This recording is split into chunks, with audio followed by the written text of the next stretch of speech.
Chen Ming was jolted awake by a severe headache.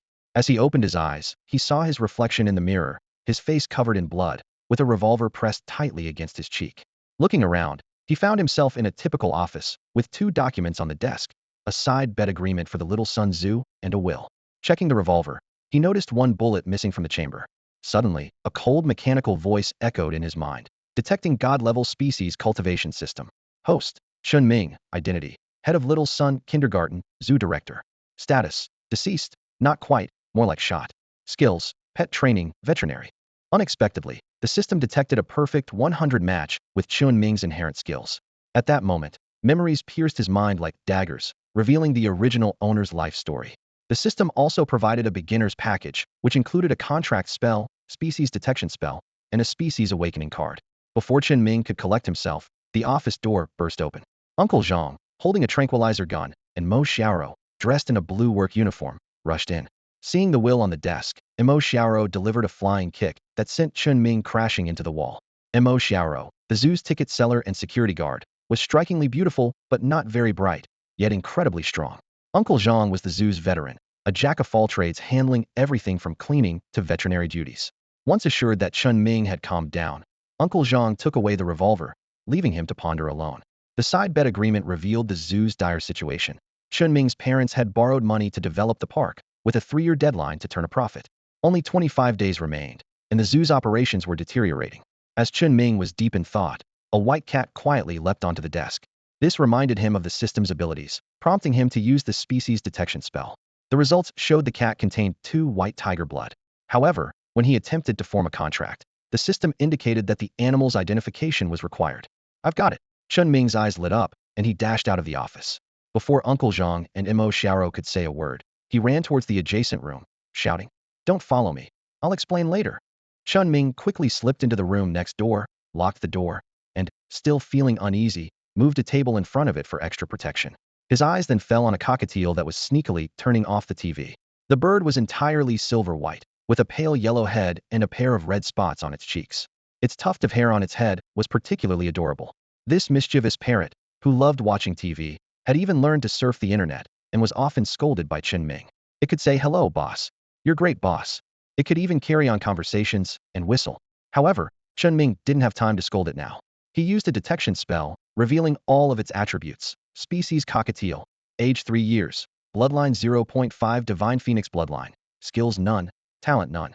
Although the uniqueness of its bloodline was intriguing, Chen Ming decided to use a contract spell. A golden light shot into the parrot's little head, presenting him with contract options. 1. Slave contract, life and death at the master's whim. 2. Equal contract, both parties equal, with 2 additional restriction rules. 3. Sacrifice contract, can be sacrificed at any time, all energy and bloodline transferred to the master. Loving animals, Chen Ming chose the equal contract without hesitation. A golden thread connected him and the cockatiel, sealing the contract. Please add restriction rules, it prompted. Instead of adding rules immediately, Chen Ming pulled out a species awakening card and used it. The card shattered into golden light, enveloping the parrot. Its cheek spots glowed like fire, its tuft turned golden, and its bewildered eyes rolled back as it fell to the ground, muttering gibberish. Oh crap, I'm getting roasted," it exclaimed just before blowing a smoke ring. Half an hour later, the unconscious cockatiel finally opened its eyes. The species awakening was complete. "Please name the species," it prompted. Seeing the newly awakened, confused parrot scratching its head with its claws, Chen Ming decided to name it Enzy. Name Enzy, species cockatiel, evolving. Age 3 years, bloodline 1.2 Divine Phoenix bloodline, skill Phoenix Flame, talent language. Noticing the Phoenix Flame skill, Chen Ming was intrigued. "Enzy, try using Phoenix Flame," he instructed. Enzy's tuft twitched, and it puffed out its chest, cheeks red. With a whoosh, it spat out a fireball the size of a marble, which arced to the floor and sizzled, burning through with a whiff of acrid smoke. Chen Ming wrinkled his nose, thinking, did it burn through the wiring in the floor? Below, there should be a chandelier, right? A crashing sound came from downstairs, and Chen Ming quickly looked at the dazed Enzy. Its cheeks flushed, it shivered and hastily defended. "It's not my fault, boss. You told me to try it. I don't want to die." Enzy flapped its wings, flew to the edge of the hole, and inhaled deeply, sucking the shrinking Phoenix Flame back like a runny nose. It looked up at Chen Ming pitifully. Chen Ming looked confused and said, "I don't know how it happened. It just ended up like this." No sooner had he spoken than a wandering chicken wobbled up to him. its fluffy head gently brushing against his pant leg. Chen Ming understood that even though his family was poor, he couldn't let his child suffer. After all, he was just a one-year-old baby himself. At that moment, Chen Ming's mind was in turmoil. He was thrilled by Feng Yan's strength, but troubled by the broken chandelier. With no other option, he bent down, picked up the silver on the ground, and placed it in front of him. Two rules clearly appeared in his mind. First, protect the little Sun Tzu. Second, do not use skills without permission unless life is at risk. These rules were like iron laws etched deeply into the silver's mind. The Tzu was Chen Ming's livelihood, and the restriction on skill usage was due to his fear of being exposed and dissected. Despite the challenges, Chen Ming still loved this world, and having a Tzu from the start was a dream come true for him. Seeing the fluffy head on the silver shrink back and lie flat against its neck, Chen Ming smiled. However, as soon as he smiled, the silver trembled and suddenly shed 2 tears. The silver not only had an 80-year-old mother but also a clutch of bird eggs, which wouldn't provide much meat even if roasted. Spare me, boss. The tears fell onto Chen Ming's hand, almost making him laugh out loud at the absurdity of such a language talent. This only made the light in Chen Ming's eyes shine brighter. I'm not going to eat you. Stop acting. Go work and earn money, advertise and attract tourists. 100? No, 200 tourists, and I'll give you a feast. The silver hesitated, then wiped away the almost shed tears on Chen Ming's sleeve. Boss, you should have said so earlier. Leave it to me, but let's be clear, I perform, not sell myself. The silver's words made Chen Ming so exasperated that he grabbed the tuft of fluff, carrying it like a kettle as he walked out the door. Just then, Emo Xiaoro rushed up from downstairs like a gust of wind. Director, something's wrong. The chandelier in the downstairs hall fell. Before she could finish, she flung herself into Chen Ming's arms, her feigned fear so obvious that even the silver could see through it. Hey, don't think just because you're pretty you can cling to the boss, or that pressing up against him will make him surrender. Let go, or I'll pretend I didn't see anything. Startled, Emo Xiaoro quickly let go. When she saw the silver raise its wing to cover its eyes, her beautiful eyes widened in surprise. When did it start speaking so fluently? Chen Ming smoothed down his shirt, which had been pushed up, and then tossed the babbling silver outside. Go work, and if you don't complete the task, you'll be tonight's cumin parrot. The silver flapped its wings and flew out, chattering incessantly. So big, so dangerous. Boss is really something to endure this. Chen Ming didn't notice anything amiss, but Emo Xiaoro's face suddenly flushed. Say one more word, and I'll pluck your feathers. The silver had already flown away, disappearing in an instant. Emo Xiaoro suddenly realized and hurriedly asked, Director, why did you let it go? It doesn't know the way. Once it's out, it's gone. But Chen Ming was confident because the awakened cockatiel had gained intelligence, with its greatest change being an increase in wisdom. The silver, which previously only repeated a few simple phrases and whistled, could now speak fluently and even feign being pitiful or crying. Chen Ming smiled at Emo Xiaoro. I sent him to attract guests. Just keep an eye on the gate. Emo Xiaoro looked puzzled. Attract guests? Director, are you sick? Our zoo has only had 3 visitors in half a year. The animals are nearly out of food, and my salary hasn't been paid for 8 months. Cough, cough. She awkwardly scratched her head, but Chen Ming confidently lifted his chin. Trust me, everything will get better. Sunlight bathed Chen Ming, making him appear as if enveloped in a radiant glow. Emo Xiaoro involuntarily sucked in a breath. All right, I'll wait at the gate. I believe in you, Chen Ming. I've always believed. With that, she dashed to the staircase, stopped with her back to Chen Ming, then ran off. Left with no choice, Chen Ming, whose nerdy attributes were maxed out, had a heart of concrete, impervious to harm. His mind was filled with thoughts of how to turn things around and establish himself. This was what a man should do. Chen Ming's sole focus right now is to firmly take control of the little Sun Tzu. This place is a harmonious and sunny world where everything must follow the rules. He doesn't care about the hidden aspects behind the Beden agreement, nor does he want to question why the once thriving zoo suddenly faced bankruptcy, or why his parents died unexpectedly after signing the agreement. Chen Ming chooses not to delve into the past. He only knows that he is back now. This zoo is his only refuge, and he loves it here. Even for survival, he will not allow anyone to take away what belongs to him. Yes, he is aware of the potential dangers. Although Chen Ming is a homebody, introverted, not good at socializing, and even lazy about it, he is not a fool. Whether it's the zoo's decline from glory or the memory of his parents' death, there are many unresolved questions. But these do not concern Chen Ming. If someone is indeed causing trouble behind the scenes, Chen Ming doesn't mind letting them taste the wrath of the phoenix flame. He took a deep breath and headed downstairs. When he encountered Uncle Zhang cleaning up the remnants of the chandelier, he paused.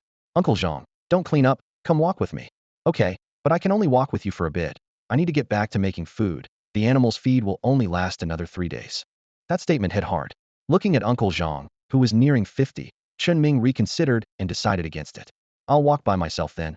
Uncle Zhang, you continue with your work. With that, Chen Ming walked out. He was worried that staying with Uncle Zhang would crack the mindset he had painstakingly built. Alone, Chen Ming wandered through the desolate zoo. The place felt bleak, with landscaping far from ideal, sanitation concerning, and fallen leaves and trash scattered everywhere. It was indeed difficult for Uncle Zhang to maintain this vast zoo alone, with only the path from the gate to the office building somewhat cleaned.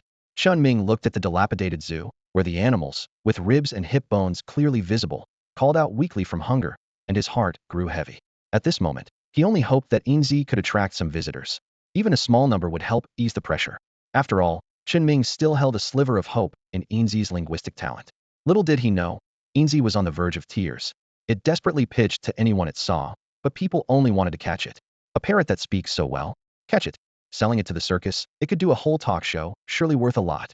Sticks, stones, and nets were all swung at it. Were it not for the rules binding it, Enzy would have liked nothing more than to unleash a phoenix flame on these two-legged creatures. But in reality, it could only fly high and hide in the tree canopy. Enzy was suffering inside, especially thinking of the promises it made to its boss, Chen Ming, which made it feel even more aggrieved.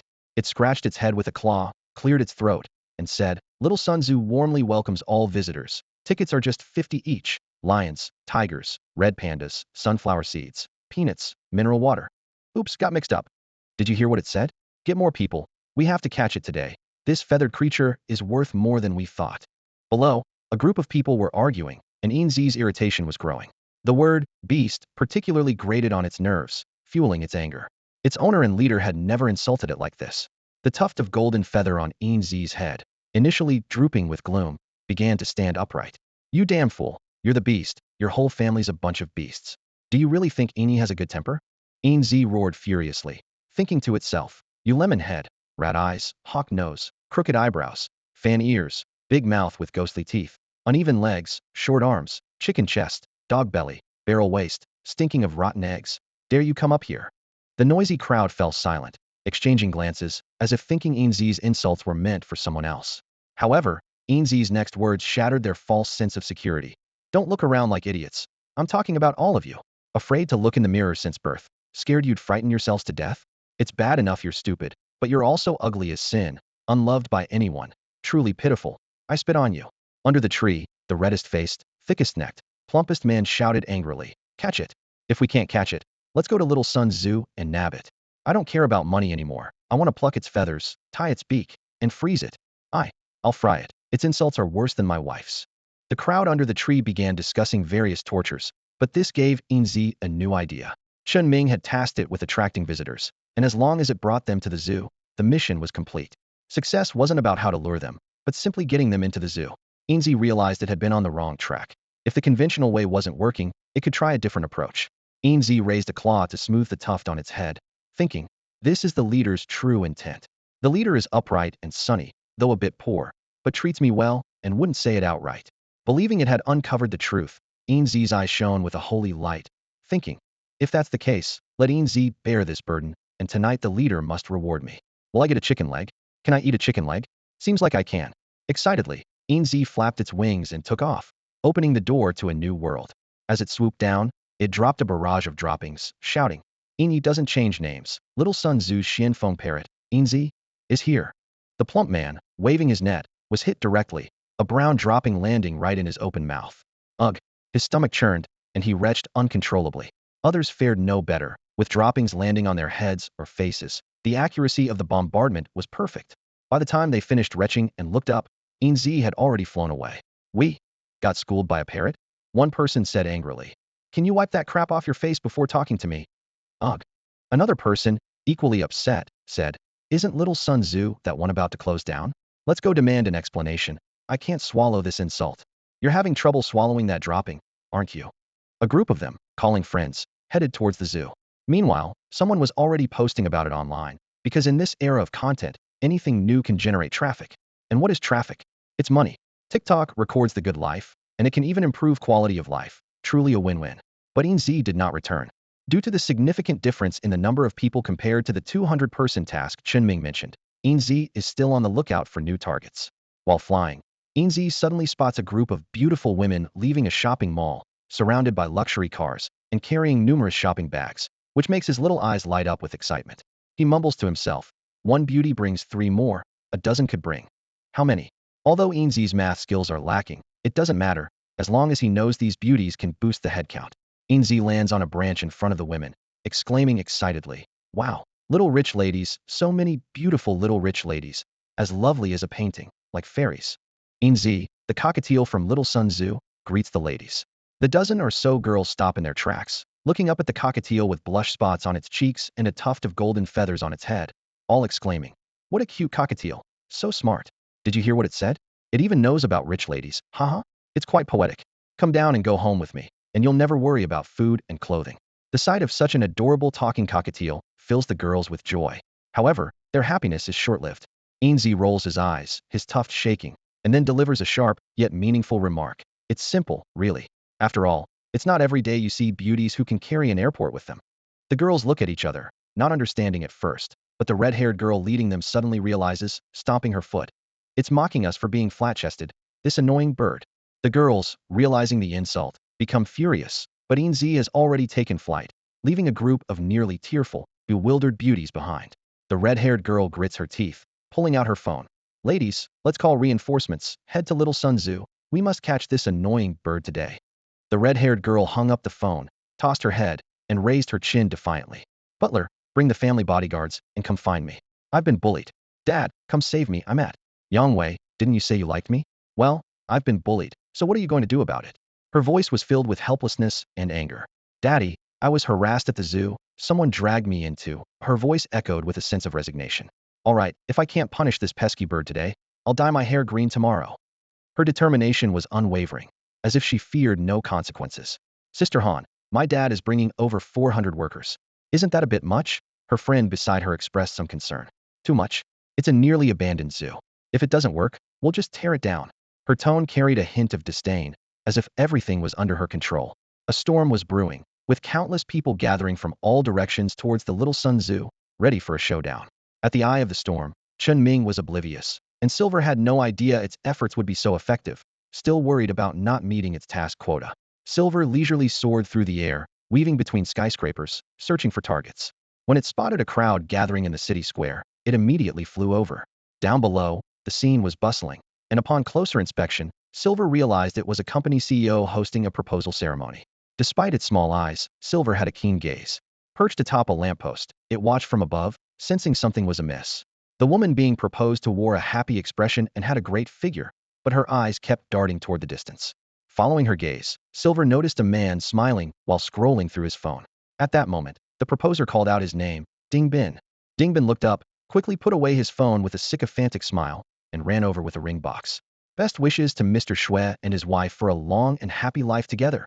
Someone in the crowd shouted as Ding Bin held the ring box aloft and presented it on the stage. Mr. Shui laughed heartily as he received the box. Just then, the woman being proposed to, while Mr. Shui had his back turned, glanced at Ding Bin, moved her hand from her mouth, and teasingly licked her finger. The moment passed quickly, and she resumed her composed demeanor, her eyes filled with warmth as she smiled. Ding Bin, having delivered the ring, quickly left. With a knowing smile, he pulled out his phone again, and Silver, flapping its wings, flew to the lamppost behind him. Silver's eyes widened as it seemed to catch a glimpse of something captivating on Ding Bin's phone, musing to itself. Art imitates life, huh? The dramas in movies and online are real. These two actually. Goldfish style, rocking board, dessert cart, arch bridge lift all high difficulty moves. Silver watched Ding Bin's phone screen intently, tears involuntarily streaming down its beak. As cheers and applause erupted below, Ding Bin turned off his screen, clapping with a peculiar smile. Silver snapped back to reality, smacking its head with its wings. I'm just a bird. Why do I have to see this? I have important tasks. Well, I might as well save Mr. Shui from the green pond. I'm such a kind-hearted cockatiel. Silver swooped down, circling above Mr. Shui, who was on one knee, ready to put the ring on the woman's finger. The ancient-style wedding blessing was sung with perfect rhyme by Enzy, creating a solemn and impactful atmosphere. The final line, "This vow shall not be broken even if the seas run dry or the rocks crumble," was delivered with such intensity that it silenced the entire square. Even the host, who was about to speak, stopped and gazed up at Enzy circling above. On one knee, Mr. Shui held up the ring, his eyes welling with emotion, and looked up at Enzy. In a hoarse voice, he said, "Thank you. Shui Dapeng will surely honor this promise." Turning to look at the planner, He found the planner dumbfounded, staring up in admiration and muttering, "Ancient charm, blessing, grandeur," each line heavier than the last, urging the couple to remain steadfast. What a choice of words. Shui Daping discreetly wiped a tear from his eye. "Wasn't this your arrangement?" the planner asked, startled, before quickly clearing his throat and answering, "Of course it was. Are you satisfied, Mr. Shui?" Shui Daping responded enthusiastically, "Very satisfied. I didn't expect such a well-arranged, surprising, delightful ceremony.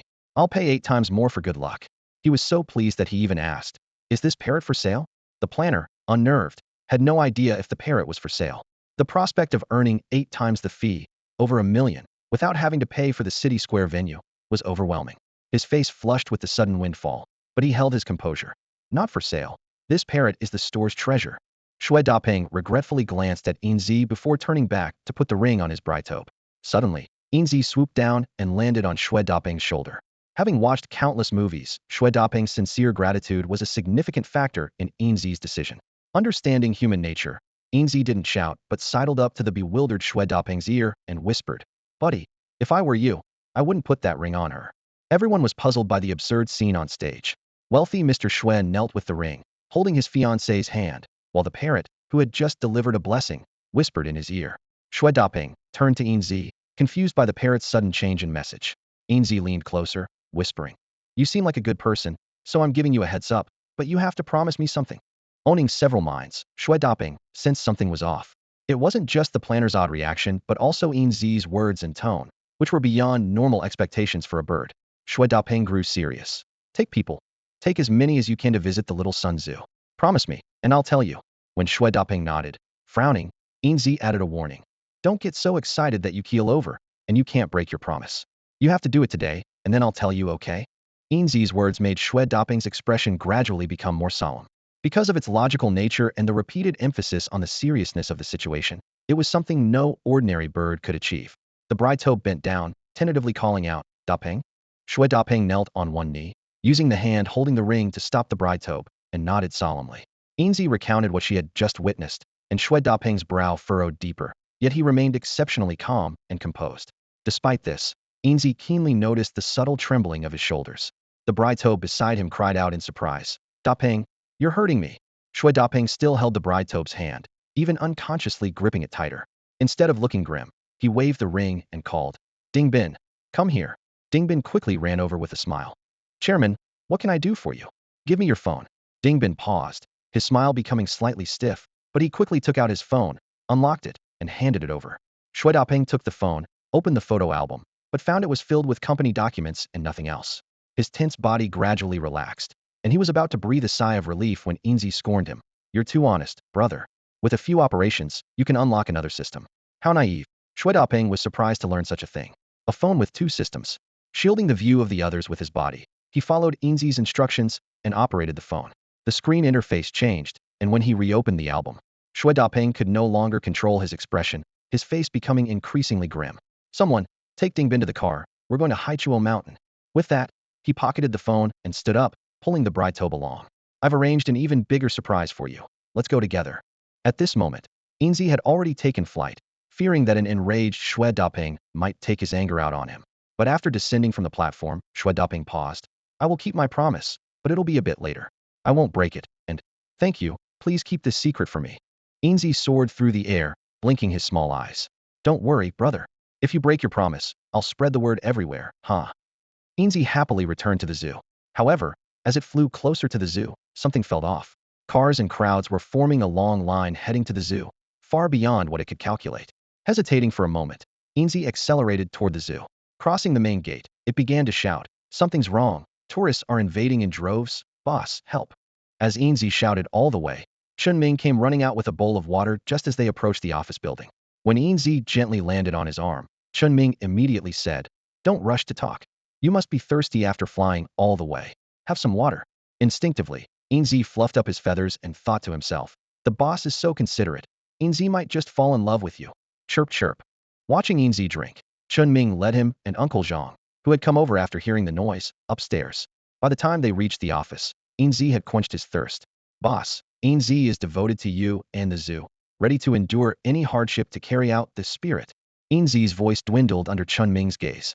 Chen Ming tapped his fingers on the table and asked, What's going on? What tourists? What invasion? Enzy hurriedly replied. Boss, didn't you ask me to attract visitors? Well, it seems I might have overdone it. Chen Ming never expected such an aggressive approach to attracting customers. Looking at Enzy, who had shrunken on himself, and Uncle Zhang, who was so stunned that he didn't even react to the broom falling from his hands, Chen Ming didn't criticize or blame Enzy. In fact, sending Enzy out to promote the zoo was inherently risky, which was exactly the kind of spectacle Chen Ming intended to create. He couldn't possibly blame Enzy for attracting too much attention. Instead of criticism, he felt like rewarding him. Seeing Enzy, with his head tucked in, looking pitifully as he awaited a scolding, Chen Ming felt an inexplicable sense of injustice. Enzy had done nothing wrong. He was simply trying his best to fulfill the boss's instructions. Even knowing he had caused trouble, he flew back to warn them. What fault did he have? He was just a newly enlightened cockatiel, entrusted with an important task, and doing his utmost to complete it. From the moment of their contract, he had been Chen Ming's partner. The smile on Chen Ming's face gradually faded, causing Enzy, who was peeking from under his wings, to freeze, his feathers trembling. He was scared. However, Chen Ming first turned on the monitoring equipment that had been off to save power, then raised Enzy to eye level. Enzy, you did great, truly amazing. The trembling Enzy, who feared being abandoned, was suddenly stunned. Not only did he peek his head out from under his wings, but even the feathers on his head, which had been flattened against his neck, perked up again. His little eyes blinked at Chen Ming, as if to confirm. Boss, you're not tricking me, are you? You're not going to lull me into relaxing and then suddenly kill me for tender meat, are you? Such drama. Maybe you should watch fewer strange things. After saying this, Chen Ming ignored the suspicious Enzy, placing him on his shoulder, and turned to look at the monitor. The Little Sun Zoo was situated at the foot of a mountain, slightly elevated from the road, on a slope. There was only one road leading to the zoo's main gate, with a large parking lot outside the entrance. At this moment, the monitor showed cars slowly driving up the road. Calmly, Chen Ming picked up the radio. Xiao Rou, respond if you hear me. Xiao Rou here, she replied. Prepare for an influx. There's a massive, no, an enormous number of visitors climbing the mountain. Whoever they are, whatever they want, they must buy tickets to enter. How enormous? Chen Ming asked, looking at the seemingly endless line of cars, feeling a bit anxious inside. Chen Ming stood in his office, listening to Mo Xiaorou's excited voice crackling through the walkie-talkie.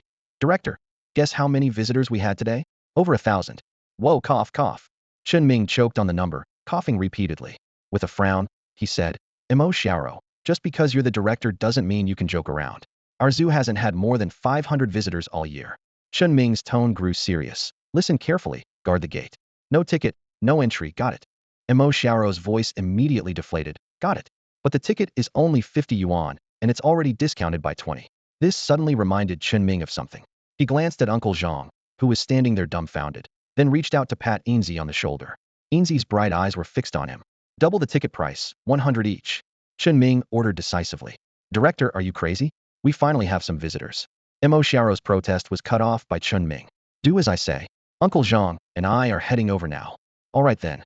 Mo Xiaorou's voice trailed off, clearly thinking Chen Ming had lost his mind. Chen Ming put down the walkie-talkie, his heart pounding like a drum. This was a crisis, but also an opportunity. As long as he wasn't beaten to the ground, it shouldn't be too bad. Even if he did get beaten, as long as he survived, it would be a significant source of funds. Images of the zoo's dire state flashed through his mind. Broken fences, rusty cages, damaged paths, withered grass, uncollected leaves and branches, and the emaciated animals. Uncle Zhang's words echoed in his ears. The animals' food can only last for 3 more days. Driven to desperation, Chen Ming clutched his hair, his eyes blazing. He grabbed Enzy and pulled it close. Enzy, if someone tries to enter without buying a ticket, what should you do?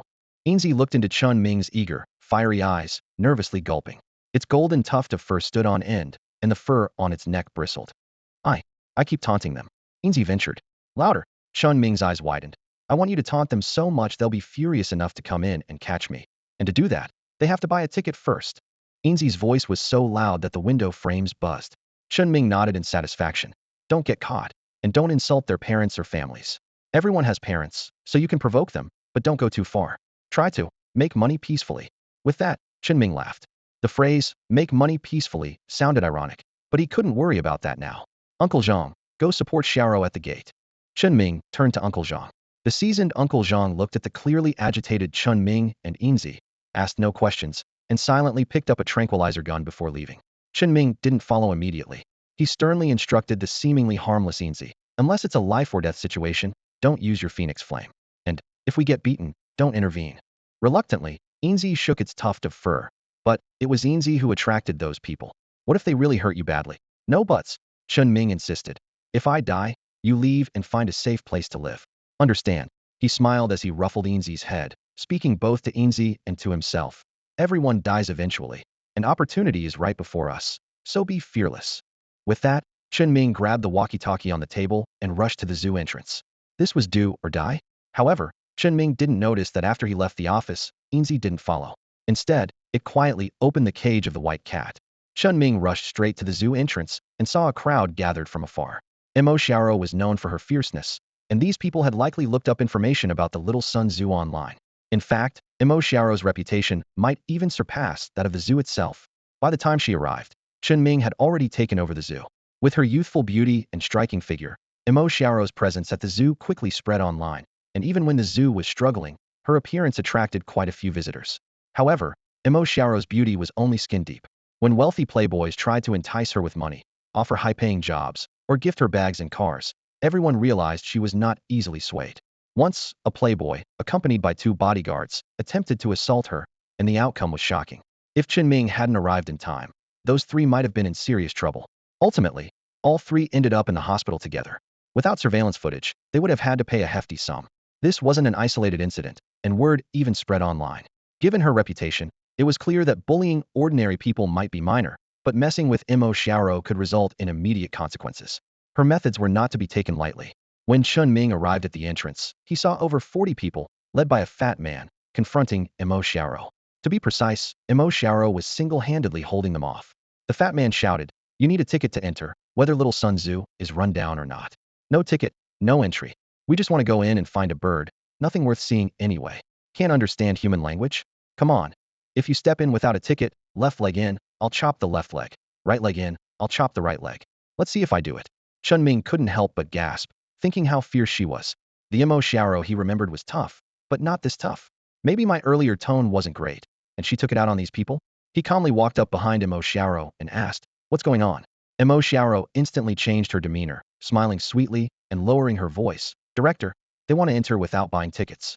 Chen Ming interrupted her. "That's not happening. This is a zoo, not a public square for dancing seniors. Can't afford a ticket? Then don't come in." Seeing Chen Ming appear, the fat man straightened up and questioned, "Kid, why can't we go in to find a bird?" Chen Ming realized the man thought he was easy to bully due to his clean appearance. He responded firmly, "Every place has its rules, and here, I make them. The ticket price is already half off. If you can't afford it, leave." He knew that with people like this, any sign of weakness would only lead them to take advantage, so he was even more assertive than Mo Xiaoro. Noticing the fat man's fists clenching tightly, Chen Ming suddenly smiled, took the tranquilizer gun from Uncle Zhang, and taunted, "Wanna try? If you dare, I'll send you to meet the Buddha." The fat man instantly backed down because nobody knew if Chen Ming's gun held tranquilizers or bullets. Plus, with Chen Ming standing there, head held high, a smile on his pale face, and his lips curled, he seemed quite exhilarated. People like that usually had the proper permits. In situations where the soft fear the hard fear the fearless, and even the fearless fear the insane, if anything truly happens, he just flashes his badge. Even if you turn to dust, he'll continue eating and enjoying life without a care. It's truly frustrating. The big guy thought to himself that taking a bullet wasn't worth it, but he didn't want to lose face in front of his buddies, so he stood firmly at the ticket booth entrance. However, in the next moment, several strong hands pressed down on his shoulders. "Hey buddy, if you're not going in, don't block the entrance. Where's the ticket seller? Buy a ticket." The big guy was startled and was about to explain when Mo Xiaoro pushed him aside, along with a few men in suits. Her strength was so great that Chen Ming thought to himself she could probably uproot a willow tree. Truly a gifted individual. With the zoo understaffed, Chen Ming and his 2 companions were all at the entrance. As for the visitors wanting to enter, they had to fend for themselves. There was no time to manage them all. At this point, the big guy who had been pushed aside started to feel nervous. A group of bodyguards dressed in black and wearing sunglasses were controlling the entrance, buying tickets without a second thought. He couldn't keep up the act any longer. "Maybe we should leave? Looks like some big shots are here. See, there's a whole bunch more coming." After a quick discussion, instead of leaving, they stepped aside, took out their phones, and started filming the spectacle. Chen Ming couldn't bother with them, even if he wanted to. There were too many tickets to check. Luckily, these people were behaving and not causing trouble. They bought their tickets and rushed into the zoo as if there was a gold mine inside. But at this moment, Chen Ming truly understood the power of Enzy's persuasive words, drawing in such a crowd to buy tickets. These orderly people allowed Chen Ming a moment of relief. However, within minutes, Imo Xiaoro encountered a problem. Director, all 400 tickets are sold out. What should we do? 400 tickets meant 40,000 yuan. In such a short time, Imo Xiaoro was dumbfounded, and even Chen Ming felt a bit dizzy. But as the director, the one in charge, he couldn't afford to panic. Looking at the crowd of black-suited men surrounding the entrance, Chen Ming stood on his toes and glanced at the workers in uniforms getting off the bus, taking a deep breath. Uncle Zhang, go get Xiaoro's cartoon stamp and some blank paper. We have to make do. As soon as Chen Ming finished speaking, Uncle Zhang nodded but hadn't moved yet when a red-haired girl parted the crowd, standing at the ticket booth with her hands on her hips, glaring at Chen Ming. Chen Ming had heard about this wealthy young lady from Enzy and couldn't help but glance at her. She said fiercely, "What are you looking at? Look again, and I'll gouge your eyes out. Where's that pesky parrot? Hand it over, and I won't hold a grudge." Her voice was commanding, and the group of men in black behind her echoed her words, creating an imposing scene. Yi Yuhan raised her chin, her gaze piercing as she stared at Chen Ming. "Don't say I didn't give you a chance. I'm willing to pay for it. Name your price." The gentle expression on Chen Ming's face vanished in an instant. He stepped forward, looking down at the somewhat haughty yet beautiful girl, and coldly said, "Not for sale. If you want to come in, buy a ticket. If not, get lost. Don't be too arrogant. It's been years since anyone dared to provoke the Huaqing group. Do you want to test your luck?" An elderly man dressed as a butler emerged, leaning on a cane. He approached Chen Ming, slowly removed his hat, revealing a head of silver hair. Chen Ming searched his memory, knowing that the Huaqing group was a local powerhouse, but that wasn't a reason for him to sell out his friend. Could friendship be traded? If one could betray friends, what meaning would life hold? Although Chen Ming was somewhat of a recluse by nature, he had a backbone, even a stubborn one. He wore a subtle smile, but his words were sharp. "Sir, I'm afraid if we tried, you might just drop dead right here and never make it down the mountain." The surrounding bodyguards were taken aback, and even the red-haired girl was stunned. They hadn't expected the seemingly gentle young zoo director to be so resolute. However, the old butler's eyes flickered briefly before returning to calmness. Having weathered many storms, he remained composed, looking at Chen Ming as if he were an insect that could be easily crushed. Chen Ming held his ground, meeting his gaze, and even slightly adjusted the gun in his hand, aiming it at the old man. This scene was captured by a few onlookers and uploaded online with an outrageous title: "Thousands Attack Little Sun Zoo, but why?" The video was quickly shared and went viral, with some recognizing the elderly man confronting Chen Ming. Several keen media outlets promptly headed to the zoo, and those who recognized the key figures rushed to support, even alerting a very special department. Upon discovering the situation, they reported it immediately, and an unmarked SUV sped towards the zoo. In that moment, the abandoned Little Sun Zoo became the epicenter of a storm in Huaqing, yet the two men in the standoff remained motionless. Suddenly, a tiger's roar echoed through the zoo, deafening and powerful. Everyone present was taken aback. As the owner of the zoo, Chen Ming's heart nearly stopped. If a tiger attack were to occur, the compensation would be astronomical, and the entire zoo could be forced to shut down. However, in such a critical moment, Chen Ming became even more composed.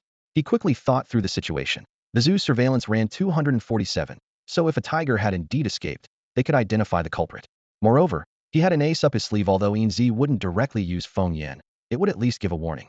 Just as this thought crossed his mind, screams erupted from the distance. "Ah, the tiger is out. The tiger is going to eat people." The voices were filled with genuine terror.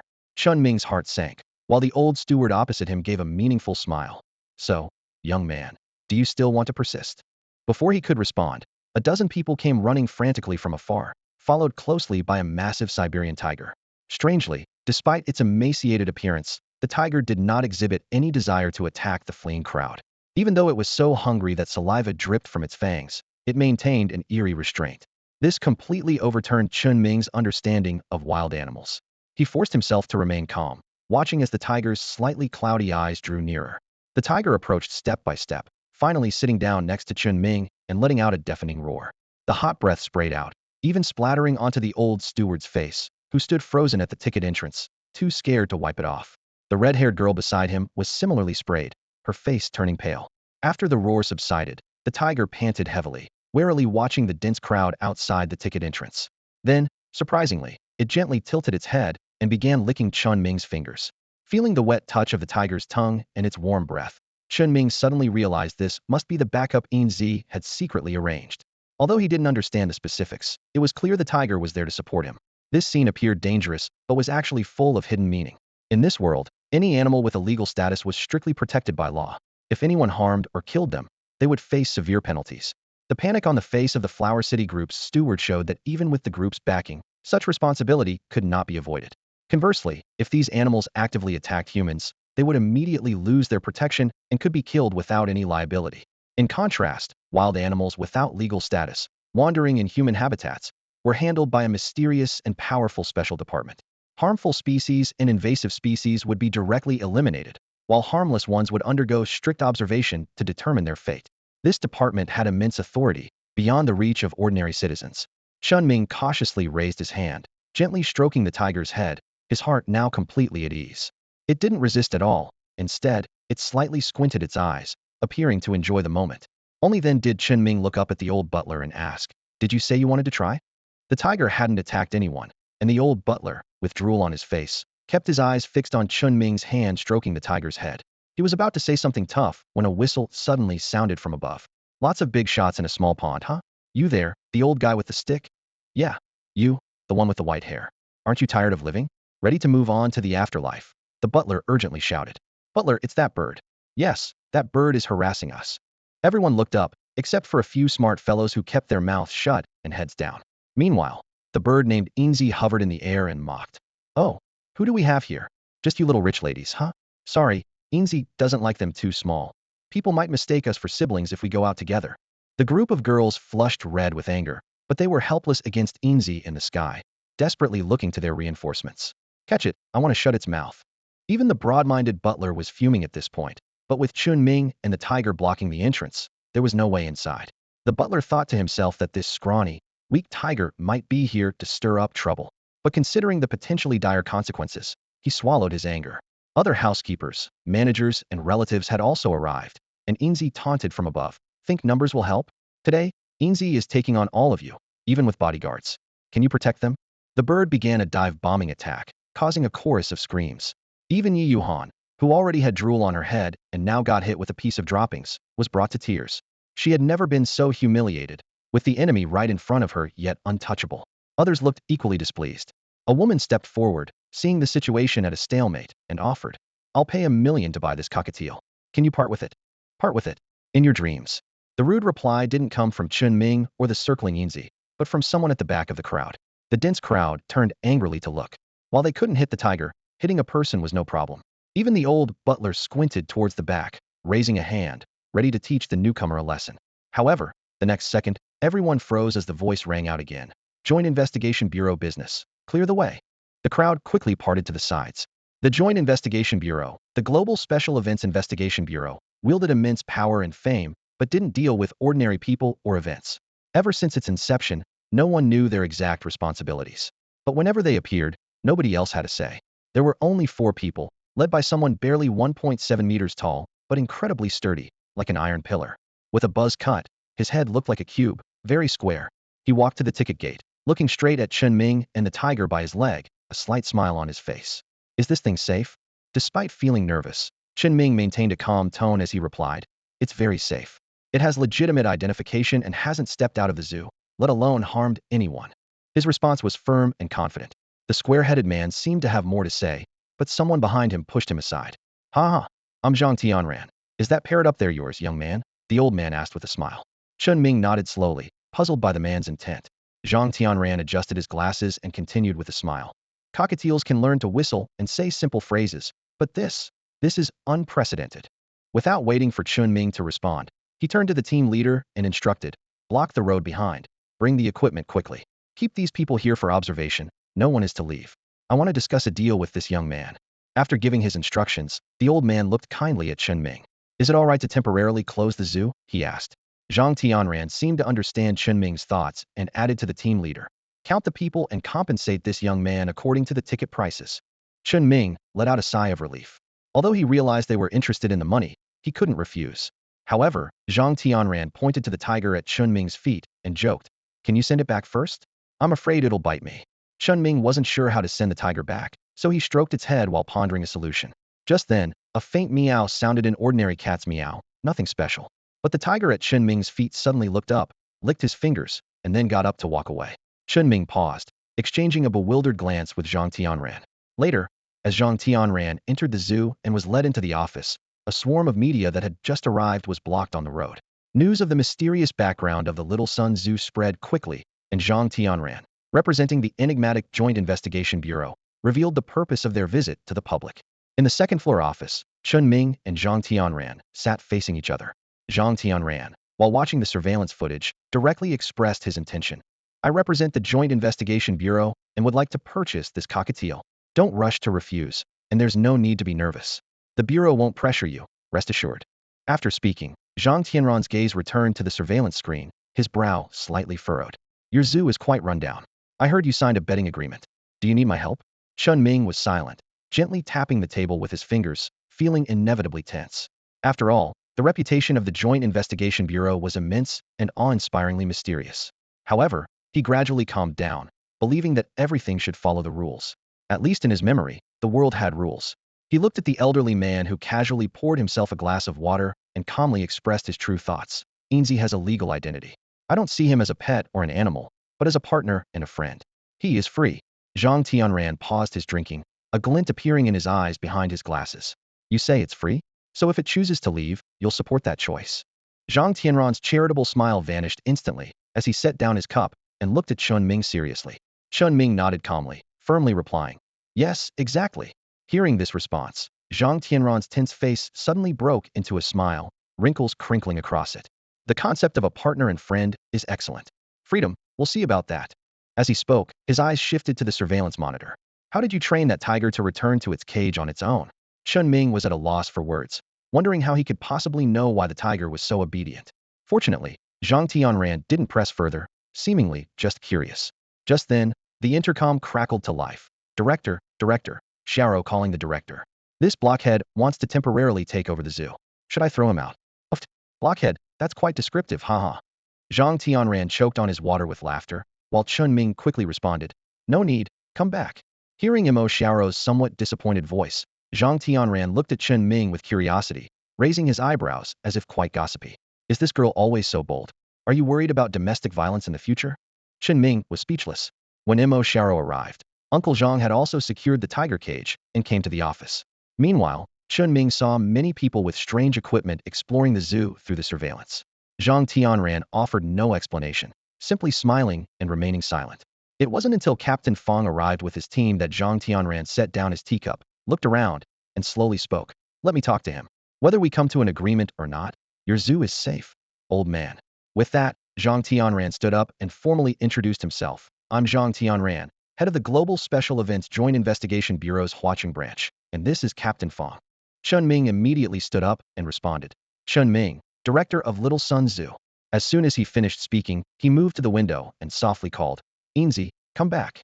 Soon, the sound of flapping wings was heard. The silver coin landed steadily on Chen Ming's shoulder, causing the tuft of hair on his head to bounce up and down. His lively little eyes darted towards the inside of the room. Several newcomers quickly aimed their detectors at the parrot, Enzy, while Zhang Tianran exchanged glances with Yang, focusing on the tuft of hair atop Enzy's head. Hi, how are you? Zhang Tianran started, then immediately followed up with, how am I? Oh, Zhang Tianran froze, and everyone in the room was stunned, except for Imo Xiao, who couldn't help but burst into laughter before quickly covering her mouth, realizing the awkwardness of the situation. It was the first time she'd been rendered speechless by a parrot. Zhang Tianran adjusted his glasses to hide his embarrassment, although the gleam in his eyes behind the lenses betrayed his interest. Looking back at Enzy, he maintained his smile. I want to take you to a wonderful place. It's a private room where it's spring all year round, filled with flowers, and there's a female cockatoo. Your meals will be specially prepared every day. What do you think? Enzy paused for a moment, tears of laughter trickling down from his beak. But only a second later, he spread his wings and patted his head. I think you're dreaming. At your age, using charm spells on a bird? Don't your wrinkles hurt? I'm the boss of Little Sun Zoo. Who do you think you're looking down on? Chen Ming looked expressionless, already numb to the situation. In stark contrast, Zhang Tianran, who had been roasted, laughed even more deeply, the wrinkles on his face deepening with amusement. The others quickly documented everything, some even recording the scene. Zhang Tianran's smile gradually faded as he looked at the proud tuft of hair on Enzy's head, his face growing dark and his voice turning gravelly. If you don't come with me, I'll kill Chen Ming and then burn down the entire Little Sun Zoo. He raised a hand to stop Chen Ming from speaking, his gaze locked on Enzy. Enzy's response defied everyone's expectations. Who are you trying to scare? Just because you're bald doesn't mean you're wise. You might just be. Imo Xiao, stop standing there like an idiot. Quickly, Grab this old man as a hostage to protect the boss. The room fell silent again, with only Mo Xiaoro eagerly looking at Chen Ming, who shook his head speechlessly. Then, he took 2 steps back to the table, glancing at Zhang Tianran, whose smile had returned. Enzy doesn't want to go with you. If there's anything else, just say it. Zhang Tianran seemed disappointed but not defeated, instead asking an unexpected question. What do you hope for in this world? Chen Ming didn't answer immediately, pondering the elder's meaning. After a moment, his brow relaxed, and a gentle smile appeared on his face. Harmony, love, mutual assistance, and watching over each other, that's my greatest hope for the world.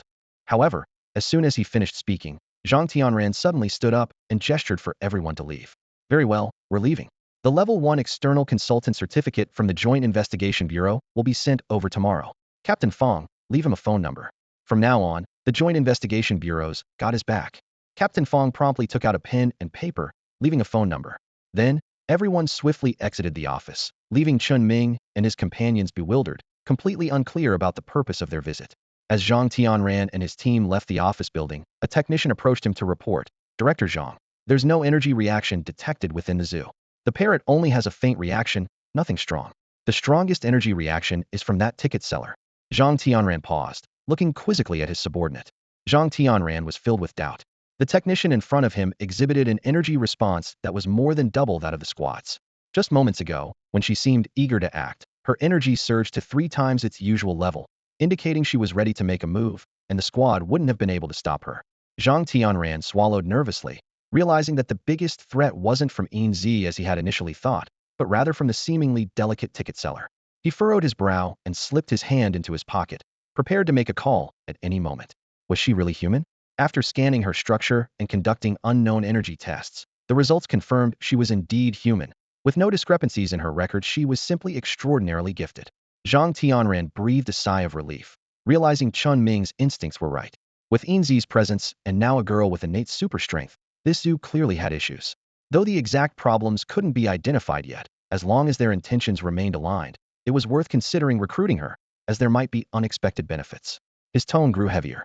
All the information about Chen Ming and today's interactions suggested that he was a sunny, kind-hearted yet reserved and restrained person.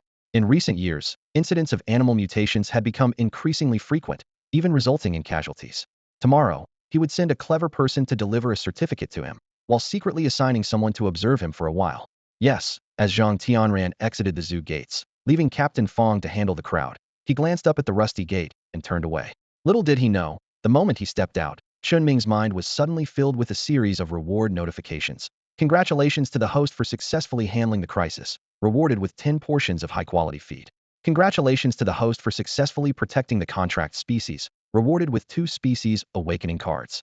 The host's dedication to animals has earned an additional skill, the fusion technique. Chen Ming was startled, thinking to himself that this system-like entity seemed somewhat abnormal. Mo Xiaoro and Uncle Zhang were still in the office when Chen Ming decided not to check his rewards immediately. Instead, he found an excuse to send them away. Xiaoro, Uncle Zhang, why don't you go watch the entrance? Oh, and that old man. Ahem, he said he would pay for the tickets, including those who didn't come in. Hurry and collect it. Upon hearing ticket money, Mo Xiaoro's eyes lit up, and she dragged Uncle Zhang out, shouting, Quick, don't let them get away. Watching them leave, Chen Ming smiled slightly, feeling quite pleased. He had a rather good impression of the Investigation Bureau. Despite their considerable authority, they didn't use it to bully others. While they had used the phrase, kill Chen Ming, to scare Enzy, it was harmless banter. What reassured Chen Ming the most was their lack of arrogance. They seemed approachable. Even after Enzy's outburst, they didn't lose their temper. Instead, they helped the zoo out of a tight spot, and even gave Chen Ming a protective charm. Chen Ming felt that the mysterious department was somewhat exaggerated in rumors and wasn't as frightening as people said. Most importantly, they adhered to rules and didn't act overbearing. With the office now empty, Chen Ming placed the sleepy Enzy on the desk. Watching Enzy's droopy eyes, Chen Ming felt a pang of sympathy. He gently stroked the tuft of hair on Enzy's head. Sensing Chen Ming's touch, Enzy leaned into his palm, rubbed against it, and closed his eyes completely. Chen Ming affectionately played with the golden tuft on Enzy's head while taking out the premium food. He expected it to be a large chunk, but it turned out to be the size of a fist, resembling a colorful bead with a strange aroma. At that moment, Enzy suddenly awakened, though his eyes remained closed. He lifted his head and wobbled toward the premium food. Chicken leg, foie gras, bear paw, so fragrant. Enzy muttered, finally opening his eyes wide as he saw the premium food before him. His eyes grew round, and drool dripped onto the desk. Boss, what is this? It looks delicious, smells amazing. Can Enzy have a bite? Even half a bite. Enzy circled Chen Ming's hand, drooling all over the desk, yet he restrained himself without Chen Ming's permission. Chen Ming placed the premium food on the desk and poked Enzy's tuft with his finger. It's all yours, just don't overeat.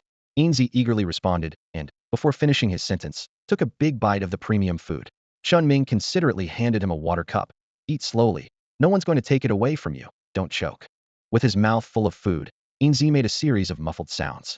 Just as a smile appeared on Chen Ming's face, a sudden, urgent meow echoed in the office. Enzy instantly spread his wings to form a circle, protecting his head and the premium food.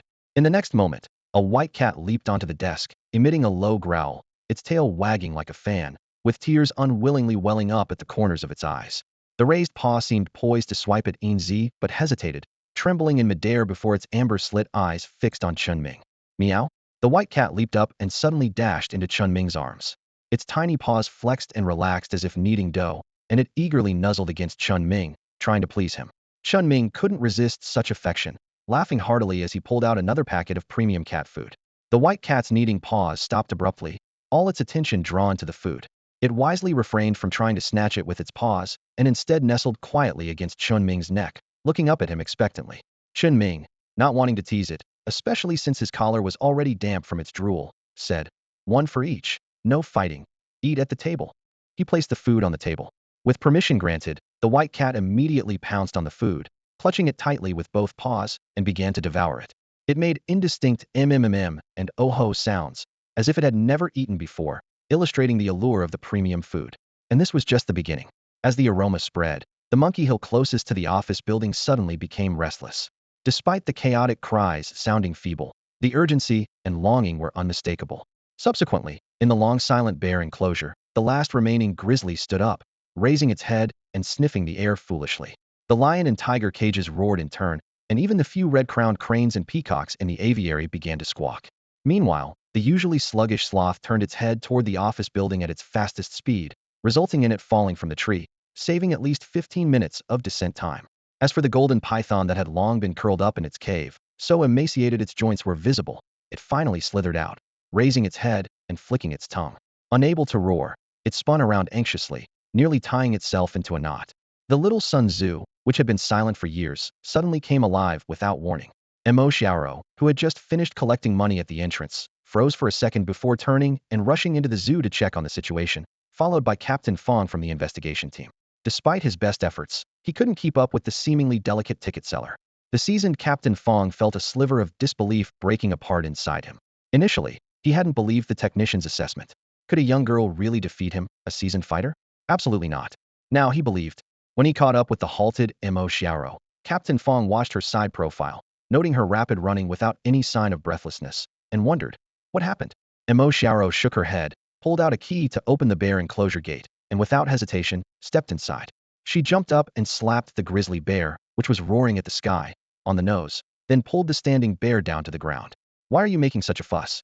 Shouting wastes energy and requires more food, which is wasteful. There's not much food left in the zoo. Mo Xiaoro said righteously. This made Captain Fong's face twitch uncontrollably. Although the grizzly looked a bit thin, it still weighed 200 to 300 kilograms, yet Mo Xiaoro dragged it down effortlessly. Once on the ground, the grizzly bear actually started crying, its tears sparkling pitifully. If it were a person, it might have been swung into a wall. However, Captain Fong couldn't bear to listen to what Mo Xiaoro said. Ahem, Miss Mo, I just transferred hundreds of thousands to you. You shouldn't be struggling to feed them, right? No, that's the zoo director's hard-earned money, and it includes my 8 months' salary.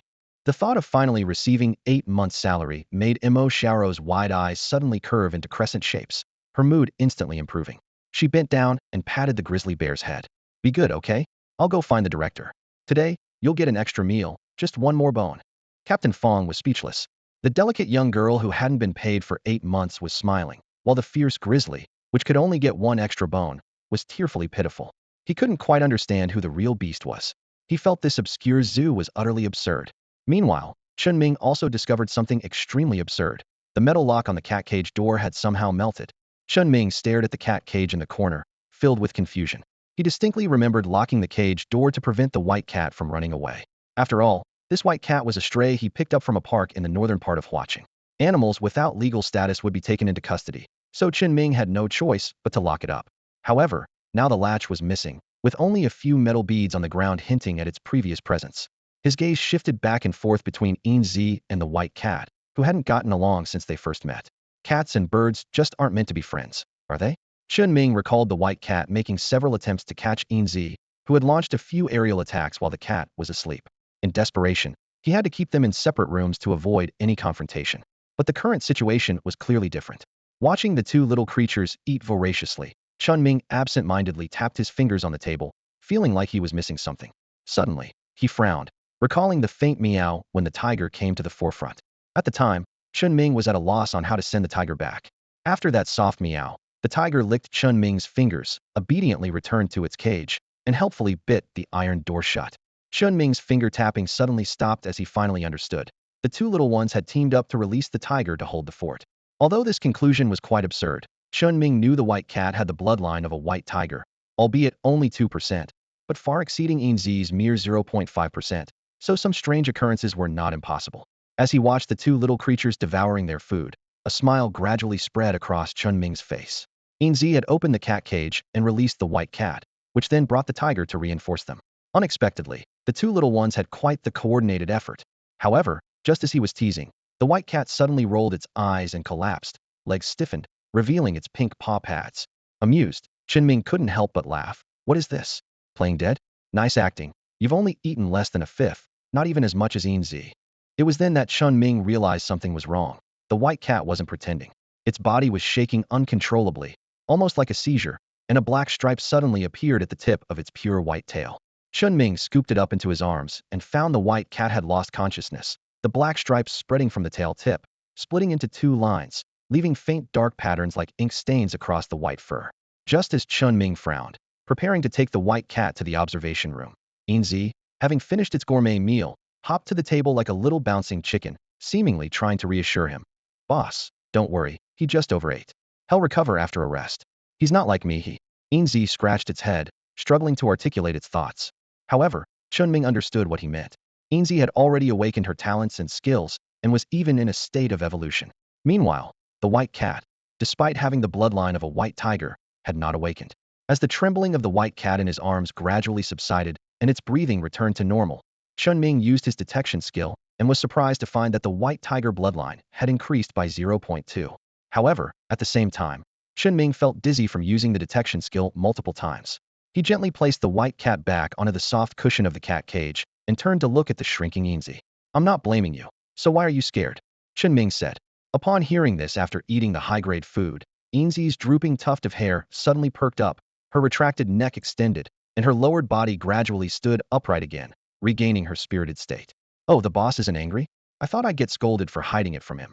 After all, on TV, the big boss always smiles on the outside but curses on the inside, unpredictable and loves to scold his underlings. Chen Ming raised his hand to cover his face and sat back in his chair, rubbing the parrot's head in frustration. He couldn't understand what strange ideas filled Enzy's little head. After a small punishment, Chen Ming fiddled with the tuft on Enzy's head. Go to the entrance. I noticed that the girl named Yi Yuhan has an abnormal mass in her brain. Go remind her and help dispel any resentment. It was rather underhanded of us. Enzy tilted her head and looked at Chen Ming with small eyes. Boss, what's an abnormal mass? Although she often watched movies and online dramas, the term was indeed outside of her knowledge. Chen Ming slowly sat up straight, fingers tapping on the table. An abnormal mass is a condition the patient shouldn't know about, requiring a doctor to explain to the family. It's probably a tumor, very small in the early stages and symptomless, hard to detect with routine checks. She should get an MRI. Drawing from her own experience, Enzy immediately flew out of the window straight towards the zoo entrance. At the zoo entrance, a group of people was stuck, unable to move forward or backward, and even a few media outlets were blocked on the road. Hearing the calls from all around, Enzy shrieked loudly, and although no one understood what she said, the bustling zoo gradually quieted down. Her linguistic talent was only just beginning to show. When Enzy reached the entrance, she perched on the railing, her gaze like a searchlight locking onto the red-haired girl, Yi Yuhan. Hey, little rich, red-haired fairy sister. Yi Yuhan looked up sharply, gritting her teeth as she glared at Enzy. You nasty bird, I want to. Don't be so eager, or people might think you've been single too long and are desperate, even picking on a bird. Cough. Off topic, I noticed you had a problem before, and I brought you here specifically to save your life. Yi Yuhan's face tightened with anger, and the ladies around her glared angrily at Enzy. The old butler's face turned dark with anger, but he had to swallow his rage, as staff from the Joint Investigation Bureau were nearby. However, Enzy calmly raised her claw, unable to perform the gesture of calculating fate, making the scene awkward. But this didn't stop Enzy from continuing. You, Fairy Yuhan, were connected to me in a past life, so today I will help you rid yourself of illness. To put it simply, you have a brain condition that needs immediate treatment. You have a brain condition. Your whole family has brain conditions. You wicked parrot, always bullying others, boo-hoo. Yi Yuhan, who had arrived in high spirits, was so upset that she started crying. Even the old butler had already decided to use special means to deal with the parrot. However, at this moment, Enzy slowly shook her head. Left brain abnormal mass in early stage. Treatment is still possible, but you don't understand Enzy's good intentions in this life. Saving you today, our past fate is settled. With that, Enzy looked up at the sky, leaving a tear. The old butler, who had been furious, suddenly changed his expression. The term abnormal mass might be unfamiliar to ordinary people, but he knew it well. Regardless of the truth, Huacheng Group's heiress couldn't afford to take such a risk. The old man quickly forced a smile and pushed aside the confused Yi Yuhan and others. May I ask if the words of the esteemed phoenix, Brother Enzy, are true? True as refined gold under the red sun. My heart is as true as gold. The words were powerful and resonant. After speaking, Enzy's eyes showed disappointment, determination, and melancholy. Then she looked up at the sky as if not wanting anyone to see her vulnerable side. This left the old butler bewildered, unable to understand why he felt melancholy, loneliness, and resolve from a parrot. In the end, he could only clasp his hands in a respectful gesture. I will take her for a checkup as soon as possible. If it is as you say, Huacheng Group owes you a great favor.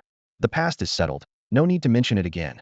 Enzy turned and left a desolate silhouette, taking flight back into the zoo, leaving a group of people staring at each other, completely clueless about what had happened. Only the old butler anxiously took out his phone and made a call. Seeing the old butler somewhat flustered, Yi Yuhan, with tears on her face, tugged at his sleeve in confusion and asked, Grandpa Butler, what's happening? The old butler didn't respond as he was already on the phone. He spoke seriously. Sir, there's an issue. I need to take Miss for an MRI as soon as possible. It's complicated to explain over the phone. Something unusual with the left brain. We'll know more after the examination. His words caused a group of young heiresses to fall silent instantly. Yuhan's heart tightened. Was she really ill? Had they wrongly blamed the mischievous parrot? Past life connections affecting the present. How romantic. And that saying about refining true gold and a heart truer than gold. So full of vigor.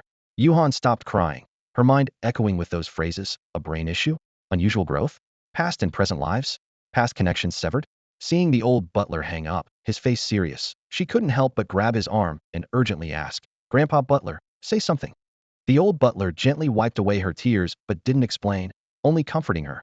Don't worry, I've arranged for a VIP passage. We'll get a checkup soon, it'll be fine. What exactly is an unusual growth? Wasn't the brain issue an insult? Not an insult. The old butler anxiously jumped up and waved. Captain Fong, I have an urgent matter. When Captain Fong and Mo Sharo arrived at the garden gate, the old butler urgently whispered what Enzy had said, pleading, Our Huacheng Group hasn't done anything to harm the zoo. We followed the rules, bought tickets, didn't cause trouble, and it was that parrot. Hearing this from Enzy's own brother, Captain Fong was taken aback. The talk of past lives and resonant ancient phrases was indeed mysterious. However, since these people had been accounted for and didn't need supervision, and because Captain Fong was also curious to know if this was a farce or some special ability, he didn't stop them and let them pass. At the same time, Captain Fong reported the incident to Zhang Tianran. This piqued Zhang Tianran's interest, and he immediately changed course to personally check the examination results. The crowd had gathered quickly and dispersed just as fast. Within minutes, everyone was gone, leaving only cigarette butts on the ground outside the garden gate. The sudden quiet was something Mo Xiao and Uncle Zhang weren't quite used to. Just as they picked up brooms to sweep outside, several news vans suddenly drove up. As they stopped, reporters in high heels, wielding microphones like long guns, rushed towards them, nearly poking the microphones into Mo Xiao's delicate face. Are you an employee here? What exactly happened here? Why did over 10,000 people storm this place? What's the reason behind the mysterious? Mo Xiao was stunned by the scene in front of her, involuntarily stepping back a couple of steps to stand inside the ticket booth. Facing a dozen microphones of varying lengths and several cameras all pointed at her, Mo Xiao's face turned bright red with nervousness, unable to speak. Meanwhile, outside the garden, the commentary continued. This is the site of the incident, Little Sun Zoo. It's run down, about to close. The environment is poor, yet it hides a big secret. Now, follow our station's camera to explore the truth. As they naturally prepared to cross the ticket gate with the photographer, Emo Xiaoro's eyes flickered with a timid light. Faced with the sudden interview and cameras, she was genuinely frightened. Although she feared nothing else, she was terrified of the lens. However, the ticket gate was her final line of defense and principle, crucial for the zoo's revenue and the livelihood of everyone and the animals. Despite her trembling legs, she silently vowed not to let anyone take advantage of the zoo. Even the people from the investigation bureau had to follow the rules, and these people before her wanted a free pass? Thinking about money, Emo Xiaoro steadied her mind, and the courage that fear had pushed away reclaimed its ground. She raised her hand to stop those about to cross the ticket gate and firmly said, "Stop. Nobody moves without a ticket. You can't enter without a ticket." The media introducing the Little Sun Zoo were all stunned. Wherever they went, they had unhindered access. Every business owner begged them to come, showering them with compliments and gifts. Yet this rundown zoo dared to charge them for tickets? The woman with the long microphone frowned, about to speak when the photographer behind her nudged her, whispering, "Don't mess with her." Despite her delicate appearance, she sent one of the top 3 young masters of Huaqing, Kong Daxiao, and his bodyguards to the hospital.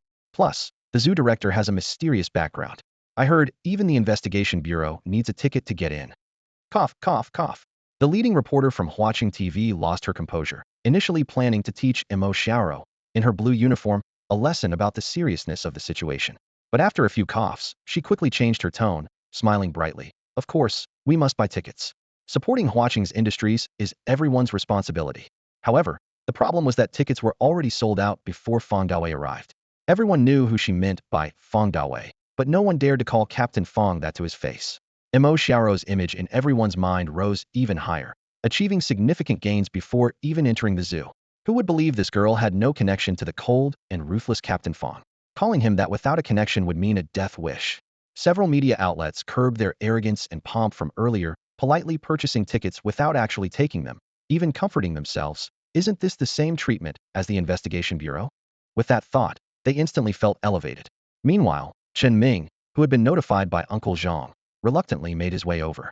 As a homebody, Chen Ming had often fantasized about being in the spotlight, but facing the cameras in reality, he could only barely maintain composure. "Hello, I'm Chen Ming, the director of Little Sun Zoo." "Ah, Director Chen, hello. We'd like to interview you about the incident of 1,000 people attacking the zoo today," the media said as they surrounded Chen Ming with their equipment. His heart raced wildly, but fortunately, he had prepared on his way over after receiving the news. This is a misunderstanding. As we all know, animals are very sensitive and can perceive things humans cannot, like changes in the weather or ground movements. That's what happened with Enzy today. Chen Ming paused, then handed over the speaking opportunity to Enzy.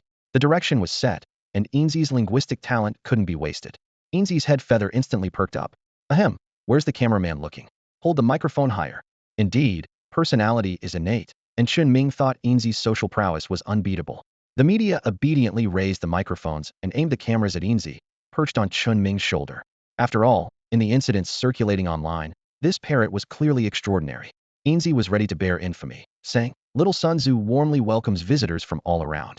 Tickets are only $100. Yes, you heard right. Not $999, not $666, just $100. Tigers, lions, and pandas, peanuts, and seeds, ahem, ahem." Chen Ming was speechless, while the reporters holding microphones and photographers with cameras collectively broke into laughter. No one had ever dared to openly advertise during an official interview. But this main character didn't seem to be human. Without giving them a chance to react, Enzy dove straight into telling a story. However, Chen Ming's gaze was drawn to the entrance, where a large group of strangers was approaching along the path. As Enzy's story echoed in his ears, Chen Ming watched as Emo Xiaoro stepped out of the ticket gate into the world beyond. Initially, he hadn't planned on hosting any more visitors. Now that he had some money, he intended to have a good meal, rest a bit, and use 2 awakening cards to provide much-needed nutrition to the animals who had long been starving. However, he found himself surrounded by media, unable to move. Despite this, seeing the large crowd outside the park gates that seemed to mean no harm, Chen Ming felt somewhat relieved. He had an idea of who they were, so he decided to play along. Enzy, unexpectedly eloquent, amused several female reporters with his storytelling. He recounted an outrageous tale about a celestial general from a past life and the 13 fairy maidens, bringing it to a close. The truth of the story didn't matter. What mattered was a bird telling it on camera, instantly drawing attention and generating buzz. Under Chen Ming's guidance, Enzy occasionally dropped some insider tidbits, like how Captain Squarehead made payments and his verbal spar with Zhang Tianran. Whether or not these stories were reported was irrelevant. Respecting the media was key, and it didn't cost a penny. Finally, Enzy cleared his throat and earnestly declared, "Ladies and gentlemen, make sure to advertise our little son's zoo. Look at that lion over there, so hungry it's crying, and that sloth, too weak to move." The cameraman followed Enzy's wing as he pointed, capturing everything. The sight was indeed pitiful. Overgrown grass, neglected greenery, peeling and rusty cages, a lion with visible ribs, and a motionless sloth on the ground. Enzy's emotional appeal moved even seasoned reporters to tears. This was a talent that couldn't be taught. When the interview concluded, the Huaching TV station reporter enthusiastically promised to promote the zoo, and others followed suit, including those from TV, radio, and streaming platforms. As Chen Ming escorted them out, he noticed a group of people nearby. The reporters, having put away their microphones, eagerly rushed to question President Xue. "Today is your engagement day. Did something unexpected happen? Why are you at this rundown zoo on your engagement day? Can you share the secret?" President Xue, expressionless and cold, replied, "I'm sorry, today I'm here in a personal capacity to visit a friend." Brother Enzy, no interviews." He then gestured for his subordinates to block the media and led his group towards the park entrance. Xue Daping had come to honor his promise. "Buy a ticket, no one enters without one." The media laughed suddenly. "No matter who you are, no matter your status, you must buy a ticket." Mo Xiaoro, adorably persistent, watched as the notorious Xue Daping, owner of several mines, took a box handed to him by an aide and placed it at the ticket booth. "A little token, let's call it a ticket purchase." In the distance, photographers quickly raised their cameras to capture the moment, though they couldn't see what was inside the box. As Chinming opened the crack of the suitcase, Mo Xiaoro quickly pressed it down with such force that it left a dent on the surface. Through the gap, Chinming saw the suitcase brimming with cash and boxes of jewelry. Mo Xiaoro's eyes showed hesitation mixed with reluctance, and Chinming couldn't help but feel tempted by the tangible wealth. He didn't pretend to refuse, nor did he immediately agree. Instead, he looked at Xue Daping with feigned confusion. This was exactly the reaction Xue Daping wanted to see. "Just pay the entrance fee," Xue Daping said with a wave of his hand and a casual tone. "These are for Enzy's brothers. How you divide them is up to you. Can we go in now?" He laughed and added, "Hey buddy, you can have an extra chicken leg tonight." "Huh, but why are you here so early?" Enzy flapped its wings and landed on Xue Daping's shoulder. Xue Daping glanced at Mo Xiaoro and Uncle Zhang, both of whom were stunned, delighted, and dumbfounded, and he felt satisfied with Enzy's discretion. Of course, promises must be kept. Everything else can wait, he thought smugly. The group lined up to enter the zoo, while Chen Ming instructed Mo Xiaoro, who was tightly clutching the suitcase, to lock the entrance gate. Then, he personally accompanied Xue Daping, who had only brought a few bodyguards, on a tour of the zoo. It was then that Chen Ming understood why Xue Daping had given such a generous gift. Enzy had essentially saved his life, as there were some people plotting against him, almost succeeding, though he couldn't elaborate further. "This zoo is in shambles," Xue Daping remarked as he turned to Chen Ming. "Would you consider letting Enzy come with me?" Before Chen Ming could respond, Enzy leapt up and smacked Xue Daping in the face with its wing. "Wow, I thought we were brothers, and you want to take me over?" "Haha, caught you." Xue Daping laughed heartily, but his eyes remained fixed on Chen Ming. Just a couple of hours ago, Zhang Tianran from the investigation bureau had a similar idea, but Enzy chased him away. Chen Ming said with a slight smile. Xue Daping was momentarily stunned, then chuckled and shook his head. "I wouldn't dare mess with old Zhang." "Got it. Let's be friends then. I'll send someone to fix up the surroundings for free, and you give me an annual pass, a lifetime pass, for when friends come to visit. They're always welcome." Chen Ming didn't refuse such a friendship, especially with someone wealthy and capable. In his view, Xue Daping's demeanor was worth befriending. The two shook hands, both feeling they were quite compatible. Meanwhile, Enzy, with a pout, thought to itself, "He's just an official, not a celestial being. Look at you, so ambitious." After a brief tour, Xue Daping didn't linger. Only then did Mo Xiaoro, her face flushed with excitement, appear before Chen Ming, still holding the suitcase. "Director, we've hit the jackpot, huh? Paychecks, shopping, extra meals." Chen Ming also laughed, feeling the first crisis had been safely overcome, with abundant rewards. The three of them and the bird returned to the office. Chen Ming first glanced at the white cat, still curled up and sleeping soundly, before settling into his chair. Across from him, Mo Xiaoro and Uncle Zhang were already seated. Mo Xiaoro eagerly spoke first. "We collected hundreds of thousands from ticket sales, and there's another few 100,000 in this suitcase. Altogether nearly 1 million, plus these jewelry pieces, wow." Her eyes sparkled, and Uncle Zhang couldn't hide his smile. At that moment, Chen Ming thought about using the species detection skill on the two people in front of him. Name, Mo Xiaoro, species, human, age, 22, bloodline, barbarian 12. Skills, enhanced physical talent, intelligence loss. Then he looked at Uncle Zhang. Name, Zhang Zhan, species, human, age, 58, bloodline, none. Skills: investigation, shooting, combat talent, keen vision. Chen Ming was utterly surprised to find that these two were not ordinary people at all. Mo Xiao's talent, which seems to defy reason, is indeed striking. Her bloodline concentration is incredibly high, which explains her extraordinary strength. Chen Ming hesitated about whether to give her an awakening card, but suddenly realized the danger if she got too excited and knocked him over after awakening. This thought sent a shiver down his spine, and he quickly dismissed the idea. He reminded himself that the first rule is never to use an awakening card on a species that can't be controlled. In Mo Xiao's case, it's not just about control, she's beyond self-control. If she gets excited, she can't even control herself, which is just absurd. He wiped the imaginary sweat from his forehead and glanced at the simple-minded Uncle Zhang. What kind of setup is this? It's like a war machine. Yet, somehow, he's fallen to the point of living incognito. Chinming once considered the possibility that Uncle Zhang might be a plant from some hidden faction, but recalling his consistent behavior over time, he discarded that notion. Everyone has their secrets, perhaps wounds they wish to keep hidden. As long as there's no malice, it's best not to pry. Watching the cheerful pair in front of him, Chinming tapped the table and asked Uncle Zhang if he had contacted the suppliers to send over meat and fresh vegetables for tonight's feast. He also mentioned managing the finances and asked if the keys were with him. Uncle Zhang wiped his moist eyes, nodded repeatedly, and took out the keys. He managed well when there was little money, and now with so much. Now you manage it too. We're family, always will be. Once the zoo turns a profit, I'll distribute some shares, and as long as you stay, you'll always get dividends. Yay! Thud. Chen Ming was helplessly knocked over once more. Although the scent was pleasant and the touch was soft, Mo Xiao leaping over the table took him completely by surprise. Uncle Zhang hurriedly pulled the guilty Mo Xiao up, and Chen Ming stood up, covering his head with a grim expression. Make sure they deliver everything before dark. I'm going for a walk. With that, he left the office with Enzy, who was stifling laughter, while Uncle Zhang's scolding voice followed them.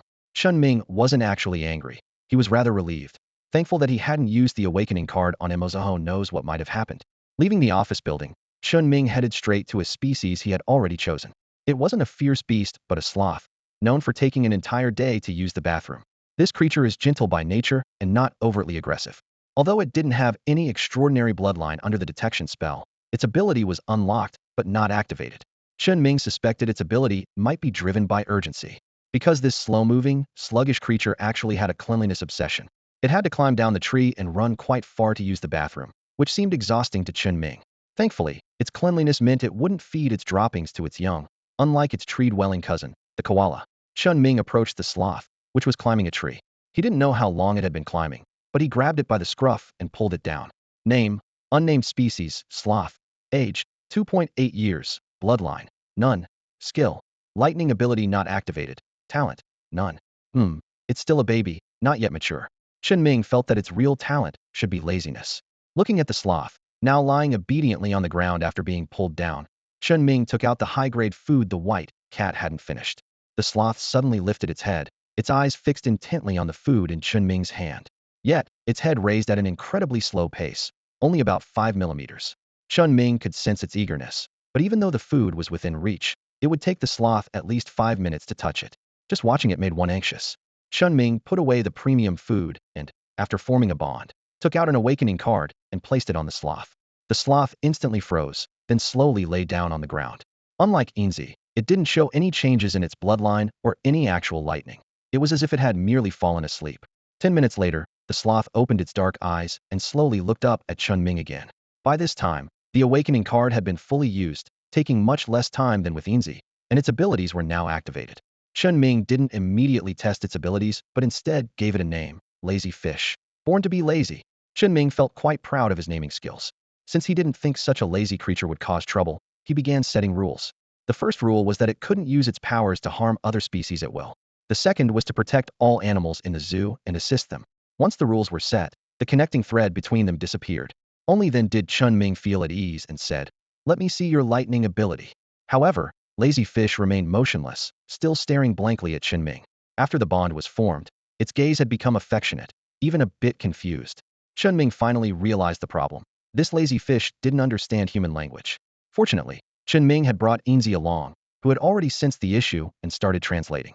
Upon understanding, Lazy Fish vanished without warning from Chen Ming's sight, followed by a thud from afar. Turning his head, Chen Ming found that Lazy Fish had crashed into a tree over 20 meters away and was slowly sliding down like a liquid. Clearly, its first takeoff attempt had ended in a daze. Chen Ming felt a vein throb on his forehead as Enzy let out a strange laugh, falling off Chen Ming's shoulder from laughing so hard. He suspected Enzy was making fun of him, but recalling how Enzy's phoenix flame had burned through 2 floors and even the earth, this scene didn't seem so hard to accept. The sprawled-out lazy fish slowly came to, turning its head with extreme slowness and looking at Chen Ming with a pitiful expression. Chen Ming took out the premium food, intending to say, "Here you go," but before he could finish speaking, lazy fish disappeared again. Suddenly, the food was snatched from his hand, and lazy fish had returned to the tree trunk, holding the food. Even Enzy, who had been laughing, was stunned. Chen Ming stood up and rubbed his forehead in disbelief. Indeed, food was the true motivator. Watching lazy fish, about a meter off the ground, clinging to the trunk and gnawing on the food, Chen Ming walked over. Lazy fish's eating pace was much slower than Enzy and the white cat, with tiny crumbs falling. As Chen Ming and Enzy observed closely, they didn't notice the crumbs dropping into the grass, but saw a dung beetle grabbing and munching on them instead. Though its name might be less known, the dung beetle is also called a scarab, ironclad, night wanderer, and dung beetle. Seeing nothing amiss, Chen Ming, with one awakening card left, planned to use it on the white cat after arranging for its legal status. Then he headed to the tiger enclosure. Thanks to the emaciated tiger stepping in today, the situation could have turned out quite differently. When the cage door opened, the tiger lay low on the ground, its once majestic forehead marking now thin and distorted, ears pinned back, giving it a docile appearance. Chen Ming didn't immediately offer food but used his detection skill, discovering that this tiger had no special bloodline abilities and was just an ordinary Siberian tiger. So he took out high-grade feed. As soon as he did, the tiger lifted its head abruptly, drooling profusely, but it didn't attack. Instead, its tail wagged, eyes fixed on the feed in Chen Ming's hand. He broke off about a fifth of it, cautioning that overeating could be harmful. After Silver translated, Chen Ming noticed a wet patch on the ground, quickly bent down, and offered a small piece from his palm. The tiger's soft, warm tongue swept over, leaving no crumbs, and after swallowing, it affectionately rubbed against Chen Ming's pant leg before slowly closing its eyes and falling into a deep sleep. It was truly too weak. Poor living conditions and prolonged hunger had stripped it of its regal demeanor. Fortunately, Chen Ming brought hope. By the time Chen Ming returned to the office building, it was already dark, and the meat and vegetables had been delivered. Uncle Zhang and 2 others were busy preparing meals. As the cooked food was loaded into the transport vehicle, Chen Ming, under the guise of helping, crushed some high-grade feed and mixed it in.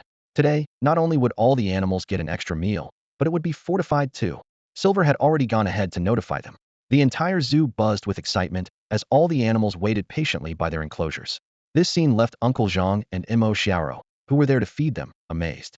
After the work was done, night fell, and the 3 of them gathered in the office for a modest celebration. Uncle Zhang was so moved he shed tears and broke his rule by taking out a bottle of liquor. When Mo Xiaoro expressed a desire to try some, she was met with a united front from Chen Ming and Uncle Zhang resisting her. If she's hard to handle sober, who knows what she'd do with a drink? She might tear down the whole zoo.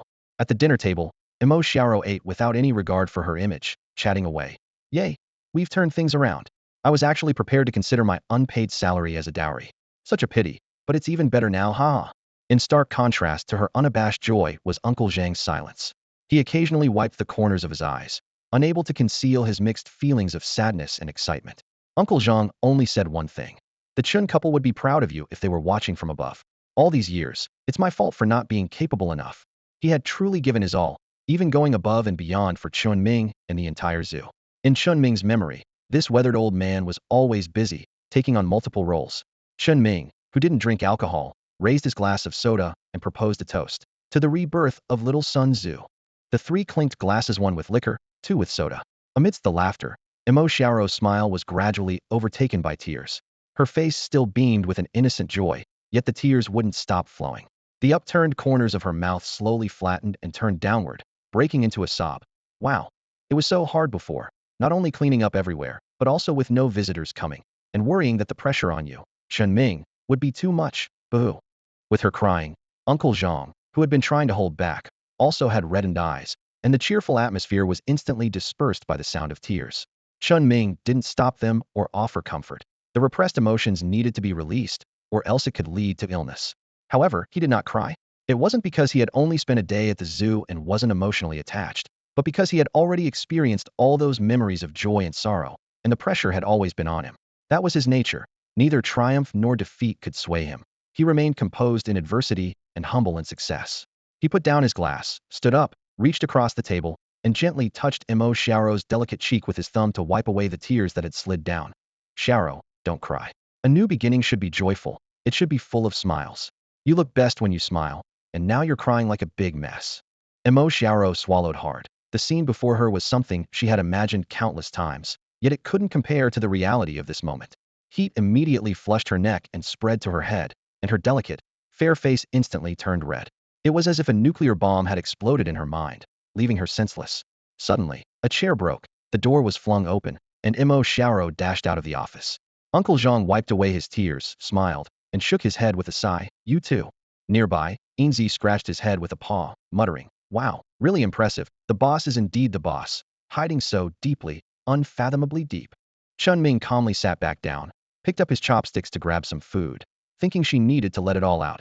She couldn't cry all night. Ha ha ha. Uncle Zhang seemed a few years younger, his eyes shining brightly. I'm old. I don't understand you young folks, but just take care of yourselves. With that, he got up and left. After Mo Xiao ran out, she didn't return. Chen Ming finished his meal, cleaned up the table, and his eyes were nearly closing from exhaustion. He thought about how the suddenly popular zoo might attract some attention, and also considered that those behind the betting agreement might take action. This was the first day Chen Ming had traveled to this new world. After a day filled with emotional ups and downs, stress, tension, excitement, and thrill, everything finally turned into sheer exhaustion. Without even bothering to change out of his clothes, he collapsed onto the bed in his office and fell into a deep sleep. The zoo was enveloped in silence under the night sky, with only sporadic insect chirps and bird calls echoing through the darkness. At that moment, Mo Xiao was alone in her dorm room. Having just showered and changed into her pajamas, she stood in front of the mirror, her slender fingers gently tracing her left cheek. She unconsciously bit her lower lip, her eyes misty, as her thumb found its way into her mouth for a gentle suck. Realizing what she was doing, Mo Xiao snapped back to reality, her cheeks instantly flushing red. Darn it, she muttered, smacking her flushed cheeks. I always thought he was a blockhead, a wooden man. How did he suddenly become so charming? Why did I run away? I should have just jumped on him. No, no, that's too forward. Oh, she paced back and forth in the room. Oh gosh, he's really good, making my heart race like this. Just then, Enzy appeared silently outside the window. Mo Xiao's expression tightened, and she pulled it inside. If you dare tell anyone, I'll wring your neck. Enzy remained unfazed, its signature tuft of golden hair on its head moving with a teasing flick. Without me, you think you can win over the boss? Threatening me? Well, then I won't help you anymore, humph. Mo Xiao deflated instantly, slumping over the table and mumbling softly. Am I not pretty? I can't flirt or sweet talk. All I can do is work dumbly. So he doesn't like me. How could anyone not like the vibrant and curvy Miss Xiao? Enzy rolled its eyes. You just can't control yourself. You're too hurtful. Let me tell you a secret. The boss is dead asleep right now. Seeing Mo Xiao's confused expression, Enzy was exasperated. Just take the initiative, make it happen, and then deal with it. So clueless. Mo Xiao's eyes lit up, but then her face turned red again as she covered it with her hands. Ugh, I don't dare. I have no experience. I'm scared. Enzy was about to offer some advice when a low, raspy cat meow suddenly broke the silence. Meow woo. The sound seemed to come from a deep breath. Enzy was startled. Miss Xiao, something's wrong. Someone's broken into the zoo, over at the open mudflat in the southwest. Lost in her fantasies, Mo Xiao was momentarily stunned, but quickly snapped to action, grabbing a rubber baton and flashlight before rushing out the door. The southwest side of the zoo was once a hippo exhibit, now abandoned due to lack of maintenance. Two masked intruders were cautiously making their way through, oblivious to the insect that had crawled up one man's pant leg, its wing case making a slight, crackling sound. Atop a water tower, a white cat was watching the uninvited guests, a low warning growl emanating from its throat. Don't you think this job is a bit odd? One of them whispered. Paying so much to capture a bird at this nearly bankrupt zoo, and if we can't catch it, we're supposed to kill it. Is the employer crazy? Stop complaining. The other replied, checking the map. That bird's famous, it's even been on TV commercials. Probably made someone jealous. This should be the abandoned hippo area. Head northeast to find the office building. Dude, it's just a rundown zoo, with only 3 people if you count that old man. Why not go through the main gate? It's closer. You don't get it. We need to avoid the cameras and the dorm area. They say that woman, though beautiful, is a real tiger, really vicious. Us too might not. You're the tiger. Before he could finish, wham, a rubber baton spun through the air and hit the speaker on the head. His eyes rolled back, and he fell flat, a goose-egg-sized lump forming instantly. The other man, startled, hurriedly shone his flashlight around, revealing a girl with a messy ponytail and wearing pajamas with a cartoon bunny on them. He hesitated for a moment, but the beautiful girl was already charging at him with a stern expression. Whoa, whoa, whoa, listen to me. He didn't get to finish before Emo Xiaoro, interrupting his imagination, landed a hook punch that lifted him off his feet like a shrimp, followed by an elbow strike to the back of his neck, leaving him unconscious with a blissful expression.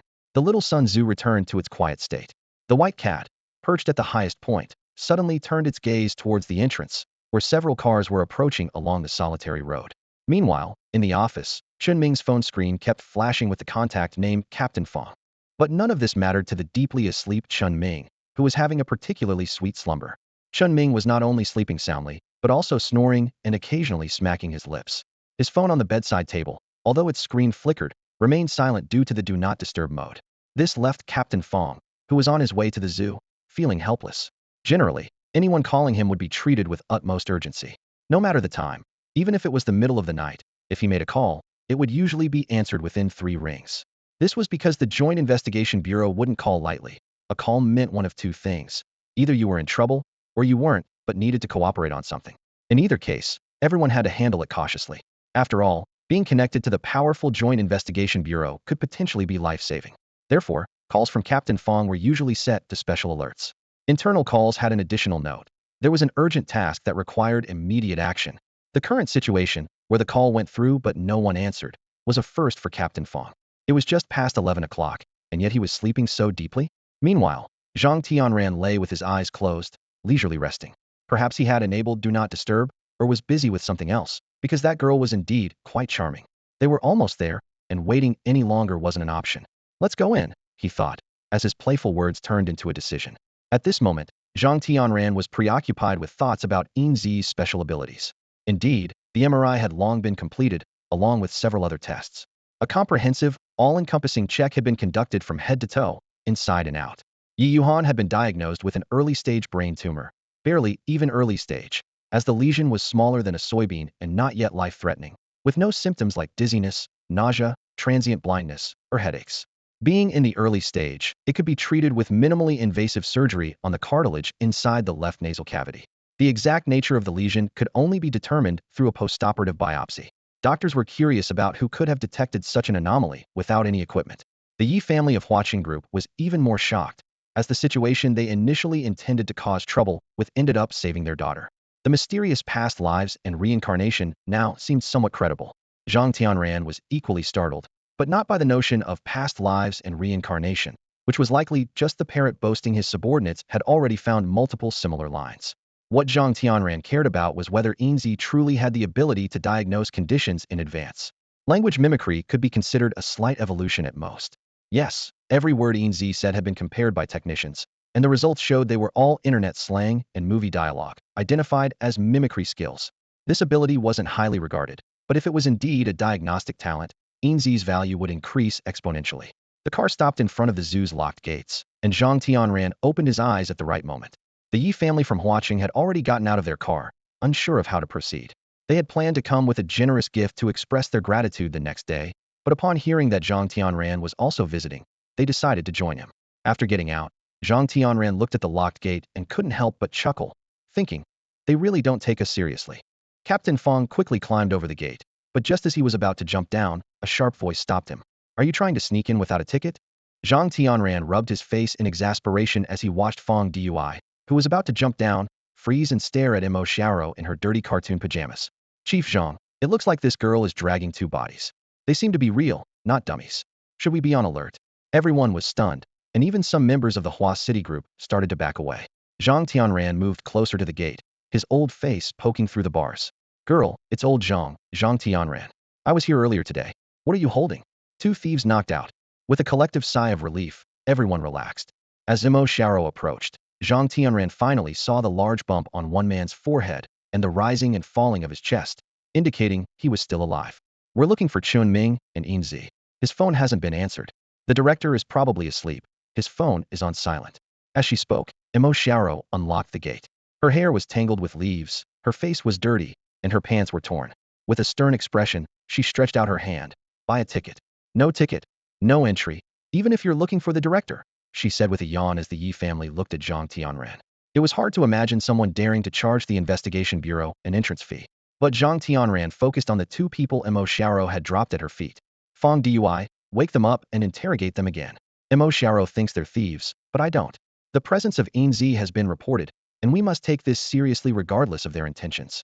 Fong Dui, who had already jumped down, grabbed the two and was about to head back to the car when Mo Xiao grabbed his wrist, squeezing it painfully. Not without the director's permission. The Yi family was dumbfounded. The investigation bureau needs the director's consent to arrest someone? The bureau's authority isn't questioned by anyone. Whoever intervenes gets arrested, no favors, no inquiries allowed. Yet Zhang Tianran's response once again defied everyone's expectations. All right, let's take them to find Chen Ming then. Hey, don't just stand there. Where's your ticket money? The Yi family quickly brought over a box. The main party was in front, with the old butler following behind. I am Yi Mingyang from Hua City Group, here to thank your park and Enzy for saving my daughter's life. It's a rushed visit tonight, so we only brought a small gift. We'll offer more gratitude another day. The box opened at the ticket counter, revealing cash, making Mo Xiao's eyes water with joy. Ahaha. With dried leaves in her hair, she laughed. I'll hold on to the ticket money for now. Whether it's needed depends on what the director says. Please, everyone come inside. Mo Xiao yanked open the 3-meter-high, 5-meter-wide metal gate, breaking the metal line underneath, forcing it open to let the car in. Her dirty face seemed to scream, "Don't let these golden geese escape." Everyone was dumbfounded. Only Fong Dui frowned, calculating the weight of the iron gate and the mechanical resistance below, concluding he probably couldn't move it. Zhang Tianran's eyes flashed as he entered the park with a smile, choosing to walk instead of taking the car, prompting everyone else to follow suit. Mo Xiao suddenly felt foolish, having damaged the automatic gate for nothing. She silently cursed the old man as they entered the office building. In her pajamas, Mo Xiao rushed ahead to the office. Turning on the light, she found Chen Ming asleep, still dressed. She called out, but couldn't wake him. Zhang Tianran and the others entered the office. For the sake of the box of money, little Sun Zhu, and Chen Ming's dreams and perseverance, Mo Xiao picked Chen Ming up and gently placed him in the office's main chair. The director is exhausted, sleeping deeply, she coughed. The group, already somewhat immune to Mo Xiao's antics, watched as Chen Ming, asleep, was placed in the chair like a princess being carried. Everyone shared the same inexplicable feeling. Being the director of this zoo wasn't easy for Chen Ming. Chen Ming sat on the sofa, his head tilted to one side, resting on Mo Xiao's waist. He made smacking noises, and a line of drool slowly trickled out. The Yi family, being a local aristocratic family in Huaqing, prepared to leave, feeling it was impolite to disturb them in the middle of the night. However, Zhang Tianran rubbed his forehead and gestured for everyone to sit still. Girl, at least wake him up. Do you expect him to communicate through sleep talking? Look, the Yi family is about to leave. Maybe you should give them the ticket money first. Mo Xiao found herself in a dilemma with Yi Mingyang and the old butler, unsure whether to stay or leave. She glanced at Zhang Tianran, who was smiling, and thought to herself, how can I let the money slip away? That would be the ultimate disrespect to money. She raised her hand high, but it fell gently on Chen Ming's face. She clasped his head with both hands and shook it side to side, not controlling her strength in her haste, causing Chen Ming's tongue to loll out. Spinning world? Or flat earth? Chen Ming struggled to open his eyes, seeing the light and room spinning as if he were tossed into a washing machine. There seemed to be people in the room, but he couldn't see them clearly. Everything was a blur. He raised his hand to steady his dizzy head while Mo Xiao tiptoed and hid behind a chair. Director, old Zhang. Zhang Tianran and the Yi family are visiting, and they bought tickets. Chen Ming, still dazed, scratched his head, puzzled. What director? What old Zhang? Where am I? His mind was a whirl, and the whole world seemed to sway. As his vision cleared, he stared blankly at the smiling figures, particularly the old man Zhang Tianran, who had a rather lecherous grin. He absent-mindedly tapped the desk, trying hard to recall what had happened. Dinner celebration, cleaned up, then fell asleep on the bed. That was fine. Why am I sitting in an office chair? Chen Ming was confused, even suspecting he might have been sleepwalking. When he turned and saw Mo Xiao, with grass and dirt on her head, he was startled and almost spat out a curse. What? Where have you been crawling? He realized his own appearance was also a mess. Mo Xiao bit her lips silently, looking a bit helpless. Zhang Tianran chuckled. Here's the thing. Yi Yuhan from the Yi family was diagnosed, and they came to thank you. I was just passing by. Well, this girl caught 2 thieves, so I took over. Zhang Tianran spoke lightly, but the Yi family was cursing inwardly, knowing it was him who insisted on dragging everyone here in the middle of the night. Yet they had to maintain a polite facade. It was all so rushed. Please accept this small gift. Once my daughter recovers, we'll visit with a grand gift. Could we possibly see Enzy? Mo Xiao quietly moved to the desk, opened the briefcase, and nudged Chen Ming under the table. Chen Ming was surprised by the generous gesture. He had just wanted to remind them about Enzy out of courtesy, not expecting such politeness in return. He brushed away the persistent nudging fingers and nodded toward the adjacent room. Enzy is sleeping next door. Go wake him up. Huh? Oh. Emo Xiaoro initially wanted to mention that Enzy had just been with her, but considering her disheveled appearance, she only wanted to leave quickly and hurried out. Soon, a sleepy-eyed Enzy stumbled into the office, swaying like a walking chicken. As it hopped around, Enzy accidentally tripped over its own paws and fell to the ground, seemingly waking up from the unexpected tumble. It shook its head, finally remembering it could fly. Flapping its wings, it flew steadily towards Chen Ming and landed on his shoulder. Huh? Why did you call me boss? I was having such a nice nap, Enzy yawned, rubbing its head against Chinming. Chen Ming affectionately reached out and ruffled the tuft of golden hair on Enzy's head. The Yi family wants to meet you. It's a thank you gift. Wow. Drumsticks, so many drumsticks. The Yi family. They're good people. Enzy exclaimed excitedly. Yi Mingyang coughed slightly and began. I am Yi Mingyang, here to express my gratitude for saving my daughter. I wanted to ask. Before he could finish, Enzy interrupted. Don't ask. The past is gone like the wind. Let's go our separate ways peacefully. Why trouble yourself? Enzy's words were like a Zen riddle, leaving Yi Mingyang momentarily stunned. At this moment, Zhang Tianran's earpiece transmitted the technician's voice, reciting lines from the movies Zoo Warriors and a Chinese ghost story verbatim. Zhang Tianran nearly spat out the water in his mouth, observing the contemplative Yi Mingyang, thinking it might be entertaining to watch. After a moment, Yi Mingyang exhaled deeply, as if he had truly reached an understanding. Mingyang will inform my daughter. Though it began with a misunderstanding, it ended well. The Yi family has nothing to repay you with, but we do have some influence in this city. Should you encounter any difficulties, Mingyang will not hesitate to help. With that, he signaled with his eyes, and the old butler placed a business card on the table. The two then took their leave, as the matters that followed concerned the Joint Investigation Bureau, and it was best for them not to hear. After they left, Zhang Tianran set down his glass, wanting to know just one thing. Whether Enzy had the ability to foresee or detect illnesses beforehand. Enzy's abilities are not something you can. Enzy began to boast, but was quickly interrupted. Don't say anything. I don't believe a word of it. I want to hear it from Chen Ming. Enzy bristled instantly, but was calmed by Chen Ming's soothing touch. Enzy doesn't have those abilities. It's just a kind of animal intuition, similar to how dolphins can sense pregnancy. Chen Ming explained truthfully. Enzy indeed didn't have such abilities. As for animal intuition, it was well known and merely a clarification. Zhang Tianran adjusted his glasses without speaking, keeping his focus on Chen Ming. When the earpiece transmitted the voice of a psychological profiler, indicating no signs of lying, no anomalies in his gaze, mouth, body language, or tone, Zhang Tianran was convinced. The old man trusts you. As for those two thieves, we lost the lead on who hired them. Someone will deliver your consultant certificate by day. No pay, no tasks, but you'll receive special information alerts. With that, Zhang Tianran also stood up to leave. But as he exited the office building, he pulled out his phone and made a call. Deploy more personnel to observe from a distance at Xiaotaiyang Zoo. I suspect there might be other non-aggressive special ability species here. If you notice anything unusual, don't act rashly, and certainly don't turn friends into enemies. Zhang Tianran trusted Chen Ming's words and believed Enzy had no other abilities. However, as one of the longest-serving members since the founding of the Joint Investigation Bureau, he preferred to trust his instincts. His advice was a testament to Zhang Tianran's wisdom. Turning harmless friends into allies was the way forward, while indiscriminately offending talented individuals was foolish. The Yi family left, Zhang Tianran left, and even Emo Xiaoro was nowhere to be found. The office returned to silence, much to Chen Ming's annoyance as he was no longer sleepy. He took out stacks of cash from a box, counting them to a total of over 1,000,000. Chen Ming felt his blood rush, his face flushing with heat. But before he could put the money away, a meow echoed from the doorway. A white cat, with something in its mouth, gracefully leaped onto the desk. With a plop, it dropped a small, 2-centimeter diameter, black-brown beetle.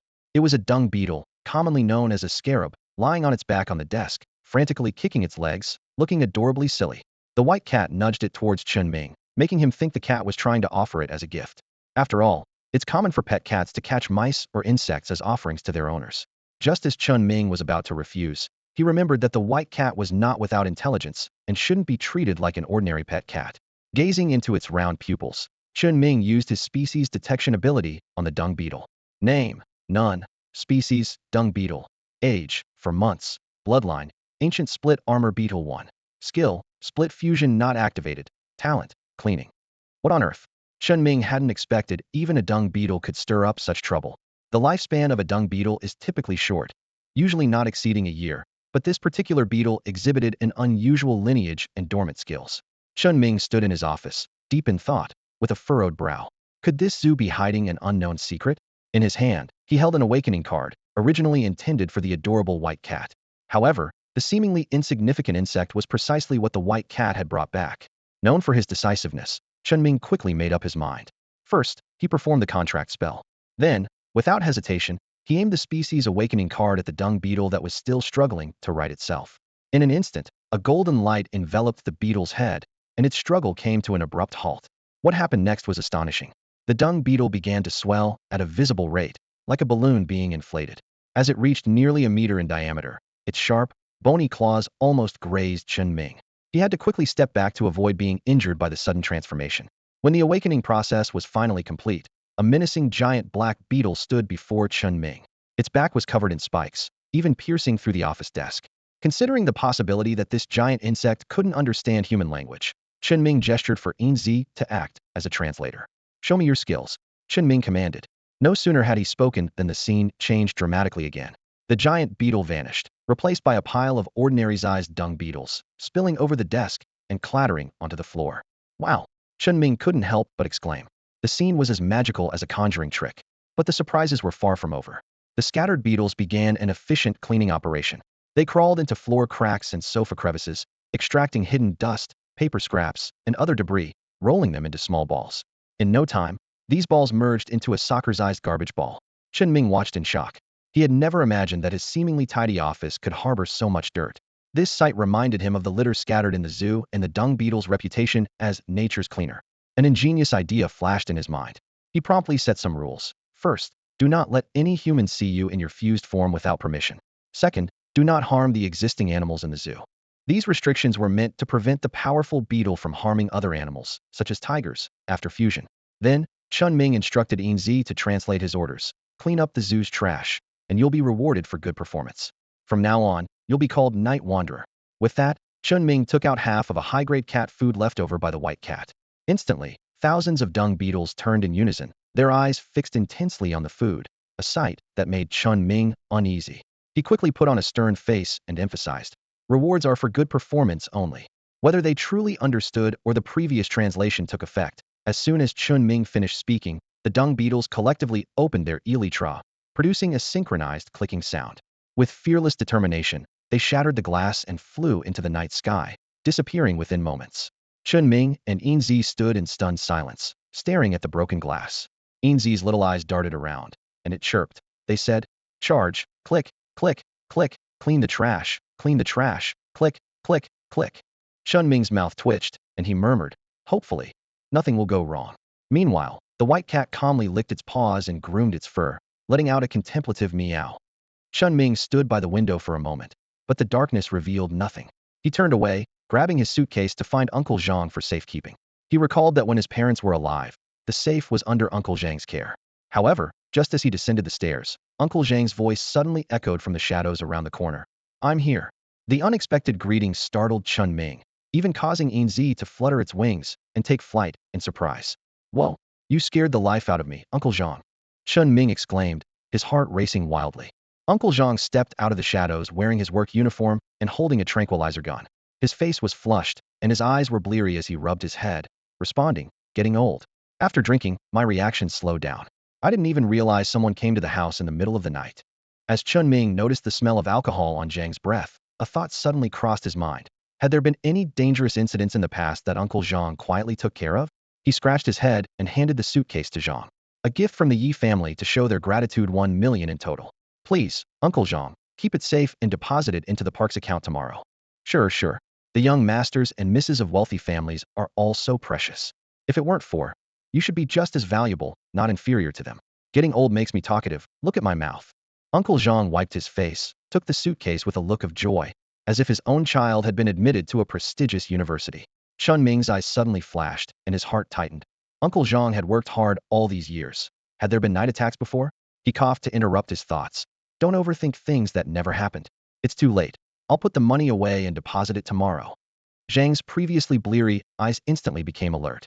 He turned and left with the suitcase, walking briskly as if fleeing. Taking advantage of Zhang's lapse in judgment after drinking, Chinming smiled. The past had nothing to do with him. It was the quiet protection of this elderly man that was most precious. Chinming noted everything in his heart, turned upstairs, took a bath, and finally lay comfortably in bed. He intended to sleep with the fluffy white cat, but it vanished in the blink of an eye. The next day, as dawn broke, Uncle Zhang, who was accustomed to rising early, prepared breakfast and grabbed a broom to clean the path leading to the park entrance. As he stepped out of the office building, he was stunned, even rubbing his eyes vigorously to make sure he wasn't seeing things. Before him, the path, once cracked and overgrown with weeds, was now remarkably clean. There were no fallen leaves or trash, and even the weeds in the cracks had been cleared. Not a leaf, cigarette butt, or twig was in sight along the road, as if dozens of people had vacuumed it overnight. Despite the road still being old, it appeared exceptionally tidy. Uncle Zhang, holding the broom, was skeptical and walked further. The more he walked, the deeper his frown became, turning into furrows. The entire zoo seemed to have been licked clean by dogs. A bizarre image of dozens of dogs lined up, frantically licking the lawns and cement paths, popped into Zhang's mind. More crucially, he found no sign of where all the trash had gone after walking through the zoo. The trash cans were empty, with no garbage, plastic bags, or cigarette butts. It was indeed quite mysterious. Even more puzzling was when Zhang inspected the grass roots in the cracks. The cuts were jagged and uneven, as if gnawed by something. Squinting, Zhang lit a cigarette. Smoking was prohibited in the park due to animals' sensitivity to smoke, but with the park in such disrepair, occasionally Zhang would smoke while cleaning. He was deep in thought. Meanwhile, far away, the Federal Investigation Bureau staff assigned to monitor the zoo were completely baffled. After being dispatched late at night, they compared the current scenery with the daytime recordings and the Little Sun Zoo map. The scene before them wasn't just unusual, it was downright supernatural. Sorry for disturbing you so early, Director Zhang, but there's a major issue. Zhang Tianren hadn't fully woken up yet. He forced his eyes open just a sliver and noticed the sky was just beginning to lighten. Despite his age, he still felt groggy upon waking up. With a wide yawn, he warned, "This better be important, or I swear I'll make sure you have a big issue yourself at least a month of cleaning toilets." Rubbing his face, he listened to the serious voice on the phone. At Little Sun Zoo, where there used to be trash, weeds, cigarette butts, and plastic bags, everything is now spotless. It's been 5 hours since dawn, and no one has entered during that time. Infrared equipment detected nothing unusual. All animals are in their respective areas. Only Zhang Zhan, who is on record, is in the courtyard inspecting, and he seems surprised. This is not normal. Requesting permission to investigate. Zhang Tianran sat up abruptly, instantly alert, his eyes fully open. Just keep observing. Your job is to observe and document, he barked. Yes, Zhang Zhan is returning to the office building. Everything else is normal. Still not fully awake, Zhang Tianran rubbed his eyes, thinking to himself, I knew something was off. But what is it? As he spoke, he dialed a number. This is Zhang Tianran. Hurry up and prepare Chen Ming's first-level advisor certificate. Just finish the review? I need it now. Get out of bed and do it.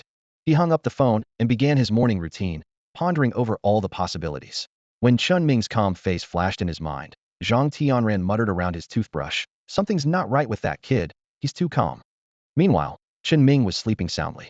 Especially after dawn, when a white cat came back and snuggled against his neck. Both of them were purring in harmony, the cat's purrs lulling him into an even deeper sleep. Uncle Zhang returned to the office building without disturbing him and started preparing food for the animals. When Mo Xiao arrived, they drove a small vehicle to feed the animals. Mo Xiao kept looking around in surprise, occasionally jumping out to inspect things. When she discovered even the tiger and lion enclosures had been cleaned of all waste, she couldn't help but look at Uncle Zhang in amazement. Wow, Uncle Zhang, you're amazing. When did you clean all this? Why didn't you call me to help? Old and steady. Uncle Zhang didn't explain but shifted the topic, urging her to hurry up so they could return for breakfast. We have a lot to do today. Got it, Uncle Zhang, you're the best. After happily finishing feeding the animals, they returned to the office building as daylight fully broke. Uncle Zhang was cooking downstairs while Mo Xiao bounced upstairs. Entering the office, she tiptoed and quietly pushed open the inner door, finding Chen Ming still fast asleep. Turning into a little thief, she sneaked to his bedside, happily watched for a moment, then leaned in to take a sniff. Her cheeks turning red, she gently tossed the white cat aside. Chen Ming, wake up, it's past 7. Chen Ming yawned as he was woken, feeling refreshed and energized. Looking at the sunshine outside the window, and then at Mo Xiao standing with her hands behind her back, chest out, and head tilted, he felt like he was in a dream. As Mo Xiao was about to sneakily reach out to pinch his cheek, while he was lost in thought, Chen Ming quickly chanted to himself, Heart of stone, immune to all. He glared at the fingers reaching out and shouted, How dare you? Startled, Mo Xiao bolted away like a rabbit. Watching her retreat, Chen Ming couldn't help but chuckle, thinking that despite her frequent pouncing, she was more like a child with a remote-controlled toy car than a reckless driver. Feeling amused, Chen Ming got up to wash up, and as he went downstairs, He already smelled the aroma of breakfast. However, the two people at the table were silent. Chen Ming sat down, took a sip of the century egg and lean pork congee, and looked at them curiously. What's going on? The atmosphere feels strange. Uncle Zhang remained silent and focused on his meal, while Mo Xiaoro immediately started chattering away, animatedly describing Uncle Zhang's early morning cleaning at the zoo. Her tone was exaggerated, her expression surprised, and her eyes filled with admiration, as if she had witnessed Uncle Zhang cleaning the entire zoo overnight. As Chen Ming took a bite of a meat bun and nearly choked, he glanced at the silent Uncle Zhang and fell silent himself. After swallowing hard, Chen Ming cleared his throat and said, I asked someone to clean the zoo overnight. Wow, you're amazing, Director Mua, he thought to himself, impressed by the unexpected efficiency of the night crew, who cleaned the entire zoo so thoroughly without leaving a trace or pile of garbage. He wondered where all the trash had disappeared to. After breakfast, Chen Ming and Uncle Zhang remained silent, while the energetic Mo Xiaoro volunteered to do the dishes. It was only then that Uncle Zhang gave Chen Ming a questioning look, to which Chen Ming responded with a mysterious smile. I was the one who asked someone to clean the zoo overnight. Uncle Zhang slowly nodded, curious but refraining from asking further questions. As an elder, he knew better than to pry, and as long as it benefited the zoo and Chen Ming, he would keep any secret. However, unbeknownst to them, the changes at the Little Sun Zoo hadn't gone unnoticed. Zhang Tianran was on his way to the zoo with a certificate meant to be delivered by Captain Fong. Outside the zoo's gate, the large iron gate was locked again. Captain Fong called Chen Ming to explain his visit, leaving Chen Ming puzzled. Isn't it too early? It's not even work hours yet. Can you open the gate for me? Xiaoro, go open the gate. Old Fong is here to deliver a protective charm. No tickets this time, okay? Captain Fong hung up, feeling a bit uneasy, wondering if there would be a next time. Before he could dwell on it, Mo Xiaoro zoomed over on her scooter to unlock the gate. The group drove to the office building, where Chen Ming, wanting to show respect, stood outside to greet them. As Zhang Tianran got out of the car and closed the door, he smiled at Chen Ming. You've been busy, huh? The whole zoo cleaned overnight. Don't tell me you hired someone to clean in the dark. Uncle Zhang lowered his head slightly, his pupils constricting as he glanced towards the higher part of Huashan behind them. Chen Ming maintained his smile, eyes flickering. Yes, you have sharp eyes. I made some money from ticket sales yesterday and hired someone to clean overnight. Captain Fong was left speechless, and even Zhang Tianran, usually unfazed and known as the smiling executioner, was momentarily stunned. Listening to the psychological assessment through his earpiece, Zhang Tianran and Chen Ming exchanged an awkward glance. Yet, Chen Ming didn't feel awkward at all. Instead, he smiled and gestured for them to enter. Zhang Tianran adjusted his glasses and walked in first, whispering as he passed. You're quite the liar, aren't you? Without giving Chen Ming a chance to respond, he entered the office building. As everyone passed by, a bewildered Chen Ming was suddenly grabbed by Uncle Zhang. We might be under surveillance, from a distance, with the best view from the back of Huashan. Be careful. Only then did Chen Ming realize how embarrassing the situation was. He had been under observation the whole time, oblivious while boasting openly, yet he remained completely unfazed. In the second-floor office, Zhang Tianran leisurely poured himself a glass of water, casting a teasing glance at Chen Ming. The accompanying team and another person also looked at him with curiosity. However, Chen Ming maintained a gentle smile, sitting in his chair without sensing anything amiss. He gently touched the world map on his desk, which bore holes from a nighttime stabbing incident, pondering silently. I feel terribly guilty for having you personally deliver the certificate so early in the morning, Mr. Zhang. I spent the whole night thinking about it, and couldn't even sleep, feeling unworthy of the position of an external consultant. Chen Ming took a step back, attempting to take the initiative. Zhang Tianran laughed, tossing the palm's eye certificate onto the desk with a hint of disdain in his voice. Trying to play the game by using my goodwill and desire to recruit you. Do you think you can fool this old man so easily? His words hit the mark, catching Chen Ming off guard.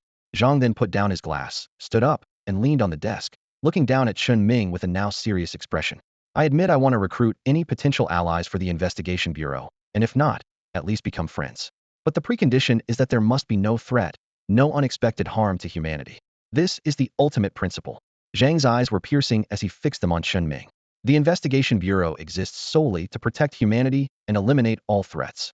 This is our only purpose, pure and untainted, with no room for hidden dangers. His words echoed in the office like a solemn bell. Zhang Tianran slowly stood up straight, and the two team members followed suit, their faces serious and dignified. Zhang looked at the still calm Chen Ming, a flicker of disappointment in his eyes. The Investigation Bureau will always defend human society's stability with blood, sacrifice, and the lives of all its comrades. All three focused their gaze on Chen Ming, not noticing a white cat quietly approaching from behind, claws bared, nor the dung beetles traversing the grass towards the office building.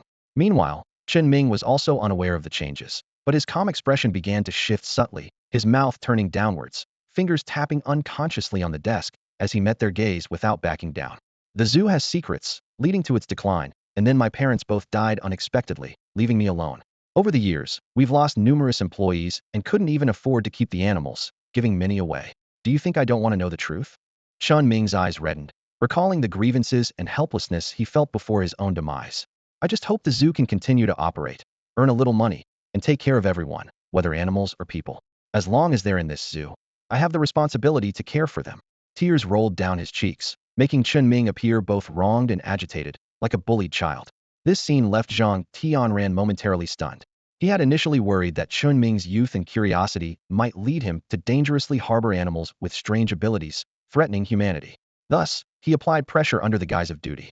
However, seeing Chen Ming's aggrieved expression and hearing the psychological analysis ring true, Zhang Tianran signaled the team leader to sit back down, replacing his fleeting pity with determination. Zhang Tianran took a deep breath, his gaze steady as he looked at Chen Ming, a hint of seriousness in his tone. The Bureau of Investigation doesn't harbor malice based on suspicion. Everything must follow the rules. To be honest, we've been investigating your parents' case, but the parties involved are very clean, and we haven't found any leads. His words left Chen Ming looking somewhat perplexed. What would you do if you discovered the real secret of this zoo? Zhang Tianran continued to ask. I'd call Captain Fong for support right away. Chen Ming answered without hesitation, his voice tinged with a determined anger. I don't care what secret the zoo holds. Without it, I might live a happier life. Zhang Tianran noticed Chen Ming's emotions, aware that he was lost in his memories. He pondered silently whether it was truly possible to escape these troubles. Adjusting his glasses, Zhang Tianran spoke more earnestly. I'm sure you know the truth about last night, but I have no evidence. That's not important. I hope you remember what I said and don't let this old man down. Chen Ming looked directly into Zhang Tianran's eyes, his expression serious. I appreciate and value your goodwill and promise never to do anything that harms human society. Zhang Tianran's expression softened gradually. Then he raised his fist beside his head and solemnly declared, I pledge to uphold the law, discipline myself strictly, approach matters meticulously, and take it as my duty to protect the stable life of all humanity, using my passion, loyalty, body, and life to build a defense line and defend human dignity. Despite his age, Zhang Tianran's resolute words were like a battle cry, inspiring everyone present. Chen Ming instantly understood Zhang Tianran's intention. He stood up, clenched his fist, and pledged his life to protect all humanity. Seeing Chen Ming's tear-stained yet solemn expression, Zhang Tianran smiled slightly, as if the previous tension had dissipated. He held a level 1 consultant certificate in front of him and asked, Do you accept voluntarily? I do. Chen Ming accepted the certificate without hesitation and opened it. The certificate contained the oath they'd just made, without a photo, only his name and number. Chen Ming carefully put away the certificate as a smile returned to Zhang Tianran's face, as if the prior tension had vanished. The Bureau of Investigation indeed has considerable power, but what's more important is being meticulous, following the rules, and disciplining oneself. Only by having a complete, multidirectional approach can the truth be fully uncovered, Zhang Tianran said with authority, and Chen Ming silently agreed. He understood he must follow the rules, with his modest dream being merely to manage the zoo well and lead a stable life. You must have discovered some secret. I look forward to the day you surprise me, hopefully not shock me, or my old body and heart might not take it, huh? Zhang Tianran laughed, and Chen Ming couldn't help but smile subtly, admiring the old man's insight. Can the colleagues on Huashan be withdrawn now? Chen Ming asked. Let's observe a bit more. If you're upright, you have nothing to fear. The most important thing is protection. Zhang Tianran's response struck a chord with Chen Ming, especially after testing Uncle Zhang the previous night. He understood the significance of this protection more deeply and got up to see him off. Back in his office, Chen Ming slumped into his chair, lifted the plastic map, and looked at the triangular holes piercing the table. He thought to himself, that was close to being discovered.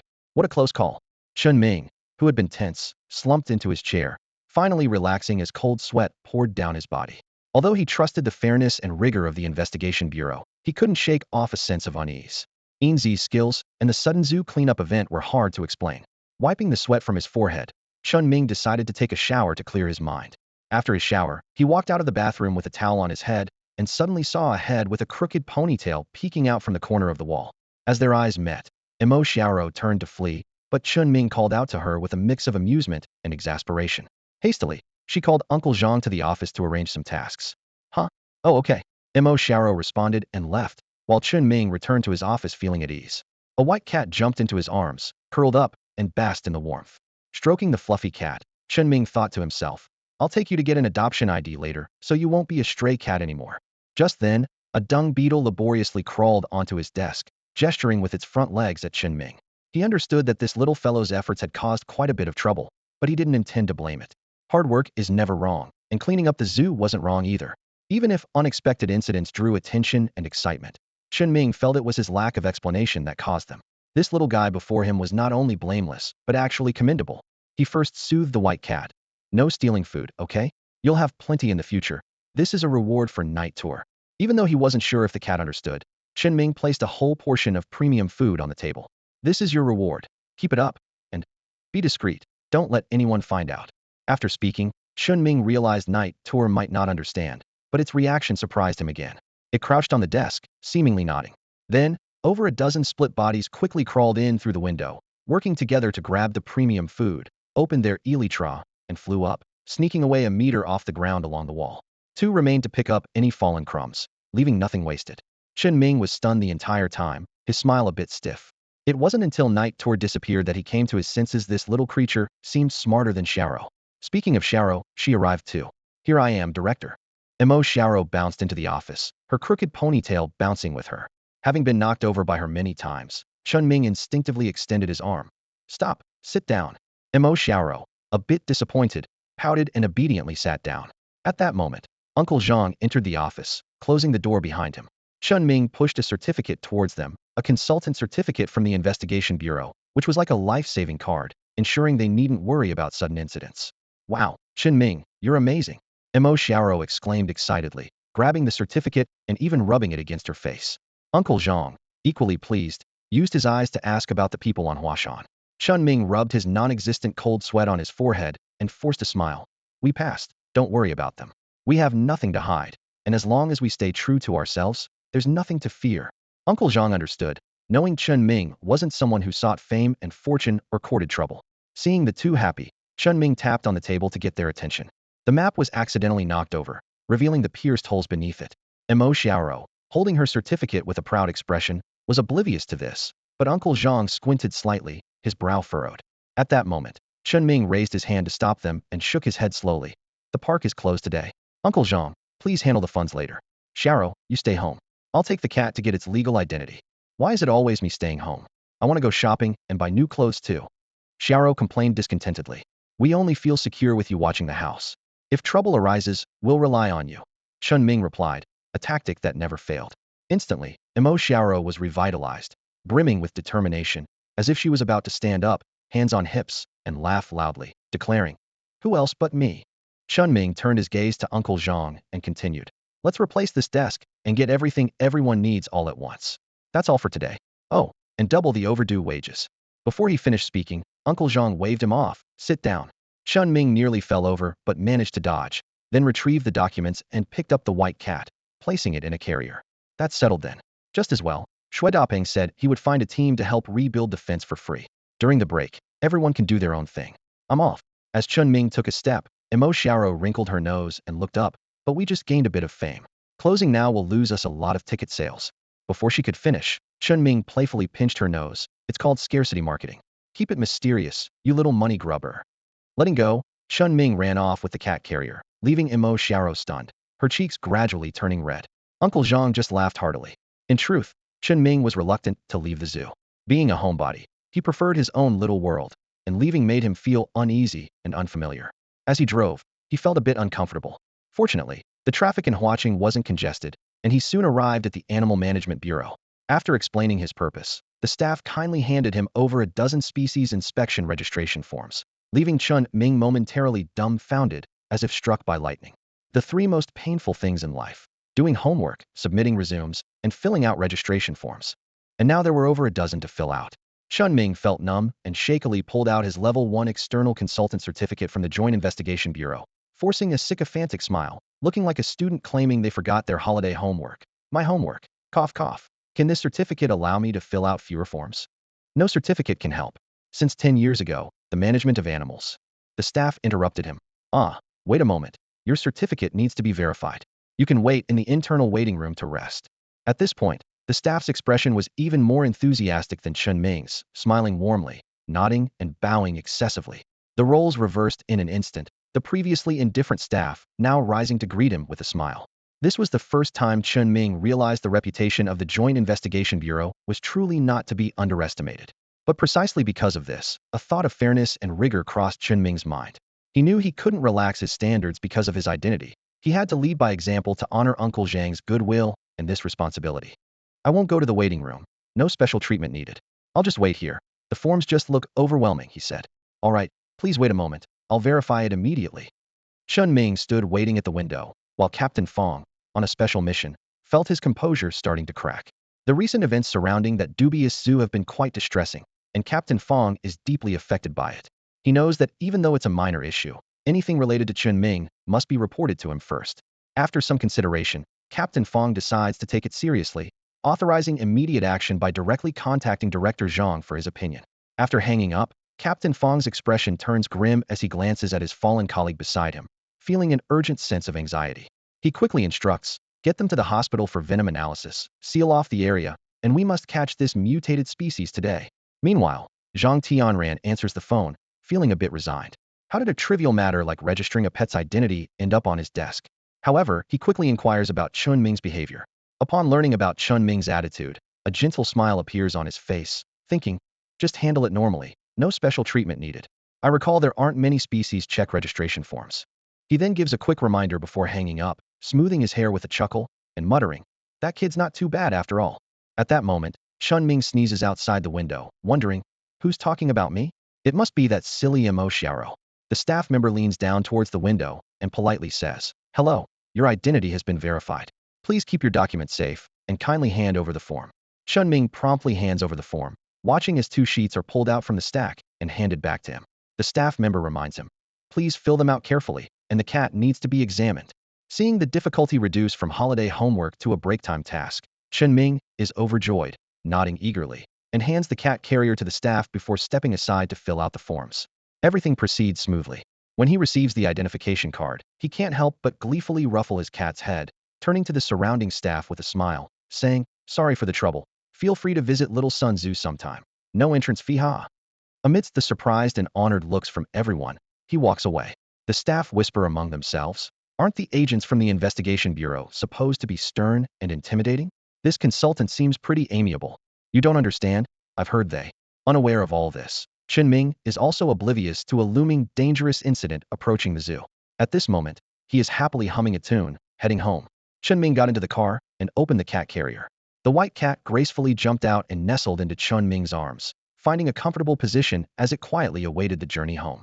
The drive was smooth until they were stopped at the zoo's entrance. Shaosun Zoo had recently made headlines, attracting many streamers hoping to ride the wave of attention. Unfortunately, the gates were closed, with a crooked sign reading closed today, clearly written by Mo Xiaoro. Seeing the handwriting, Chen Ming couldn't help but think, how could someone so beautiful, with such a great figure and strength, have such poor handwriting? But then he remembered his own handwriting wasn't much better and dropped the thought. To prevent Mo Xiaoro from getting upset, he took out his phone and called her. Xiaoro, open the gate. We're blocked outside. Handle it. It wasn't long before Mo Xiaoro arrived on her scooter, her ponytail askew. As she opened the gate, a group of people holding phones tried to rush in, nearly knocking out their teeth when the gate suddenly closed. Someone protested, what do you mean? We're here to visit the zoo. That was close. I almost ruined my face. I just got my nose done. Can you afford to pay for the damage? Mo Xiaoro, puffing up with anger, pushed the gate. The zoo's closed today, not open to the public. Even the director is stuck outside. So move your cars. Oh really? Do you know who I am? The top travel streamer in Huaching with 7 million followers. I'm doing you a favor by coming here. The person replied disdainfully, continuing their sarcastic tone. Believe me, I could report negative news about your zoo and bankrupt you. Mo Xiaoro, despite her strength, wasn't great at verbal sparring and was at a loss when an unexpected voice chimed in. That's right, my road, my land, my gate. I'm in a good mood now, but if you don't leave immediately, you'll face the consequences. Chen Ming, with the white cat perched on his shoulder, pushed through the crowd to the iron gate. Facing the self-proclaimed top streamer with 7 million followers, he calmly turned his head and said, Director Chen Ming, private area, are you leaving or not? He pointed to the camera above. Don't think you can just slander us online. You're not the only one who can post videos. The scene fell silent. The streamer's jaw dropped, though they still managed to say, fine, you're tough. Not worth my time anyway. Before turning to leave, the others, whether grumbling or defiant, obediently cleared the way. Chen Ming scanned the area with a stern face before finally driving into the zoo. Back in the office, as he took a sip of water, Emo Xiaoro rushed in. Chen Ming, did I cause trouble? They're all streamers, and our cameras weren't on. What if they really slander us? Business just started picking up. She pouted, her brows furrowed, genuinely worried. Chen Ming still held his teacup with a smile on his face, showing no signs of panic. This made Emo Xiaoro, who turned around to discuss a strategy, anxious. She urgently said, think of something quickly. Is that certificate of yours any good? Didn't you say it's very powerful? However, Chen Ming didn't continue to tease her and even withdrew his smile.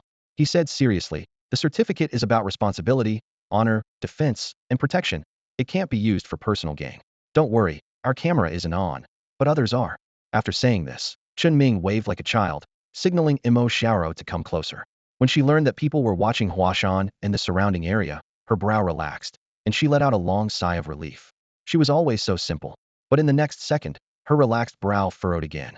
She said angrily, Old Zhang is not being fair, sending people to watch us. Next time he comes, we won't let him in, not even with a ticket. Hearing this, Chen Ming almost choked on his water and quickly explained, I clearly said it's for protection. I did mention it. Emo Xiaoro suddenly laughed. You did say that. I was just teasing you, huh? With that, she happily skipped away, leaving Chen Ming holding his forehead in exasperation, looking distressed. Just then, the phone rang. Seeing Captain Fong's name, Chen Ming quickly answered. Captain Fong's voice was urgent. Chen Ming, alert of a dangerous incident. A ghost-faced poisonous lizard has escaped into the Huashan area. It's moving quickly, highly venomous, carnivorous, and could pose a threat to the zoo. Chen Ming was stunned, and then suddenly stood up. I've never heard of such a lizard. How big is it? What does it look like? Where did it come from? Captain Fong continued. The following content is confidential. Leaking it will lead to. It's 30 to 40 centimeters long, entirely black with human-like white facial patterns on its back. It's a mutated species, extremely venomous, and a colleague is already injured and being rescued. Hearing this, Chen Ming's breathing became rapid. His heart tightened at the thought of the precious animals in the zoo potentially being poisoned. However, before he could hang up to gather Emo Xiaoro, a white cat suddenly jumped onto the table, holding a 20-centimeter-long black tail with white patterns in its mouth. Chen Ming was startled, then recognized it as a reptile's tail, crushed with broken keratin and exposed flesh. Startled by Chen Ming's voice, Captain Fong quickly asked, what happened? Calming himself, Chen Ming looked at the white cat questioningly, but the cat just looked innocently, tilting its head and pushing the lizard tail toward Chen Ming with its paw, then turning its head towards the door. Following its gaze, Chen Ming saw the slightly ajar door being pushed open. A small group of night-wandering animals crept in along the wall, bringing the lizard's body. Chen Ming opened a drawer and took out a metal clip, placing the damaged body on the table. Feeling numb, his voice filled with helplessness. Captain Fong, about this creature. How should it be handled if encountered? Captain Fong replied, of course, it's to be eliminated. You just joined and are an external hire. So many records aren't open to you. Any mutated creature capable of threatening humans must be immediately taken down. Chen Ming let out a sigh of relief, worried that killing the lizard might cause trouble, and said, this lizard is about 30 centimeters long, with a tail over 20 centimeters, sharp head, green limbs, black skin with a tough keratin layer, and white patterns on its back, right? Captain Fong on the other end paused, clenching his fist. How do you know even more than I do? Did it come from your zoo? He was puzzled, but Chen Ming was not concerned with his shock or doubt, only about one thing. I'm also with the Joint Investigation Bureau. I won't be breaking the law by killing this lizard, right? Yes, it's self-defense. Captain Fong's mind was a bit muddled, but his professional ethics forced him to stay calm. Are you certain you eliminated the ghost-faced poisonous lizard? If misinformation leads to a mutated creature escaping and harming humans, the consequences are quite severe. The call ended, leaving Captain Fong bewildered again. He felt that the zoo was peculiar, and everyone there was unusual. But the next moment, a photo was sent over.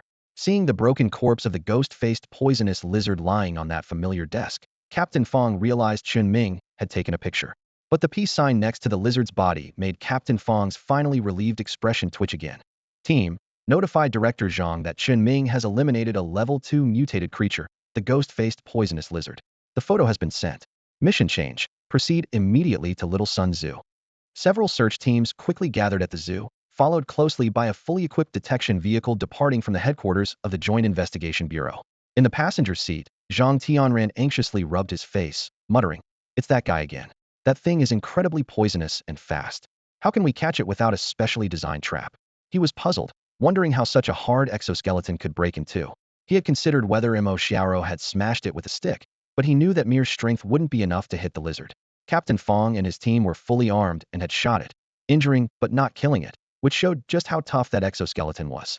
Unless they could secure it after capture and have Mo Xiaoro smash it with a solid iron rod, there was no way to achieve the result seen in the photos. He silently thought to himself that he must look out for any solid iron rods when he gets to the scene. Zhang Tianran's eyes flickered, and he was 100% sure that the zoo was hiding a secret, but without evidence, there was no way to uncover it. Thinking about Chen Ming's performance, he relaxed a little, laughing and cursing. That kid is pretty mysterious. Little did he know, Chen Ming at that moment was wishing he could slap himself twice, as it was his first time without experience, and he had overlooked something major. When his phone received the mutated creature handling protocols sent by Captain Fong, Chen Ming was dumbfounded. The site of the incident must not be disturbed, and approval from at least 2 people was required before moving anything. He didn't even look at the other sampling and testing details. Just this one rule alone had him stumped. Chen Ming had no idea where the site of the incident was. Even if he knew, he couldn't take anyone to see it, as it was obvious that the creature had been crushed after merging with Night Wanderer. As for the requirement of having 2 people present to approve any movement, it was just beyond words. However, these weren't the most pressing issues. The table in front of him, punctured with over a dozen holes, was driving Chen Ming mad. He wanted to call Enzy over, but found that Enzy was in a special sleep state. He could only instruct Night Wanderer to find a place to hide for now, promising rewards later. Chen Ming leaned back in his chair, looking up and sighing. He originally thought about having Mo Xiaoro take credit for killing the lizard, but considering Mo Xiaoro's straightforwardness, a few questions from old Zhang would leave her stumped. He had to abandon that idea. Things will work out somehow, he thought to himself. I'll just say I found it by the roadside. With a sigh, Chen Ming couldn't come up with a solution and could only hope the certificate and his achievement of killing the creature would suffice. He picked up the phone to arrange for Xiaoro to wait by the door, entering a state of anxious waiting. It's normal for things to go wrong the first time due to inexperience, as the first time is always the hardest. Gently stroking the white cat, he listened to its low purring, gradually calming his nerves. Whatever, Chen Ming thought, coming to terms with the situation. At this point, whether he faced it or not, there was no escape. Besides, this should count as an accomplishment. Why should I be nervous or scared? Killing the venomous, patterned ghost-faced lizard contributes to protecting the human living environment and eliminating safety hazards, which is beneficial to maintaining social stability and prosperity. He kept building himself up mentally, moving from resignedly staring at the sky to sitting upright with confidence, waiting for people to arrive. However, as one car after another stopped outside the office building, his nerves kicked in once more.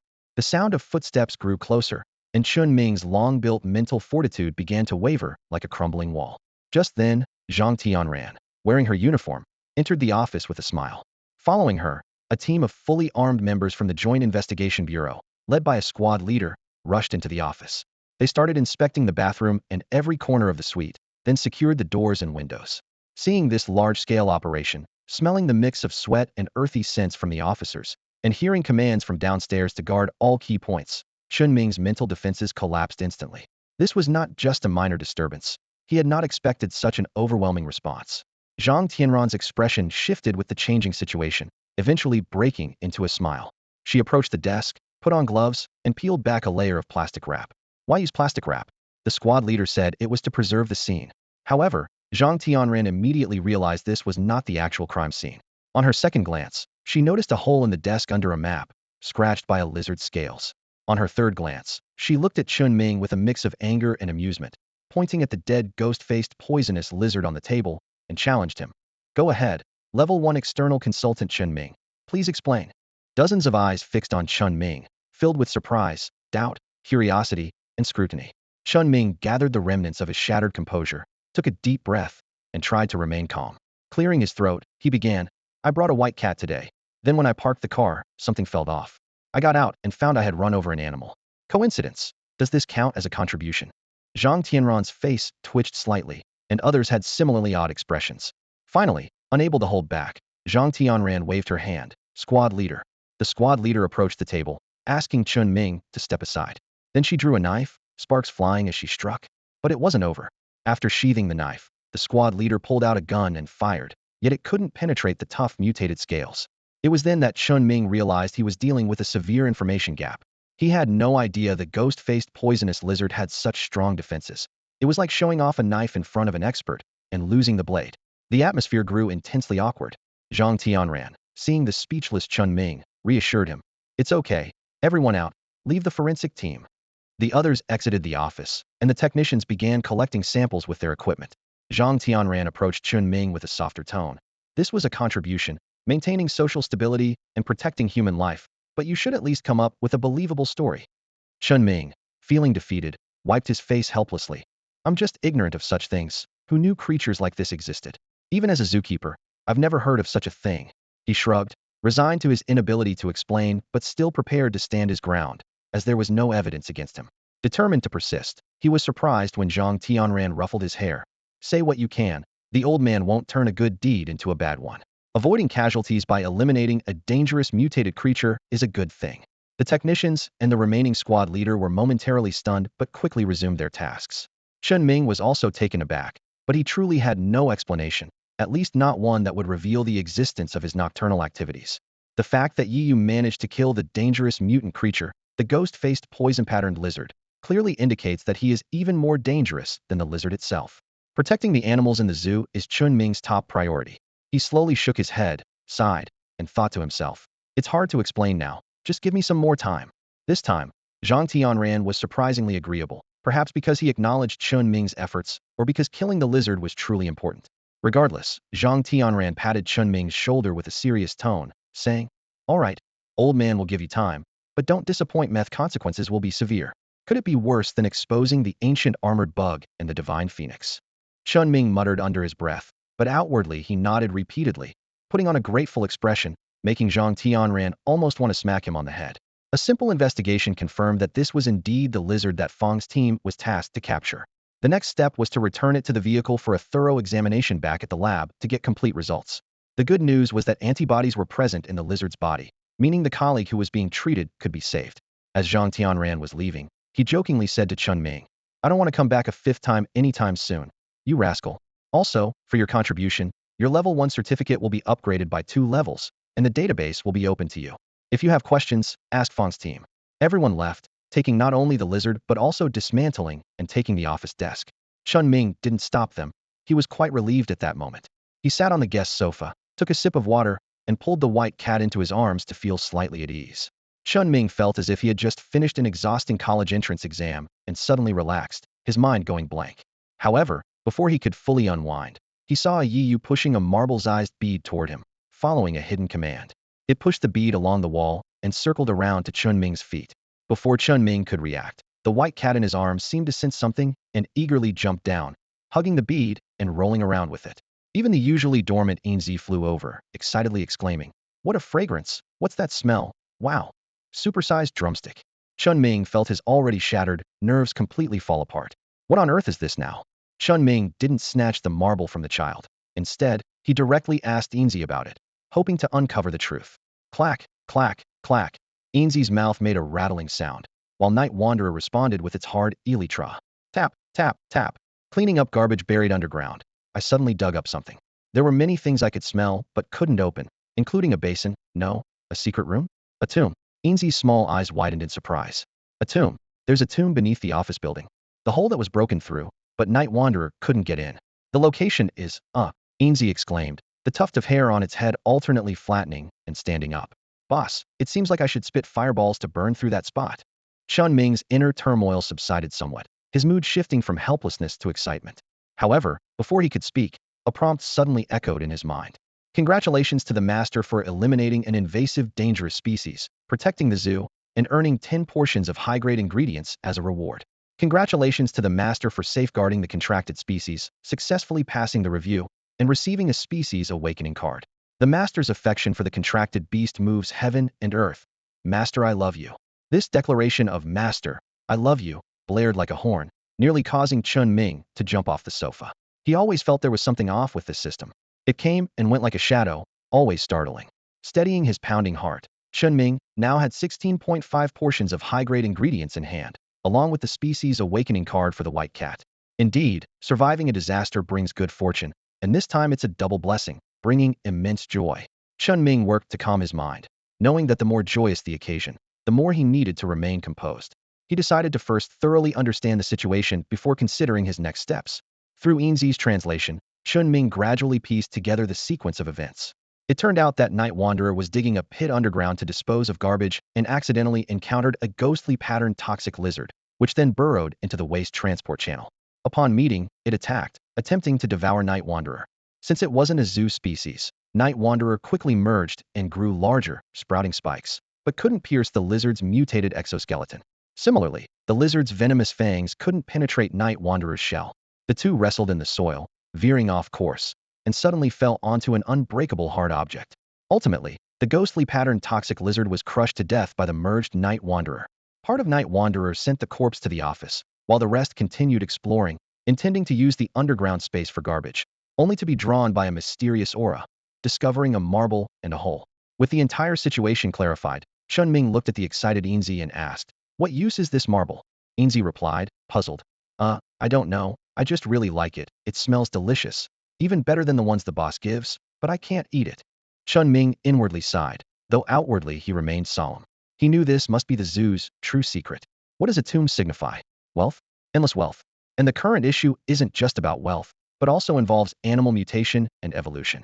Watching the white cat, still clutching the marble and licking it with its pink tongue, alongside Enzy, who was also reaching out to touch it, Chen Ming realized the gravity of the situation. This wasn't merely a matter of wealth, but of a more mysterious, unknown territory. Chen Ming decided not to act rashly. Instead of immediately contacting the squad for support as he had mentioned, Chen Ming turned to look at Yu, who was waiting expectantly. Is the passage safe? Will it collapse? Can I go down? Yu first nodded and then shook his head. This time, Chen Ming understood his meaning without translation. Can you open a passage for me to go down, ensuring it's safe? Chen Ming asked without a commanding tone because, in his heart, these little creatures were more important than unknown secrets. Yu seemed to sense this care and happily bounced around, expressing his joy. However, it wasn't long before he slipped on the smooth floor. He flailed his legs but couldn't flip himself over, looking adorably clumsy. Watching this scene, Chen Ming's previously tense mood relaxed, and he reached out a finger to help flip Yu over. Yu nodded vigorously, making a clicking sound on the floor. Chen Ming gently stroked the sheath wings on Yu's back, advising, "Prioritize your safety. If there's danger, abandon the task. This is for you." He then placed some high-quality food in front of Yu. A split Yu couldn't carry it alone, but soon, a dozen little ones came to help carry it away. Chen Ming watched these little creatures laboriously hauling the food, the smile on his face gradually fading. Let me see what secret has been enticing people to covet my zoo. In the silence, the only sound was Chen Ming's fingers unconsciously tapping the armrest, echoing in the office. Silver and the white cat seemed to have grown bored or exhausted that peculiar aura, but neither disturbed Chen Ming. The white cat curled up comfortably, hugging its hind legs with only the tip of its tail occasionally twitching. Silver, on the other hand, found even more comfort, using the curled-up white cat as a nest. Chen Ming's thoughts were all over the place. The underground tomb might be the source of the crisis, but it was also why all the animals in the zoo were unique. He speculated that a faint aura made these animals smarter. He even remembered the hippos and elephants that were too expensive to keep, shedding tears when they left. At the time, people said the animals were attached and didn't want to leave. Whether they were truly attached, Chen Ming didn't know, but their reluctance might have been due to the aura. This subtle aura gradually changed the animals. They might not understand the reason or be able to express it, but their instincts were often more sensitive than humans. Chen Ming's tapping suddenly stopped because he heard a shout from downstairs, indicating Uncle Zhang had returned from shopping. Before he could stand up, he heard the sound of footsteps rushing up the stairs. Then, Mo Xiaoro entered the office carrying a long, packaged item, tossing it onto the floor with a thud, and clapped her hands. "Hey, where's the desk? I was going to dismantle the old one and throw it out. Someone threw it away. What's this? A new desk? The workers are assembling it downstairs." Chen Ming stood up and looked down through the window to see several truckloads of items. He realized many facilities needed replacing, so he grabbed Silver and the white cat, planning to use the awakening card on the white cat elsewhere. With two powerful allies by his side, he'd have protection even if faced with unknown dangers. He decided against using Uncle Zhang's room due to the smoke smell. An idea struck Chen Ming. "Xiaoro, can I have your room key? What are you up to?" Mo Xiaoro asked, handing over the key without any defense, then bouncing away to continue her work. Chen Ming headed straight to the dormitory area. He had a room there that he hadn't cleaned. Opening Mo Xiaoro's dormitory door, a faint fragrance greeted him. The room was tidy and clean, though small. It was much more comfortable than Chen Ming's office suite.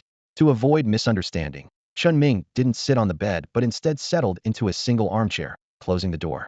Silver was already rummaging for snacks, while the white cat sat quietly on the floor. Chen Ming used the contract technique directly. When a golden light connected to the white cat's head, The contract was successful, remaining an equal one. Next, Chen Ming took out the species awakening card. Upon use, the white cat was enveloped in a layer of golden light, exuding a sharp aura. A tiger's roar erupted in the room as the golden light flowed over, completely enveloping the white cat. Silver, munching on seeds, flew to Chen Ming's shoulder, teasing, "This guy has such a strong aura. It tried to eat me when it first arrived. I made it cry several times, ha." Chen Ming mentally rolled his eyes, patting the tuft on Silver's head. "You need to coexist peacefully and protect the zoo together." Silver confidently replied, "Don't worry, boss. I've already come up with 5 plans to ensure." "Let's hear them," Chen Ming prompted. Well, I was bluffing, huh?" At that moment, the white cat was in an awakening state. After a day full of surprises, Chen Ming, suddenly calm and surrounded by the room's fragrance, yawned, feeling a bit sleepy. "Wake me up once you completes the task." "Got it, boss. Guardian Silver is at your service." With Silver by his side and the snug embrace of the armchair, Chen Ming was able to fully relax and soon drifted into a deep sleep. Silver, with its golden tuft standing on end, kept a vigilant eye on the door, window, and the white cat, as if anticipating something. An hour later, the golden glow enveloping the white cat gradually faded, merging into its body. A sharp glint flashed through its golden slit eyes, but it was fleeting, and the pupils soon returned to normal. The white cat, once purely white with only 2 dark stripes at the tip of its tail, now had a tail entirely covered in black patterns on a white background, giving it a deep, mysterious appearance. The white cat tilted its head, watching the sleeping Chen Ming, and softly meowed, as if to say, "Shoo. The boss is tired. Let him sleep a bit longer." The white cat leapt lightly into Chen Ming's arms, curled up, and gently licked his fingers.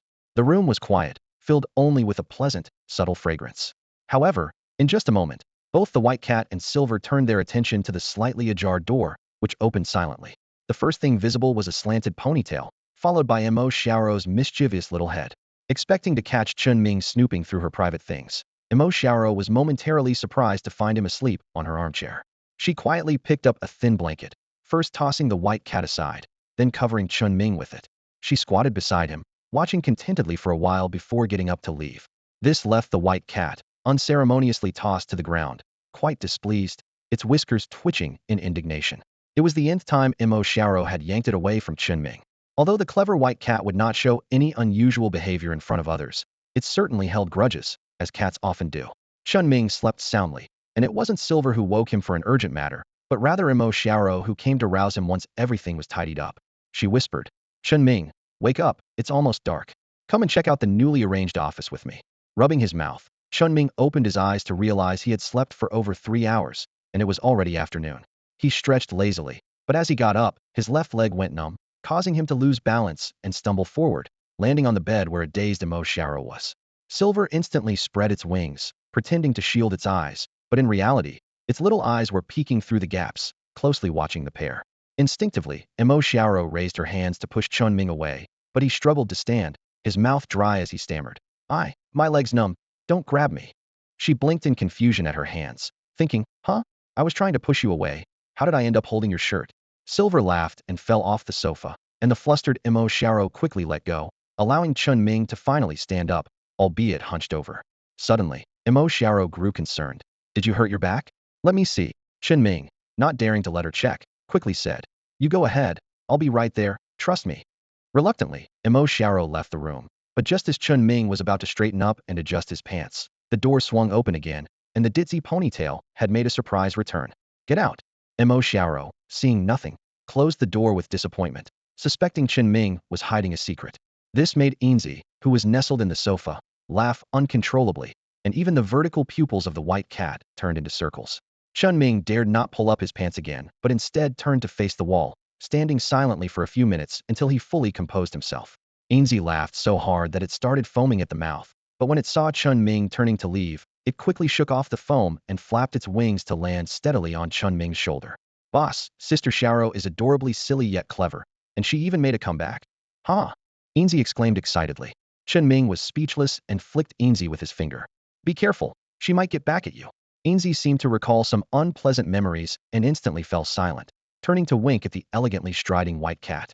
At that moment, Chen Ming also remembered using an awakening card on the white cat before going to sleep. He stopped and turned to use the species detection technique on the white cat. Name: Chengbei species, white tiger cat. Evolving. Age: 8 months. Bloodline: Contains 5 white tiger bloodline. Skills: Golden Blade, Tiger's Roar. Talent: Sha Jin actually has 2 skills. This discovery thrilled Chen Ming. He bent down to rub the cat's head furiously, picked up the white cat, and gave it a sniff, thinking about how he initially wanted to use the species awakening card on it, but the rules required a legal identity, which led to Enzy's involvement.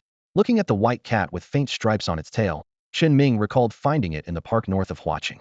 You'll be called Cheng from now on, after where we met. Cheng cat, haha. Cheng gently licked Chen Ming's fingers, seemingly fond of the name. Let me see your skills, Chen Ming urged. In his arms, Cheng turned its head toward the wall, swung its little paw with force, and a flash of gold disappeared, with a puff of dust rising from the wall. Chen Ming quickly leaned in to inspect, and found a deep cut on the wall with a reflective surface inside. Using his phone flashlight, he discovered a 5-centimeter-long crescent-shaped metal piece embedded in the wall. This is concrete. Chen Ming's jaw dropped, thinking to himself that if it were to attack humans or other creatures, it could be even more powerful than a bullet. Chingbei, that's a bit scary. What's the other skill? He asked curiously. Meow hiss. Chingbei opened its 2 pink paws in a threatening pose. Although it looked adorable, Chen Ming understood its meaning. It was an intimidation skill, likely akin to a tiger's roar. He petted Chingbei's fluffy head and set some rules. 1. You must protect everyone in the zoo. 2. You must not harm people arbitrarily, but if anyone tries to hurt you, you can retaliate freely. Chingbei affectionately nuzzled Chen Ming's hand as he directly communicated the rules, gladly accepting them. Feeling reassured, Chen Ming carried it to the office. Inside the office, Uncle Zhang and Mo Xiaoro stood by the door. As Chen Ming entered, they both exclaimed in unison, "Welcome, Director." Though the zoo only had 3 people, the sense of ceremony was essential. The office had been refurbished with old furniture replaced, and even a specially designed wooden bird perch was placed on the desk for Enzy. The shabby cat cage was gone, replaced by an adorable open-style cat bed. Uncle Zhang's eyes were filled with nostalgia, yet he smiled warmly, while Mo Xiaoro bounced around, pulling Chen Ming toward the new office chair. "Director, please sit."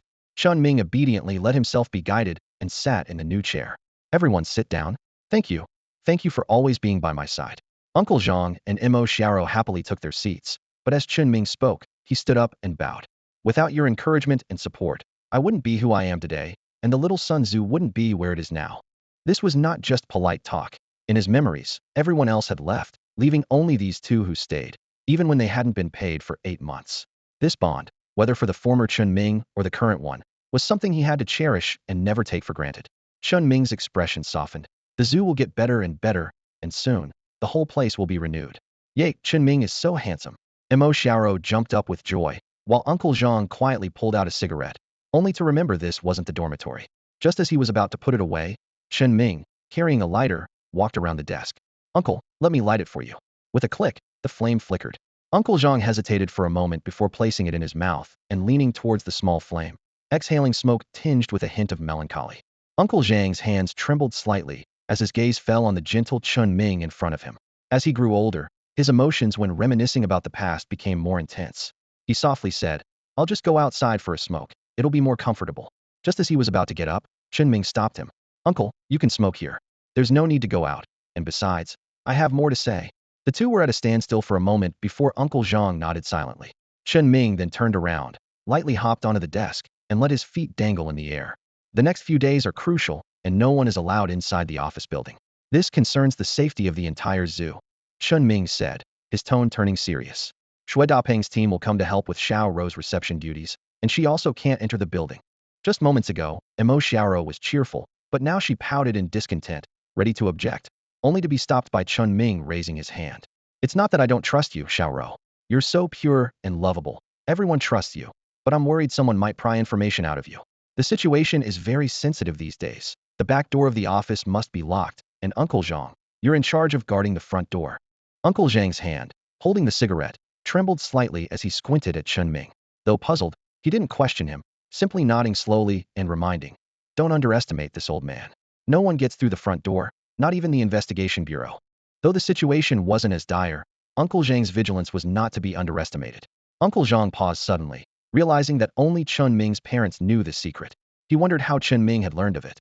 Chen Ming merely smiled, maintaining a mysterious air, offering no explanation. Uncle Zhang didn't mind, though he was a bit surprised.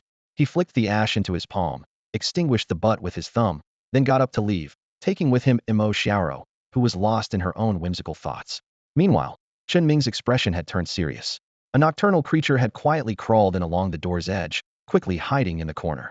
After Uncle Zhang and Mo Xiao left, the creature swiftly climbed onto the desk, making a clicking noise. I've dug it out.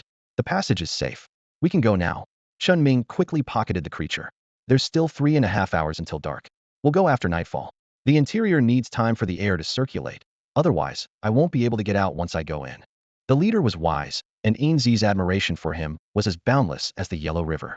Meow, the tuft of hair on Enzy's head stood up in response. Chengbei also praised the leader's wisdom, their admiration as uncontrollable as a flood. Chinming found the words familiar, but couldn't recall where he'd heard them before. During the wait, the construction team sent by Shui Daping, led by Mo Xiao, began inspecting the fences and cages. Meanwhile, a call from Fang's team informed them that the colleague was out of danger, and the external consultant's access had been elevated, allowing them to log into the Investigation Bureau's database. As for the certificate, it would take a few days to arrive. This was exactly what Chen Ming had hoped for. As night fell, Chen Ming shouldered his prepared backpack, held a powerful flashlight, and took out the nocturnal creature from his pocket to guide him downstairs. Under Uncle Zhang's curious gaze at the front door, Chen Ming turned a corner, followed a small path, and finally arrived at the long-abandoned storeroom. It was cluttered with discarded items, bed frames, and feeding troughs in disarray, all covered in dust. The night crawler moved as if traversing mountains, effortlessly and with ease. It made its way to the corner, its vibrating wing cases making a clicking sound. Enzy stood on Chen Ming's shoulder, acting as a translator. Lifting the bedboards, they revealed a passageway. Chen Ming bent down and lifted the 3 stacked bedboards, using the flashlight to clearly see a gentle slope descending 2 meters vertically. He lay on the ground, stuck his head in, found it easy to breathe, and then jumped down. The passageway was about 1.5 meters high, forcing Chen Ming to walk hunched over. Cheng Bei, who had been lying on his back, was now on the ground, elegantly walking behind him like a cat.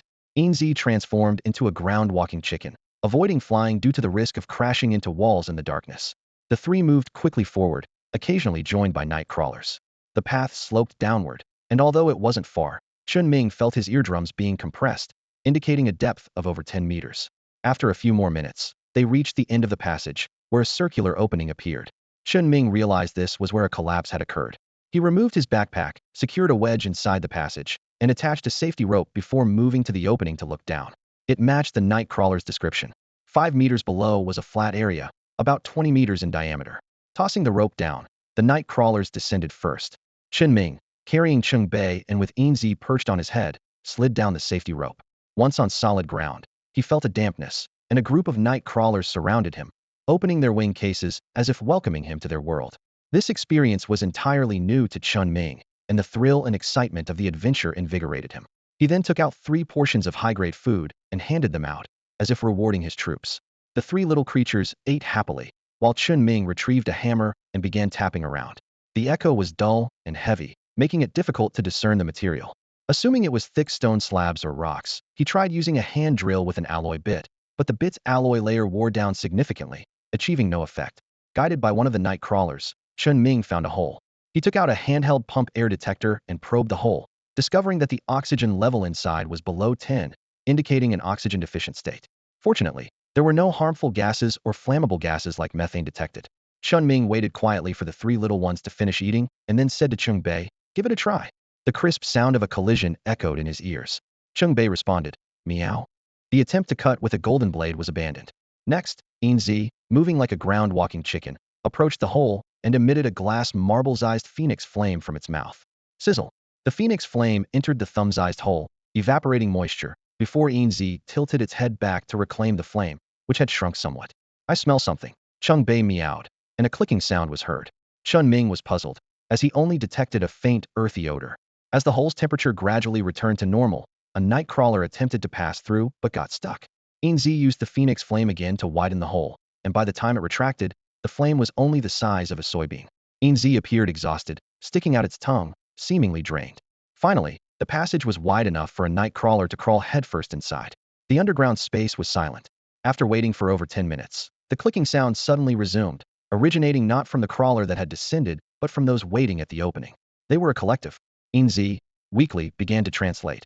"It's huge down there, bigger than a zoo, with stones, people, beads, skins, lots of bones, that's it." Chen Ming felt this wasn't a tomb. Neither the material nor the interior matched any tombs he knew. Yet, Without being able to enter and see the actual scene, it was hard to determine. Ordinary tools couldn't break through the layer beneath them. They could only rely on Enzy's phoenix flame. Chen Ming looked at Enzy, Chungbei looked at Enzy, and even the night crawlers all focused on Enzy. Enzy was taken aback. Do you all have to be so heartless? A whole group of supervisors watching one bird do all the work? Doesn't your conscience hurt? Although Enzy was complaining pitifully, his small eyes darted around, calculating his own little scheme. The reason was simple. The squeaky wool gets the grease. As the first awakened animal in Little Sun Tzu, Enzy understood the ways of the world. Though it was tiring, playing the victim could double his efforts in the boss's eyes, earning him premium food and other benefits. Especially now, with the impressive achievements of Yeo and the formidable Chingbei, Enzy, who was usually favored, felt a hint of insecurity and knew he had to step up his game. Enzy looked at Chen Ming with a pitiful expression, though he felt a bit uneasy inside. Chen Ming didn't overthink it. Even though he felt sorry for Enzy, there was no better solution at the moment. After all, this matter needed to be kept secret. Using special tools or large-scale excavation was out of the question. Fortunately, the tomb was right in front of them. Chen Ming was filled with curiosity and eager to explore it, but he wouldn't harm Enzy in the process. He sat cross-legged on the ground, gently pulling Enzy close and softly stroking the golden tuft on his head, speaking tenderly, "We're not in a hurry. Take your time, rest if you're tired. We shouldn't push ourselves too hard. It will open eventually. Thank you for your hard work, Enzy." Enzy nuzzled Chen Ming affectionately before leaping down, standing by the hole, closing his eyes to rest, and preparing to release the phoenix flame again. "Don't worry, boss. They'll be ready to release the phoenix flame again after a short rest." Chingbei approached the hole, unwillingly releasing the golden blades a few more times until his energy was depleted, then dejectedly lowered his head and nuzzled Chen Ming's hand. Chen Ming lovingly scooped Chingbei into his arms, picking up the golden blade lodged at the edge of the hole. The blade was black with a metallic texture, about 5 centimeters long, with a sharp crescent-shaped outer edge. Chen Ming gently touched the blade with his thumb, instantly cutting his finger. The sharpness was terrifying. Chingbei came over to lick the injured thumb, and Chen Ming frowned slightly, not because of the mild pain, but because the blade needed to be retrieved to prevent discovery. He stood up, collected the 4 golden blades, and glanced at Yeo, who was guarding the perimeter. Since they could relay messages, sending a few to hide above and keep watch would be safer. Yeo understood, and a dozen quickly scurried up the rope and disappeared. Chen Ming playfully picked up 2, rotating them in his hand like walnuts, finding the sensation quite enjoyable. The 2 Yeo curled up, seemingly quite content. The underground space, though damp with poor air quality, was rather comfortable. At least there were no anticipated perilous traps or dangerous creatures, just a sense of tranquility. However, this tranquility didn't last long. A usually silent Yeo suddenly opened its elytra, emitting an urgent clicking sound. Chen Ming stood up immediately, unable to comprehend the sound but sensing the urgency. He initially thought something might have gone wrong with the office building above, suspecting another visit from the Joint Investigation Bureau. However, after Enzy translated, he realized his assumptions were completely off. Not only was there no problem, but there was also an exciting new discovery. "Boss, Yeo says they found animal bones below. Among the shattered bones, there's a sticky glow. Bone marrow. It must be bone marrow. After eating it, he grew larger. Boss, Yeo is hoarding it all for himself." Enzy was flustered, flapping his wings at Ye's duplicates. "Without the boss's permission, you actually dared to eat? I knew Yi wouldn't hog it all for himself. Yi is the best." Enzy's sudden change in tone was because a Yi crawled out through a hole, its body glowing faintly, and suddenly jumped onto Enzy's mouth, spreading a strange fragrance. Not only Enzy and Chingbei started drooling, but even Chen Ming caught a whiff. "Yi brother, you're the best, hardworking and brave Yi brother." Enzy, who was upset about not getting any food earlier, quickly changed his tune after being fed. His linguistic talent and personality were truly eye-catching. But Yi only let Enzy lick a few times before jumping off, crawling past Chingbei and pausing to invite him to taste. Finally, Yi climbed up Chen Ming's pant leg, ready to offer him some too. Chen Ming didn't eat it, but picked up the Yi with his fingers to smell it. The fragrance was like cedarwood and incense, with the freshness of bergamot and rosemary, and a hint of verbena. Chen Ming was deeply captivated by this peculiar aroma, as if an earthy scent had been mixed into 2 niche perfumes, Path to the Underworld and Orphan's Resentment, blending stability with a touch of wildness. After putting down the Yi, Chen Ming, who was initially driven by curiosity, became serious. Enzy also realized the gravity of the situation. There was a lot of superfood below that could enhance evolution, but they couldn't access it. Realizing this, Enzy immediately shouted, "Boss, after eating this, I'm back in action, everyone move aside." The fiery phoenix flame spewed out, slightly larger than before, drilling into the hole and expanding its range by rotating. The effect was there, but the speed remained slow. Watching Enzy, whose golden tuft was straining and whose cheek blushes were dimming yet refusing to retract the phoenix flame, Chinming suddenly remembered he had an unused fusion technique. He had been too busy to remember it. Chinming quickly reviewed the fusion technique's details, which allowed bonded species to merge, existing as a unified entity temporarily, using the merged species skills. Enzy, stop. I have a plan. Chinming felt a bit guilty.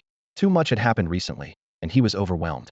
Enzy obediently retracted the phoenix flame, now the size of a pea, and looked at Chinming with a blank stare.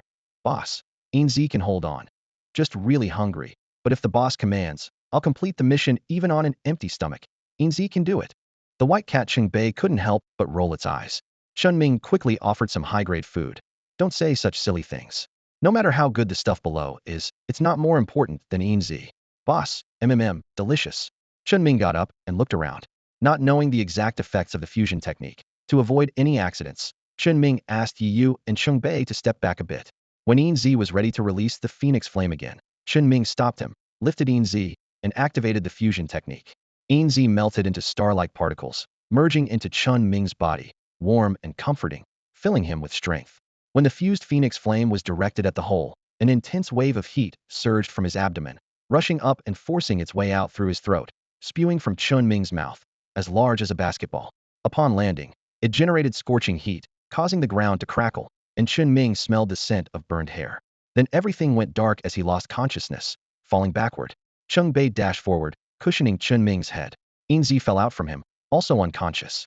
The intense phoenix flame had already melted the surface, sinking in. Cheng Bei slowly emerged from behind Chen Ming, dragging him and Enzy away from the high-temperature area, waiting for it to cool before retrieving the animal marrow.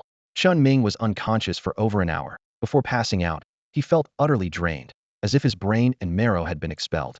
This scene was something he had imagined before, or rather, remembered imagining it. He had wondered if, in the event Mo Xiao captured him, would he be drained due to the significant physical imbalance? Thus, rejecting cementing his heart was essentially for survival. Chen Ming's fingers twitched slightly as his consciousness returned. His mouth sticky, with a tantalizing aroma, his throat burning, yet a cool sensation accompanied each swallow. He opened his eyes, and Enzy's joyful voice reached his ears. Boss is awake. Didn't I say feeding would work? Feeding. Chen Ming absent-mindedly removed the Yu that was still trying to crawl into his mouth. At this moment, he realized that he had been fed a lot of unusual marrow, which Yu had painstakingly extracted from bone sticks. Chen Ming understood in his heart that the little creatures were trying to save him by feeding him these rare marrows that promote evolution and growth. The taste was indeed good, and after swallowing the unusual marrow that had already been placed in his mouth, his burning throat gradually recovered. Chen Ming did not blame the little creatures because, for them, these marrows were extremely precious. If it weren't for him being there, the three might have fought each other for these marrows. Thinking about Yu crawling in and out of his mouth, Chen Ming felt a bit strange. As the leader, being taken care of by three little creatures was quite embarrassing. He rolled the marrow stuck to the side of his mouth into his mouth, his gaze falling on a nearby pile of bones already stacked a meter high, freezing momentarily before getting up and running over. Under the illumination of his powerful flashlight, these bones appeared semi-transparent, with most of them containing variously colored marrows inside. However, the bones were too hard to extract the marrow from. Chingbei suggested that Yu should transport some out first because the boss couldn't get through the entrance of the cave. Only Yu and Chingbei could enter. Chen Ming turned to look around the dark surroundings and realized the problem. Click. The flashlight turned off. Even without a light source, Chen Ming could still make out the outlines around him. Not perfectly clear, but a significant improvement compared to before when he couldn't see anything with the lights off. He stood up and clenched his fist, accidentally crushing the flashlight's strong plastic casing. Night vision or supervision. Increased strength? Chen Ming turned the flashlight back on, crouched down, and punched the ground with force. Bang hiss. His strength had indeed increased significantly, as the punch produced a muffled sound and whipped up a gust of air, but the pain in his hand was still there, and it was even more intense. His fist visibly swelled, and Chen Ming's face turned purple with pain. Looking at the pile of bones from some unknown giant creature in front of him, the whole pieces were temporarily useless, but the marrow in the broken bones needed to be collected quickly. However, this time, Chen Ming only prepared ropes and emergency supplies, without any bottles or containers. Although he didn't yet know the specific function of these marrows, he knew they must be collected. Chen Ming vaguely sensed that this seemingly peaceful world harbored hidden dangers, not from human wars or trade.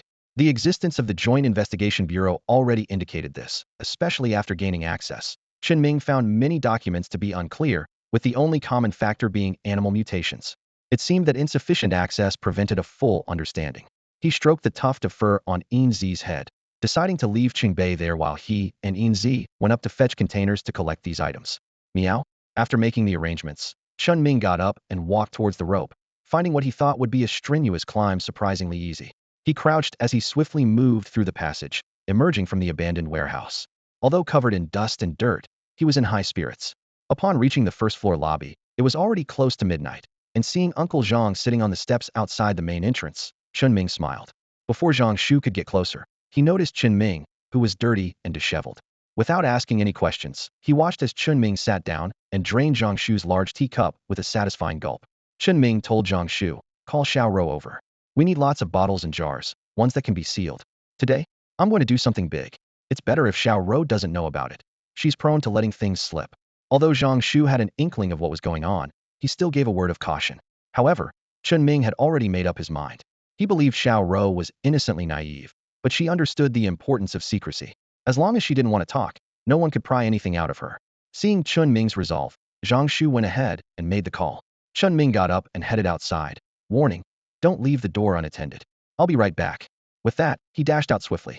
While running, Chen Ming realized that his transformation was not just about night vision. It was an overall enhancement. His dynamic and static vision, and even his perception of distance and light, had improved significantly. His previous issues with night blindness and astigmatism were gone, making him more aware of the value of the mysterious marrow. As he ran, Chen Ming reached the area where the sloth was located and quickly spotted the curious salted fish watching him from a branch. Enzy informed him, "Time to get to work. Meet at the office building. Boss is wise. It'd be a shame if this guy didn't become a mover, haha." Enzy flew off, relayed the message, and returned. Chen Ming jogged around in a circle and arrived back at the office building. Mo Xiao Rou, dressed in denim overalls, was already there. She asked curiously, "What are we doing so late at night?" Such a nice smell. Despite being so dirty, there's a nice fragrance. Is it perfume?" Chen Ming pushed her head away gently and grabbed her shoulders seriously. "Whatever you see and hear tonight, keep it to yourself." "Can you do that?" Mo Xiao Rou hesitated a bit. Xiao Rou can do it." Before she could ask more, Chen Ming took a large bag prepared by Zhang Shu, revealing it was filled with bottles and jars. Zhang Shu squinted and mentioned that if it wasn't enough, there were 2 water tanks, but they weren't sealed. The garden had a pump that could draw water faster. Chen Ming knew Zhang Shu misunderstood, thinking it was for drainage, but he didn't explain.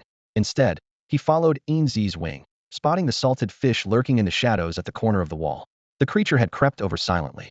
Zhang Shu saw it too, but before he could react, Chen Ming quickly picked up the sloth and entered the office building.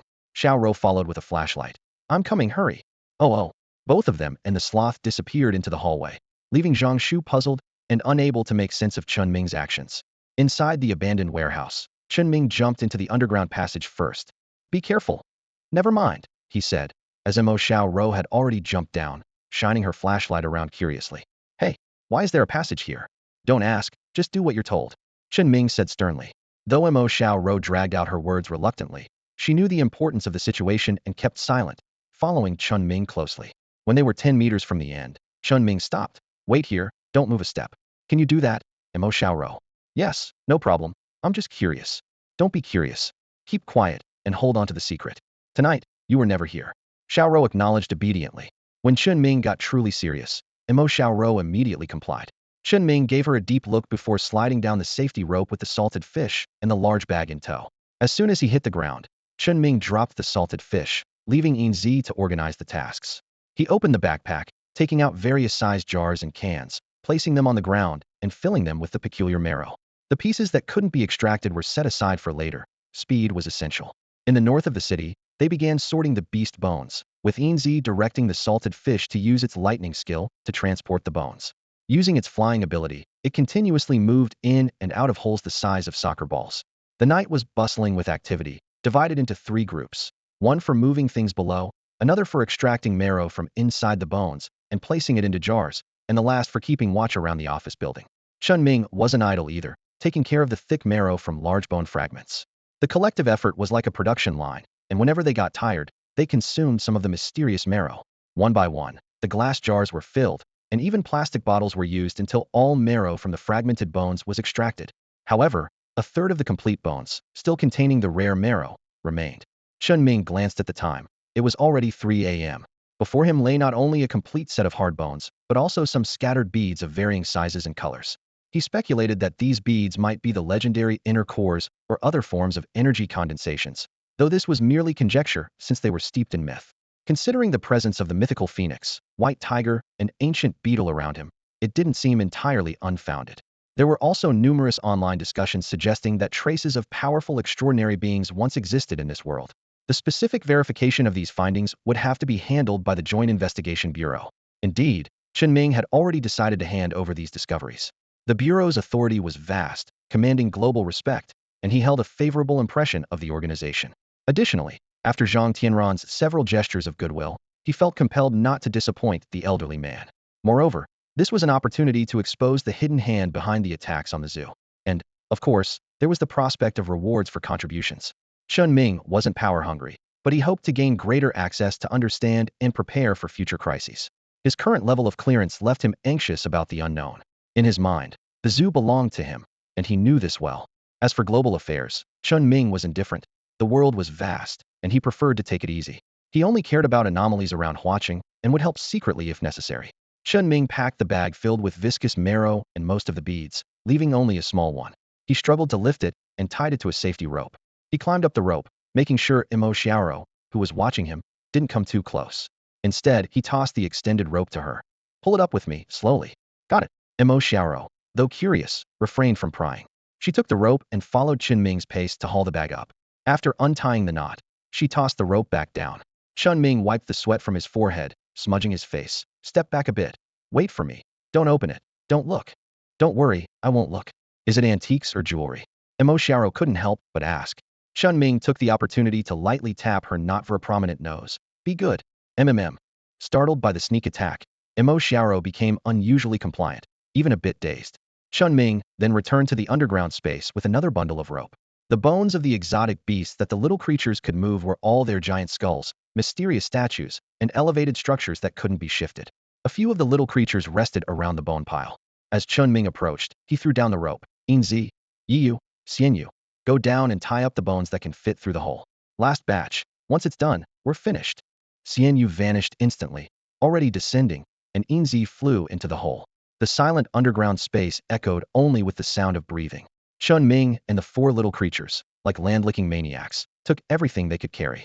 They even threw back the fractured bones from which they had extracted the exotic beast marrow, instructing Yiyu to disperse them. These were useless to Chen Ming, but would surely astonish the Joint Investigation Bureau's technical personnel. It was truly like eating the meat and drinking the soup while leaving the bones behind. Below was a massive bone with a 1-meter diameter filled with marrow. However, Chen Ming restrained his greed, taking only what he could carry and decisively leaving behind what he couldn't. The haul before him was already astonishing. If Zhang Tianran were to know about this, his old heart might not withstand the shock. It was already past 4 in the morning as Chen Ming started moving the large bones, filled with thick marrow, to the area beneath the rope. His nocturnal companions had completed their tasks and climbed up one by one. They blocked the hole with stones they had prepared in advance, filled it with soil, and erased all traces around. After finishing, the little ones gathered around Chen Ming, who looked up at the opening above, where occasional flashes of light could be seen. "Everyone head up. Xinyu, find a chance to return to your area. Night tour, help pass the bones and finally cover this place. Make a small hole in the abandoned area. Can you do it in 2 hours?" Night tour did not respond directly, but instead demonstrated its capability by merging right in front of Chen Ming. The night tours quickly gathered, forming a mass like liquid, eventually becoming a tank-sized creature covered in sharp spikes.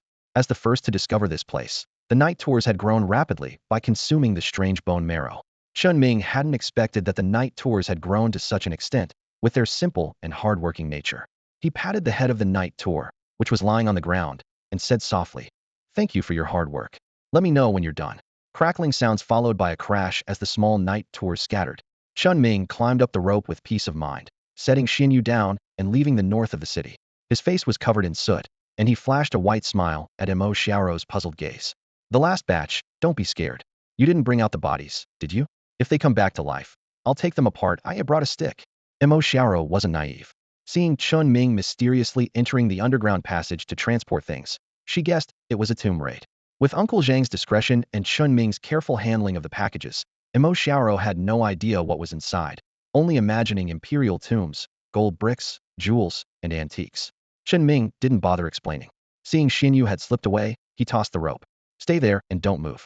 Start pulling when I tell you. Mo Xiao grasped the rope with one hand, holding a rubber stick in the other, ready for anything. When she heard Chen Ming's command, she bit the rubber stick and began pulling the rope. When she saw 7 or 8 large bones coming up, she was completely bewildered. Huh? Not bodies, but bones. What kind of animal has bones this big? As she uncontrollably leaned closer to look, Chen Ming immediately stopped her. Stay there and forget about this. Mo Xiao obediently complied, though her eyes widened in disbelief.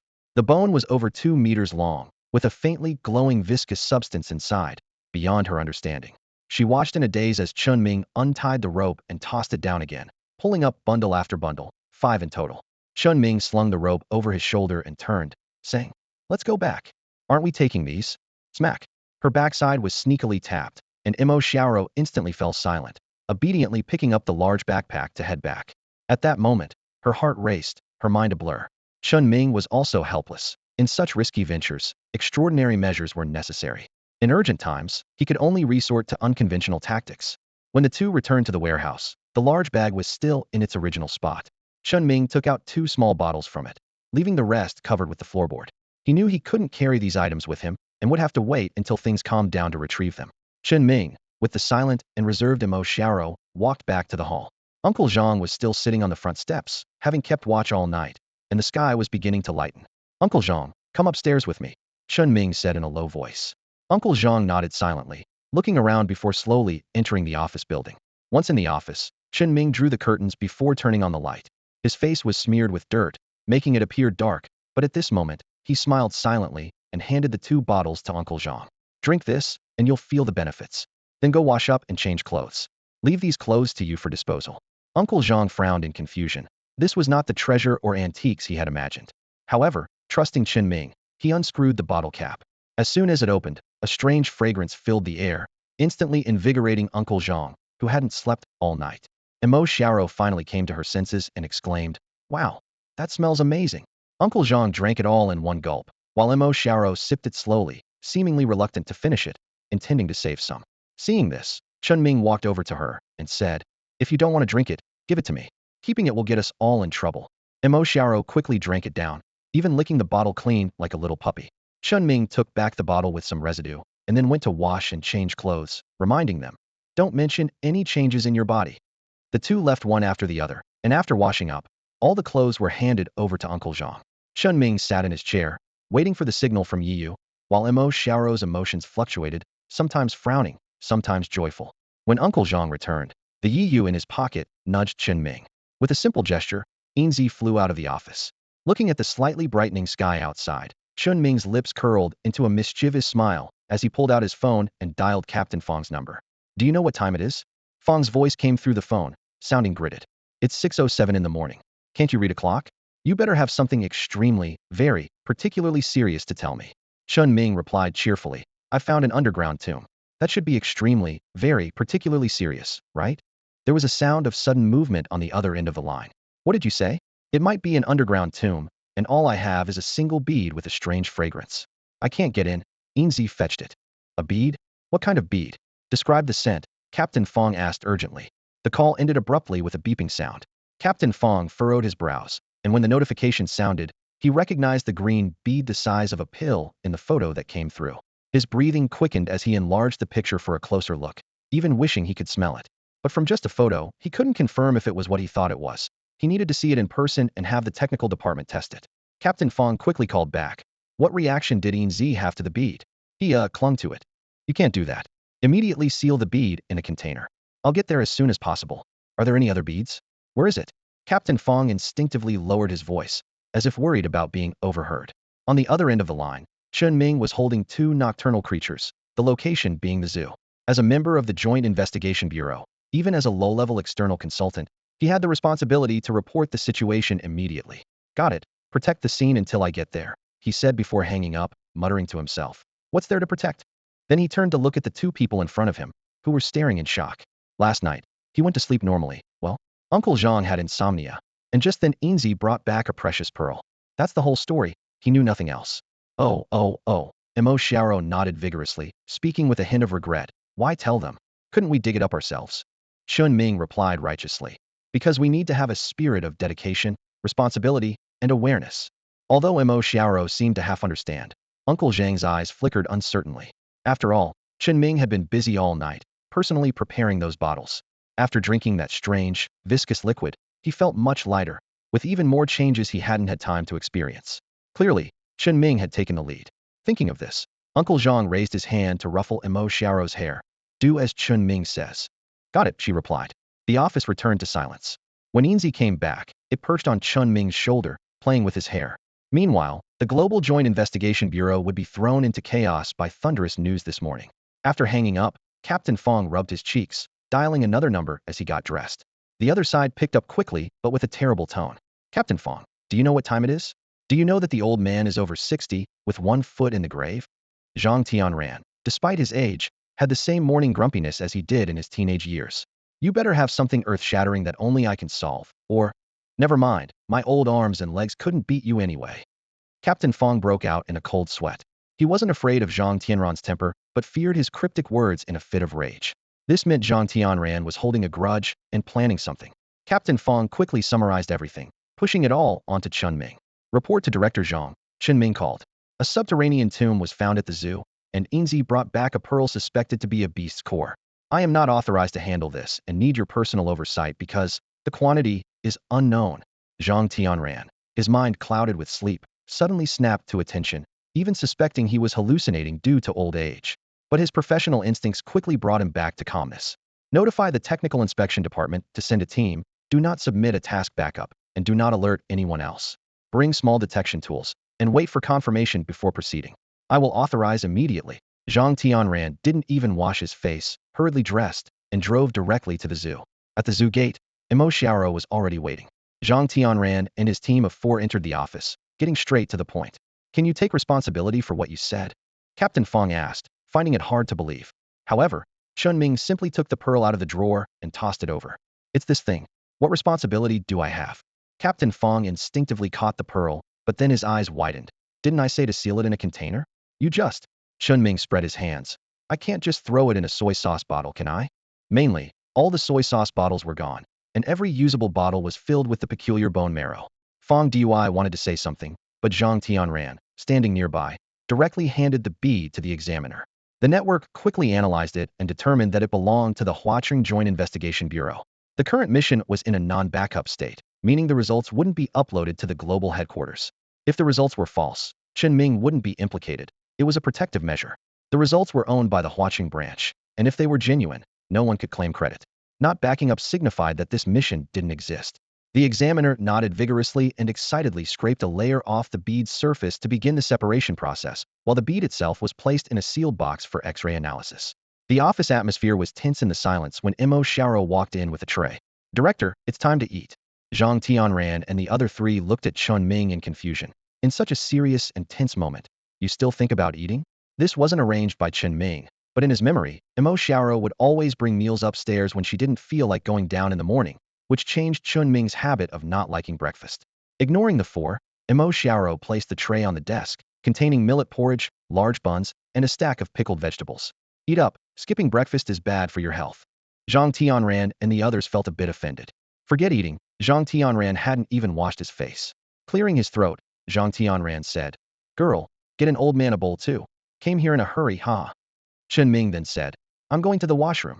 Bringing Chen Ming breakfast was a long-standing habit. Automatically ignoring the 4 was also a habit. Chen Ming almost laughed out loud.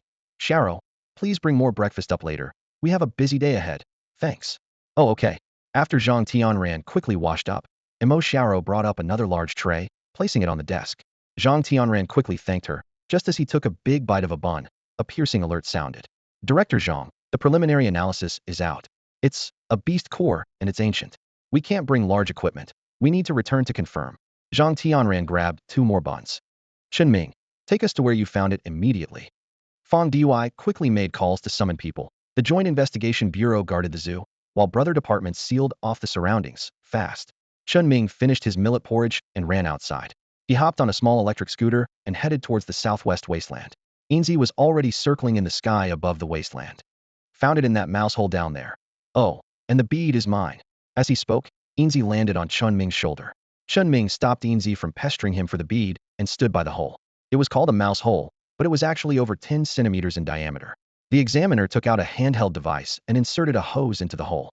Moments later, his eyes went blank. Spiritual energy reaction. Director Zhang, what is this? Zhang Tianran didn't explain, but turned his gaze to Fong Dui, who had already pulled out a miniature probe car. Let's see what's down there. The probe car disappeared into the hole, and Fong Dui opened the monitor, tilting it downward, showing traces of animal crawling. The end was 19 meters deep. A rocky ridge? Discovered a rocky ridge, can't cut through. And is this bone residue? The miniature probe car grabbed the bone residue and brought it back. Fong Dui looked blankly up at Director Zhang. Zhang Tianran swallowed the last bite of his bun, his gaze landing on Chen Ming, who was curiously observing the remote probe car. Kid, you really gave me a huge surprise. Does this count as a contribution? Can I get more access to the data? Initially very excited and even touched, Zhang Tianran suddenly didn't want to deal with him, turned away, and took out his phone. The Huaqing Joint Investigation Bureau has discovered a rocky ridge sealing an ancient beast tomb relic. Hua Mountain area initiates level alert. All areas quickly support. Inform global headquarters. After hanging up, Zhang Tianran looked at Chen Ming, who was still studying the probe car. This time you've made a major contribution, one so big you can't even imagine. The whole world will be shaken by this. It's practically a miracle, Chen Ming. I'm planning to give you the naming rights to this ancient beast tomb. It'll go down in history. So think carefully. Chen Ming's eyes lit up, and he blurted out without thinking. Let's call it Little Sun Zhu Ha. Zhang Tianran and the others were collectively stunned, never expecting such a serious and important matter to be used by Chen Ming for advertising. The United Investigation Bureau is known as the most mysterious and powerful institution, widely regarded as the strongest department within the global coalition. Zhang Tianran, as the most senior core member of the Bureau, has faced countless life-or-death situations and has seen the world, yet he always maintains a calm demeanor, often appearing as a kindly old man next door. However, this is merely a facade. Only a select few enemies have witnessed Zhang Tianran's true ruthlessness and resolve, earning him the clandestine nickname, the Smiling Yama. Zhang Tianran has not only engaged in battles, but has also confronted monsters, never backing down even when cornered. Throughout his life, he has encountered countless people and weathered many storms, including deadly ones, but he has never met anyone like Chen Ming. At this moment, Zhang Tianran's face twitches slightly, and his eye twitches as well, as a strong urge arises within him to shout and question Chen Ming. Do you know what's beneath us? Do you understand the magnitude of change this could bring to the Bureau, to the entire world? Do you comprehend the value of this tomb, sealed by rock? Yet when he looks into Chen Ming's bright eyes and recalls him passionately saying, I don't care about secrets. I just want the zoo to keep running, make a little money, and take care of everyone. Zhang Tianran suddenly understands. This is the dream Chen Ming truly wants to protect. Everyone has different dreams and pursuits. Although Zhang Tianran maintains a stern expression, he slowly nods, as if through gritted teeth, and says, all right, the exotic beast tomb will be named Little Sun Zhu, and the excavation operation will carry the same code name, officially recorded and reported globally. Director Zhang generously adds, what do you need me to do now? For now, nothing. After the complete lockdown, we'll need your help with documentation. The fence constructors will temporarily withdraw. Everything depends on the actual value uncovered from this tomb. Chen Ming eagerly asks, understood, so if others come, can I charge an entrance fee? He rubs his hands together, smiling broadly, nearly causing Zhang Tianran to lose his composure once again. However, in the end, Zhang Tianran grits his teeth and manages to say just one word. Charge. Great, I'll head back then. The animals haven't been fed yet. As soon as he finishes speaking, Chen Ming hops on his electric scooter and swiftly departs. After his figure disappears completely, Fong Team pats his face with a sigh, remarking, truly, fortune favors the foolish. He has no idea of this tomb's value and only cares about the zoo, even considering ticket sales. Zhang Tianran disagrees. To Chen Ming, the zoo is his dream, his everything, and his parents' legacy. How can you understand the joy of a fish if you are not a fish? Moreover, in just a few days, Chen Ming has achieved remarkable feats. Is he foolish, or are you? This is merely luck. Why don't you have such luck? Do you believe he could even take my position as director with these achievements? Having said that, Zhang Tianran suddenly pauses, then unexpectedly bursts into laughter. He probably wouldn't accept it, as the zoo is likely more important to him than the bureau, huh? Fong Team is momentarily stunned, scratching his head in disbelief. Isn't that foolishness? Is Chen Ming truly foolish? He doesn't think so. He's just a bit of a homebody, preferring to stay within his own little world, not fond of socializing or venturing out. Chen Ming rode his electric scooter through the zoo, a relaxed smile on his face, occasionally stopping to observe the animals that were gradually recovering. Since being fed with high-quality food, the once emaciated animals had undergone a remarkable transformation. Not only had their physical condition improved, but their intelligence had also significantly increased. When they saw Chen Ming, they approached the edge of their enclosures affectionately, without making noise or soiling their surroundings. Some animals even showed extraordinary potential, although they could not be enhanced further at the moment and had to wait for the right opportunity. Chen Ming parked his scooter downstairs and entered the office building, where Uncle Zhang nodded slightly, indicating everything was secure. After a few people had left, Uncle Zhang had conducted a thorough inspection of the office, adhering to the belief that one must always be cautious, even if Chen Ming felt it was unnecessary. Entering the office, Chen Ming saw Mo Xiaoro idly busy packing his laundry to take for washing. This had been a routine for many years, despite Chen Ming's past resistance, which had not been successful. Although they looked alike, Chen Ming had once been more timid in character. Seeing Mo Xiaoro holding his underwear, Chen Ming, who had never been in a relationship, blushed and couldn't help but say, "Xiaoro, I've got some good news for you." Huh. Mo Xiaoro hadn't reacted, yet when Chen Ming seized the opportunity to snatch back his underwear and stuffed it into his pocket. Before the strong Mo Xiaoro could respond, Chen Ming took the initiative, leaning forward to pin her against the wall. Looking at Mo Xiaoro's bewildered expression and slightly parted lips, Chen Ming said seriously, "Soon, many people will come to the zoo, and we must charge for tickets. No matter who it is, they can't enter without a ticket. That's what I say." Mo Xiaoro nodded blankly. She had only seen this assertive side of Chen Ming when they were children. "If anyone dares to bully me again, they won't be allowed into kindergarten tomorrow. That's what I say." However, Chen Ming didn't remember this and had even forgotten their brief childhood encounters. While Mo Xiaoro was in a daze, Chen Ming quickly turned and dashed into the suite, securing his belongings and locking the door before leisurely sitting in his office chair. The zoo would be closed temporarily, with Uncle Zhang handling the animal feeding negotiations and Xiaoro in charge of ticket sales. There was nothing else to worry about.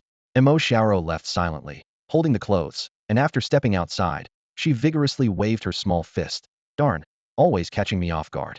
I should have jumped on him, but he took a piece away. Next time, I have to seize the opportunity. Will I bump my teeth if I just kiss him?" In her innocence, she didn't notice a nocturnal animal quietly observing from the corner. After Mo Xiaoro left, Uncle Zhang looked at Chen Ming with concern, thinking, will they find out? With the style of the investigation bureau, they'll surely search the entire zoo, leaving no stone unturned. Uncle Zhang's heart was uneasy, even feeling a bit terrified himself. He worried that Chen Ming was too naive, leaving too many loose ends for others to discover. Strangely enough, when he tried to erase traces, he found there were no issues at all. Chen Ming shook his head with a smile. "It's all taken care of, Uncle Zhang, don't worry. Once this is over, you can relax and enjoy your retirement." Seeing Chen Ming's confidence, Uncle Zhang no longer insisted and left the office. Chen Ming tapped his thumb on the desk, finally relieved to have revealed the secret. Meanwhile, the entire investigation bureau had already begun to take action. Across the ocean, Mario hurriedly arranged an airport route. "I need to participate in the excavation work at Little Sun Zoo." This was the code name for the operation, as well as the name of the mysterious beast tomb. "How should I know why they used such a strange name?" he muttered, hanging up the phone. The elderly man, dressed in an investigation bureau uniform, quickly packed his belongings, muttering to himself, "Mysterious East, is there really such a zoo?" At the same time, a young but high-ranking investigator was equally excited. A complete exotic beast tomb, with beast cores and fragments found. Its value far exceeds the last one that collapsed underwater, and its research value is immeasurable. Planes from all over the world headed towards Huaqing, and nearby convoys received emergency orders, rushing to Huaqing. This little-known small city suddenly attracted countless visitors, and the dark gaze that had been watching Little Sun Zoo had now noticed something was amiss. "Guardian of the Underworld Hound, something's wrong." The Little Sun Zoo has suddenly been sealed off by the Joint Investigation Bureau. Everything was fine for years, and now it was about to go bankrupt, right? No, I don't know. The sudden lockdown came without any warning. They're extending the cordon, and it looks like they're planning to seal off the entire Huashan area. What should we do? Why panic? Wait until I have accurate information. I never thought my nephew could make such a comeback. Yes, Guardian of the Underworld Hound. I will hide and wait for your call. Chen Ming's plan worked, though he doesn't know it yet. The Little Sun Zoo has been completely sealed off. Equipment is being set up along the zoo's fence, and people are patrolling the area, clearing away weeds and debris to ensure a clear view. They've even cut down quite a few trees. In the office, Chen Ming and his two colleagues are cooperating with the inspection. Perhaps due to Zhang Tianran's instructions, the inspection isn't too harsh. After all, it was a significant discovery, and the process wasn't complicated, plus no signs of excavation were found. The equipment scanned the entire room, and after recording inquiries, they began checking the entire office building, even deploying drones for a thorough inspection. The entrance to the underground tunnel that Chen Ming used was found, but it wasn't the only one. Over time, and with ground subsidence, partial damage is quite normal, and technically, this building is already considered unsafe. While inspecting another damaged entrance, an investigator accidentally broke a severely corroded pipe, resulting in a burst of water, creating an awkward scene. Once the entire building was inspected, a heavy-duty engineering team moved into the zoo and fixed the pipes to ensure temporary usability. After the excavation, the zoo will either relocate or be rebuilt, with costs covered by the Joint Investigation Bureau. After everyone left, a silver shadow landed on Chen Ming's shoulder. Boss, Night Tour said the 9 shares are all hidden. One of the Night Tours got caught because it was carrying a faint spiritual energy. It didn't resist and abandoned its body. What is spiritual energy?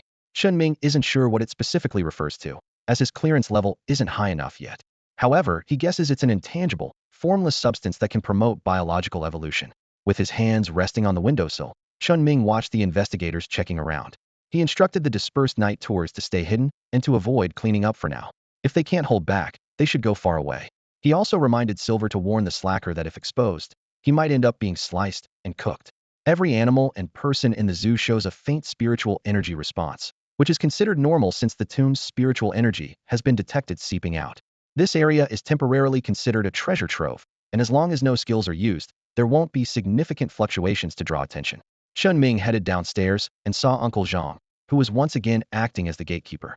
Without turning his head, Uncle Zhang exhaled a puff of smoke. Xiao Ro went to the entrance to collect tickets. I have nothing to do, so I'm watching here. I've already told these people not to scare the animals. Don't worry. Got it. Uncle, no need to keep watch. Just consider it a holiday.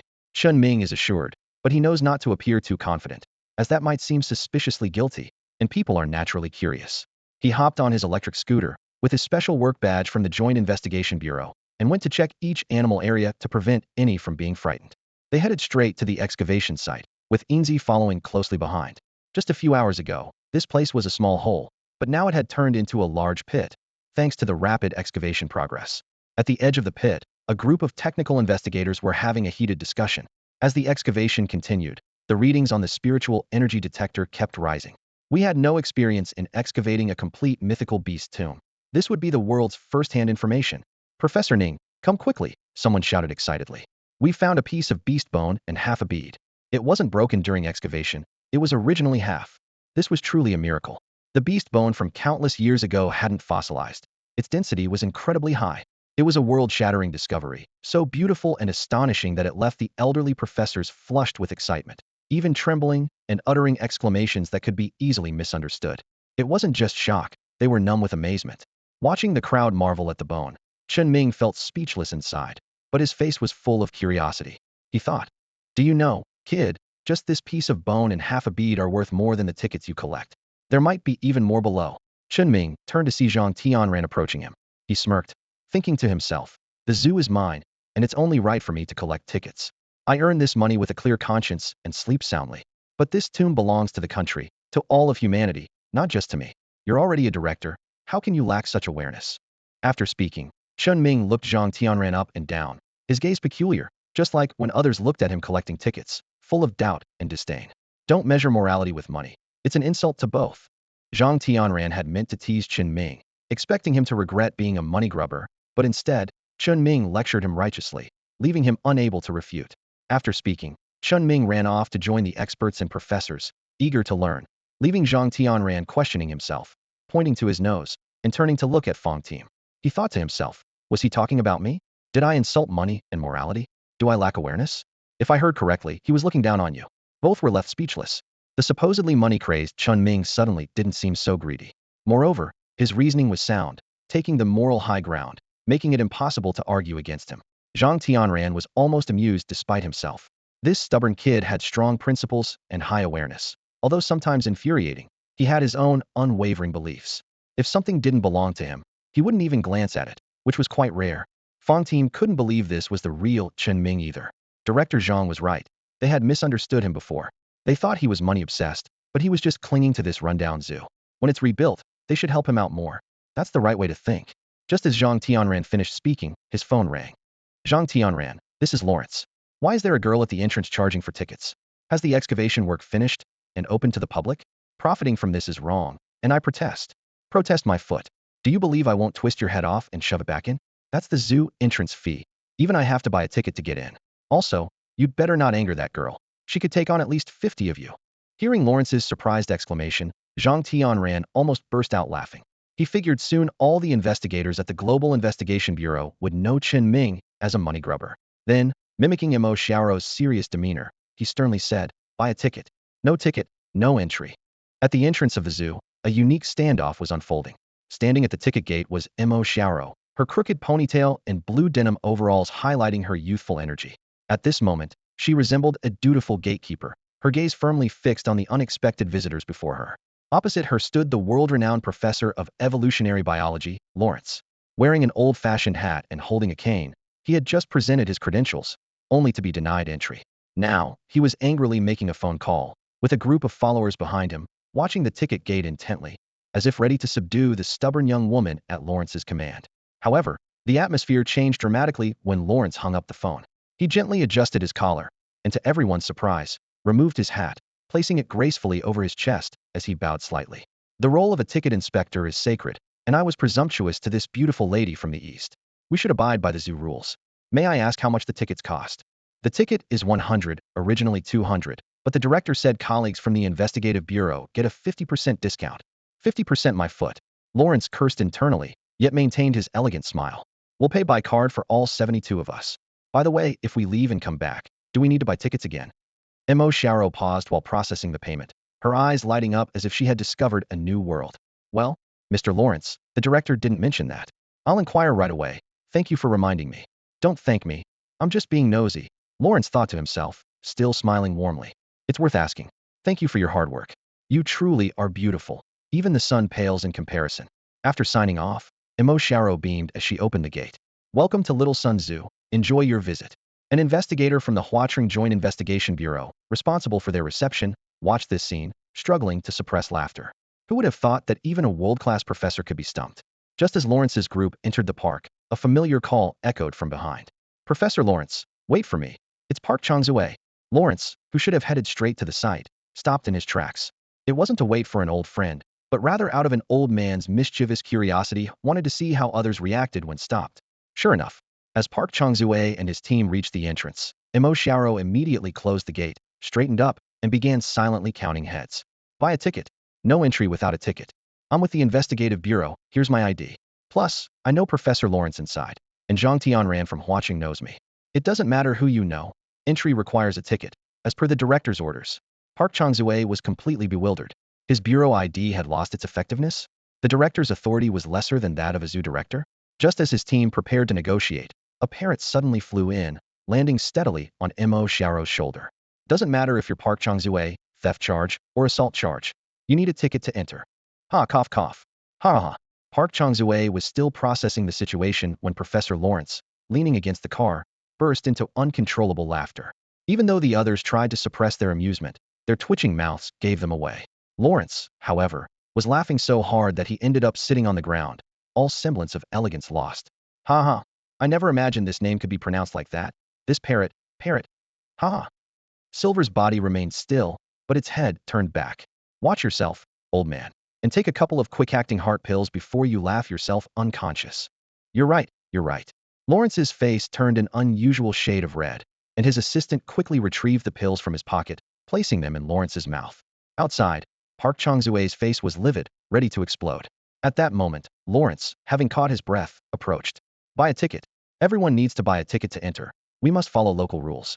We are an official organization, here to maintain peace in the human world, and we must not offend this lovely girl. Lawrence smoothly gained favor, then pulled out the ticket he had just bought. Park Changzue glared at Silver, then begrudgingly paid for the tickets and led his team inside. Once in the car, Park Changzue continued to grumble. Professor Lawrence, this is a heritage site for all humanity. Why do we need to buy tickets here in Flower City? It's against protocol. Lawrence nodded. Yes, but you can protest. I was saving you earlier. Without using firearms, none of you could take on that girl. Impossible, Park Changzue blurted out. But Lawrence gave a mysterious smile and pulled out a palm-sized energy detector from his pocket. I didn't believe Zhang Tianran either, but I trust the instrument. Her raw physical energy is 8 times that of a regular investigator. If she wanted to, she could easily crush us. There's an old Eastern saying about a dog's head being a lifesaver, ha. Lawrence laughed heartily, while Park Changzue was left questioning his life choices before finally regaining his composure. This zoo is no ordinary place.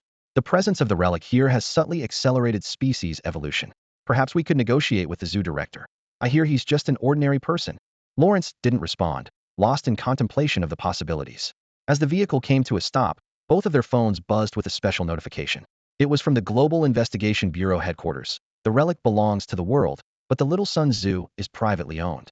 All investigators participating in the relic's development must cooperate by purchasing tickets. Lawrence chuckled. I'm quite interested in meeting this zoo director who overlooks infinite wealth and focuses solely on ticket sales. I wonder if he'll regret his decision once he realizes the value of the relic. Park Changzue was about to correct the misused saying when they heard an uproar outside. It's open. It's open. Ah. It's a completely sealed beast tomb, and the spiritual energy levels are off the charts. Ah. Call the emergency team. Professor Chen has fainted from excitement. Professor Ning is down too. This is a miracle, a gift from the great planet to humanity. The two exchanged a glance and immediately dashed out of the car, bypassing pleasantries as they headed straight for the excavation site. Following the laid-out steps, they reached the entrance, ignoring the colleagues being carried away on stretchers. Lawrence discarded his hat and cane, grabbing the spatial energy mapping device that had just been deployed. Oh my God, this is a gift from heaven, the completion of the stone-sealed beast tomb. My goodness, a complete skeleton of a mythical creature, 3 meters long and a meter in diameter. Hiccup. With a sudden belch, Lawrence's face turned red. His heart felt like it was being squeezed and about to burst. His eyes rolled back, and he fell straight backward. Emergency team. Professor Lawrence has fainted and needs immediate attention. An investigator from Huaqing caught Lawrence before he hit the ground and urgently carried him away, narrowly avoiding a tragedy. Meanwhile, Zhang Tianran, who was similarly elderly but had a stronger heart, stood firm, though the slight tremor at the corner of his mouth betrayed his excitement. Chen Ming quietly approached and whispered, Director Zhang, are these foreigners really that excited? Haven't they seen anything like this before? Maybe we should keep them at a distance for now. I'm worried it might be too much for them.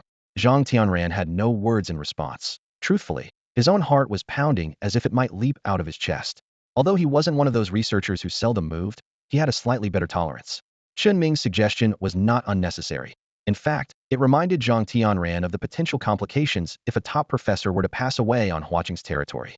He quickly organized a team to set up a security perimeter and reported the situation to the global headquarters. With approval, they decided to prohibit experts and professors with conditions like high blood pressure, high cholesterol, and heart disease from entering directly to prevent any accidents.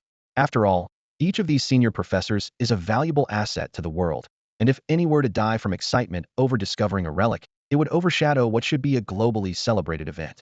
However, setting up the security line led to dissatisfaction among the arriving parties, with protests and complaints rising one after another, leaving Zhang Tianran's head buzzing and him overwhelmed with work. The entire scene was bustling, a mix of protesting shouts and occasional cries of discovery. Only Chen Ming appeared relaxed, though his mind was on something else. With such a commotion, those lurking in the shadows must have caught wind by now. Chen Ming's suspicions were indeed correct. This massive operation, which even led to the lockdown of Huashan, was impossible to ignore. Various media outlets rushed to report on it, and even foreign media caught wind and hurried over. However, disappointingly, no one could extract any information from the International Investigation Bureau. Anyone attempting to use connections or other means to obtain information about the Little Sun Zoo would be deemed suspicious. In the eyes of the Bureau, everyone was equal, and privileges did not exist. Even internal members of the Bureau had to sign non-disclosure agreements, resulting in a situation where the whole world knew the Bureau was conducting a secret operation at Huashan's Little Sun Zoo, yet no one knew what was actually happening inside. Within the Bureau, this matter was also classified, with only high-level administrators having access to the details. Even those urgently recruited for external defense were clueless about the internal happenings. The scale of the operation made it impossible to hide, and the tight lockdown only fueled more speculation from the public.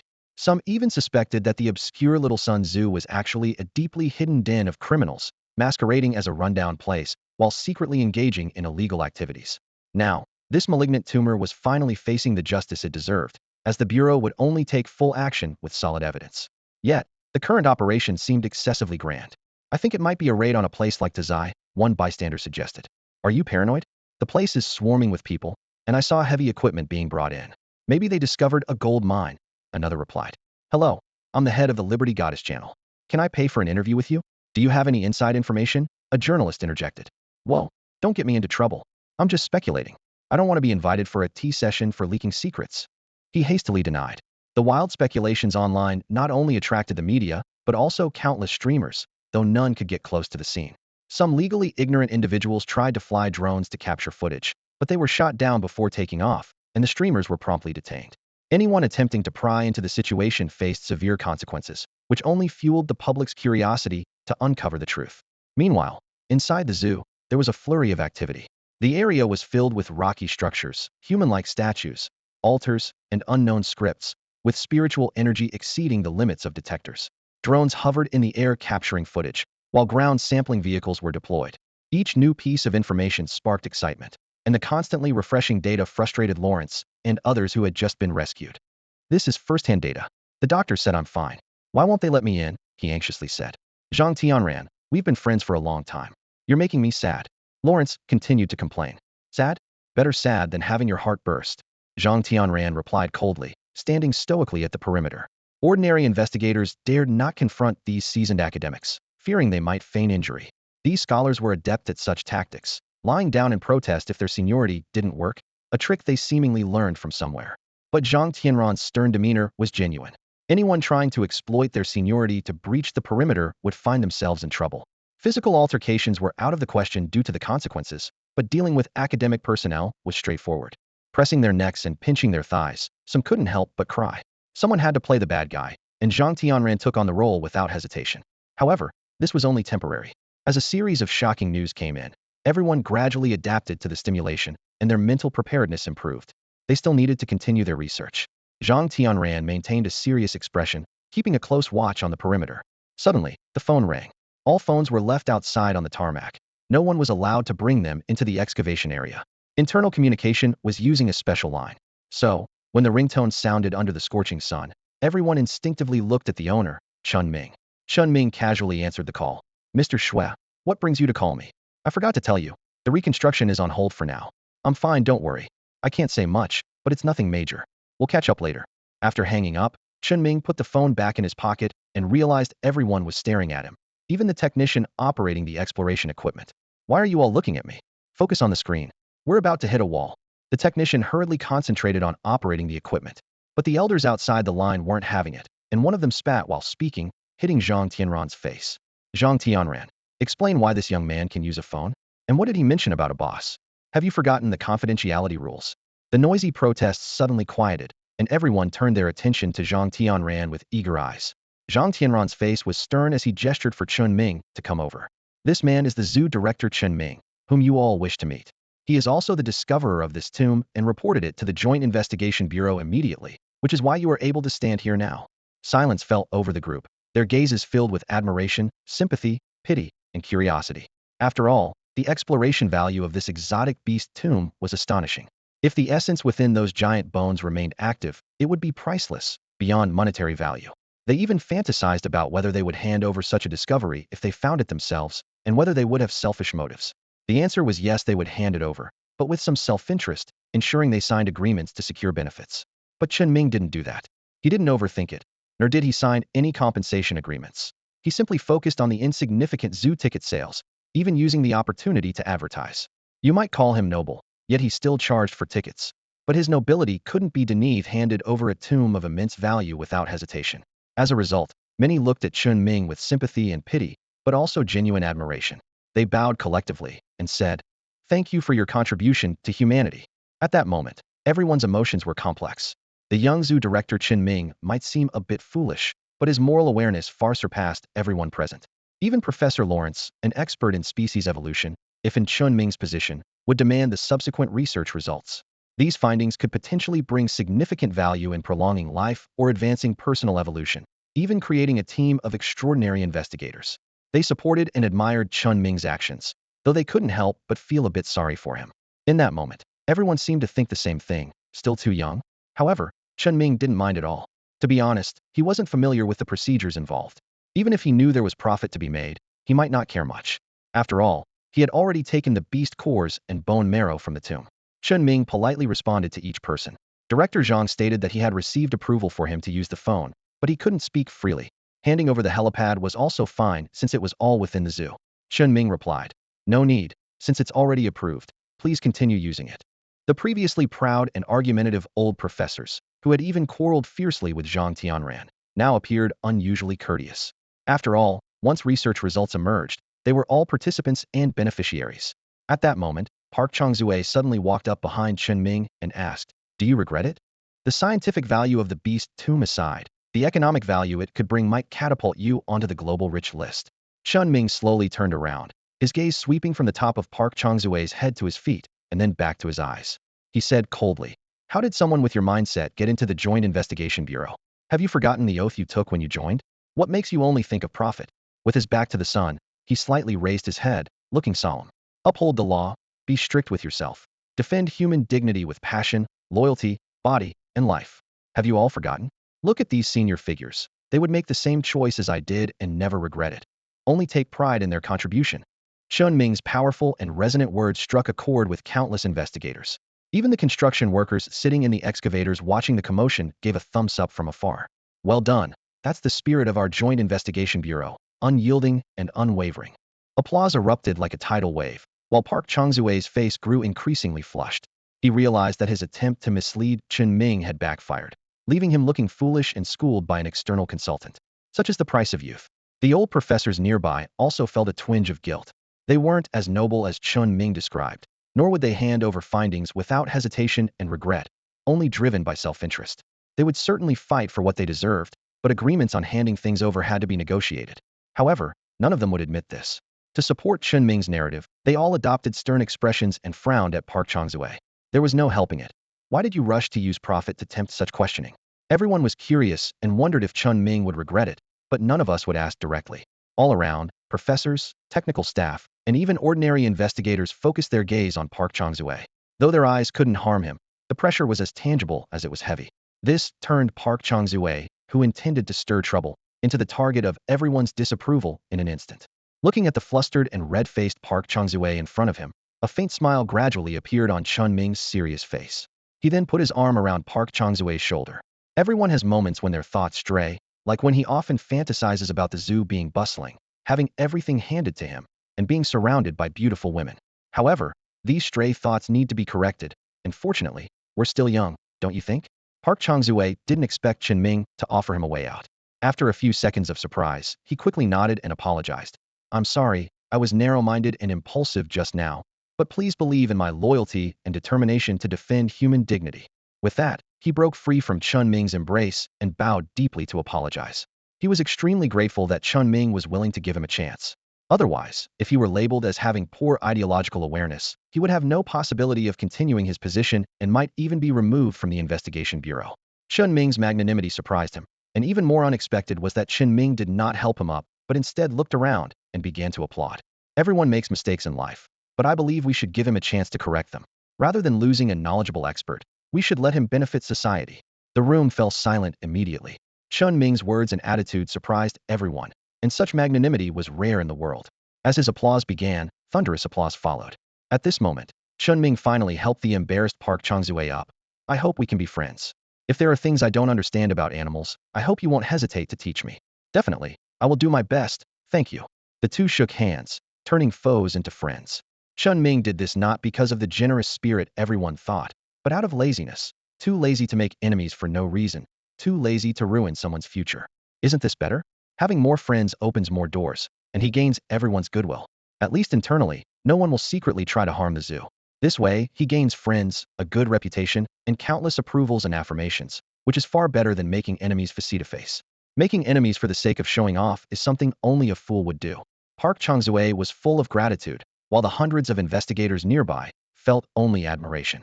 After all, if most people were treated like that, they would seize the opportunity to retaliate, and not adding insult to injury would be commendable, let alone offering a way out and helping to avoid blame. But precisely because of this, Chen Ming's magnanimity stood out, displaying the essence of the East. Even renowned experts and scholars like Lawrence hadn't expected Chen Ming to react this way, which only increased their respect for him, who was once thought to be only interested in ticket sales. Even Zhang Tianran, whose face had been grim, now showed a hint of a smile, as Chen Ming's demeanor reflected the grandeur of a great nation. When the applause died down, everyone thought Chen Ming would seize the opportunity to make an impassioned speech, but he suddenly checked the time and hurriedly said, "I forgot to feed the animals. Let's chat later." Before he finished speaking, he dashed to the electric cart, started it, and sped away, looking quite anxious. Indeed, the zoo was what mattered most to him. This made everyone burst into laughter. In this brief encounter, Even without knowing each other's names, Chen Ming had won everyone's goodwill. Young, upright, generous, sunny, highly conscientious, and a bit of a penitentiary, these are the labels people have for Chen Ming. As he resumed excavation work, the professors and experts from around the world who initially intended to pressure their way into participating in the primary excavation data collection began to reconsider. They stepped back, quietly observing. Despite their eagerness to be involved and even their desire to dive into the tomb themselves, they couldn't show it. After all, with Chen Ming leading the way, these veteran technical investigators couldn't appear disrespectful or complicate the work, as it would only make them a laughingstock. Zhang Tianran couldn't help but chuckle at the sight of these suddenly composed and dignified old colleagues. This young rascal managed to elevate them to a position where they couldn't be criticized or ignored. It was indeed a tricky situation. Despite his internal grumblings, work continued. As the first complete skeleton was brought up and underwent a series of tests, the marrow still retained some vitality, brimming with powerful spiritual energy, causing the entire site to buzz with excitement. Both the academic and economic value far surpassed expectations. Many, though silent, felt a pang of sympathy for Chen Ming. However, Chen Ming saw things differently. He first went to the office building, helping Uncle Zhang deliver food to the animals, then took meals and chilled drinks to the front gate to visit Xiao Rou, happily busy with his tasks. This was the life he wanted, relaxed, peaceful, with a little money, free to play as he wished. Chen Ming's aspirations were just that simple.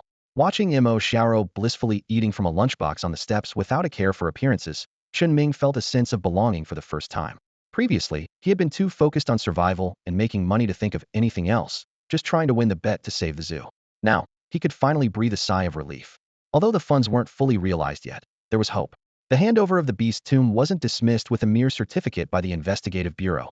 Instead, they prepared funds to help pay off debts and assist in rebuilding the zoo after understanding its difficulties.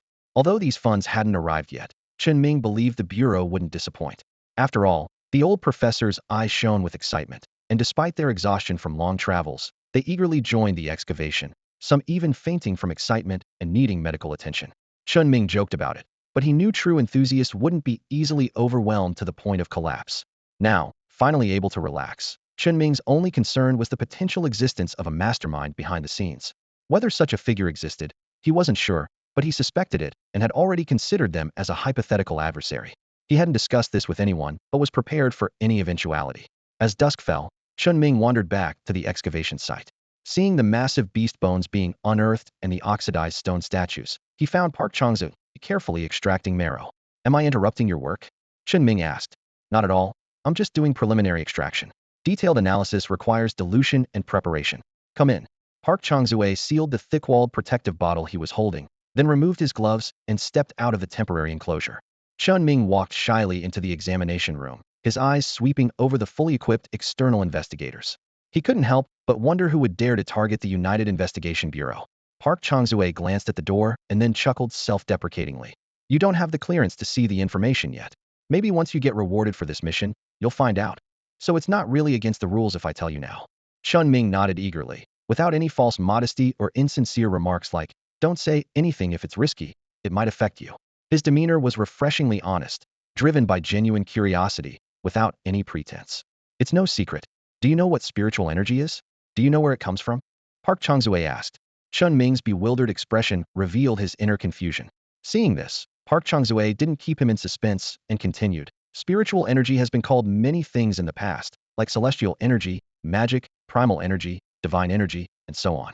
These were ancient people's attempts to understand supernatural phenomena they couldn't explain and served as spiritual solace. Ultimately, it's all referred to as spiritual energy. It's an intangible, non-material energy that can promote the growth of human and animal cells, unlock potential, and even trigger genetic evolution, resulting in special abilities. However, it's currently extremely scarce, and the concentration here is very rare. As for its origin, there isn't a definitive conclusion yet. Some say it's the resurgence of spiritual energy, others believe it's a reawakening of ancient times, but the timeline starts 8 years ago after a meteor strike. The flora and fauna near the impact site grew wildly, and even monsters appeared. Park Changzue didn't elaborate further but smiled at Chen Ming, who was listening intently. As for the enemies, the United Investigation Bureau is an official organization aimed at maintaining societal stability. However, there are some hidden threats that seek to destroy everything, even transforming into monsters to gain immense power. The only clearly identified adversary so far is the Beast God Temple. They are scattered and hidden in cities, causing chaos, which is utterly despicable. Park Changzue said with righteous indignation. Chen Ming, stunned by this revelation, blurted out, "What? The grinning Dragon King?" Park Changzue suddenly paused, puzzled, and asked, "You know about the Dragon King?" A question flashed through his mind. But what kind of creature is a crooked mouth? Chinming quickly took a sip of water to hide his embarrassment and replied, "I read about it in online novel comments. That's not important. Is there really a Dragon King? Can we possibly fight it?" Park Changzue hesitated, looking conflicted, and peeked outside the door, signaling for Chinming to come closer. "This is a secret only those with high clearance can know. Actually, both the Beast God Temple and we have Dragon Kings, but one is a snake, and the other is a lizard. Remember, keep it confidential." "Absolutely." Chinming nodded eagerly, looking like a curious child, and Park Changzue felt an overwhelming urge to share. It's actually a form of human fusion evolution, allowing one to have extraordinary abilities from other species, like echolocation, heat sensing, immense strength, and so on. I've even heard they can spit water and fireballs, but I've never seen it myself. Wow, isn't that like superheroes in movies? Do you think I could fuse too? Chen Ming asked nervously and excitedly, whispering. The two were almost conspiratorial, their faces nearly touching. Lacking knowledge, this topic piqued Chen Ming's curiosity, and he couldn't resist exploring further. Although he once unleashed a massive phoenix flame, fainting on the spot, as if his brain was shot out, that was due to merging with Enzy through spirit fusion. Chen Ming himself was still an ordinary person, albeit with a bit more physical prowess. Nonetheless, this didn't stop him from exploring other special abilities in the world.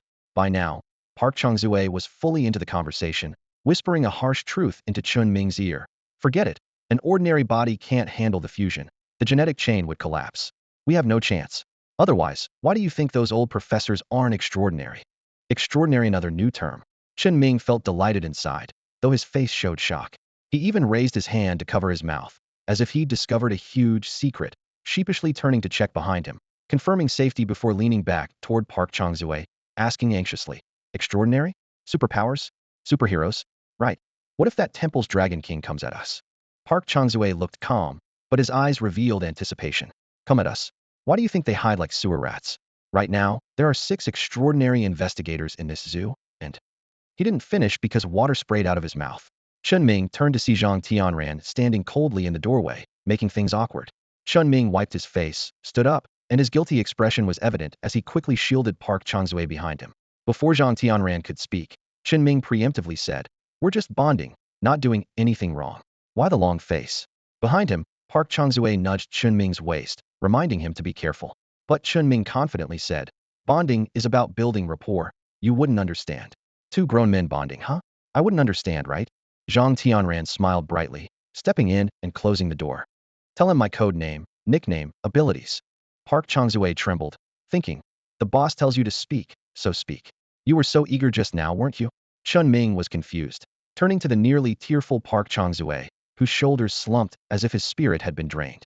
Zhang Tianran, codenamed Ghost Fox and nicknamed the Smiling Yama, possesses the ability to partially merge with mythical creatures, granting him exceptional hearing and agility, making him highly skilled in unknown combat. Chen Ming was shocked by this revelation. He never imagined that old Zhang, who seemed so ordinary and always wore a cheerful smile, was actually a half-extraordinary being. Although Chen Ming had the ability to detect species, he mainly used it on people around him and animals in the park, so he was not only surprised but also slightly embarrassed. After all, being exposed face-to-face is always awkward, and Zhang Tianran was scanning them with a mischievous glint in his eyes. "Go on, keep it up.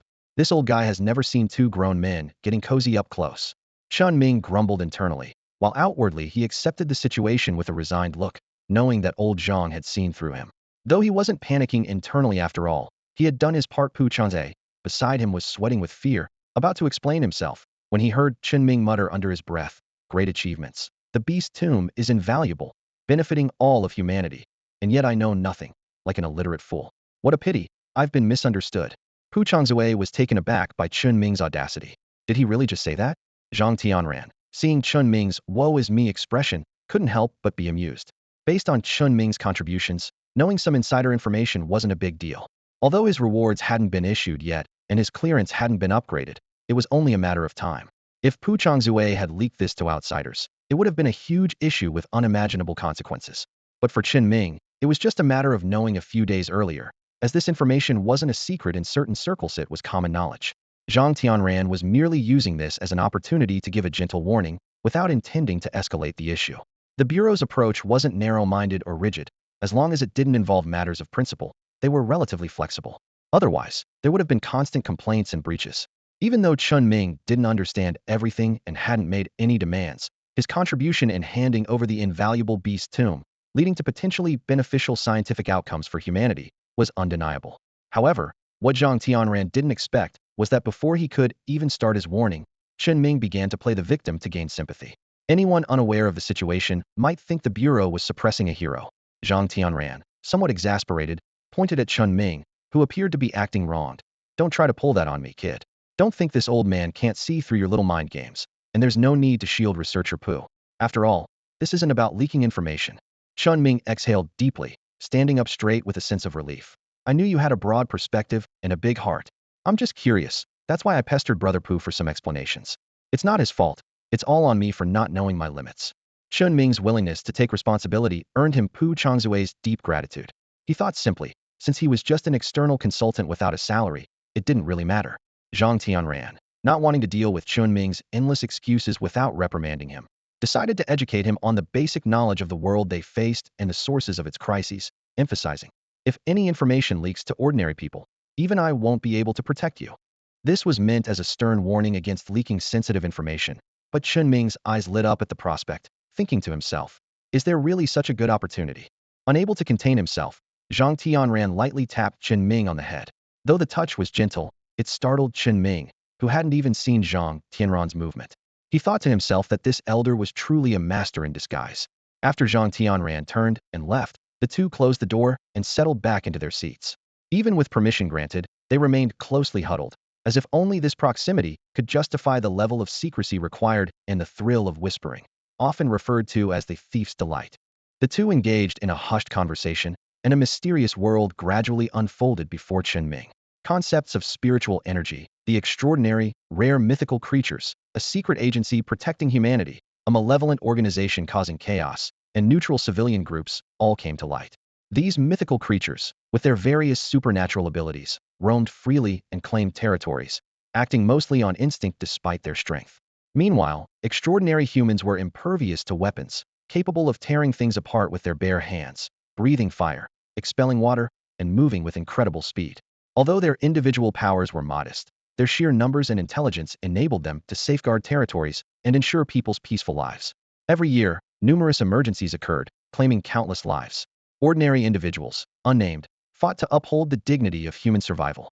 However, in any era or world, there were always selfish and disruptive elements, such as the Beast God Temple.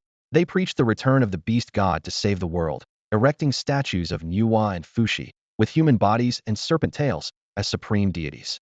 They claimed that the return of these deities would bring blessings to all creatures, and these blessings were the path to becoming extraordinary. Chen Ming was bewildered by what he heard and couldn't help but ask, do people really believe such low-level rhetoric? Before Park Changzue could respond, Chen Ming realized the issue. Indeed, if people could believe in anti-radiation stickers and germ defense cards, it was clear there were plenty of gullible individuals for the few scammers. Chen Ming laughed at himself, and Park Changzue agreed wholeheartedly. Exactly, that's how it is. There will always be believers. Regarding civilian groups, Park Changzue paused and turned to Chen Ming. They actually share the same goal as the secret agency, which is to maintain human stability. They need to register and be managed, but prefer not to be under unified command. They favor pursuing freedom in their cities, much like your situation. Hearing this, Chen Ming suddenly understood it was about having consultant status to enjoy access to shared information versus not having that status. This realization gave Chen Ming a sense of security, the kind that couldn't be easily toppled. Since he was neither an extraordinary human nor possessed any special abilities, he wouldn't be drafted for missions. With no grand ambitions, he secretly rejoiced in his circumstances, feeling that as an ordinary person nestled within the agency, he could enjoy the benefits of being in the shadows. Moreover, whether it was sudden mythical creature incidents or disruptions from the Beast God Temple, they typically occurred in remote areas. Huacheng, being inland and far from the dangers of battle, was very safe. Lost in thought, Chen Ming seemed deeply engrossed. Park Changzue watched him, recalling his own astonishment when first learning these things, which had completely overturned his understanding. He continued to share knowledge, leaving Chen Ming truly amazed, unable to believe there were places in this world inaccessible to humans. Tentatively, he asked, has such a disaster ever occurred? There really is a restricted area, but no information has been found about it. A hint of amusement appeared on Pu Changzue's face, yet he held back his laughter. 2 years ago, a tsunami completely destroyed an island. As for the restricted area, it's currently deep in the ocean. If this tomb hadn't been handed over, it would have entirely belonged to this zoo, and this place could have become the next restricted area. Phew, it's a good thing it was handed over, otherwise, who knows how badly things could have gone, huh? As he spoke, Chen Ming gently patted Pu Changzue on the shoulder, his face full of relief after narrowly avoiding disaster. Pu Changzue was momentarily stunned, then joined Chen Ming in laughter. You made the right choice. Even though I don't fully understand this world, you made the most correct decision. This time, it wasn't a test, but a fact based on estimation. The distance between the two quietly shortened. Chen Ming slyly raised his hand to his mouth and asked, "What's up with old Zhang? Can you tell me?" "Don't worry, everyone above middle management knows. Director Zhang is a special case of failed extraordinary fusion, but he didn't die. He's in a semi-fusion state with obvious defects. Guess how old he is this year?" Chen Ming gestured with a 666 sign. Pu Changzue shook his head repeatedly, sighing, "He's only 39. The reason he looks so old is because every time he uses his abilities in combat, it costs him his lifespan." Chen Ming was genuinely shocked this time. Zhang Tianran's aged face and thinning hair flashed through his mind, along with his constant self-deprecation as an old man, always with a cheerful demeanor. It was hard to believe he was only 39. Chen Ming frowned, falling silent for a moment. Recalling the oath to defend human dignity with blood, loyalty, body, and life, it seemed not to be empty words. There are people doing just that. Many in the investigation bureau are upholding this vow. They might be extraordinary humans or just ordinary investigators, scattered across cities and corners of the world, unrecognized. Even if they die for it, no one would know, nor would their heroic deeds be widely publicized. They guard the human world silently, leaving quietly without a trace. A wave of sadness washed over Chen Ming, enveloping him in sorrow. He stood away from the sunlight, his smile gone, lips tightly pressed, eyes slightly red. Sensing Chen Ming's emotional change, Pu Changzue also felt a surge of emotions, gently squeezing Chen Ming's shoulder. "Don't be sad. Don't blame the world. You said you should be proud of it. Even if you can't be on the front line, so you must work harder on your research." "Yeah, you're right. I need to go back and feed the animals. I shouldn't disturb your work. Thank you." With that, Chen Ming opened the door and left, leaving Pu Changzue with a sense of melancholy, unsure of how to comfort him. However, when he saw Zhang Tianran return, Pu Changzue put away his melancholy and managed a wry smile. "Why keep testing?" he thought to himself. "He's clearly someone with high awareness, full of emotion yet simple-minded, and this makes me feel very troubled." Zhang Tianran no longer looked authoritative, his face full of apology. "I know he's excellent, even proud of him, but there's no choice. The global headquarters needs to issue a special consultant certificate, and there must be a sense of belonging test. Plus, I have a feeling he has secrets, just a gut instinct." As he spoke, Zhang Tianran packed away several disguised microcameras, leaving Pu Changzue astonished. "Special consultant? Doesn't that mean his clearance level would be higher than yours?" Zhang Tianran wasn't surprised. The Joint Investigation Bureau has always been fair, and with Chen Ming's achievements, it wouldn't be difficult for him to be promoted to director. However, Chen Ming is not a formal investigator, but an external consultant. Even with a promotion, he remains an external consultant. The Bureau had tried to fully integrate him into their ranks, but he has his own life. In every aspect, Chen Ming's focus is on this zoo. Besides, he possesses no special abilities, let alone combat skills. Maintaining the status quo is more suitable for both Chen Ming and the Bureau. Zhang Tianran shook his head with a smile. Although his authority is similar to mine, his power is minimal, still just an external consultant. He doesn't aspire to the position, preferring to stay at the zoo unless something special happens. He won't leave easily. Zhang Tianran suddenly laughed. People are indeed interesting. Some are eager for official positions, even desperate to climb the ladder, while for others, being pushed into such roles feels like a burden. Chen Ming is such a person. Park Changzue was speechless, but upon reflection, it made sense. He seemed more inclined to stay with the zoo, lacking any special abilities. If he were fully integrated into the system, he would likely feel out of place, which indeed fits his style. You've only met him twice, and you already know his style? Sincere, unpretentious, genuine, with high moral awareness, a bit naive, and curious. Though I'm deeply engrossed in extraction experiments, I have a broad range of interests, including psychology. Park Changzue was confident. However, as Zhang Tianran put away the miniature camera and walked out, he added, "A little greedy for money, but values righteousness." "I'm off." Zhang Tianran left quickly, and Park Changzue agreed, especially since the news about buying tickets to enter the zoo had spread. The thought of Chen Ming fixated on ticket sales was amusing. At this moment, Chen Ming couldn't laugh. He felt a heavy weight on his heart, making it difficult to breathe, with a growing sense of guilt and unease. He seriously contemplated whether he should hand over half of the hidden bone marrow beast pills. But the source was inexplicable and couldn't be clarified. Not only would it expose him, but it would also implicate Enzy and Night Tour. Should he perform a live demonstration of merging and spewing phoenix flames? Or should Night Tour reveal its true form? Could the terrifying power of the phoenix flames and Night Tour's true form be shown to others? For the first time, Chen Ming felt troubled about giving a gift. He seemed stuck in a dead end, feeling conflicted and indecisive, his brow furrowed. Deep in thought, Chen Ming gradually loosened his grip on the electric scooter's handle, stopping at the entrance of the tiger enclosure. A tiger's roar snapped Chen Ming back to reality, causing him to shudder. Looking at the once scrawny tiger, now majestic and with shiny, glossy fur, affectionately rubbing against the iron gate, Chen Ming suddenly rediscovered himself.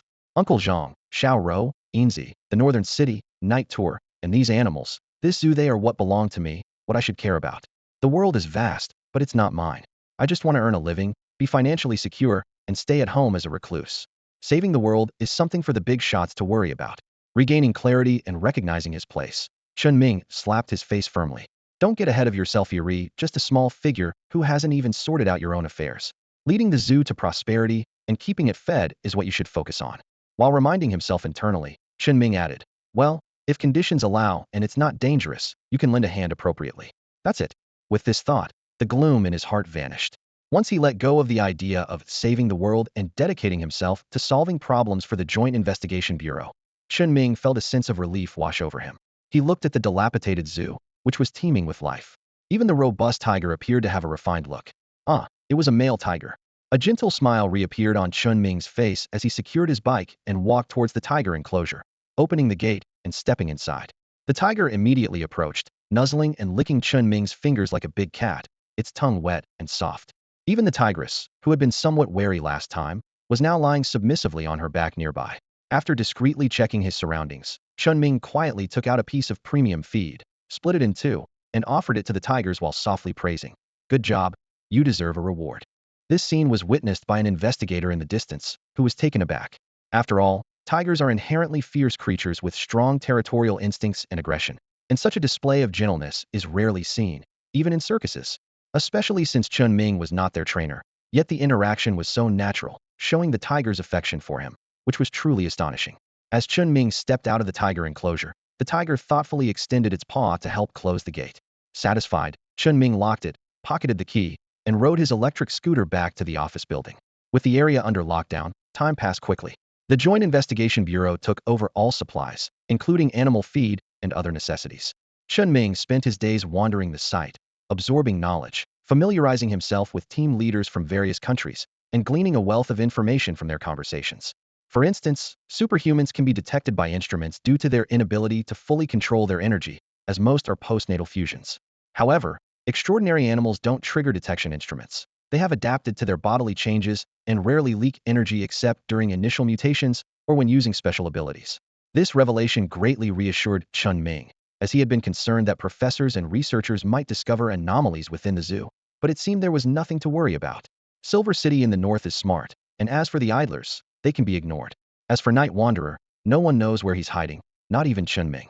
As long as he doesn't summon him back, everything should remain secure. Watching investigators coming and going from the rocky entrance, Chen Ming felt an urge to explore. However, before he could descend, Zhang Tianran stopped him. Where do you think you're going? I just wanted to check it out. It's not hell down there. What's there to see? I need to talk to you about something important. Come with me.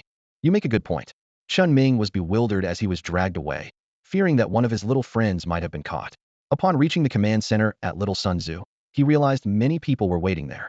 A group of senior professors, along with leaders from various regions, all focused on Chen Ming. Suddenly, someone started applauding, leading to a round of enthusiastic clapping. Chen Ming was so startled he almost turned to flee, but Zhang Tianran held him firmly in place.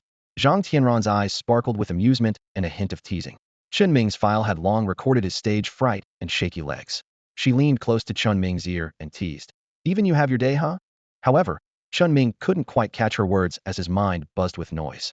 Even if he vaguely guessed the reason, his legs remained weak, and he clutched Zhang Tianran's arm tightly. Instead of cameras, he faced nearly 100 influential leaders from various fields. Each one held a high position and wielded power, their eyes fixed on Chen Ming, applauding him warmly, threatening to break the seal of his inner composure. Welcome the hero who has made a tremendous contribution to humanity worldwide. Chen Ming, to the stage to receive the special external consultant medal certificate. This announcement echoed in his ears. Instinctively, Chen Ming stepped forward with his left foot, but his right leg gave way, and he nearly fell. If not for his tight grip on Zhang Tianran's arm, he would have hit the ground. The command center erupted in laughter, filled with good-natured teasing.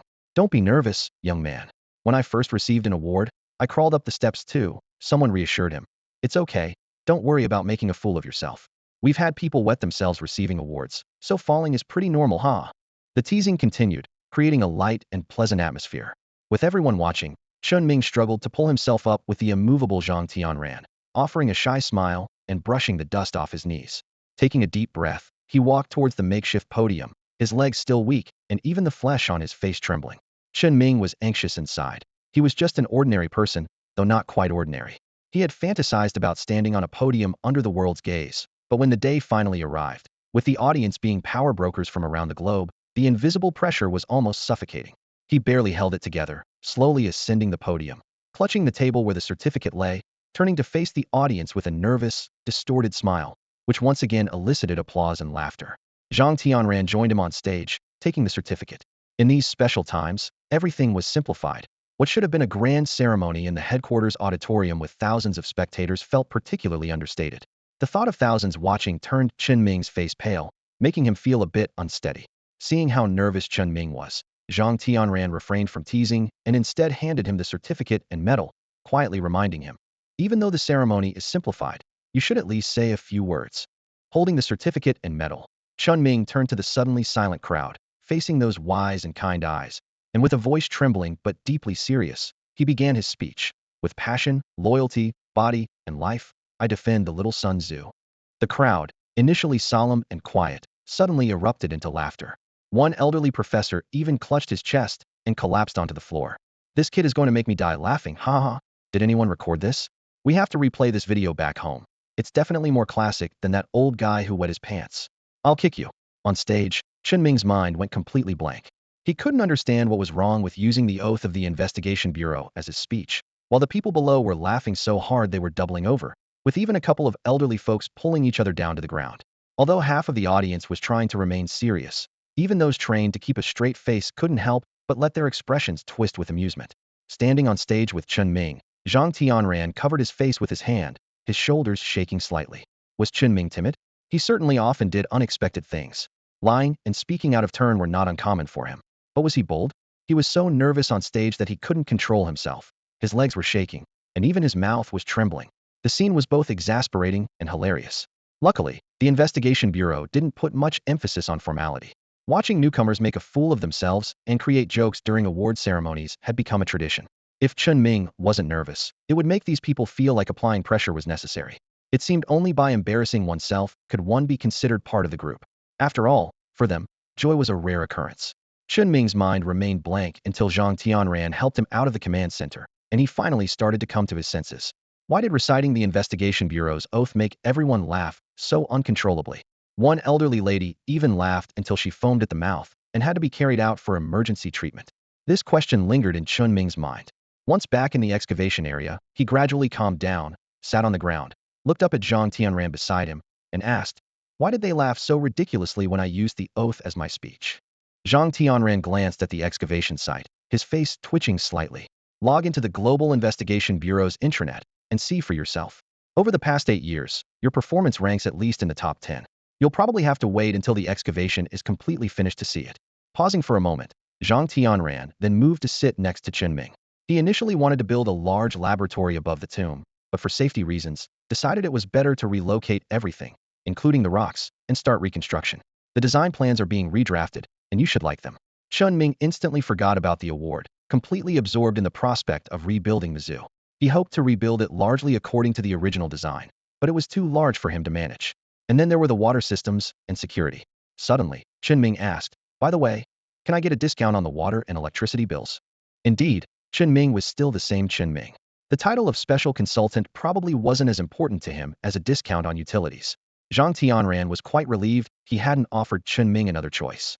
If he had invited him to formally join the Investigation Bureau in a significant position, Chen Ming would likely refuse. No, he would definitely refuse. Any hesitation would be disrespectful to the little Sun Tzu. With a resigned sigh, Zhang Tianran stood up and replied, "No discounts, but there will be perks, including tax reductions and other benefits." Chen Ming jumped up, carefully cradling the certificate in his arms. His legs were no longer weak, his hands stopped shaking, his tongue untangled, and his mind became instantly clear. Zhang Tianran couldn't help but wonder if mentioning the less regarded privileges of the special consultant certificate to Chen Ming earlier might have helped him control his emotions, stay calm, and handle the situation better. The thought of it amused Zhang Tianran as he watched Chen Ming hurriedly ride away on his electric scooter. After returning to the office, Chen Ming sat down in a daze, which made Uncle Zhang think something significant had happened. When Chen Ming placed his certificate and medal on the table, Uncle Zhang was stunned, thinking to himself, "This is an event that brings honor to our family. But with just the three of us, whose family are we honoring? My parents cut ties with the Chen family long ago. If anything, this will honor our zoo." Seeing Uncle Zhang's surprise, Chen Ming waved his certificate and laughed. "With this, I can get discounts on water, electricity, and gas bills." Hearing him mention his parents, Uncle Zhang sighed. "This is true honor. Most people cherish it and pass it down through generations. Honor isn't meant to be exchanged for discounts. Besides, I earned it through my own efforts. Maybe I should mount it on the desk? That way, anyone who comes to collect fees will see it." Chen Ming paused, realizing mounting it would mean paying taxes and not being able to carry it around, so he locked the certificate in a drawer, relieved to have solved that problem. Uncle Zhang smiled at Chen Ming's childish behavior. The previous stress had caused Chen Ming to lose sleep, so such lighthearted moments were rare. Despite having plans in place for debts and reconstruction, Uncle Zhang still had a lingering worry that Chen Ming might face the same fate as his parents. After a moment of hesitation, Uncle Zhang said, "Chen Ming, it's best not to leave the zoo for the time being." This caught Chen Ming off guard, and he looked at Uncle Zhang with confusion. "Uncle, you've been hiding something from me, haven't you? What are you worried about?" Uncle Zhang didn't explain and simply walked away. However, Chen Ming's smile remained, though a hint of anticipation flashed in his eyes. He understood that with such a grand event and all the speculation, once the investigation bureau left, the zoo would lose its protection, and people would come to investigate. Chen Ming understood Uncle Zhang's secrecy, as the old man didn't want him to take risks and preferred for him to be safe. But Uncle Zhang didn't know about Chen Ming's current capabilities, or more accurately, the invisible strength surrounding him. Chen Ming smiled gently, opened the drawer, and took out various identification documents, placing them on the table. There were papers for Silver, Chengbai, Xinyu, and even old insect pet licenses from his night excursions.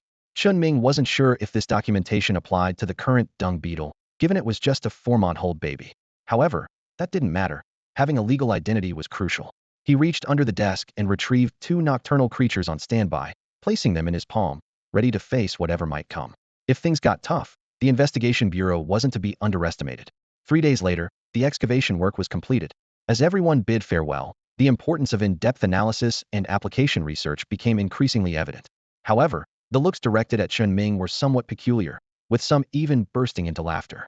It wasn't until Piao Chong, with a twitching mouth, blurted out, "Defend little Sun Tzu," during his farewell that Chen Ming realized something was amiss. He had assumed everyone was discussing defending human dignity, which left him puzzled, thinking they were merely aware of his awkward stumble during the farewell. Once the outsiders departed, the construction crew swiftly commenced the rebuilding efforts. The excavation site was the first to be restored, followed by Chen Ming and his 2 companions loading their belongings onto a tour vehicle and moving into temporary accommodations. Their primary daily task was caring for the animals in various areas. Fortunately, the animals were quite well behaved, or perhaps their intelligence had developed. Though they couldn't understand human language, they were notably cooperative. Even while restrictions were still in place, Chen Ming, under the disapproving gaze of Zhang Tianran, took a tiger for a walk around the lushly wooded Huashan. The efficiency of the dedicated construction team from the Joint Investigation Bureau was remarkable, primarily because most of the work involved restoring landscape and greenery. Although laying new underground pipelines took some time, the overall progress was swift. Apart from the office and dormitory buildings, there were hardly any other structures needing reconstruction. With only 3 people at the zoo, accommodating residents was impossible. Thus, Zhang Tianran proposed bringing in some trustworthy personnel who had retired due to injury or disability to assist. Chen Ming didn't respond immediately, contemplating the feasibility of this suggestion. After all, Uncle Zhang was getting on in years, and Xiao wasn't the brightest, so handling many personal secrets required caution. A week passed quickly, and after various equipment adjustments, the zoo was completely revitalized and ready for use. At the same time, it was also time for the Joint Investigation Bureau to withdraw. Little Sun Zoo would now stand on its own, facing the challenges ahead exactly what Chen Ming had anticipated. After Chen Ming signed, The construction team quickly withdrew without any delay or unnecessary conversation. Once only Chen Ming and a few others were left in the zoo, Zhang Tianran placed a hand on Chen Ming's shoulder and said seriously, I can have Captain Fong and his team stay here for a few more days. If the global headquarters releases false information, this place will surely become the center of the storm. Seeing Chen Ming's indifferent expression, Zhang Tianran's demeanor grew more severe. She added, ordinary people might believe the false news, but some will come to find out the truth themselves, and they might use certain methods. Don't worry, Director Zhang. I have nothing to lose now, so anyone is welcome to explore, as long as someone comes to buy tickets. Chen Ming said with a shy smile, as if envisioning crowds of visitors flocking to the zoo. Zhang Tianran frowned and let go of his shoulder. Some people don't follow the rules like the investigation bureau does. She added, if there are any troublemakers, I'll call you for help, and you can deal with them. Zhang Tianran couldn't tell if Chen Ming was genuinely naive or pretending. She had done her utmost by warning him and arranging for Captain Fong's temporary protection. With nothing more to say, she looked deeply at Chen Ming's joyful face, shook her head in resignation, and said, call me anytime if you need anything. With that, she headed towards the new zoo gate with Captain Fong. You take 10 people and hide at the secluded entrance to the zoo 3 kilometers away, protecting this place secretly for a week. This isn't an official mission. This kid doesn't understand how ruthless some people can be, so we at least need to do our best to protect him. Captain Fong agreed readily, then glanced back at Chen Ming, who was waving goodbye with an excited, sunny smile. However, behind Chen Ming's smile, Uncle Zhang stood worriedly nearby, muttering to himself, why not agree to his help? With the investigation bureau stationed here, no one would dare touch you. I'm getting old and can't protect you for much longer. Chen Ming's smile remained, but as the investigation bureau completely withdrew, the bright sky seemed to be overshadowed by thick clouds, casting a huge shadow over the zoo and Chen Ming. On Chen Ming's left shoulder stood Enzy, while in a tree to the right, Cheng Bei watched with slit eyes, and he had 2 night tour tickets in his pocket. Chen Ming said to Uncle Zhang, instead of worrying and protecting, why not tell me where the danger is coming from? You sigh. Uncle Zhang sighed and turned away, while Chen Ming continued to smile brightly. Only Mo Xiaoro, clueless about the situation, tugged at Chen Ming's sleeve and asked, what danger? Are we in danger? Xiaoro will always protect you. Sure, but first we need to eat. Chen Ming's words were interrupted as Zhang Tianran and Captain Fong stepped out of the new gate, and a deafening voice suddenly echoed in his mind. Master, your might breaks the sound barrier. Congratulations on your unparalleled wisdom, perfectly harvesting the ancient beast's tomb, rewarding you with 3 species awakening cards. Congratulations on successfully transferring risk, sheltering the zoo, and receiving a fusion healing potion. Congratulations on rebuilding the zoo, earning an evolution potion. Use with caution. The sudden burst of excitement startled Chen Ming, causing him to nearly jump, sending Enzy flying and scanning the surroundings. Cheng Bei, hidden on the tree trunk, revealed its sharp claws. Even Mo Xiaoro sensed something unusual, as she was still holding onto Chen Ming's sleeve. Chen Ming, are you okay? She asked with concern. Cough. Nothing, just too excited. Our zoo is really beautiful. Chen Ming replied, while his mind was occupied with another thought. It turned out that the rewards would be settled only after everyone left the zoo once the event was over. Chen Ming watched as Zhang Tianran and Fong Dui stepped out of the zoo gates simultaneously, his excitement almost driving him crazy. The reward notification chimed instantly. Although the notifications always seemed a bit off kilter, this time the reward was indeed generous. He received 3 species awakening cards. He glanced up at the scorching sun, which was nearing noon, making it clear that the zoo wouldn't open today. Still caught up in his excitement, Chen Ming brushed off Mo Xiaoro's hand from his shirt and laughed. Call me for lunch. We'll reopen for business tomorrow, ha. Before he finished speaking, Chen Ming dashed off towards the office building. Once inside the office, which Uncle Zhang had already inspected, he carefully locked the door before placing Enzy on the bird perch. Meanwhile, Cheng Bei had already leapt into Chen Ming's arms. With his right hand petting Yayo, he used his left to examine the rewards. Fusion healing potion. If species fusion fails and causes self-collapse, this can heal the body and allow you to continue fusion if taken before death. Post-healing, the fusion rate can reach up to 70. Evolution potion.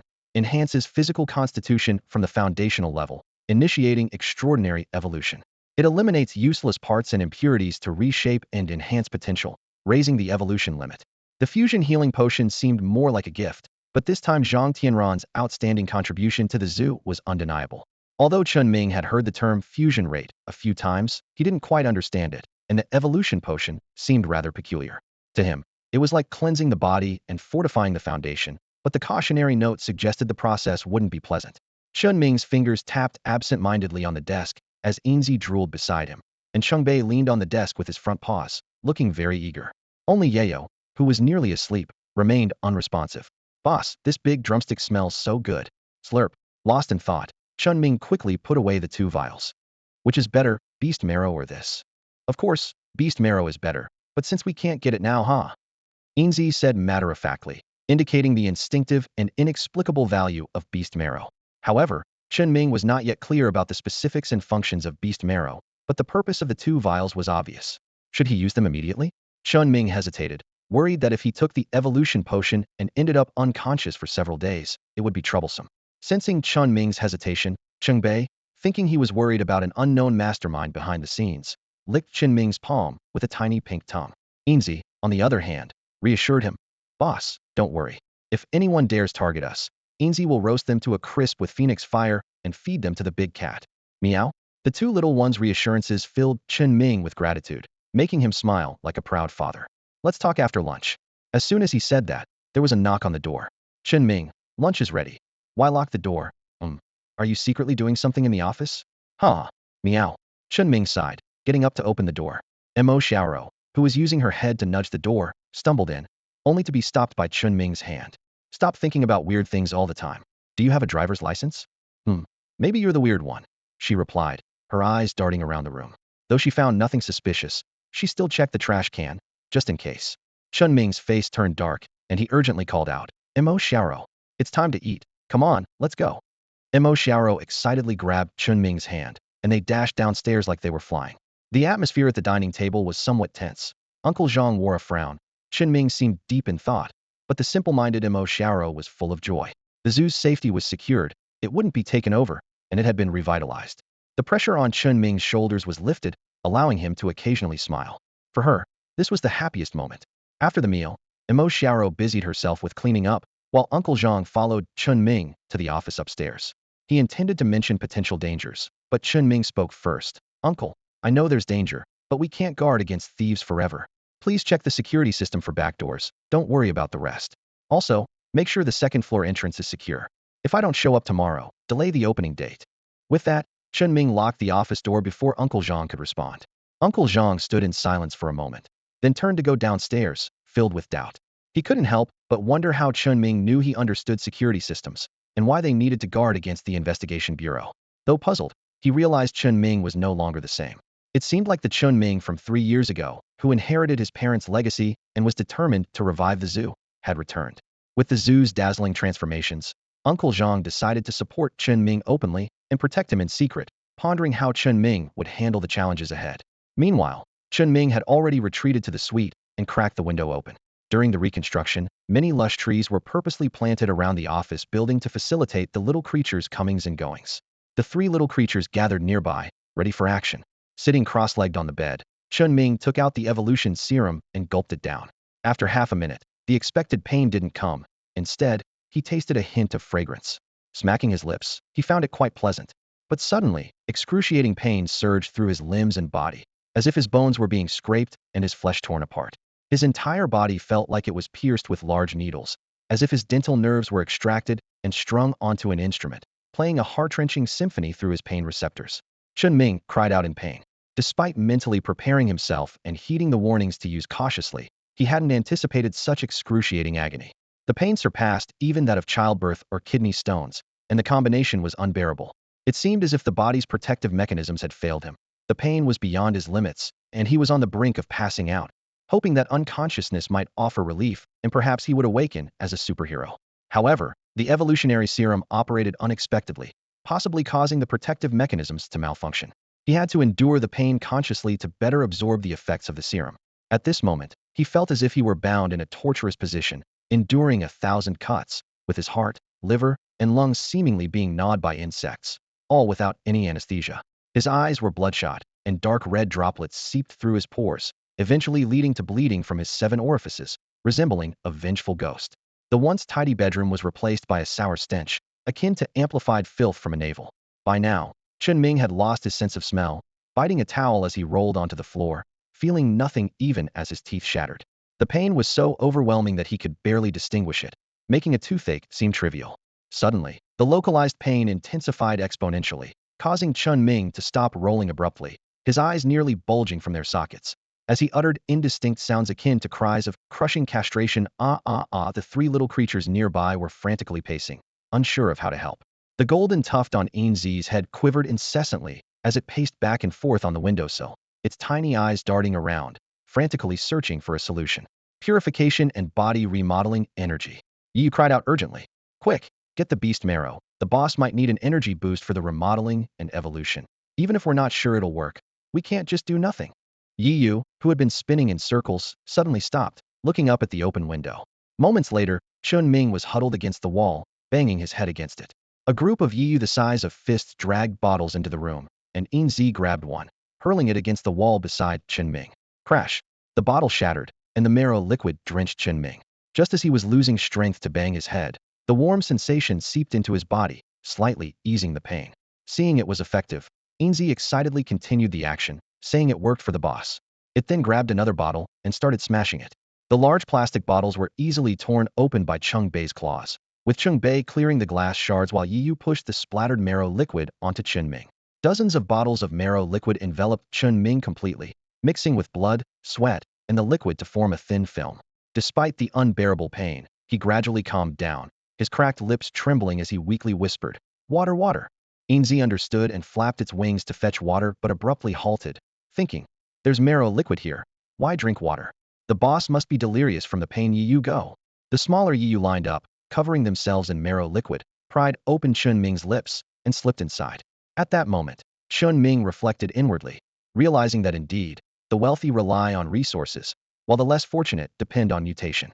Fortunately, Chen Ming was wealthy, and his supply of ancient beast marrow was unmatched. After enduring 3.5 hours of excruciating pain, akin to being slowly crushed, he finally passed out in the sticky cocoon.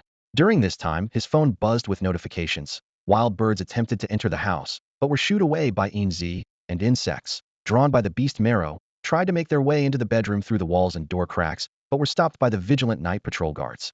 The guardian of the northern city stood watch by Chen Ming's side, even thoughtfully creating 2 holes in the cocoon near his nostrils to ensure he could breathe. With the care of his 3 small companions, Chen Ming, utterly exhausted, fell into a deep sleep. He dreamed of becoming a leader in a world teeming with fierce beasts. He stood before a palace built on a massive turtle shell, with dragons and phoenixes guarding the skies to his left and right. Around him were exotic creatures and rare birds, and in front, a black tide of beasts surged forward. A giant rabbit, its body crackling with chains of lightning, charged into the beast tide to clear a path. Despite its cute, diminutive appearance, it was gnawing on some kind of mineral rodent.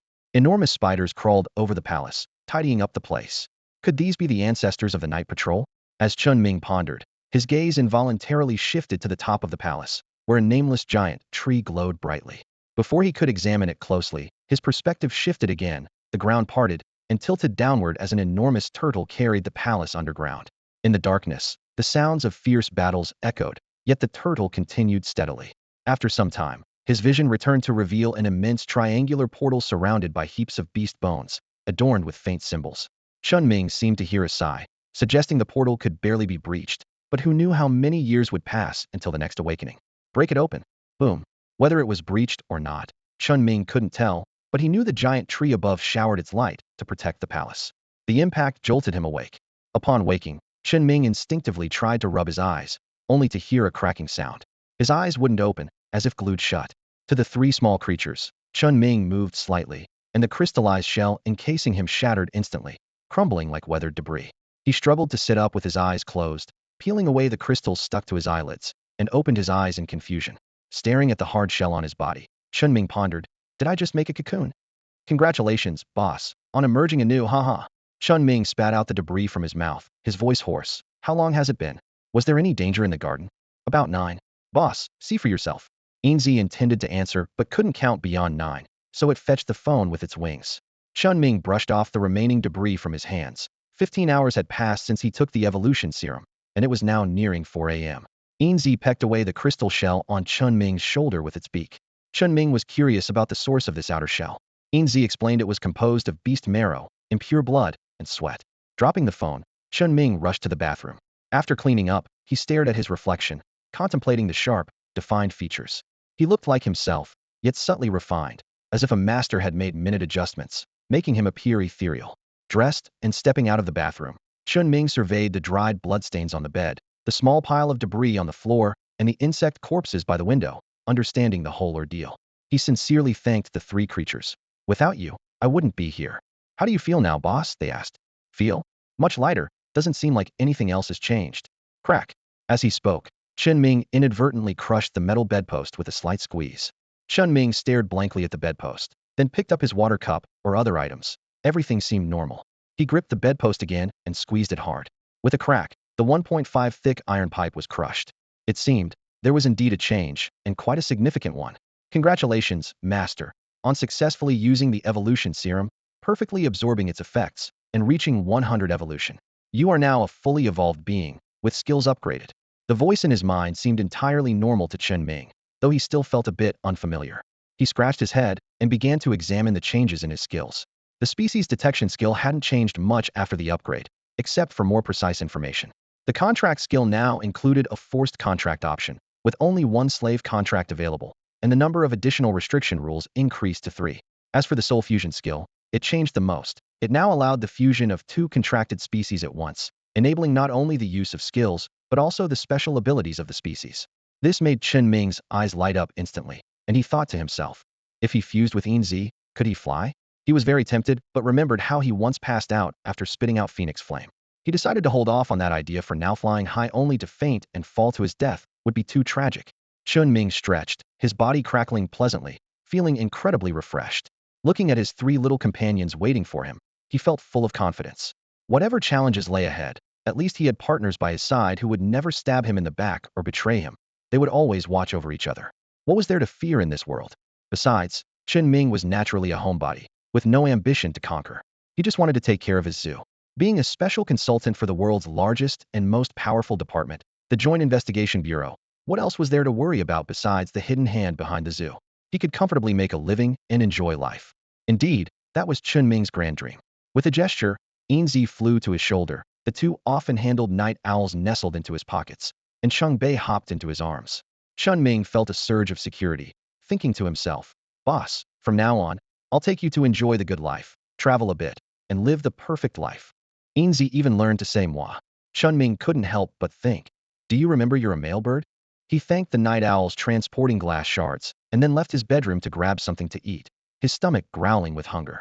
As he turned the corner of the stairs, Chen Ming met Uncle Zhang's keen gaze. Recognizing it was Chen Ming, Uncle Zhang quickly extinguished his cigarette and quietly asked, what were you doing up there? There were so many bugs crawling up, even insect spray couldn't stop them. Uncle Zhang's whispering was unusual. Before Chen Ming could ask, he explained, Xiao Ro wanted to go up, but I stopped her. Not trusting you, I stayed in the next room. That girl, though simple-minded and a bit reckless, truly cares about you. Chen Ming silently recited a mantra in his mind. Seal my heart with cement, no evil shall invade.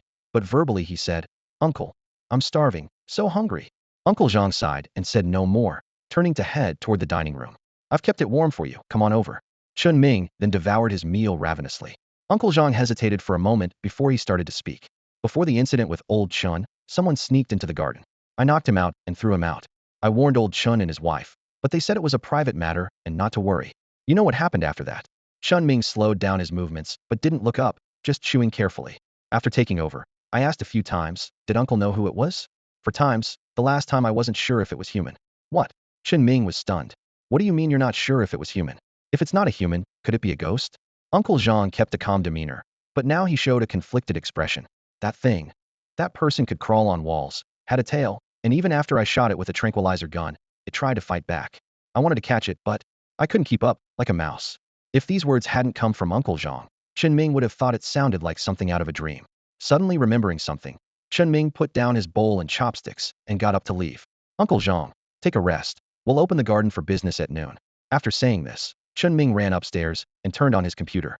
Logging into the Global Investigation Bureau's intranet with a passkey, he was greeted with, Welcome to the Global Investigation Bureau. Thank you for your contribution to humanity. He closed the automatic greeting and began searching for information about the extraordinary using his access. The data showed that possessing mutated beast cores or beast crystals, combined with beast marrow, is needed to concoct a fusion agent. The risk of consuming the fusion agent is extremely high, but once successfully fused, one gains some abilities of the mutated beast, known as the extraordinary. The basic enhancement is aimed at physical strength. When the fusion rate reaches 30, abilities corresponding to the type of beast fused, such as supervision, hearing, and neural reflexes, will appear. The initial fusion is the most dangerous, with a high mortality rate. Once exceeding this value, a brief stable period ensues. When the fusion rate hits 50, some human organs will show beast-like reactions, such as a human body with a wolf's head, a mouse's tail, rabbit ears, or even bear paws. The beast-like parts are a mark of the fused species. The more beast-like parts, the stronger the extraordinary abilities. At an 80 fusion rate, which is currently the upper limit for top-tier extraordinary beings, the human body can completely transform into the fused species, fully utilizing its abilities, becoming extremely powerful. However, alongside this power comes significant drawbacks. Humans are subtly influenced by the species they fuse with, leading to changes in temperament. For instance, those who fuse with a mutated owl become night owls, staying awake at night and unconsciously wanting to perch in trees. Those who fuse with a mutated bat face the troubles of enhanced hearing. Some scientists have hypothesized that if full fusion could be achieved, one would maintain a human form, aligning with the ultimate direction of species evolution. Simply turning into a half-human, half-beast, or fully beast-like may seem powerful on the surface, but is actually a form of regression. Some even joke that after our ancestors worked so hard to come down from the trees, here we are climbing back up. This viewpoint was proposed by Lawrence, though he was only speculating without any instances or evidence. Nonetheless, this perspective greatly impressed Chen Ming. A regular person, through knowledge and experience, could make such a hypothesis. No wonder he is an expert. Chen Ming himself was the best evidence supporting this hypothesis, but he would never mention it to anyone. The cost of pretending is too high, and it would expose all secrets, something Chen Ming definitely wants to avoid. Immersed in countless secret tales, he pored over the records of various friendly organizations. Finally, the doubts in his mind found an answer. What Uncle Zhang referred to as extraordinary must be a fusion rate exceeding 50, capable of withstanding doses of anesthetic that could even knock out an elephant. Chen Ming sighed with relief and leaned back in his chair. Since they can send people continuously, it indicates an organized effort. Many civilian organizations are not registered, so could I also establish one to operate more effectively? He fell into deep thought. As dawn broke, Chen Ming, with 2 coins jingling in his pocket from his night shift, walked out of the office building. He still had 3 species evolution cards and a few animals with special bloodlines. Considering that the extraordinary organization was targeting the zoo, Chen Ming decided to prioritize choosing animals that were powerful yet appeared harmless and unsuspected. Throughout the journey, he recalled his dream experiences, using species detection spells to examine the trees and grass around him, hoping to discover a unique plant to protect the zoo. But he was dizzy and failed to find one. When he reached the rabbit hutch, he realized these weren't zoo exhibition animals, but rather rabbits he had raised 4 years ago, having been tricked into buying them. He intended to buy a pair, but ended up with 2 females. Recognizing Chen Ming, the 2 rabbits hopped closer, their 3-lobed mouths twitching affectionately. Chen Ming decisively used the contract spell, and after succeeding, he took out the species awakening card. He used the awakening card on these 2 rabbits because they not only aligned with his thoughts, but were also influenced by his dream. After all, the image of the muscular, lightning-clad giant rabbit embracing a metal pillar was too awe-inspiring.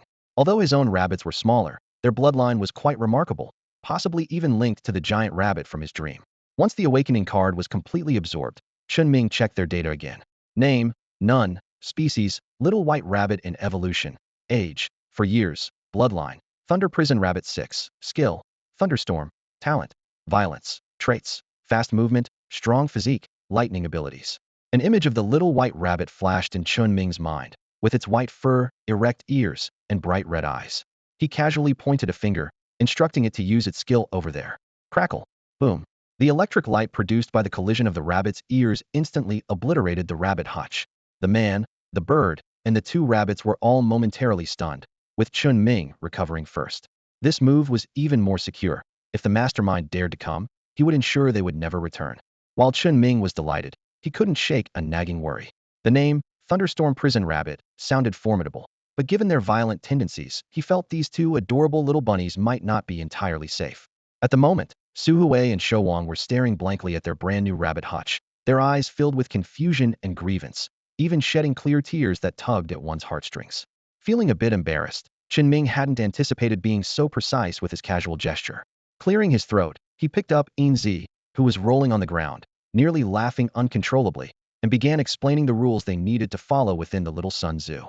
Got it, boss, you can count on me, Enzy replied, standing upright with a sound that was a mix of teeth grinding and hissing. The 2 little white rabbits perked up their ears, nodding repeatedly. their three-lobed mouths twitching, making them look especially cute. Enzy chattered on endlessly, then looked up at Chen Ming. Boss, they're well-behaved, just crying for a new home. Chen Ming crouched down, smiling as he handed them 2 portions of premium food. This was both a comfort and a reward, as well as a test. After all, a rabbit bite was no joke, like digging a hole in the ground. Fortunately, the 2 little rabbits were cautious, eating eagerly but carefully avoiding using their teeth on Chen Ming's hand, even licking the last crumbs clean with their tongues. While feeding them, Chen Ming turned to Enzy and asked, "What did you tell them?" Enzy replied, "In the Little Sun Zoo, they must listen to the boss, be friendly, harmonious, equal, civilized, and free with other animals. No bullying. Everyone should love each other." Chen Ming nodded, feeling confident that Enzy could handle this, but he still needed to set some boundaries, given the rabbit's violent tendencies. He then established 3 rules. 1. No initiating attacks on other animals in the park. 2. No displaying special abilities in front of visitors. They need to learn to disguise themselves. 3. Use of skills requires permission. These 3 rules were etched into the rabbits' minds like a brand. Chen Ming preferred to see them as partners, hence choosing an equal contract. He then stood up and opened the wire gate. "Come on, let's meet the other friends. You don't have to stay in a cage anymore. This zoo is mine and everyone's. From now on, you'll be called Suhui and Shouwang." Chen Ming felt secretly proud, thinking he had a knack for naming. Suhui and Shouwang, symbolizing going against the current and mutual support, carried his hopes for them. After all, the muscular rabbit from his dream, towering several meters high, was unforgettable. Enzy began making the chattering sounds again, like having a few jets around. Standing on Chen Ming's shoulder, Enzy led the 2 little white rabbits on a tour of the zoo. By now, all the animals in the yard had gained intelligence and were affectionate towards Chen Ming. Even the tigers and lions, upon seeing the little rabbits behind Chen Ming, merely growled and lost interest, as they understood that attacking other animals would violate the rules set by Chen Ming. The intelligent animals were aware of their transformation, and with no shortage of meat, plus occasional bonuses, none were willing to breach Chen Ming's rules, which had become an instinctual taboo. They were eager to please him. A tiger even licked Chen Ming's fingers, while Suhui and Shouwang jumped into the tiger's enclosure, seemingly curious and excited about their new environment. Chen Ming contentedly stroked the furry tiger's head and turned his gaze to the 2 rabbits. "See, everyone should live in harmony and protect each other," he said softly. The tiger seemed to understand, letting out a soft growl and nuzzling Chen Ming's palm. Surprisingly, the once fierce tigress also came over and gently nudged Chen Ming's leg with her head, as if she was being affectionate. Chen Ming quickly took out a small piece of premium food, divided it, and fed it to the tigers. "They don't have any special bloodlines to awaken, so they can't eat too much," he murmured to himself. The scene before him was heartwarming. The 2 tigers and 2 rabbits were happily mingling, cautiously approaching and sniffing each other. Even when they made close contact, nothing went wrong. After locking the tiger cage, Chen Ming took the rabbits to explore the entire zoo, helping the little creatures get familiar with their surroundings. By the time they returned to the office building, the sun was already high in the sky. Mo Xiaoro, who was hanging sheets out to dry, rushed over as soon as she saw Chen Ming. "Chen Ming, what were you doing in bed? There are bloodstains everywhere, and the room smells." Mo Xiaoro asked urgently. Chen Ming was momentarily speechless and was about to make up an excuse when Mo Xiaoro bypassed him and picked up the 2 rabbits by their ears. "Hey, how did you 2 get out?" The rabbits twitched their noses but didn't dare resist. Chen Ming almost burst into laughter at the sight of the rabbits looking utterly resigned. This was undoubtedly the result of bloodline suppression. "Put them down, quickly. No need to keep them in the cage anymore. Let them roam free. Oh, and make a better rabbit hutch. Their old one got messed up by me," Chen Ming hurriedly said. "All right, got it." Mo Xiaoro put the rabbits down, wanting to ask more questions, but Uncle Zhang was already standing at the door. "Come in and eat. I've had fireworks and streamers delivered, though I doubt anyone will show up since we didn't advertise. Yay, time to eat." Mo Xiaoro excitedly rushed into the building, forgetting her earlier questions. Only Uncle Zhang gave Chen Ming a long, thoughtful look. After the meal, the 3 of them used a tour cart to transport fireworks and streamers to the entrance for decoration. Ironically, although many people had been eager to get a glimpse of the zoo not long ago, now that it was ready to open, not a soul was in sight. Chen Ming felt something was off. He pulled out his phone and realized it was set to vibrate, with several missed messages and calls. All the calls were from Shui Daping. The messages indicated that a reward from the Global Investigation Bureau had been deposited, along with an invitation to join a group chat. The group's name was Global Investigation Bureau High-Level Gossip Group, with over 700 members. Seeing the notification of the substantial deposit, the excited Chen Ming quickly accepted the group invitation to express his gratitude. However, he was stunned by a video as soon as he joined. "With passion and loyalty, defend the Little Sun Zoo." What the heck? Chen Ming rubbed his eyes, thinking he had seen it wrong.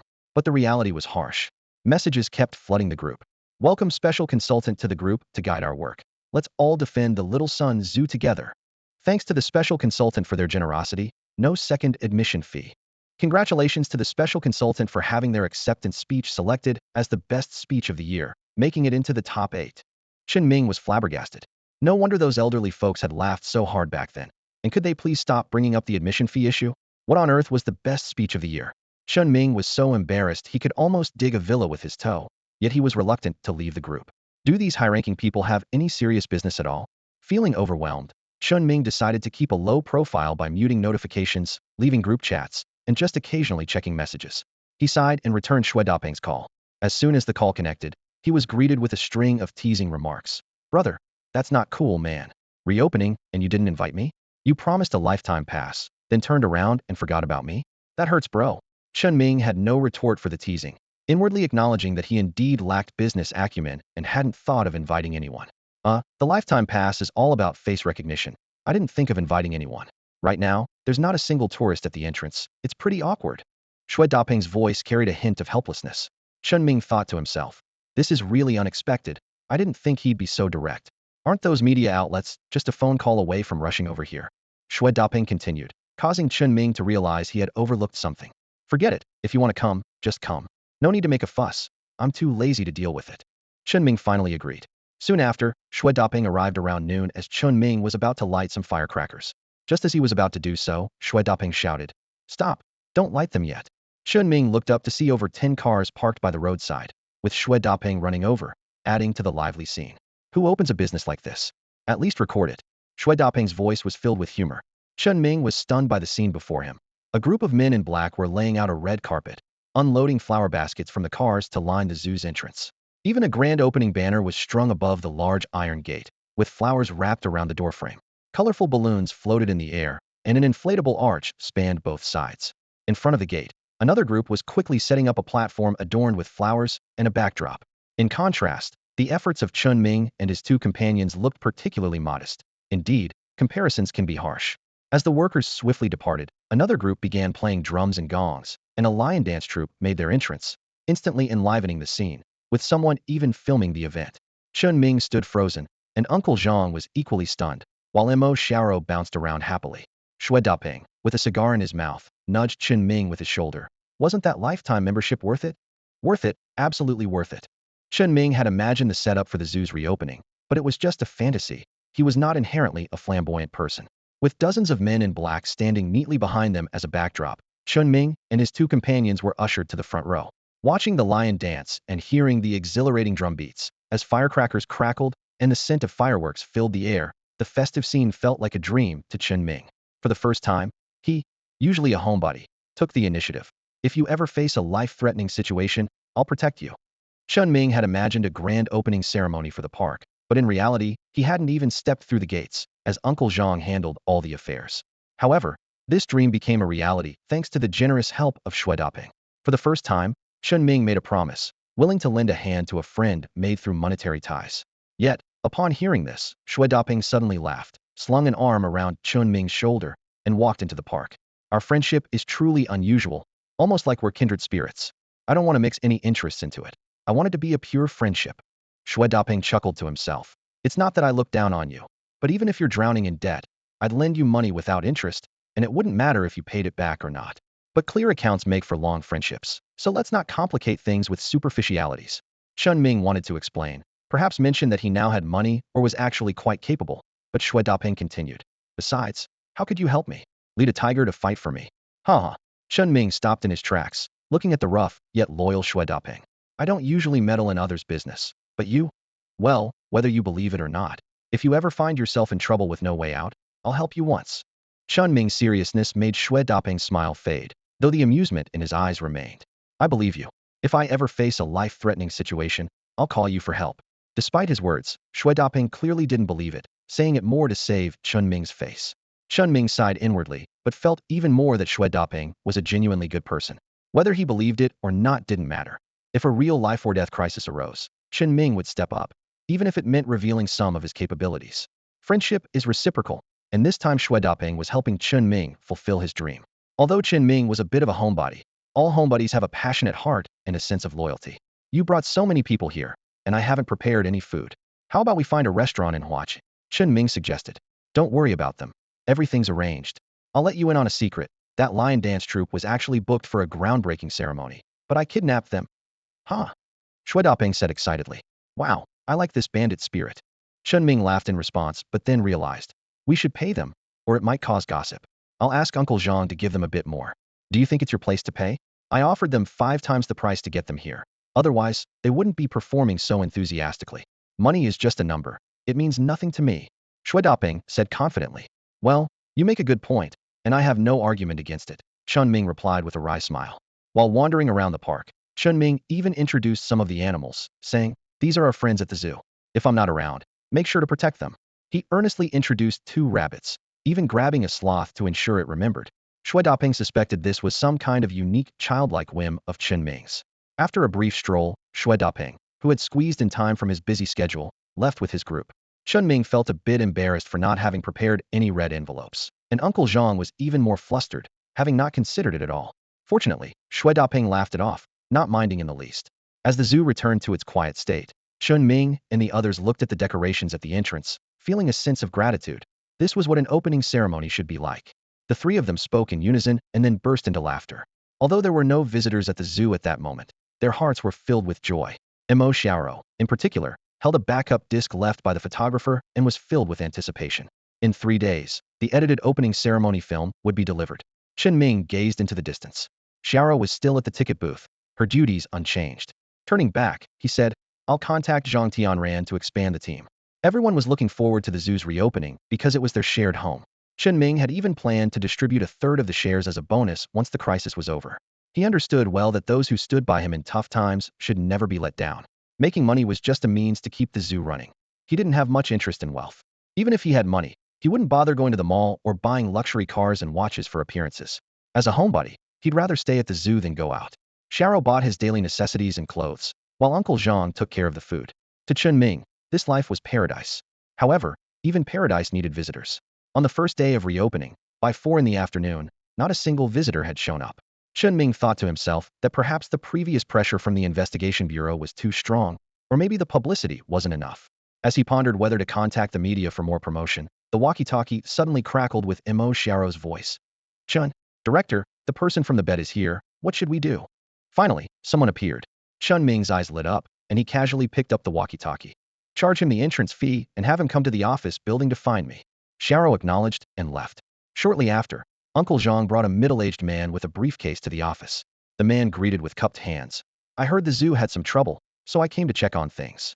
Chen Ming smiled slightly. The zoo is fine. It's just that the date for the bed agreement is approaching. If we turn a profit, we won't need to pay interest, but we still need to repay the loan, right? The middle-aged man was stunned as soon as he sat down, looking utterly bewildered. Turn a profit? Made 10 million?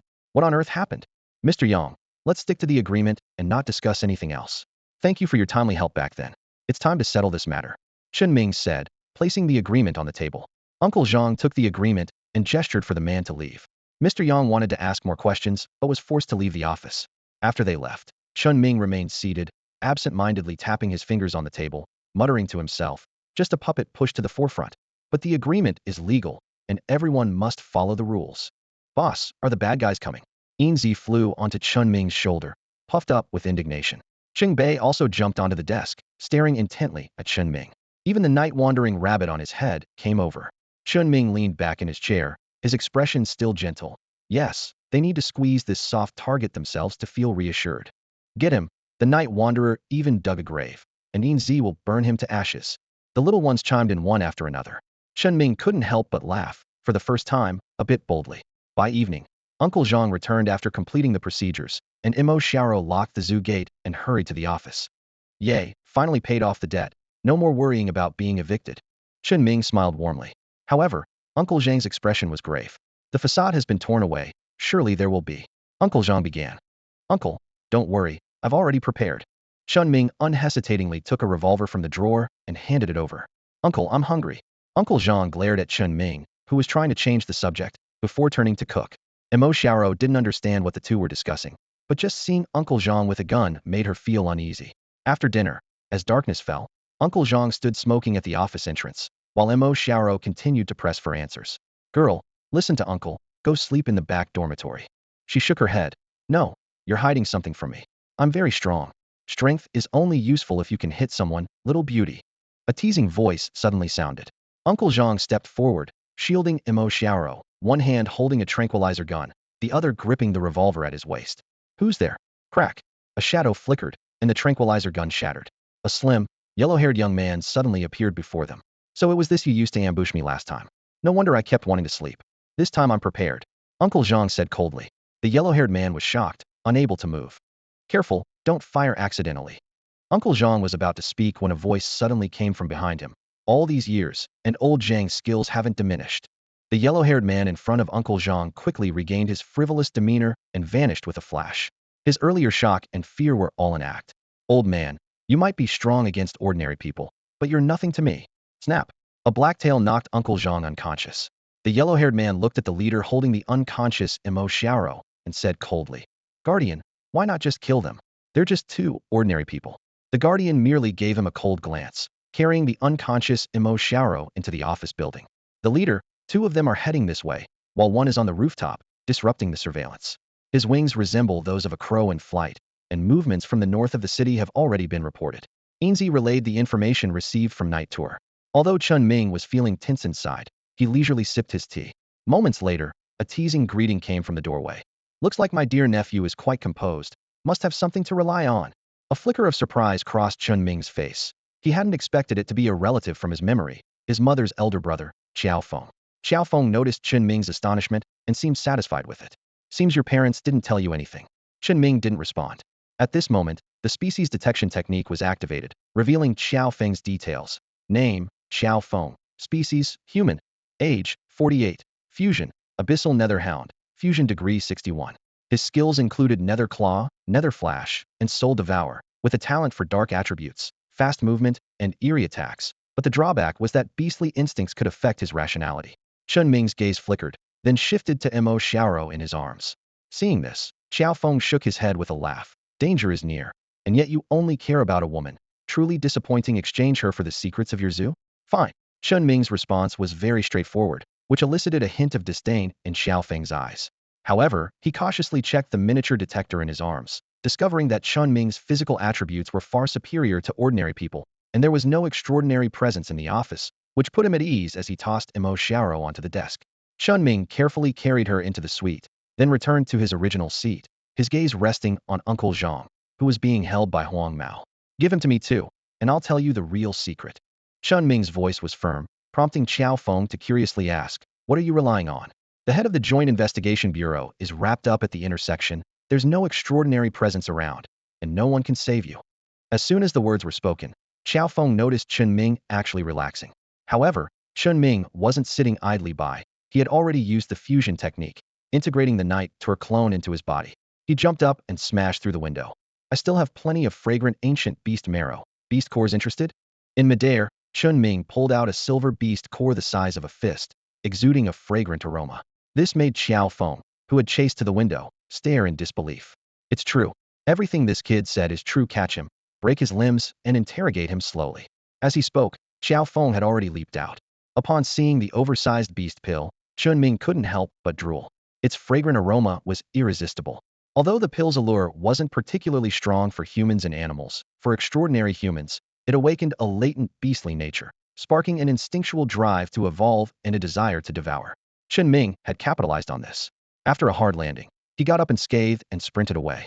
His fully evolved body, usually inconspicuous, now showcased incredible speed. Even without merging with the Night Wanderers, he wouldn't have been hurt, but the inexperienced Chen Ming added an extra layer of caution.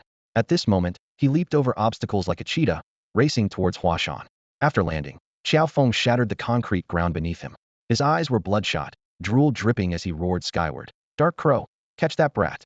As he spoke, his upper body transformed into a hairless black dog, running on all fours after Chen Ming, with Huang Mao close behind. Meanwhile, on the rooftop, Dark Crow, who also caught the scent of the beast pill, began to spread his arms to transform into wings, but 5 streaks of light flashed by instantly. Swoosh.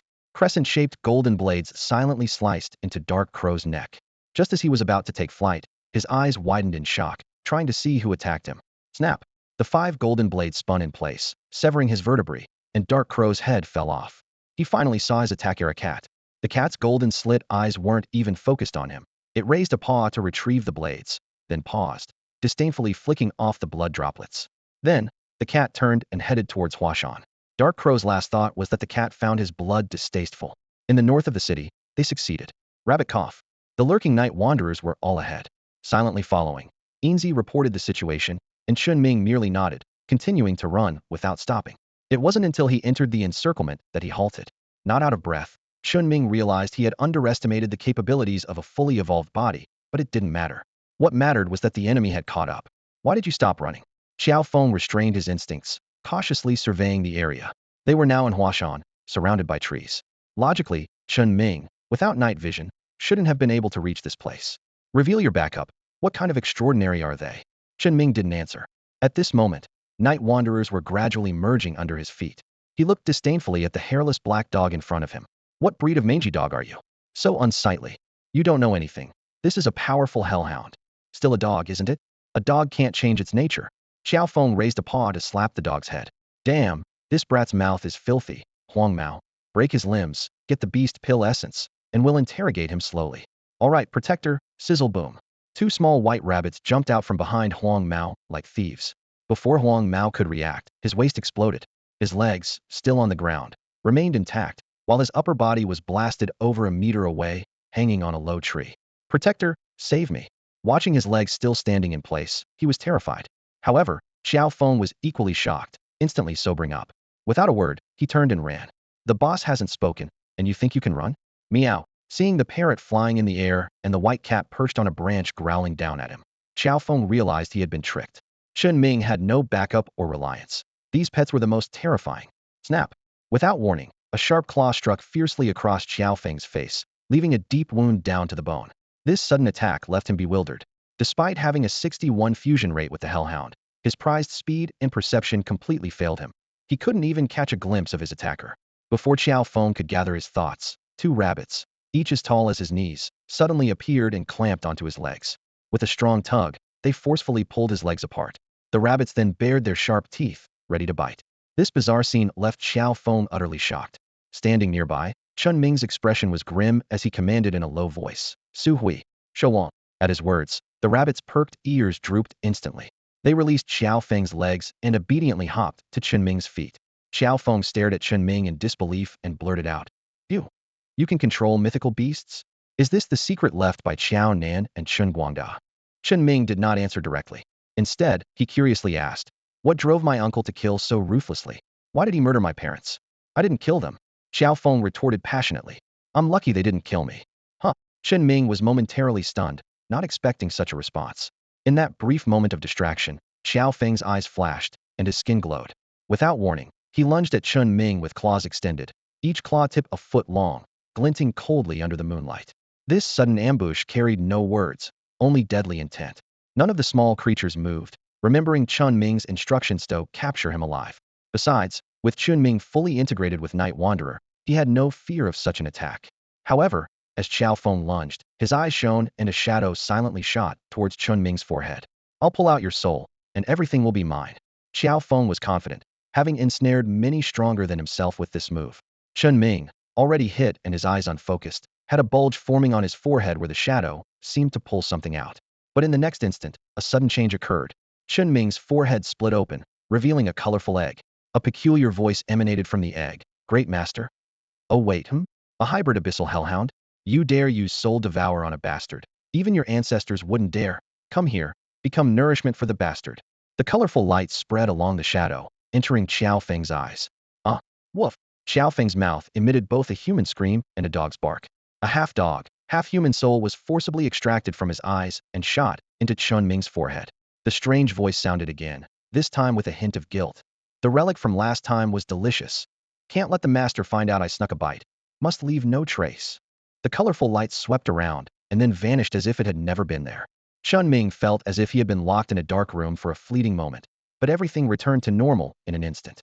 The scene before him remained unchanged, with little creatures vigilantly guarding around him. Xiao Feng's sharp claws were thrusting towards him, but his eyes appeared vacant. Before Chen Ming could fully comprehend the situation, Just as the claws were about to pierce him, a fierce shout suddenly erupted. How dare you harm Chen Ming? The voice was so powerful that it shook the forest.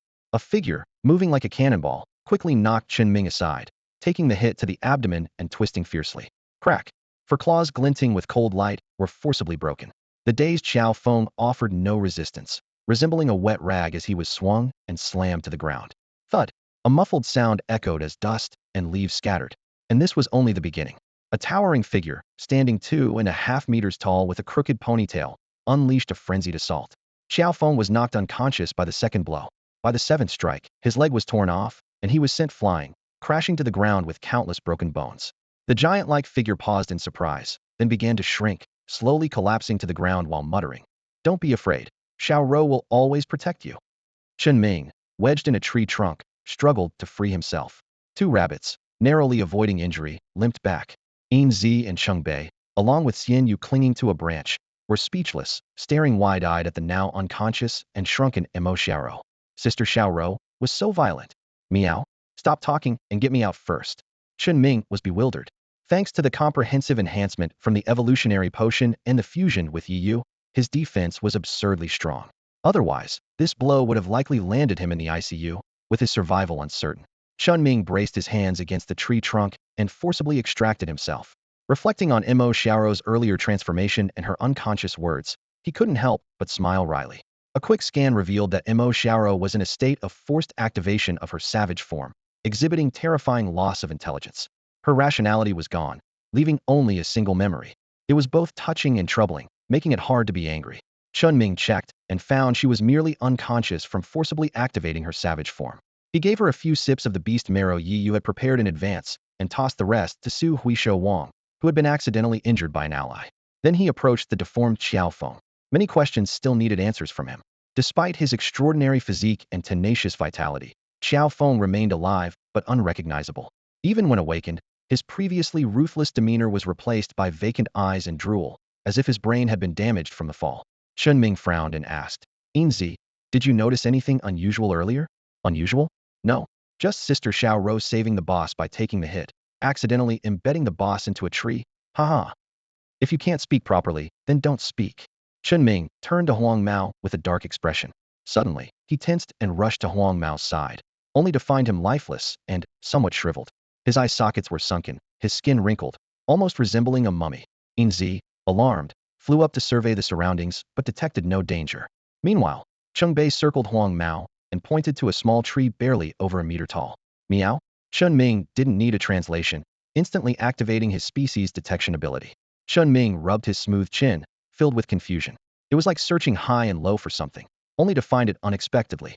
After searching around the garden, he finally discovered the mutated plant here. Bending down to inspect it, he noticed a few red vines hidden among the sparse, green, thorny branches. The sharp thorns had pierced Huang Mao's skin, allowing the vines to burrow in, which was why Huang Mao had withered. Is this the golden bark tree unable to withstand loneliness, or has the soapberry come out, with the vines crossing the boundary? Chinming wondered.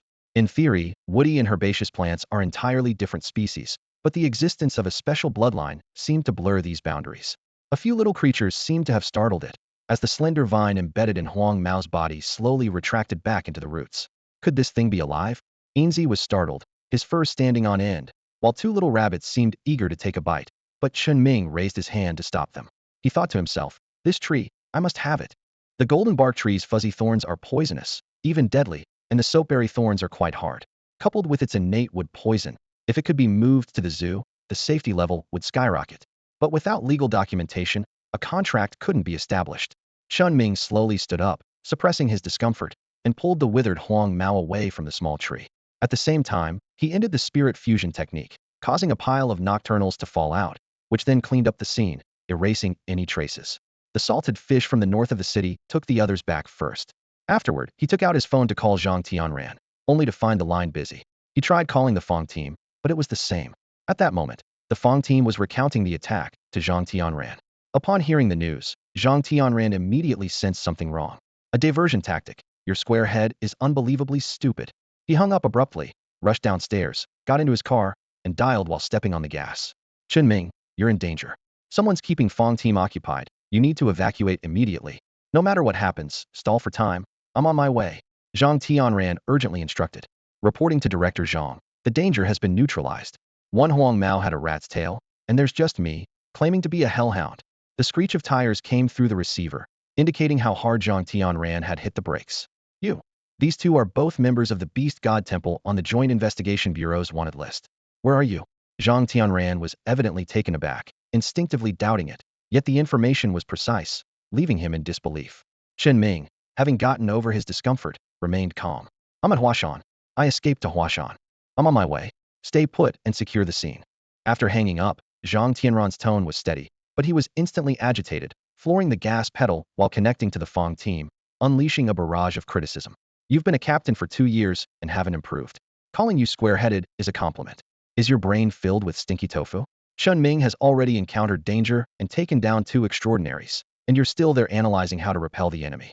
Why don't you celebrate with 2 bowls of tofu pudding? Afterward, Zhang Tianran's eyes gleamed. I knew there was something up with this kid. I just knew it. He sped on. Meanwhile, the Fong team, having been thoroughly berated, was also stunned. Although unclear on the specifics, he remembered Chinming had killed 2 extraordinaries. The sudden news was like an earthquake, forcing the Huacheng Joint Investigation Bureau to operate in the middle of the night. Killing wanted Beast God Temple renowned extraordinaries was no small matter. Investigation technicians, and even the foreign team leaders and professors who hadn't left yet, all joined in, heading to Huashan. Boss, should we just scatter this villain's ashes? Enzy was eager, but Chen Ming rejected the idea. He believed that rules must be followed, and this was a chance to prove himself. After all, he was the victim, not the villain. Chen Ming gently patted the top of Enzy's head and whispered, fly far away and help me intimidate them a bit. Enzy let out a peculiar laugh and soared into the sky. The night patrol had mostly restored the surroundings, but some traces would surely be found by the Investigation Bureau. It didn't matter much now. Often, attitude and outcome are what truly count. As long as these 2 aspects are handled well, the process can be somewhat overlooked. Chen Ming took off his jacket and gently placed it over Mo Xiaoro, helping her lean against a tree. He noticed that the claw that had pierced her body had been pushed out, leaving no scar. The barbarian bloodline may have lost its intelligence, but its physical resilience was undeniable. Looking at Mo Xiaoro's innocent face and recalling her desperate charge, Chen Ming felt deeply moved. Her presence might not have changed the outcome, but her concern and care were genuine. However, Chen Ming's heart wasn't in it, perhaps due to past experiences that made him instinctively reject love. He no longer believed in romantic love, valuing family and friendship instead. The phone rang, but Chen Ming hung up immediately as he saw the flashlight's beam. Squad Leader Fong, I'm here. Sure enough, it was Squad Leader Fong and his team who arrived first. Upon approaching, Fong shined his flashlight and gasped. Did you do this? Sort of. There's another one on the office building's roof. Also extraordinary. 3 of them. Fong's eyes widened. Dealing with 2 extraordinary beings was already overwhelming. 3 of them. How could anyone manage? Chen Ming's expression remained gentle, despite his tattered clothes making him look a bit odd. Yeah, that one could fly, wings like a dark raven from the Beast God Temple. Fong excitedly grabbed Chen Ming's tight-fitting vest, then realized this was the man who had just taken down 3 extraordinary beings from the Beast God Temple, no longer the little director he once knew. He let go, smoothing out the creases, his voice tinged with nervousness. How did you manage it? After all, in any place, the dignity of the strong is inviolable and not to be challenged. However, Chen Ming lightly punched Fong's chest and suddenly laughed. You really believe it? Acting so polite. No matter what, I'm still Chen Ming, a special external consultant for the Investigation Bureau. We're on the same team. Despite his words, facing someone who could take down 3 high-ranking extraordinary beings, a sense of awe was inevitable. Though Chen Ming's mindset hadn't changed, his significance in everyone's eyes had shifted dramatically, from light as a feather to as heavy as a mountain. Naturally, the tone would change with this shift in perception. Fong had once looked down on Chen Ming, then viewed him as an equal, and now, even on tiptoes, he couldn't see clearly. Since we're on the same team, should I notify the others to check the office building's roof? Fong asked tentatively. I'll fully cooperate and follow your lead, Squad Leader Fong. I don't really know much. Wow. This was Fong's first time directing someone extraordinary. Even without confirming Chen Ming as extraordinary, anyone who could take down 3 such beings couldn't possibly be ordinary. Absolutely not. The squad leader took out his phone to report. 3 extraordinary beings. Hellhound, Groundhog, Dark Raven. Don't ask, it's classified. Yes, on the office building rooftop. Send a team immediately. He first boasted to the Joint Investigation Bureau, then was harshly scolded by Zhang Tianran, which Chen Ming found amusing. When Zhang Tianran arrived with a stern expression, he first examined the not-quite-dead hellhound. Its body was half crushed, with bones shattered and an arm torn off. Zhang Tianran asked curiously. What kind of extraordinary creature is this? A gorilla? While speaking, he turned to look at Chen Ming, but Chen blocked Mo Xiao's actions, causing Zhang Tianran to narrow his eyes. He stopped asking questions and instead stood up to survey the surroundings.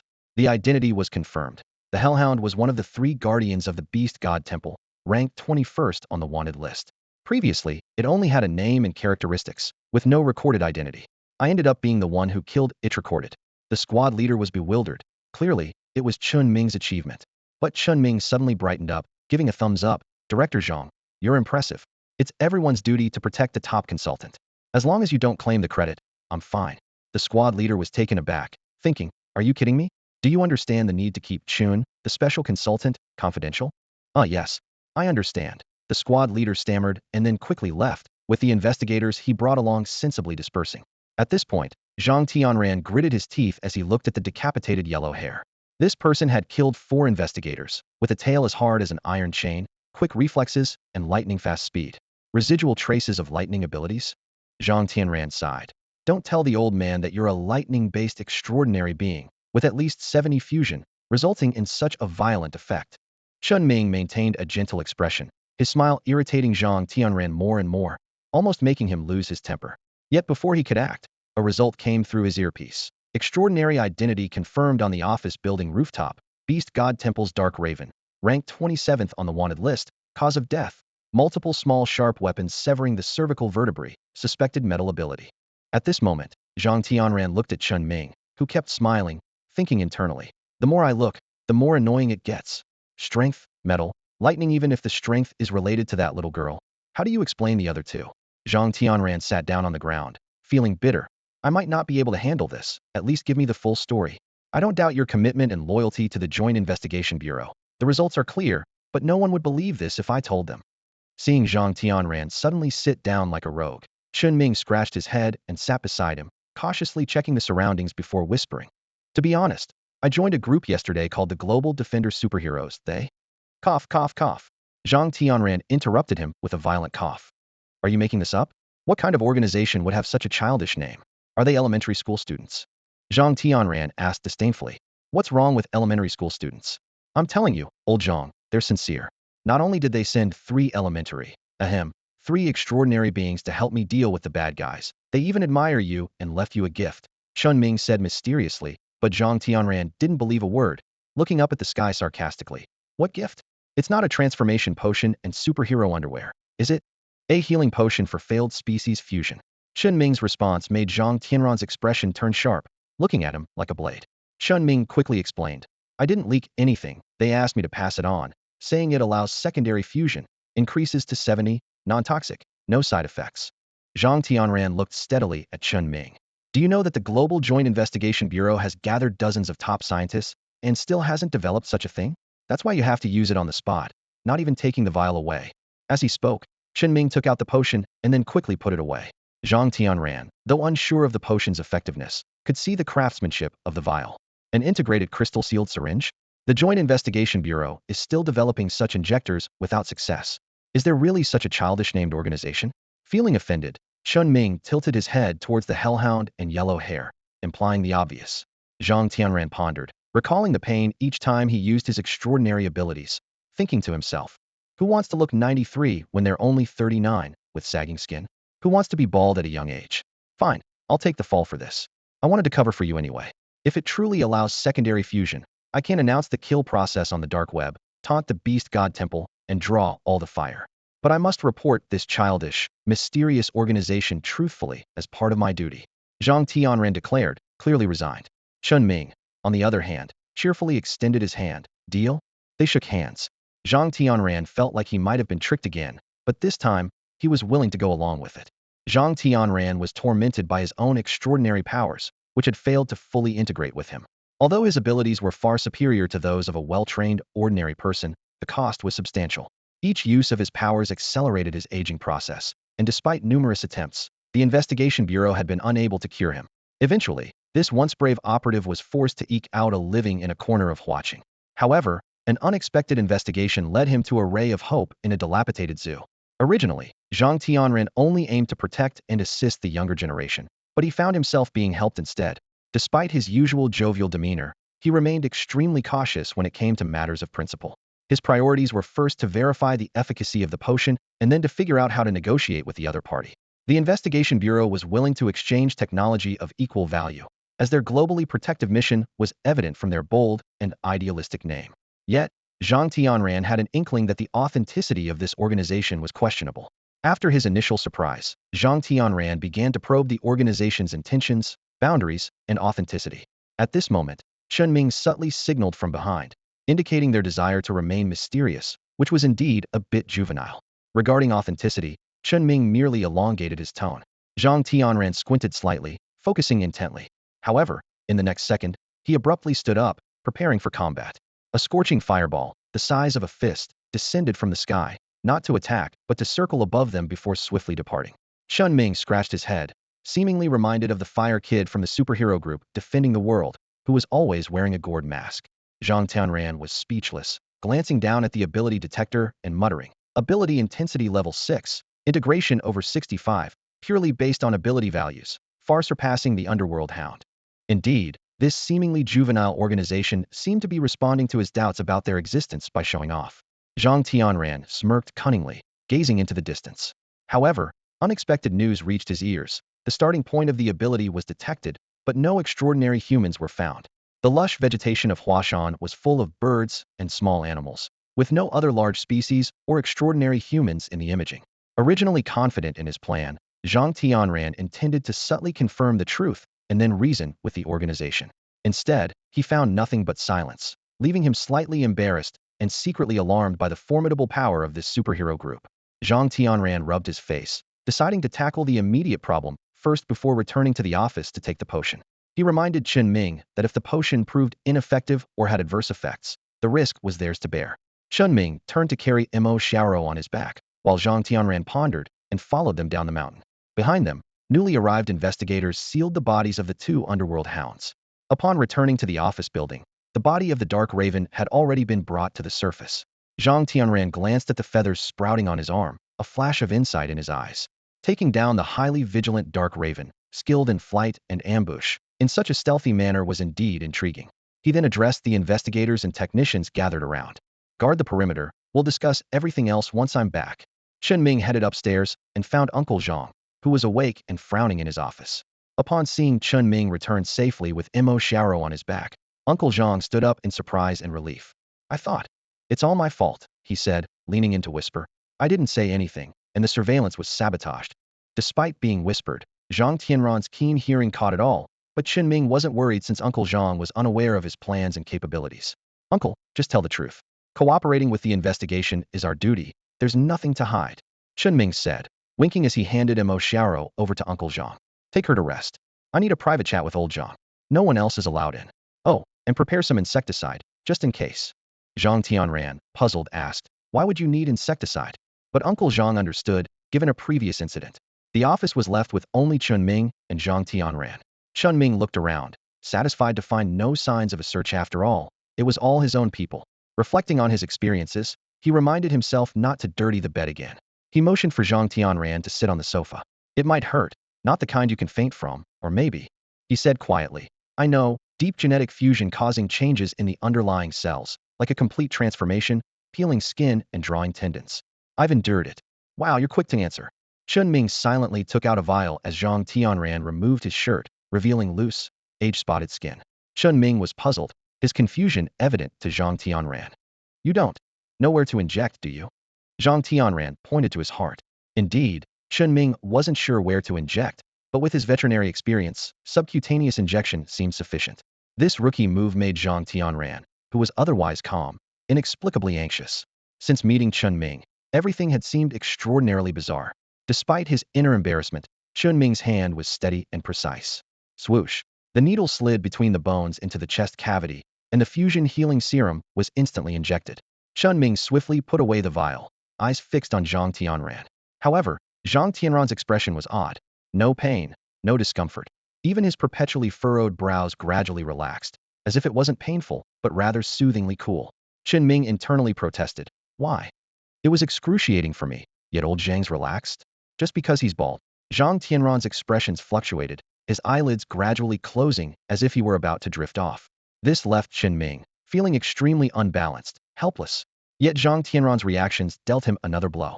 He collapsed onto the sofa, his loose skin gradually tightening, and the white hair on his head began turning black from the roots, even sprouting new hair on his bald spot. Chen Ming, who initially planned to record him writhing in pain on his phone, had no opportunity. I used an evolutionary serum. It's better than his, and he has felt pain before. This is healing. Yes, healing is always soothing. He comforted himself, relaxing into the boss's chair, while pondering whether his parents were truly dead and if what the underworld hound said was true. Suddenly, a sharp pain struck his mind, and flashes of memories belonging to Qiao Feng emerged. The secret of the zoo was indeed learned from Chen Ming's parents. They were searching too, supposedly deciphering fragments from ancient texts, which was why they stayed at the zoo. Qiao Feng couldn't defeat the couple and even developed a phobia from repeated confrontations. Upon hearing of their deaths, his first reaction was disbelief. This completely overturned Chen Ming's understanding. Or rather, Chen Ming wasn't aware of these secrets. In his memory, his parents were honest people, diligently running the Little Sun Zoo. Clearly, there was a discrepancy. Chen Ming didn't truly know his parents. How could the couple, capable of transforming into a pure black turtle shell and an electric eel tail, die in a car accident? Why did they fake their deaths to escape? Where did this memory come from? As Chen Ming pondered, the system suddenly popped up, claiming credit and reporting to its owner. I knew you needed it, so I collected it. Thanks, but can you communicate with me freely? The system paused, then vanished without a trace, leaving Chen Ming unfazed, his thumb tapping unconsciously on the table. Since the system helped, Xiao Feng's memories should be true. Following this lead, his thoughts drifted far, even considering what to do if the couple returned to take the zoo. Chen Ming frowned slightly, thinking, if they try to take what's mine, let's see if I won't knock some sense into them. Chen Ming was already angry. He had long considered this zoo his own territory, not to be touched by anyone else, not even his parents. Now, this place was exclusively Chen Ming's domain, and no one should meddle. He had full control over the Little Sun Zoo, having just cleared all its debts. For those who followed the rules, he was open to discussion, but for the bad guys, even the most wicked ones, Chen Ming, though a bit of a homebody, was not afraid to take on the challenge. This zoo was not something anyone could easily take over. Thinking about this, Chen Ming couldn't help but smile. The mastermind behind the trouble had already been dealt with, and Zhang Tianran had voluntarily stepped up to draw attention away. Even if the Beast Temple had its suspicions about the zoo, it wouldn't send its core forces. Apart from the Global Investigation Bureau, which had heavy weapons capable of posing a threat to the zoo, no other forces seemed capable of causing harm. But the Investigation Bureau was on his side. As a special advisor, although he had no real power, he had effectively eliminated the biggest threat. Moreover, Chen Ming himself was not one to stir up trouble. He preferred to stay home and avoid pretense. The little creatures around him were also well-behaved and adorable, bringing joy to anyone who saw them. If anyone dared to come snooping around, it might even be a chance to earn some merit. Even if his parents, whose fates were uncertain, returned, they would have to follow the rules, perhaps even becoming extraordinary workers themselves. As Chen Ming indulged in these musings, Enzy suddenly tapped his shoulder. Boss, this old man has grown a tail. Chen Ming looked up and sure enough, there it was. Zhang Tianran, with a full head of black hair, was lying sideways on the couch, and behind him was a foxtail with a black base and red patterns, over a meter long and fluffy. Instinctively, Chen Ming raised his hand, tempted to touch it, but then clenched his fist and stopped, feeling a surge of resistance. Because this seemingly adorable foxtail was growing out of Zhang Tianran, the old man himself. The image of a foxtail prop flashed through Chen Ming's mind, leaving him utterly bewildered. The sight of a bald old man with a foxtail was downright bizarre, making him want to gouge his eyes out. Chen Ming quickly lowered his head and rubbed his eyes vigorously. Meanwhile, Enzy had flown over to the couch to take a closer look. Wow, Enzy has never seen such a unique old man before. Doesn't this look like the animal tails they use in movies? Enzy hadn't even finished speaking when Zhang Tianran, suddenly awake, grabbed him. So it's you, the parrot, talking about movies? Zhang Tianran felt relaxed, even stretching lazily. Despite being caught, Enzy's beak didn't stop. Wow, a bald old man turns into a handsome young guy. I've heard of girls with animal ears, but never seen a guy with a foxtail. Old Zhang, where did you get this thing from? Ha ha ha. Only then did Zhang Tianran notice his transformation. Looking down, he saw the black and red patterned fluffy tail nestled between his legs. He was stunned, unsure whether to celebrate the successful fusion after his recovery or to feel embarrassed by his change. Even a seasoned person like him couldn't help but twitch his face, his expression a mix of emotions. When he looked up and saw Chen Ming with his shoulders shaking from laughter at the table, his face turned red, and he was left speechless. The atmosphere in the office reached an awkward peak. In a daze, Zhang Tianran unconsciously let go of the money, which flew into the air. Quick, Take a picture, cried Silver, the little fox-tailed Zhang, squeezing his legs together and striking a pose. This is a on-seen-a-lifetime moment. Zhang Tianran was still bewildered, but Chen Ming acted quickly, suppressing the urge to rub his eyes as he swiftly unlocked his phone and snapped several photos before dashing into the bathroom. If I don't wash my eyes now, they'll be ruined. Chen Ming, Zhang Tianran shouted, suddenly snapping back to reality. He stormed into the bathroom, stark naked, to snatch the phone back. His striking, alluring, and somewhat mysterious black-and-red tail swayed behind him. Skilled in combat, he easily overpowered Chen Ming, who didn't even attempt to resist, and kept his eyes tightly shut. Zhang Tianran unlocked the phone and deleted the photos, but it was too late. They had already been uploaded to the group chat, and the chat history couldn't be erased. Frustrated, Zhang Tianran nearly crushed the phone in his hand. Just then, Silver appeared, somehow holding a phone, and took several photos while hanging upside down from the doorframe. Ga, little Zhang is in the bathroom with the boss, up to something secret. Silver exclaimed before running off. I'm just a bird. You're not into birds too, are you? That's terrifying. Silver cackled as he flew out the window. Zhang Tianran seethed with anger, chasing to the window, fuming. He was already embarrassed, with his pants torn and in disarray. Turning to see Chen Ming still laughing uncontrollably on the bathroom floor, Zhang Tianran felt his dignified image was utterly shattered. His expression darkened. Overcoming a life-draining ailment had been a tremendous blessing, and his newfound strength was a double joy. Yet, upon awakening, unfamiliar with his own body, he encountered these two eccentrics, leaving him unsure whether to laugh heartily or weep with frustration. Stop laughing. If you don't stop, I'll beat you up right now. I've had enough of you. Zhang Tianran fumed. Chen Ming, still on the floor, hiccuped as he spoke. You're not an old man anymore, so stop saying that. I can't help but laugh thinking of a bald old man with a fox-tail hick.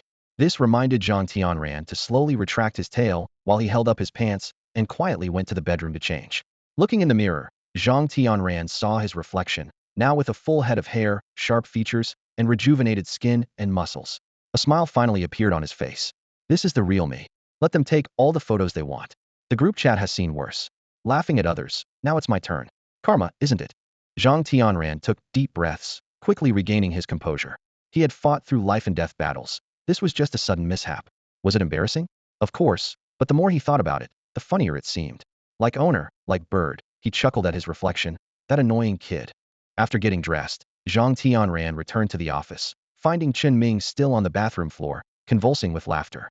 Feeling his anger rise again, he marched over and gave him a couple of firm slaps on the backside. Enough laughing, get up. We have work to do. Chen Ming covered his face, peeking through his fingers. Seeing Zhang Tianran in new clothes, he relaxed and lay on the floor, though his eyes darted curiously to see where the tail had gone.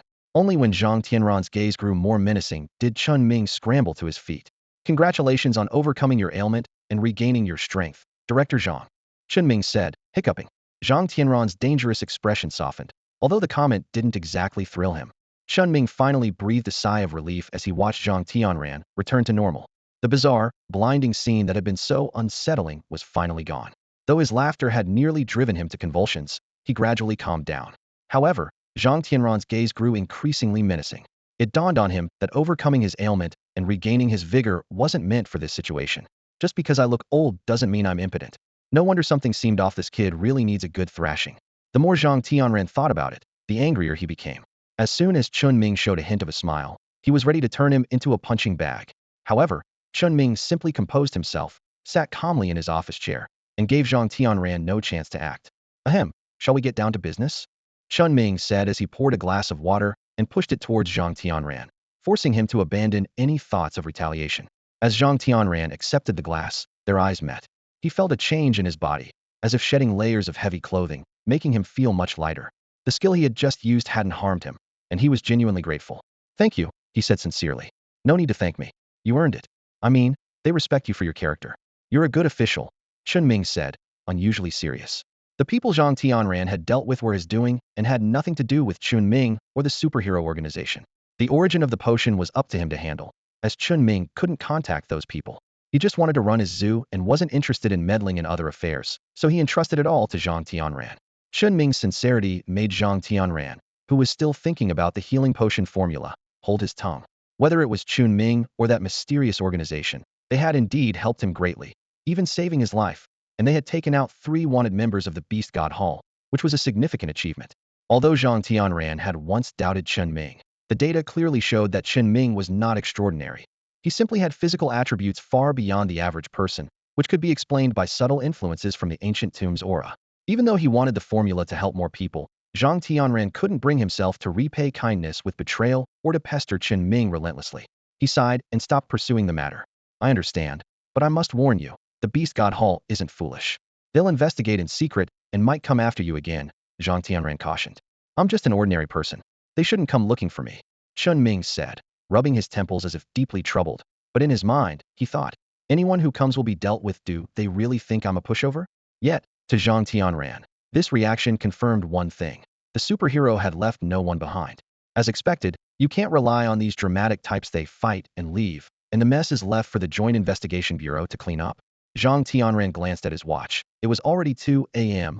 I need to adjust to my body's condition, so give me some privacy. Chen Ming got up and left without hesitation, instinctively covering his eyes, afraid of witnessing any more unsettling scenes.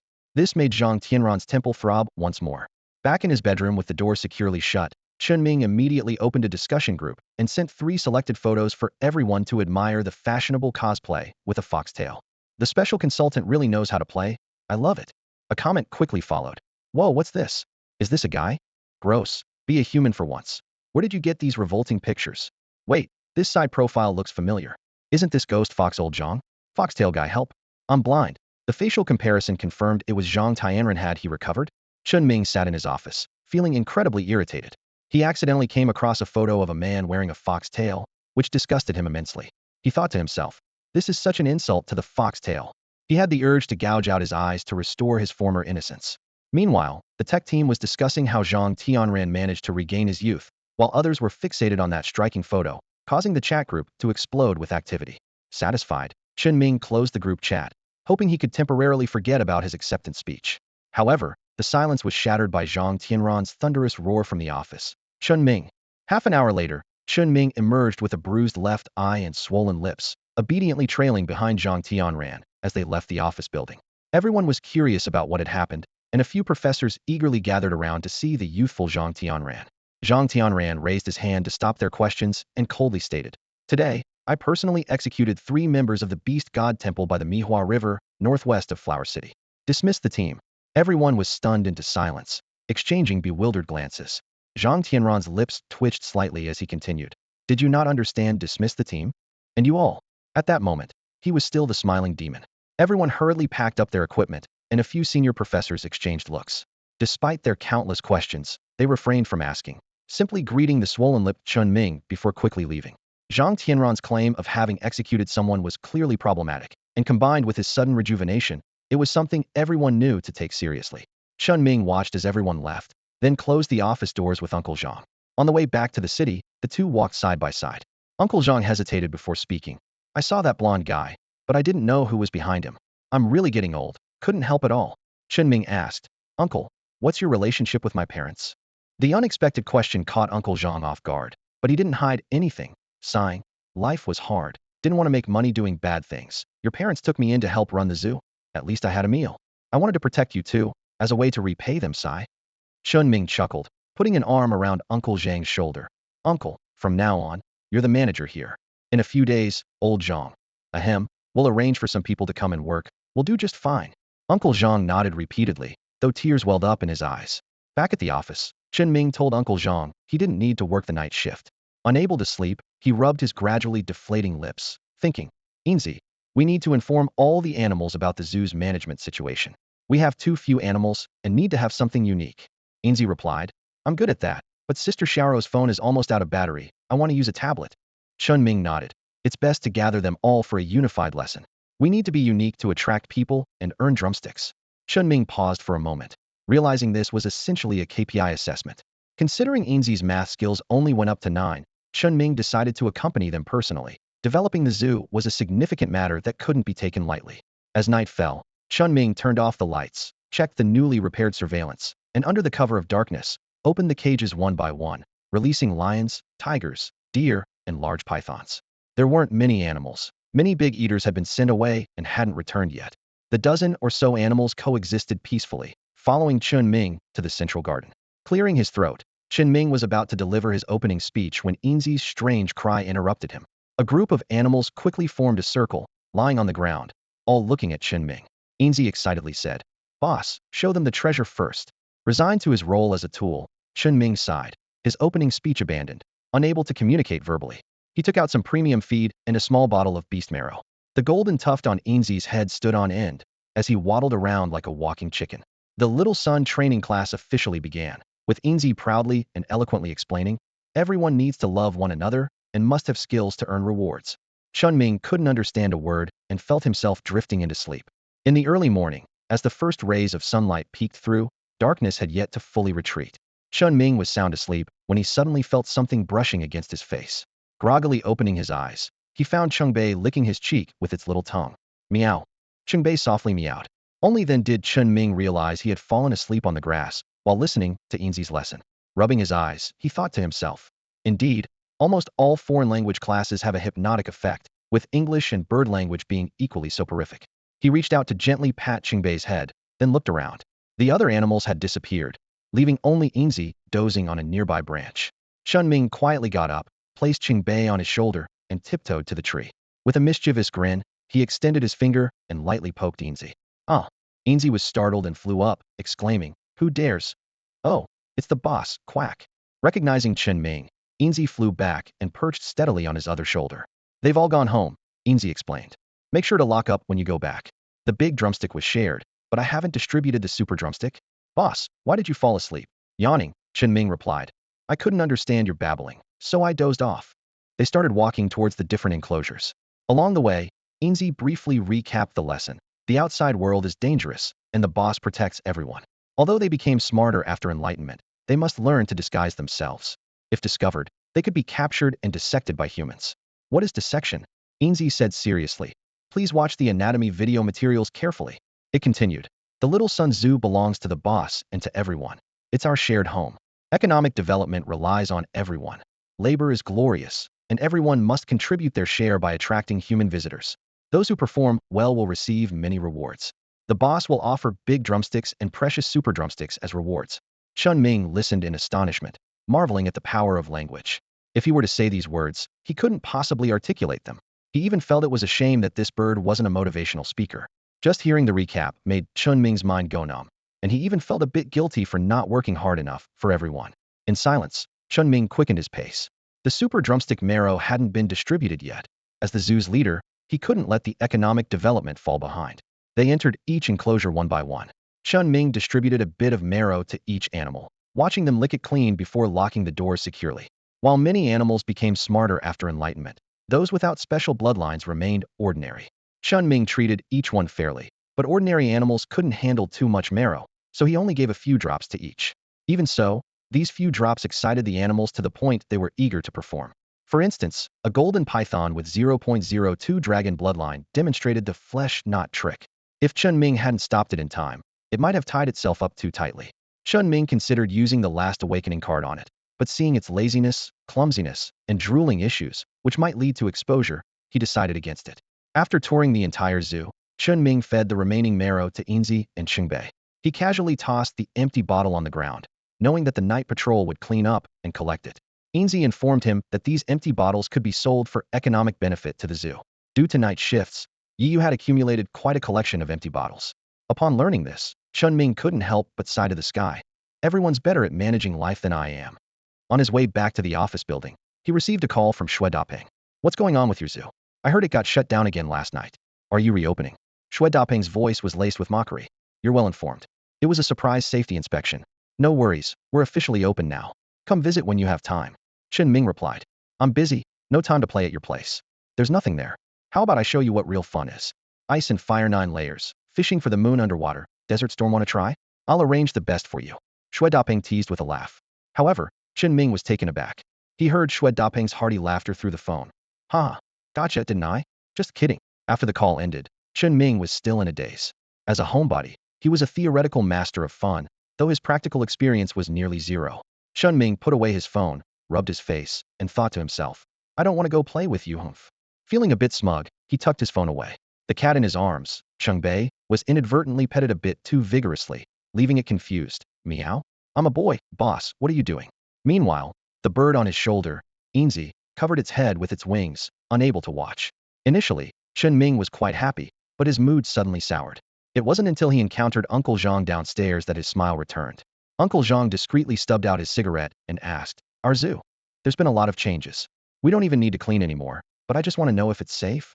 Uncle Zhang was a seasoned man, noticing every change in the park. The animals had become smarter, no longer growling like they wanted to eat someone during feeding, and even closing their cages themselves. Some changes he witnessed directly, others he observed from the shadows. But he never asked or spoke of it, keeping everything to himself. Until one early morning, unable to sleep, he got up to patrol and found all the cages empty. He was extremely nervous until he saw Chen Ming sleeping soundly among a group of animals, with lions, tigers, and pythons gathered around, as if having a meeting or offering protection. He was too tense to disturb them and quietly returned to activate the repaired surveillance equipment. He watched, astonished, as each animal returned and closed their doors by themselves at dawn, prompting him to finally ask about it. Chen Ming put an arm around Uncle Zhang's shoulders and said with a smile, "It's very safe. Enzy is teaching them to follow the park rules and contribute to the economic development of the Little Sun Zoo." Uncle Zhang tensed up. He understood every word Chen Ming said, but put together, it sounded absurd. Have these animals become spirits? Is it related to the tomb excavation from a few days ago? Due to confidentiality measures, Uncle Zhang, though close by, was unaware of any details about the tomb. Sensing his tension, Chen Ming patted his shoulder as they walked into the building. "Don't worry, everything is under control, and it's all good. I'm so hungry, is it time to eat?" Hearing this, Uncle Zhang finally relaxed. "Xiaoro hasn't woken up yet." "That's simple. I'll go wake her up," Chen Ming said as he dashed towards the dormitory, making Uncle Zhang nod repeatedly. Finally relieved of his burdens, he regained some childlike innocence, and a long-lost smile appeared on his face. Chen Ming reached the dormitory, pulled back the blanket, and found Xiaoro still curled up in last night's jacket. Confirming she was just asleep, he saw that the side effects from the forced awakening had long since passed. Chen Ming leaned in quietly, whispering in Mo Xiaoro's ear, "Time to eat.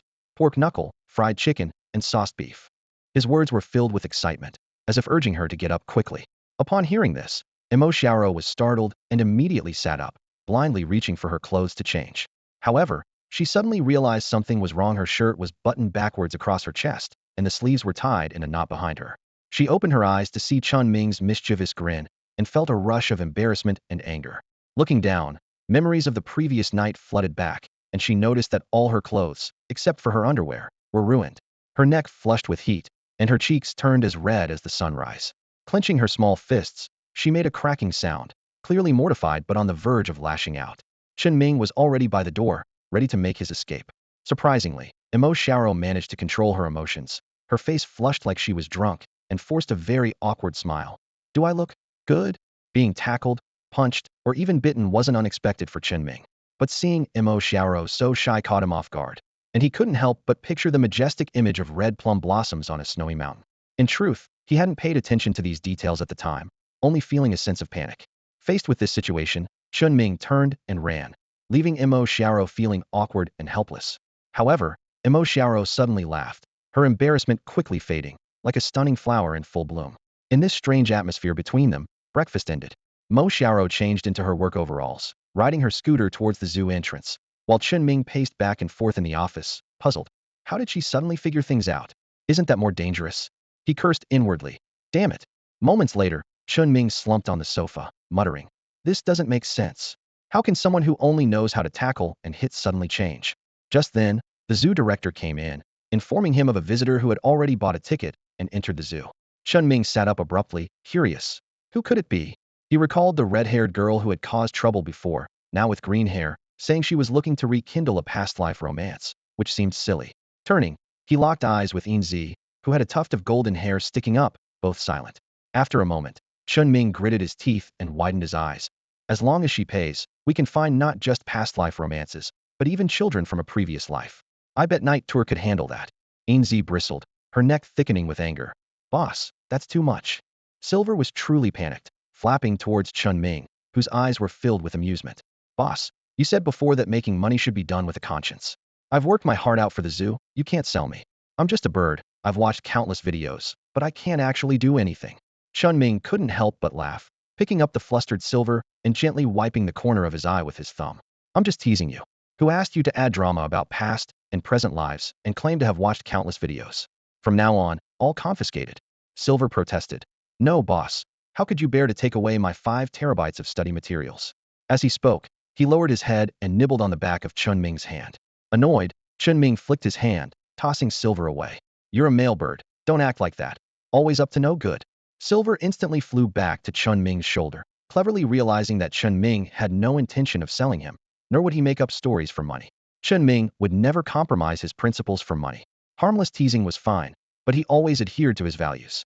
Chen Ming hoped the zoo would bring joy to children stressed from homework and offer a bit of relaxation to those who were busy and tired. Soon after, the group didn't tour the zoo but headed straight for the office building, only to be stopped by Uncle Zhang downstairs. Regardless of whether Chen Ming has secrets, the office building is off-limits to random people. Fortunately, Yi Yuhan and a group of wealthy young ladies put away their arrogance, standing downstairs eagerly, softly calling out, Silver, Silver, we came to see you. Upstairs, Chen Ming rubbed his face, stood up with Silver on his shoulder, and walked outside. When he reached downstairs and saw Yi Yuhan, who still looked stunning but now had green hair, he couldn't help but feel puzzled. Her change wasn't unattractive, but it made Chen Ming feel a bit strange. The once bold and fierce Yi Yuhan was now fidgeting with her fingers, appearing shy, which gave Chen Ming goosebumps. Silver, I came to find you, and I want to thank you for saving my life due to our past life connection. The doctor said if it had been discovered later, it could have been life-threatening. I have nothing to repay you with, except with my... Stop. Chen Ming and Silver simultaneously interrupted, both startled. Silver fluffed up and took flight. If Yi Yuhan had come arrogantly for revenge, Silver had countless ways to retaliate, even making her cry. But this tender and emotional offer of herself was truly terrifying. Chen Ming was even more nervous. The Yi family wasn't a small household. How had they been swayed by Silver's words? Ahem, Miss Yi, it's like this. At the time, the zoo was barely getting by, and Silver only unintentionally offended to help with ticket sales. If you need, we can apologize, but please don't mention offering yourself. That's too frightening. However, what Silver said was validated. The life-saving grace was real. Yi Yuhan firmly stated, I believe Silver was my husband in a past life. I've been dreaming of him these days. Chen Ming was stunned. How did such a good girl end up with this kind of imagination? He wanted to explain, but Yi Yuhan ignored him, rolling her eyes and glaring at Chen Ming. Chen Ming calmly responded, this matter between Enzy and me is personal and doesn't concern you. Even though you are his owner, I can buy his freedom. Name your price. A few million is nothing to the Yi family. His words left Chen Ming momentarily speechless, and Uncle Zhang, standing nearby, seemed a bit bewildered, even nudging Chen Ming to suggest that it might be better to sell the bird. Chen Ming slowly shook his head, knowing in his heart that Enzy was more than just a companion. He was family. Although a million was indeed a tempting sum, in his heart, Enzy and his other little companions were worth far more than money. Enthusiasts often have unwavering passions and principles. A handcrafted Lego set or a limited edition figurine is priceless to them, never to be taken away. Moreover, Enzy was the first contract creature Chen Ming encountered in this world. Despite his mischievous nature, he was always family.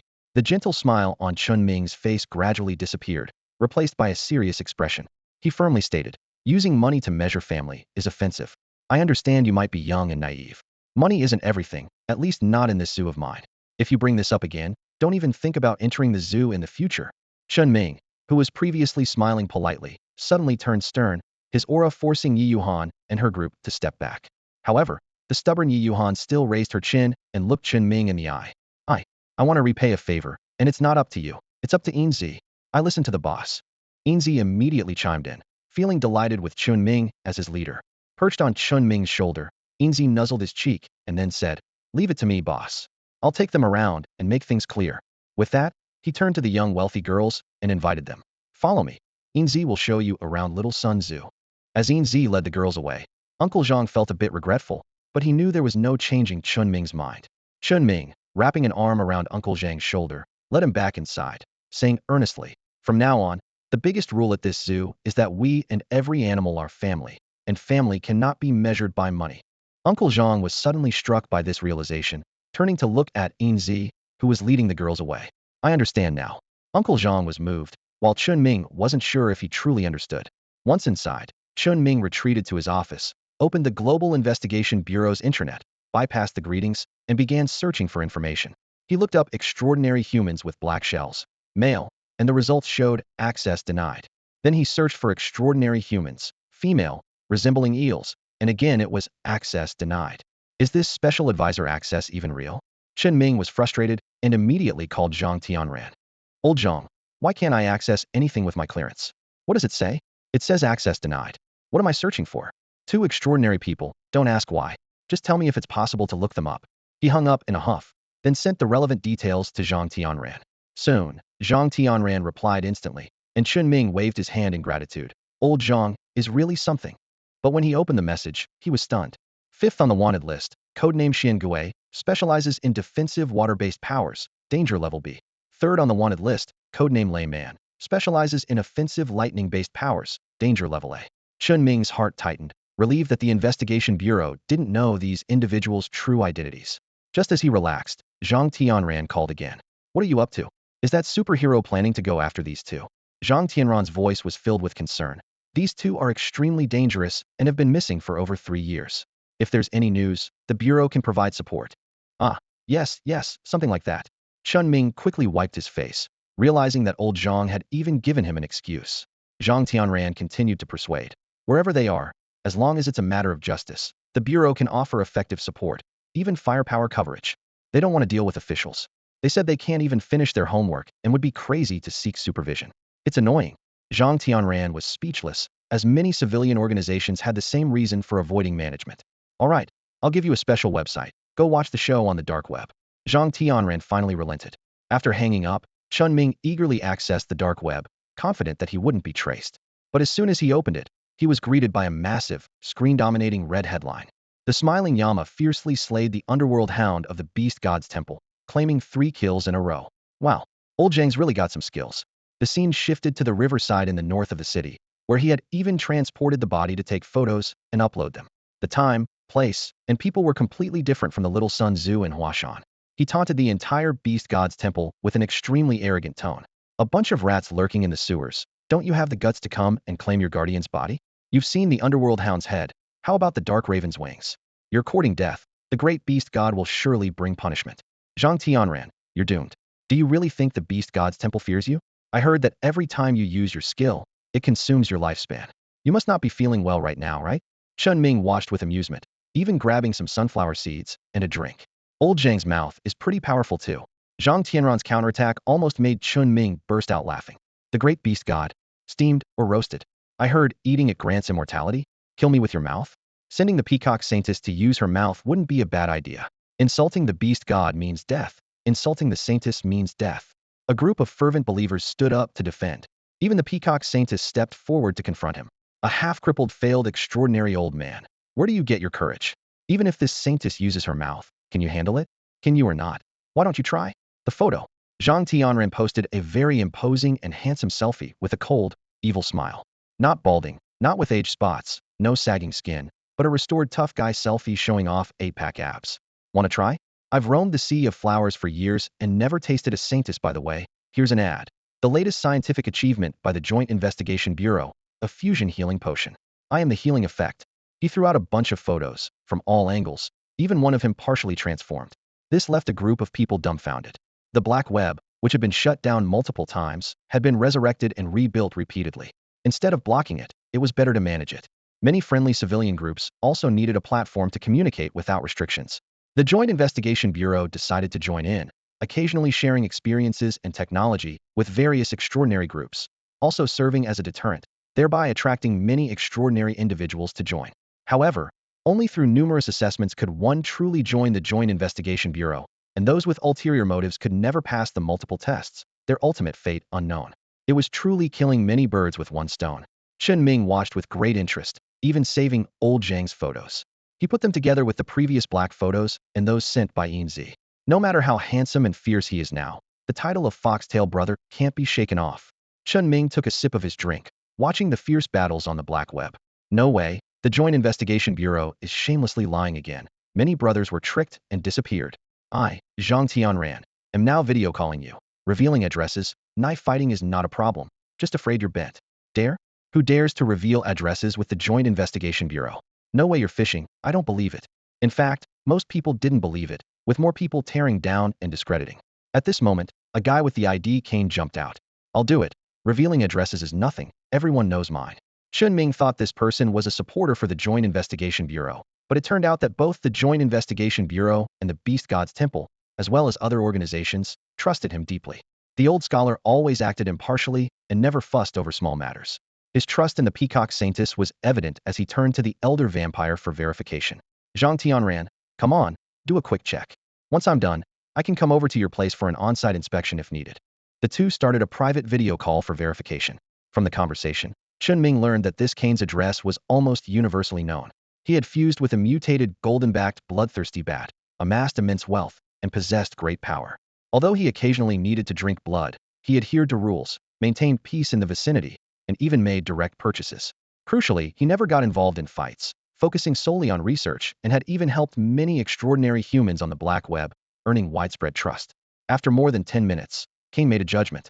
He said this judgment was somewhat inaccurate and sounded more like praise. The Global Investigation Bureau is indeed impressive, capable of treating fusion failures. Remote blood sampling and synchronized analysis confirm it's Zhang Tianran without a doubt.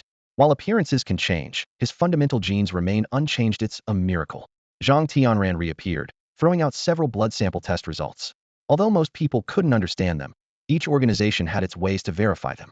On behalf of the Global Investigation Bureau, from today onward, the headquarters will begin a small-scale study on curing fusion failures, Zhang Tianran announced. Enough said, there are too many fools. No one expected this outcome. The difficulty in formulating species fusion agents is very high and quite precious. Even with the agents, the mortality rate remains high, and the Bureau's success rate is only around 30, while the Beast Temple's success rate doesn't even reach 2. The raw materials required for the fusion agents are one reason, and the precision in their formulation is crucial. The fusion candidate's physical condition, mental state, and psychological comfort are essential, and the Bureau has a series of measures to increase the success rate. Now, with the additional ability to cure failures and even enable secondary fusion, Zhang Tianran has completely outdone himself. The Beast Temple's loss of 3 generals was overshadowed. The previous threats seemed like a joke. The Peacock Saintess took the initiative. Brother Tianran, how about we meet somewhere? I can challenge you with my mouth. Zhang Tianran thought to himself, bearing the title of Saintess, yet acting like a wild hen. Brother Tianran, I'm the Crab King from the north. Remember the seafood I treated you to years ago? Old Zhang, during the Shanghai incident, we fought side by side and have always maintained friendly relations with the Bureau, so what do you say? Once the authenticity was confirmed, the wind direction completely shifted. However, Zhang Tianran didn't respond. Instead, he advertised again. Discuss the potion matters with the Bureau headquarters. If you're looking for trouble, I'm ready. I welcome Old Cain to join the research and share a batch of ancient beast marrow and beast pills discovered on Curson Island. Upon seeing the photos, Cain exclaimed, wow, amazing, open a route for me. I'm heading over now. Zhang Tianran replied with an okay emoji and then slipped away. Many people from the Bureau were still around. The black web remained bustling, countless people envious of Gil, with even more feeling jealous and resentful. Everyone was interested in the matter, but only a few dared to go. Chen Ming happily finished his last sip of drink, thinking to himself, old Zhang is sharp. This operation clearly shows a flying license, with plenty of simpletons on the black web. He tapped his fingers on the table. No one knew the fusion cure potion better than he did. The announcement of the beast marrow and pills was obviously to protect the zoo. Originally, it was just to return a favor by treating Zhang Tianran, without even letting him touch the potion bottle, thinking it would end there. Unexpectedly, the Bureau managed to create such a big event, prompting various parties to express goodwill, truly a masterstroke. Indeed, perspective shapes thought. Without sitting in that position, one couldn't conceive such intricate maneuvers. Holding nothing in hand, yet not only showcasing strength, but also gaining numerous friendships on the spot. Chen Ming wasn't upset by this. Instead, he saw it as a good thing. He had no interest in socializing, nor did he want to draw attention, solely focused on guarding his zoo. The current situation was perfect. The Bureau attracted everyone's attention, leaving him out of it. Chen Ming happily exited the black web and sent a message to old Zhang. Director Zhang, mighty and powerful, single-handedly taking on the Saintess, merciless BD. Who can't drive? Zhang Tianran replied instantly. So, you were subtly mocking me last night, weren't you? Caught off guard, Chen Ming chuckled and logged off. He got up and went to the window, seeing Enzy leading a group of cheerful young women back. The language talent was terrifying. Having explained before, Enzy would certainly not repeat past mistakes. Chen Ming couldn't fathom how many years of experience it took to achieve such universal joy. Chen Ming frowned slightly, pondering to himself. It was already challenging enough to explain things clearly and calm Yi Yuhan. But to keep a group of wealthy young women entertained and happy, what kind of operation was that? He couldn't help but worry that Enzy might make another mistake. So he hurried down. As soon as he stepped out of the office building, he heard Yi Yuhan's cheerful voice. Well, we've agreed. From now on we're sisters. Even though we don't have a past life bond, we have a sisterly bond in this life. I never expected you to be a girl. Her voice was filled with surprise. Yes, yes, and you even tricked us before. But Enzy's logic is so strong, not like a parrot at all. Sigh. All self-taught. You must have a skill to rely on, unlike us sisters who were born into wealth. Chen Ming was about to exit the office building when he suddenly stopped and slowly retreated to hide. He never expected Enzy to handle the situation so well, even going as far as mimicking a female voice, which was truly surprising. Hiding in the corridor, Chen Ming shivered as he witnessed what was originally a romance turn into a sisterly bond. The group escorted Enzy back to the office building, sticking close to each other, leaving Chen Ming baffled by the female mindset. The group vowed to keep Enzy's secret, urging him not to be bullied, claiming they would have his back, and only after a long farewell did they finally quiet down. After the girls left, Enzy, who had already noticed Chen Ming, flew in with a peculiar squawk. Boss, I pushed out the membership card, but unfortunately, we don't have any right now. We should make some to sell to them later, haha. You're amazing. Chen Ming was at a loss for words, not even wanting to hear the details. Yet he couldn't help but admire Enzy's linguistic skills. What was this? A downright scoundrel of a bird? But since it was his own, it didn't seem so hard to accept. Enzy had managed to transform romantic feelings into a sisterly bond, solving the problem while also promoting the long-unused zoo membership cards. Truly commendable. Chen Ming understood that Enzy had surely concocted another story, and those wealthy women might not even believe it. However, with Yi Yuhan's situation right before him, if things went well, there might be unexpected benefits. While some rich kids might be a bit clueless, they weren't many. Their affluent backgrounds afforded them a broader perspective, possibly even being advised by their families to maintain good relations.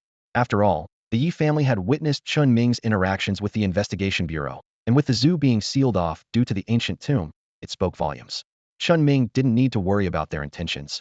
He simply had to ensure he wasn't shortchanged and earn what he could. So, he decided to produce the membership cards and return to the office with Enzy. He picked up the phone, thought for a moment, and sent a message to Zhang Tianran. I've been thinking, the zoo needs someone to manage it, with the only requirement being confidentiality, preferably someone with administrative knowledge. Uncle Zhang is getting old and not as sharp, and I'm too lazy, so we need a professional. This time, Zhang Tianran didn't reply immediately. After nearly an hour, he responded, I was busy earlier.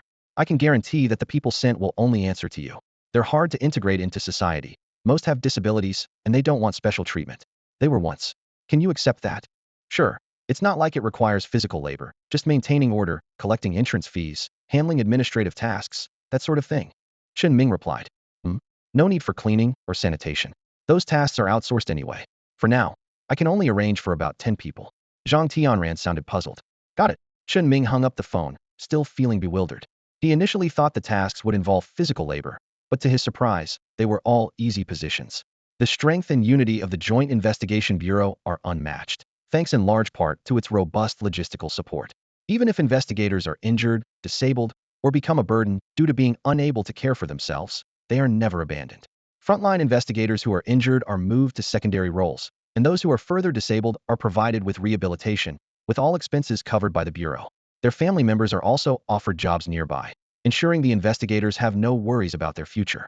However, the Bureau is so large that many retired investigators are unwilling to become idle dependents. They prefer to be self-reliant and create new value, but finding suitable work is challenging. Although they are skilled in combat and have a tough demeanor, their physical capabilities remain superior to ordinary people even after injury. Yet, most are not adept at business or socializing and are often blunt, making it hard for them to fit in with ordinary society. Assigning them jobs is possible, but given their sensitivity after injury and the Bureau's confidentiality policies, their identities and past contributions remain unknown, leaving them vulnerable to cold stares or accusations of favoritism. Zhang Tianran assumed that at Chinming's zoo, he would be assigned menial and exhausting tasks like cleaning up trash. To his surprise, the jobs were easy. This young man, though not very old, was always full of surprises and truly thoughtful. Zhang Tianran believed that Chen Ming understood their situation and had arranged things accordingly. However, the selection of personnel required careful consideration because it was a two-way process. Chen Ming was willing to accept them, but they also had to be willing to join. They needed to demonstrate their value, as they didn't want to be a burden to others. Otherwise, they would surely return sooner or later. At this point, Chen Ming hung up the phone, feeling quite relieved. Employees who could keep secrets were ideal. As visitor numbers increased, hiring more staff would be necessary. Having trustworthy employees who could also be helped with reemployment was perfect. As for the issue of disabilities, Chen Ming was not only unbothered but held a respectful attitude. Without these individuals who braved hardships, there would be no peace and prosperity today. Chen Ming quickly ran downstairs. Uncle Zhang. We need to get some bedding ready, some good quality ones for urgent use, and also dining utensils. Oh, and work uniforms. Never mind. Let's have the work uniforms custom made. I'll go clean the dorms to prepare for the new employees. Uncle Zhang was puzzled, chasing after Chen Ming, who had grabbed a mop and bucket. Where are these employees coming from? Explain clearly. All English. Chen Ming suddenly stopped short. This matter couldn't be disclosed, but he had to say something. He slowly turned to Uncle Zhang and whispered, "They're in a similar situation to you, just that they all have some disabilities." Uncle Zhang was taken aback, but quickly understood. "I'll order them right away. They don't need to be too fancy. I know better than you. I'll have them sent over quickly, then help you clean." Chinming. Thank you. Chinming didn't feel there was anything to be thanked for. If anyone deserved gratitude, it was them. The two of them cleaned the dorms thoroughly. As dusk approached, Imo Xiao returned with bedding and living supplies. The three of them finished tidying up before heading to dinner. Throughout, Imo Xiao kept asking questions until Uncle Zhang pressed her head down. "There's some people like your uncle." Whether Imo Xiao understood or not was unclear, but she kept quiet. Her eyes kept darting back and forth to Chinming's face. After dinner, Imo Xiao began moving, relocating from the dormitory to next door to Uncle Zhang. It wasn't quite appropriate for a girl to continue living in the dormitory. To the left of the office building, there are living quarters, while on the right, you'll find the kitchen, storeroom, and feed processing area. The space and facilities here are quite spacious, yet they feel empty, as only 3 people reside here. Once everything was settled, as night fell, a slightly weary Chen Ming took a shower and quickly fell into a deep sleep. Meanwhile, in the northern part of the city, as soon as it got dark, a night wanderer quietly emerged, standing at the highest point to survey the surroundings. He loved cleaning the zoo under the cover of night, with only a single bird, Enzy, perched quietly on a bird rack, dozing off while keeping watch over Chinming. In the stillness of the night, Chinming's phone screen suddenly lit up. It made no sound due to the do not disturb mode, but it startled Enzy awake. Seeing the name Shui Daping on the screen, Enzy let out a silent, mocking laugh, then grabbed the phone and flew to the rooftop to answer the call. From the other end of the line came Shui Daping's urgent breathing. "Brother, there's real danger. Could it involve you?" Enzy confidently replied, "Enyi, the boss is asleep. Talk to me." Shui Daping hesitated for a moment, seemingly recalling Enzy's mysterious abilities, before deciding to continue. "I was suddenly attacked by monsters at the mine. There's a human-bodied spider with 8 legs and a leopard demon. Each move is lethal. I've lost quite a few brothers, and now I'm driving for my life along the river road." Enzy raised an eyebrow. "Come to the zoo. Once you get here, no matter what kind of monsters they are, they'll have to lie down." He asked, "Where's the river road?" Shui Daping replied, "On the other side of Huashan." "Are you sure it's okay?" "These are monsters." Enzy interrupted him. "When I reported it, they said I was crazy. Why don't you wake Chen Ming and give me the contact for the investigation bureau?" Shui Daping felt uneasy, but Enzy laughed. "As long as you can reach the zoo, Enyi guarantees your safety. If you can't, there's nothing I can do." "All right, if it would involve you guys, just say so. In life or death situations, there's no shame. I'd rather keep driving into the city than involve my brothers. The real reason for this call is to reach the investigation bureau." Shui Daping candidly revealed his true intention. But Enzy responded with something he couldn't understand. "You've come several times, but you've never seen the real Little Sun Zoo." Shui Daping hung up the phone with a mix of doubt and confusion. He was at his own mind when he was suddenly attacked by assailants whose strength was beyond belief. If not for his habit of being surrounded by bodyguards, he might have disappeared without a trace. Although he managed to escape, the incident was beyond anything he had ever encountered, something ordinary people couldn't handle. As someone who had been in the mining business for years and faced countless dangers, he quickly regained his composure. He had called for help, hoping to reach out to the Federal Investigation Bureau through Chen Ming, only to find that Chen Ming was asleep. Meanwhile, Enzy's confident words left him both surprised and puzzled. He was skeptical, but held on to a glimmer of hope. After all, Enzy had once helped him out of a tight spot, indirectly saving his life. Moreover, despite the Bureau's lockdown of the zoo for over 10 days, Chen Ming was unharmed, and the zoo was even rebuilt. Chen Ming's previous promises, which once sounded like jokes, now seemed to hint at something deeper. The only explanation Shui Daping could think of was that the mysterious power of the Bureau might be stationed at the unassuming Little Sun Zoo. He thought to himself, "Go to Little Sun Zoo." However, the driver urgently suggested, "Boss, we should head to the city. These creatures must have their concerns." Before he could finish, a sharp leopard claw pierced through the window, instantly shattering the driver's head. Shui Daping gritted his teeth, grabbed the steering wheel, and swerved hard, throwing the leopard demon off the car roof. With the driver beyond saving, he floored the accelerator, blood splattering his face. Despite the chaos, he remained calm. He knew he couldn't afford to lose his mind now and didn't see the need to question the attacker's identity. They were clearly there to kill him, and knowing who they were wouldn't change the outcome, only cloud his judgment. He had one thought. Reaching little son Zhu meant salvation. Inside the zoo, Enzy was on the move with his phone in hand. He first found Suhui and Shouwang playing around the fence, then stopped Yayo, who was dragging a plastic bottle. Finally, he flew to the zoo's highest point, the water tower, to find Qingbei, who habitually watched over the zoo from above. After planning a strategy with Qingbei, the latter headed to the gate, while Enzy flew into Imo Xiaoro's room to grab the keys. When the zoo gates opened, a few little creatures gathered to prepare a welcome. Enzy chuckled. This is our zoo's only lifetime member. Everyone must put on a show. Protecting our lifetime member is everyone's responsibility. Suddenly, he realized he had forgotten something, and Xinyu made a hissing sound beside him.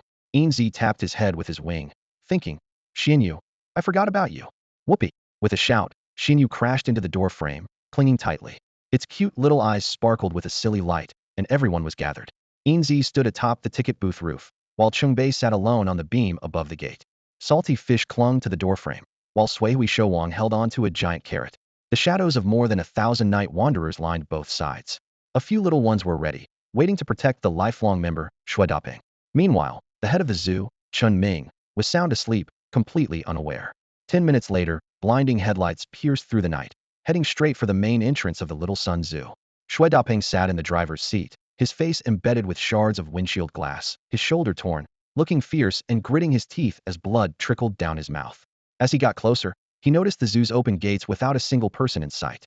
In the rearview mirror, a half-human, half-spider, and a sprinting leopard demon were quickly closing in, sending a chill down Shui Daping's spine. Enzy, quick, hit the gas. We'll be safe once we're inside, he said with a bitter smile, thinking to himself. Enzy, you don't really think a gate can stop these monsters, do you? But there was no turning back now. He had to get inside first. Not caring if he damaged any facilities, Shui Daping charged into the zoo with a determined look.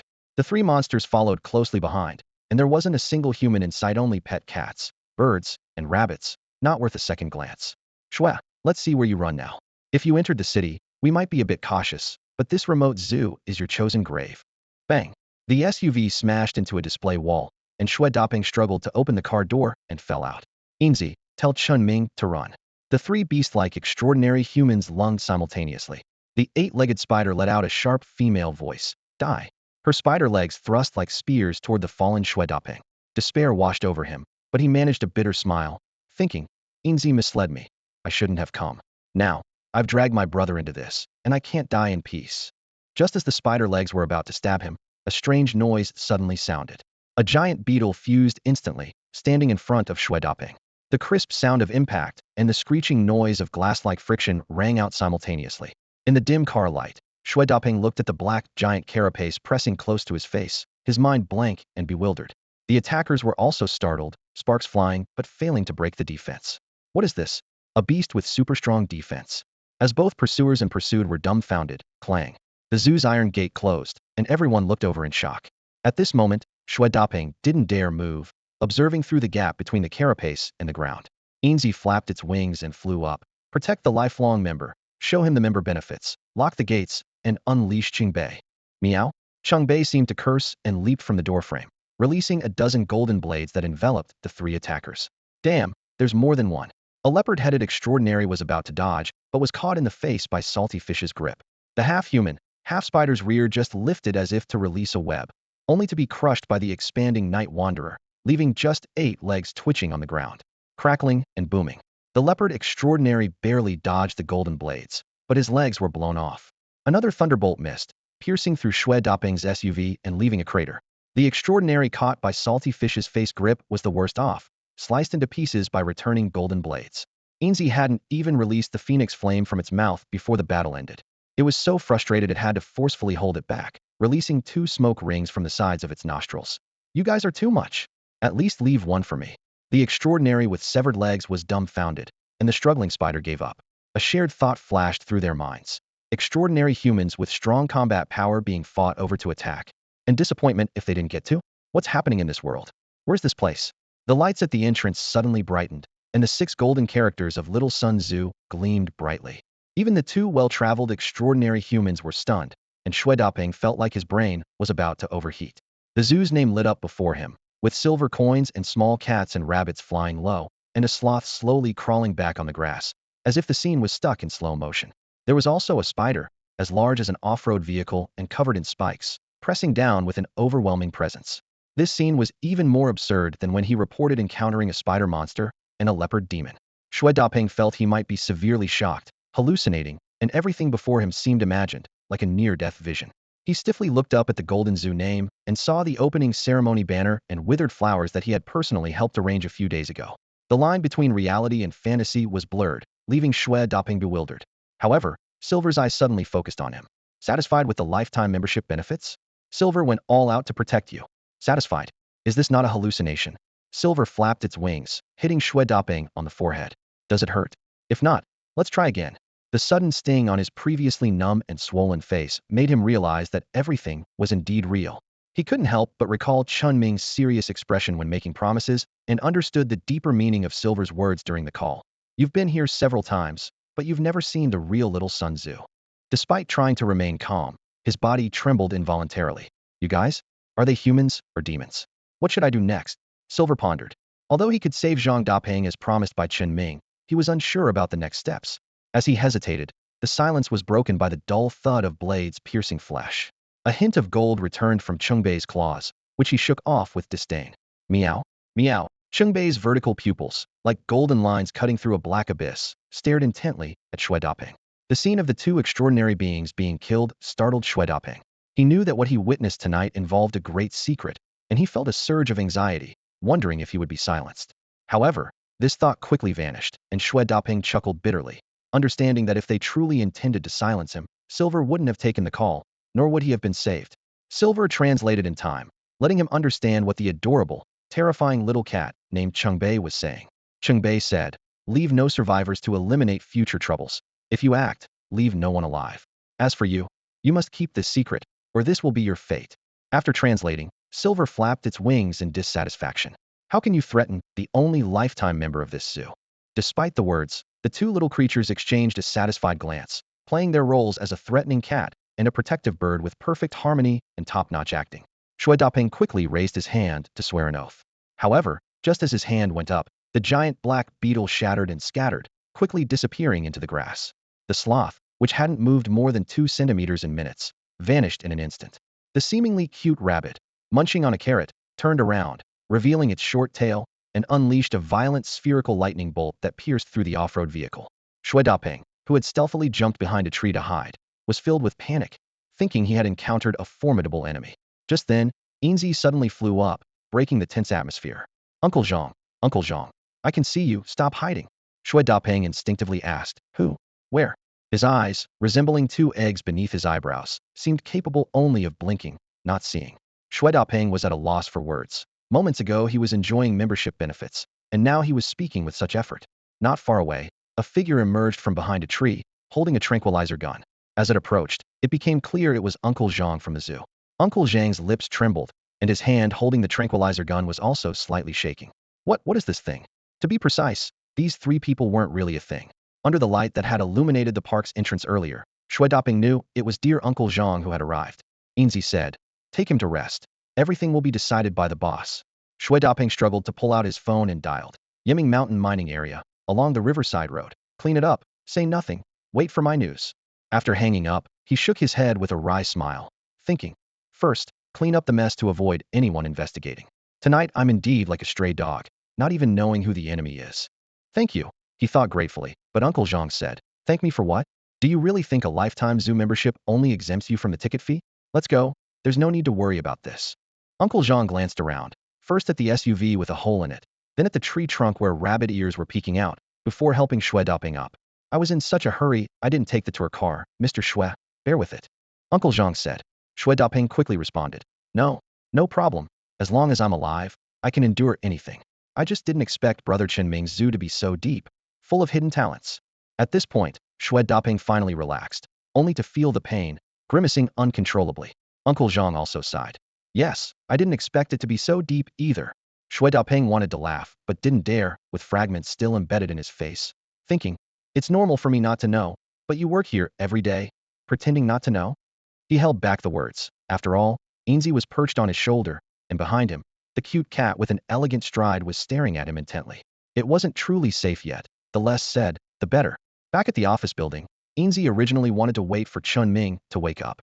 As clever as he was, his understanding of human society was still incomplete. Many issues couldn't be solved by force alone. Although facing Enzy and Changbei left Uncle Zhang somewhat uncertain, he remained firm. We must wake Chinming immediately, and this issue needs to be resolved before dawn, or the zoo will be in big trouble. Under Uncle Zhang's firm stance, the office lights finally turned on, with some of the night visitors guarding Chen Ming quickly hiding away. Chen Ming was still sound asleep, occasionally smacking his lips as if eating in his dreams. Woken by Uncle Zhang shaking him, he groggily wiped his mouth. What is it, Uncle? It was clearly still nighttime with the lights on. With the little ones watching over the zoo, shouldn't everything be fine? Seeing Chen Ming still half asleep, Uncle Zhang, unable to explain clearly, looked at Enzy, who in turn looked at Xue Daping, staring. Xue Daping felt desperate. The blame was directly placed on him, and he didn't dare to shirk it. Qingbei, although appearing cute and docile, had its sharp claws piercing through his shoe, pressing on his toe. Just after sitting down, Xue Daping stood up again, moving to the bedroom door. Hi. Sorry for the late-night disturbance. At this moment, Xue Daping's face was embedded with glass shards, swollen, covered in dried blood, his hair a tangled mess like a bird's nest, dirty and disheveled beyond recognition. Originally drowsy, Chen Ming woke up instantly, jumping up. Who the hell are you? How did you get in? I'm Xue Daping. After repeated confirmation, Chen Ming finally recognized him, but his brows furrowed. Who did this? Didn't I tell you to call me? The two men and the two pets exchanged strange looks at Chen Ming, with Xue Daping almost in tears. I called, but you had do not disturb on. It was Enzy who saved me. Chen Ming finally realized that his phone automatically switched to do not disturb mode after 11 p.m. However, a new question arose. How could you still look like this after Enzy saved you? Looking at the disheveled Xue Daping, Chen Ming, wearing shorts, jumped off the floor and decided to clean the wounds first, asking Uncle Zhang for help and briefly explaining the situation. They all sat back on the office sofa as Uncle Zhang fetched the first aid kit and began removing glass shards with tweezers. Xue Daping grimaced in pain as he recounted his experience, escaping an attack at the mine, getting through to Enzy on the phone, and finally having someone cover the tracks left behind. Despite understanding everything, he still had to pretend he didn't know. Fortunately, at this moment, Enzy took over the conversation, nodding towards Uncle Zhang's back. Seeing this, Chen Ming wished he could yank off that tuft of hair on his head. You all came to the office together, and now you're reminding me? Are you putting on a show for me? What's done is done, so what are you afraid of?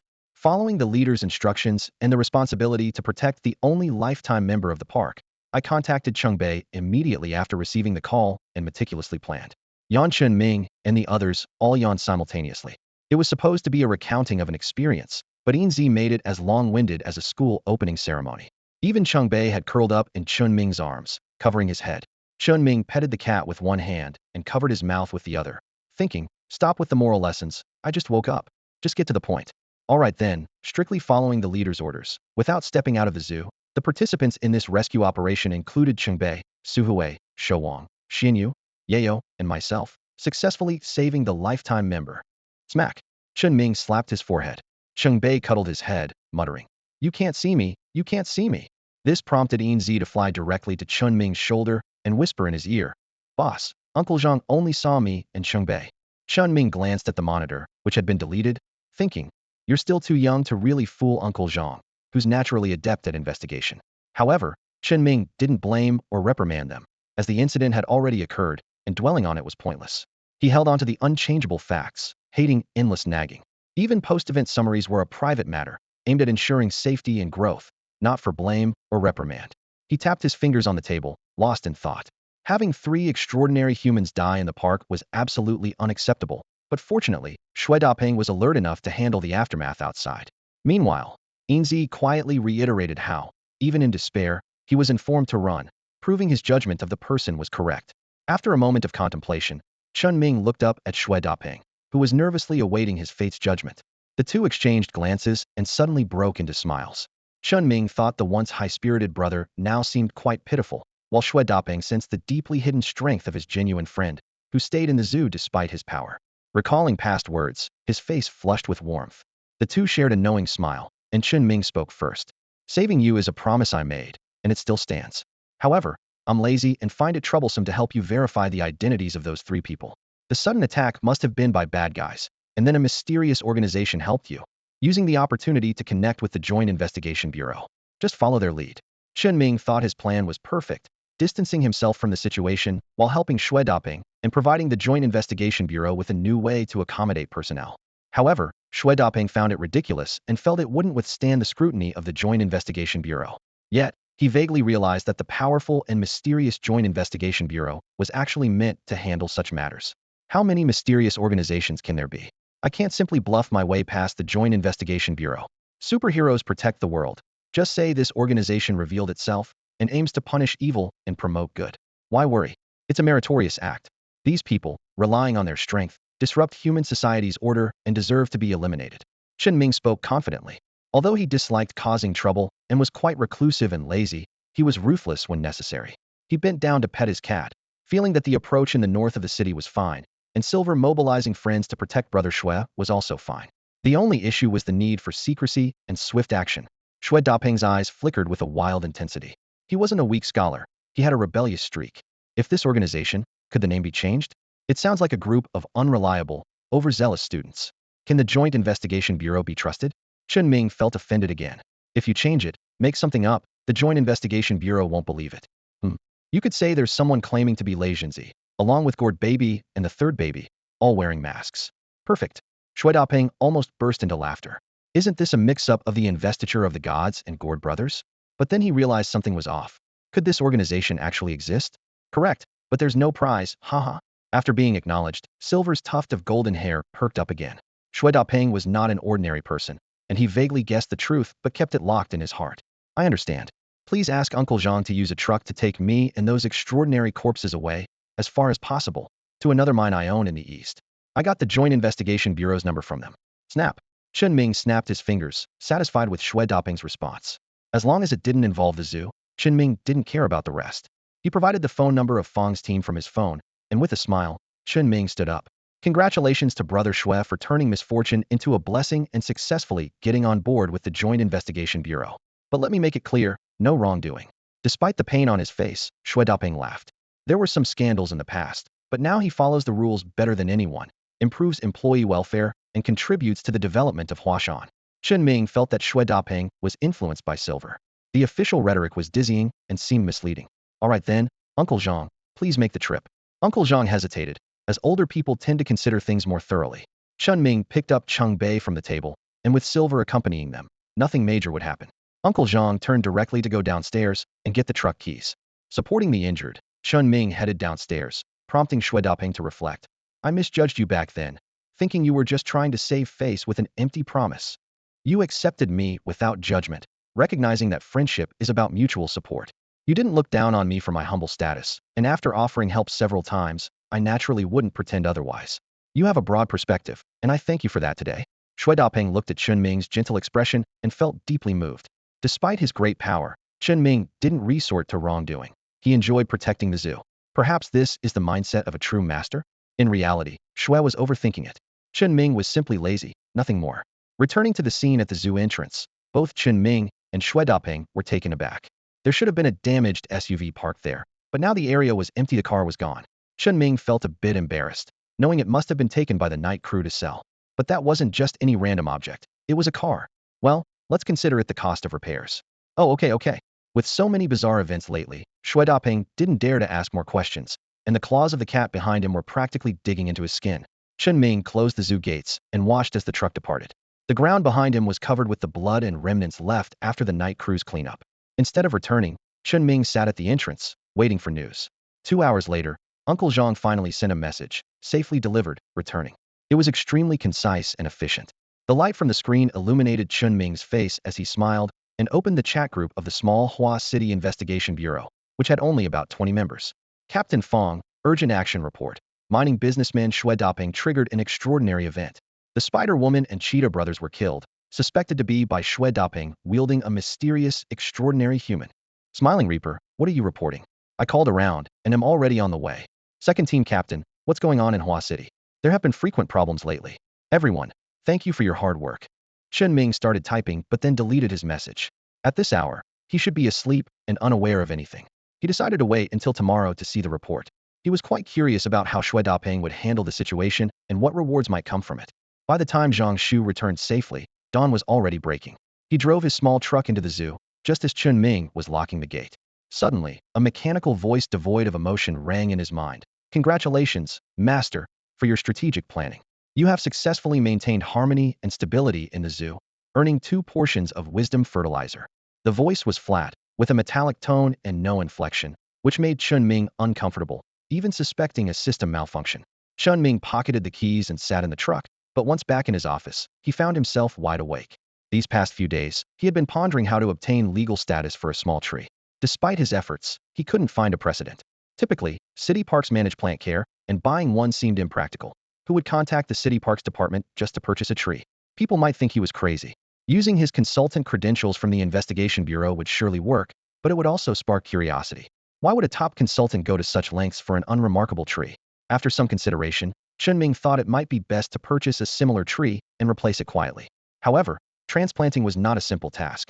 He decided to first assess the situation to ensure the tree wouldn't inadvertently harm other animals. If it stung Zhang Shu one day and poisoned a rabbit the next, it would be troublesome.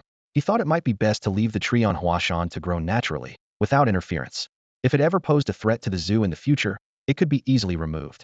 Chen Ming took out the newly acquired wisdom fertilizer, pondering that it was intended for plant species, capable of significantly enhancing their cognitive awareness. He had previously worried about the lack of intelligence and thought in plants, fearing that without the ability to communicate with even Enzy, they might just act on instinct and cause harm, forcing him to abandon the plan. However, as he inspected the fertilizer, he noticed its pungent odor. Despite being contained in a bottle, its stench permeated the air. The northern city cat, which had just settled on his lap, immediately jumped up, hissing and cursing. Meow? What is this stuff, boss? Yuck. Suppressing his nausea, Chen Ming quickly put the fertilizer away and opened a window. He decided to check on the sapling, as this was meant for it. The odor was overpowering, akin to ancient manure. Enzy cautiously landed on Chen Ming's shoulder, flapping its wings to disperse the smell. Meanwhile, the northern city cat kept its distance, wary that its boss might suddenly decide to feed it the foul substance. Chen Ming was displeased, but the cat remained aloof. Indeed, cats are proud creatures, sometimes disobedient, but Enzy was much more agreeable. However, when Chen Ming reached out to stroke Enzy, the bird flew away before he could touch it. Boss, don't even think about tricking me. I still remember when you fed me pebbles as a kid. Chen Ming's hand awkwardly hung in midair, feeling inexplicably wronged. I wasn't planning to feed you fertilizer. Enzy circled above, its sharp eyes fixed on Chen Ming's hand, making him feel like a villain. Chen Ming was at a loss for words, a hint of sadness appearing on his face. He had indeed considered feeding them to see what would happen, but he hadn't intended to act on it. It was annoying that his thoughts had been seen through. Feeling a bit sulky, he walked towards Huashan, with the 2 little creatures trailing behind him at a distance. When he found the small tree, he tentatively touched it. The thorns couldn't harm him due to his physical strength, not even managing to pierce his skin. As his hand made contact, the slender red vine began to climb, yet it couldn't draw any blood. Realizing the danger, it tried to retreat, but Chen Ming mischievously grabbed it, curious to see its reaction. From afar, Enzy and Cheng Bei exchanged glances, relieved that they had run quickly, avoiding the fate of the small tree. The 2 little creatures whispered to each other. Chen Ming felt the vine's struggle intensifying and couldn't help but laugh as he released it. After it recoiled, he placed some high-grade feed and an opened beast marrow at his feet. The vine, having just retreated, reached out again towards the beast marrow, only for Chen Ming to swiftly snatch it away, leaving the thin red vine momentarily stunned. A moment later, the vine's tip curled on the ground, resembling a blind puppy searching for food. Chen Ming slowly lowered the beast marrow, and when it was a meter away, the vine stopped again, then rose like a cobra. This time, Chen Ming allowed it to climb onto his wrist and dip into the bottle. As it absorbed the beast marrow, the vine's color visibly brightened, and it began to tremble. Chen Ming pulled it out, sealed the bottle, and put it away. The vine, having tasted the reward, now rubbed against his leg, whether in a plea or a threat for more. Chen Ming couldn't tell, but it indicated some level of thought, albeit with poor expression and perception. Chen Ming moved away to avoid the vine's entanglement, then took out a small shovel and dug a pit around the tree roots. The vine slowly crawled over to stop him, but it was powerless. With its roots exposed, it sensed danger but couldn't rely on its thorns for intimidation or push the soil back. Eventually, the vine formed a circle around the pit. Chen Ming was unfazed, stuffing some paper in his nose and pouring out the smart fertilizer. The vine, coiled around the pit, twitched and slithered like a snake up his wrist, not attempting to draw blood, but seemingly nodding in gratitude. Chen Ming didn't shake it off, instead using his other hand to refill the soil. 5 seconds later, the entire small tree began to tremble, its heart-shaped leaves rustling. It didn't grow or change shape, but its branches and leaves turned a vibrant green. As Chen Ming crouched, admiring it, he suddenly felt a slight sting on his hand. Looking down, he saw the red vine had broken its tip, scratching his skin. Just as he thought it was trying to feed, Enzy and Cheng Bei rushed over, ready to destroy the small tree. A vague consciousness conveyed a single word: hunger. Chen Ming raised his hand to stop the two little creatures, especially Enzy, who almost spat out the phoenix flame. "Hic, boss, is it trying to die?" Meow. As the two little ones approached, Chen Ming could clearly sense the small tree's fear. At this moment, he wasn't sure if he had just experienced an auditory hallucination. No, he hadn't actually heard anything. It was more of a vague feeling. As he frowned at the spot where the vine had scratched his hand, the vague sensation returned, clearer this time. Hungry. It sounded almost like someone about to cry, yet it wasn't an audible voice but rather a sensed, indistinct awareness filled with hunger, fear, grievance, and a plea for help. Chen Ming paused, his gaze falling on the trembling yet stubborn vine wrapped around his wrist. He threw down the shovel, took out some beast marrow, thinking to himself, "Don't eat too much." The vine didn't respond, instead slithering like a small snake into the bottle, inserting its damaged purple juice dripping tip into the beast marrow, visibly recovering. "This little thing has a bit of consciousness. It was trying to talk to me," Chen Ming observed as the vine slowly absorbed the beast marrow. His words caused Enzy and Cheng Bei to relax. Enzy tilted its head, with its hair standing up, and asked, "Why didn't I hear anything?" "It seems you have to break the skin to establish a connection, still not clear." "What did it say?" "Hungry." Chen Ming imitated the tone of grievance, hunger, and fear. Enzy paused, then jumped up and down twice. "Isn't that how we were before? We had to tighten our belts every day, and when we were hungry, all we could do was drink water." "Ga." Before Enzy could finish, Cheng Bei swatted it down. "Meow? Why bring that up? Back then, even the boss couldn't eat enough." Although Chen Ming couldn't understand Cheng Bei's words, he could sense sadness in its low tone. In his memory, though the little ones couldn't eat their fill, they could still forage outside. The big animals in the zoo, trapped in cages, wished they could gnaw their own paws for food. Tigers were starving enough to chew on bark. It was truly miserable. Fortunately, those days were over. Chen Ming's expression softened, as if reminiscing. "If this little thing behaves, I'll take it back and care for it." No sooner had he spoken than the vine, whether understanding or sensing his intention, withdrew from the bottle of beast marrow. It first nuzzled Chen Ming's hand, then stealthily approached Enzy for a touch, and finally moved towards Cheng Bei. However, Cheng Bei jumped away, refusing any affection. The vine hesitated for a few seconds, then retreated, looking pitiful. But that's just Cheng Bei's nature. Besides Chen Ming, it wouldn't let even Uncle Zhang or Mo Xiao touch it. Watching the cautious retreat of the vine and the vibrant little tree, Chen Ming fiddled with its branches, pondering, "Do you want to come with me?" But coming with me may not mean freedom. You have to be obedient. Unsure if the little one could understand human speech, Chen Ming tugged at the branch and repeated the thought in his mind several times. Moments later, the vine hurriedly emerged, though its speed still seemed slow to Chen Ming.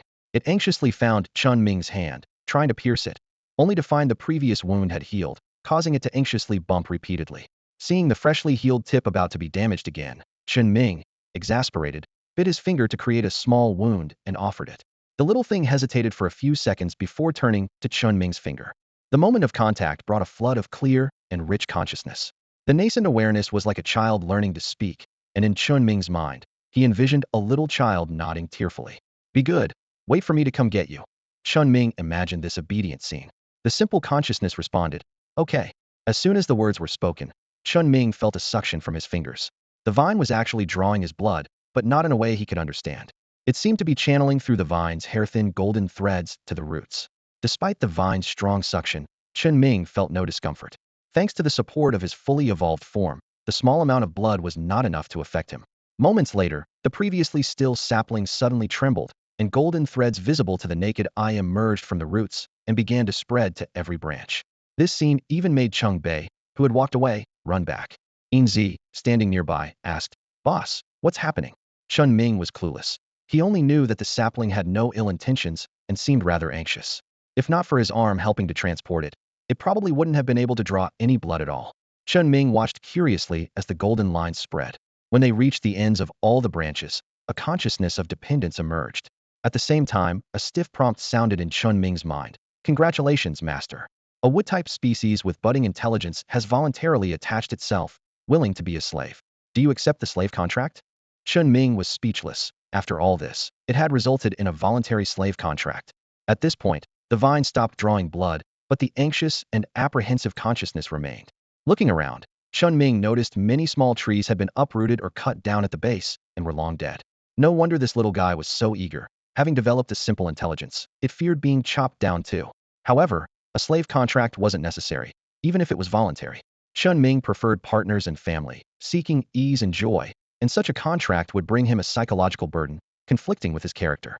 After all, no one likes to be forced into things they dislike, yet everyone yearns for the power to compel others. Throughout history, countless people have chased after power, forgetting their original intentions, for this very reason. Chen Ming didn't know if he would be blinded by ambition, nor did he want to become the kind of person he despised, so he cut off the possibility from the start. He simply refused to accept a slave contract. If there were truly malicious species, he'd rather eliminate the enemy and be rid of them completely. At this moment, Chen Ming sensed the sapling's anxiety and fear, gently caressed its leaves, and said softly, "Wait for me here." With that, he turned and headed toward the zoo. Enzy and Chengbai, sensing something was off with their boss's mood, quickly followed. This left the sapling feeling lost, thinking it had been rejected. The red vine extended slowly, reaching toward Chen Ming's retreating figure, but its pace was too slow to catch up. The tip of the vine lifted like a snake, maintaining this posture for a full 2 minutes, emitting a sense of dejection and disappointment, but no one was there to receive it. The vine then slowly retracted, groping around the roots in search, as if it had been abandoned. Chen Ming felt an inexplicable heaviness in his heart. Back at the zoo, Chen Ming quickly took out his phone and scrolled through photos to find Uncle Zhang. "Uncle, can we buy a tree like this one? It doesn't have to be exactly the same," he asked urgently. Uncle Zhang nodded and inquired, "How soon can it arrive?" "Immediately," Chen Ming replied, rushing upstairs. Sensing something was off with Chen Ming's mood, Uncle Zhang quickly picked up the phone and started making calls without asking for details. In his office, Chen Ming leaned on the windowsill, feeling heavy-hearted. Enzy and Chengbai were puzzled by his demeanor. Chengbai gave a gentle push with its paw, and Enzy flew onto Chen Ming's shoulder. "Boss, what's wrong? You've been acting strange since that little tree let go," Enzy asked with concern, nuzzling Chen Ming's cheek in an attempt to comfort him. Chen Ming raised his hand to stroke the little tuft on Enzy's head and slowly explained the situation about the little tree wanting to form a bond for survival, though he didn't go into details. Enzy and Chengbai fell silent, empathizing with him. In comparison, they felt fortunate to have a leader who, though occasionally mischievous, genuinely cared for everyone. Enzy stopped being playful and said seriously, "Boss, this is nature. Animals and plants really only have two goals in life: to survive and to reproduce. Competing for sunlight or territory boils down to these two things." Chen Ming understood this, perhaps even more clearly than Enzy. The deceit, the backstabbing behind smiling faces, all for survival. Because of these things, Chen Ming yearned for trustworthy companions with whom he could live happily and easily. This was also why he rejected the idea of a slave contract. The thought of controlling others' destinies would inevitably lead to losing oneself. Seeing Chen Ming deep in thought, Enzy suddenly flapped its wings and flew out the window. "Boss, I'm going to keep that little guy company so it doesn't feel scared. I'll start building a bond with it. Caw-caw." As Enzy flew away, Chen Ming's gloomy mood began to lift. When he turned to pet the cat, he realized Chengbai was also gone, understanding it had gone to be with the little tree. The camaraderie of the two little creatures brought a smile to Chen Ming's face. Fierce and ruthless to the outside world, yet united and friendly within, this was exactly what he hoped for. With such companions by his side, how could he not be happy? Chen Ming's smile gradually widened. Uncle Zhang didn't keep Chen Ming waiting long. Soon, some small trees were delivered to the plantation. Upon receiving the notification, Chen Ming immediately shouldered the tightly wrapped saplings and headed towards Huashan. Uncle Zhang called after him. "They were delivered at an extra cost. Where are you going?" However, Chen Ming quickly disappeared from view. Uncle Zhang shook his head with a smile, thinking how mysterious this young man was. With a clump of soil attached, how could he run so fast? Uncle Zhang pondered for a moment, initially planning to go to the kitchen to cook, but he ultimately decided to go upstairs to delete the recent surveillance footage and then turn off the equipment. Muttering to himself, he said, "So reckless, you're already grown, but I still have to clean up after you." Despite his grumbling, he couldn't hide the smile on his face. Meanwhile, Chen Ming, carrying the saplings without breaking a sweat, rushed into Huashan. Upon reaching his destination, he saw two little creatures happily playing around a small tree. The ground around the sapling was covered with feathers from Enzy and fur from Chengbai. The two creatures were in a fierce tussle. Enzy had bitten Chengbay's ear, while Chengbai held on to Enzy's tuft, neither willing to let go. At this moment, they rolled together to the tree roots, kicking each other with their legs. The red vine beneath the small tree hovered nearby, seemingly unsure of what to do. Under Chen Ming's watchful gaze, the vine slowly coiled into a circle around Enzy and Chengbai, leaving it unclear whether it was protecting them or marking the boundary of their arena. From a distance, Chen Ming watched them play, grinning widely. with no intention of intervening as the leader. He seemed to enjoy the spectacle. However, the two little creatures soon noticed him and immediately released their grips upon making eye contact. Meow? Right. They couldn't let the boss enjoy the show. Today didn't count. They would settle it later. Chen Ming walked closer, chuckling. Come on. I could even be your referee and cheer you on. Huh? The mischievous leader certainly didn't want to let the opportunity slip. Enzy flapped its wings and flew onto the small tree. Though it couldn't communicate, it showed no malice and seemed a bit silly. You think everyone is as clever as you? Chinming thought to himself. Besides, Enzy had retracted its spines, which could sting painfully. Enzy leaned in and boldly declared, I'll watch over you from now on.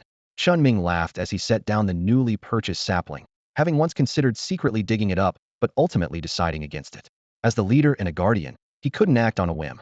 After all, it wasn't worth much, and Chinming needed to set an example. If he really did steal it, the little ones might follow suit, and soon Enzy would be bringing home gold necklaces, or worse, breaking into banks at night. So, Chinming preferred to go through the hassle rather than make exceptions. He approached the small tree, gently touching the vine lying on the ground. I need to take you away, and I'll have to dig out your roots, which might hurt a bit. Don't be afraid, he whispered. Roots. Chinming vaguely sensed a feeling of anticipation. Before he fully understood, the small tree in front of him began to tremble, its movements growing more pronounced until it fell. The roots curled into a ball, exposed to the sunlight. Chen Ming was momentarily stunned, while Enzy candidly remarked, Whoa, is this little guy dumb? Exposing its roots will kill it. Cheng Bei, hurry and get some soil. With that, Enzy landed on the ground, trying to cover the roots with soil using its beak, only to be pushed aside by Cheng Bai's paw, who turned its back to the roots and began digging. At this point, Chen Ming joined in to help. He hadn't expected the little ones to be so resolute. After simply covering the roots, Chen Ming quickly expanded the hole for the tree, opened the package, and confirmed with a spell that it was just an ordinary sapling. He took out some beast marrow and sprinkled a few drops on the roots as compensation. Then, Chen Ming planted the sapling into the hole, refilled the soil, and reminded himself to water it later. All right, boss, this little task is done. Ha ha, Silver said, fluttering in the air. Chen Ming bent down, wrapped the sapling in the packaging, hoisted it onto his shoulder, and headed home. Once back in the garden, he planted the sapling on the east side of the office building, right above his bedroom. From now on, this is your home. Don't harm anything in the garden. Chen Ming murmured to himself, realizing the sapling couldn't understand him. He placed a small bottle on the ground. Here's your breakfast. Get used to the environment first. I'll call someone to handle your legal status.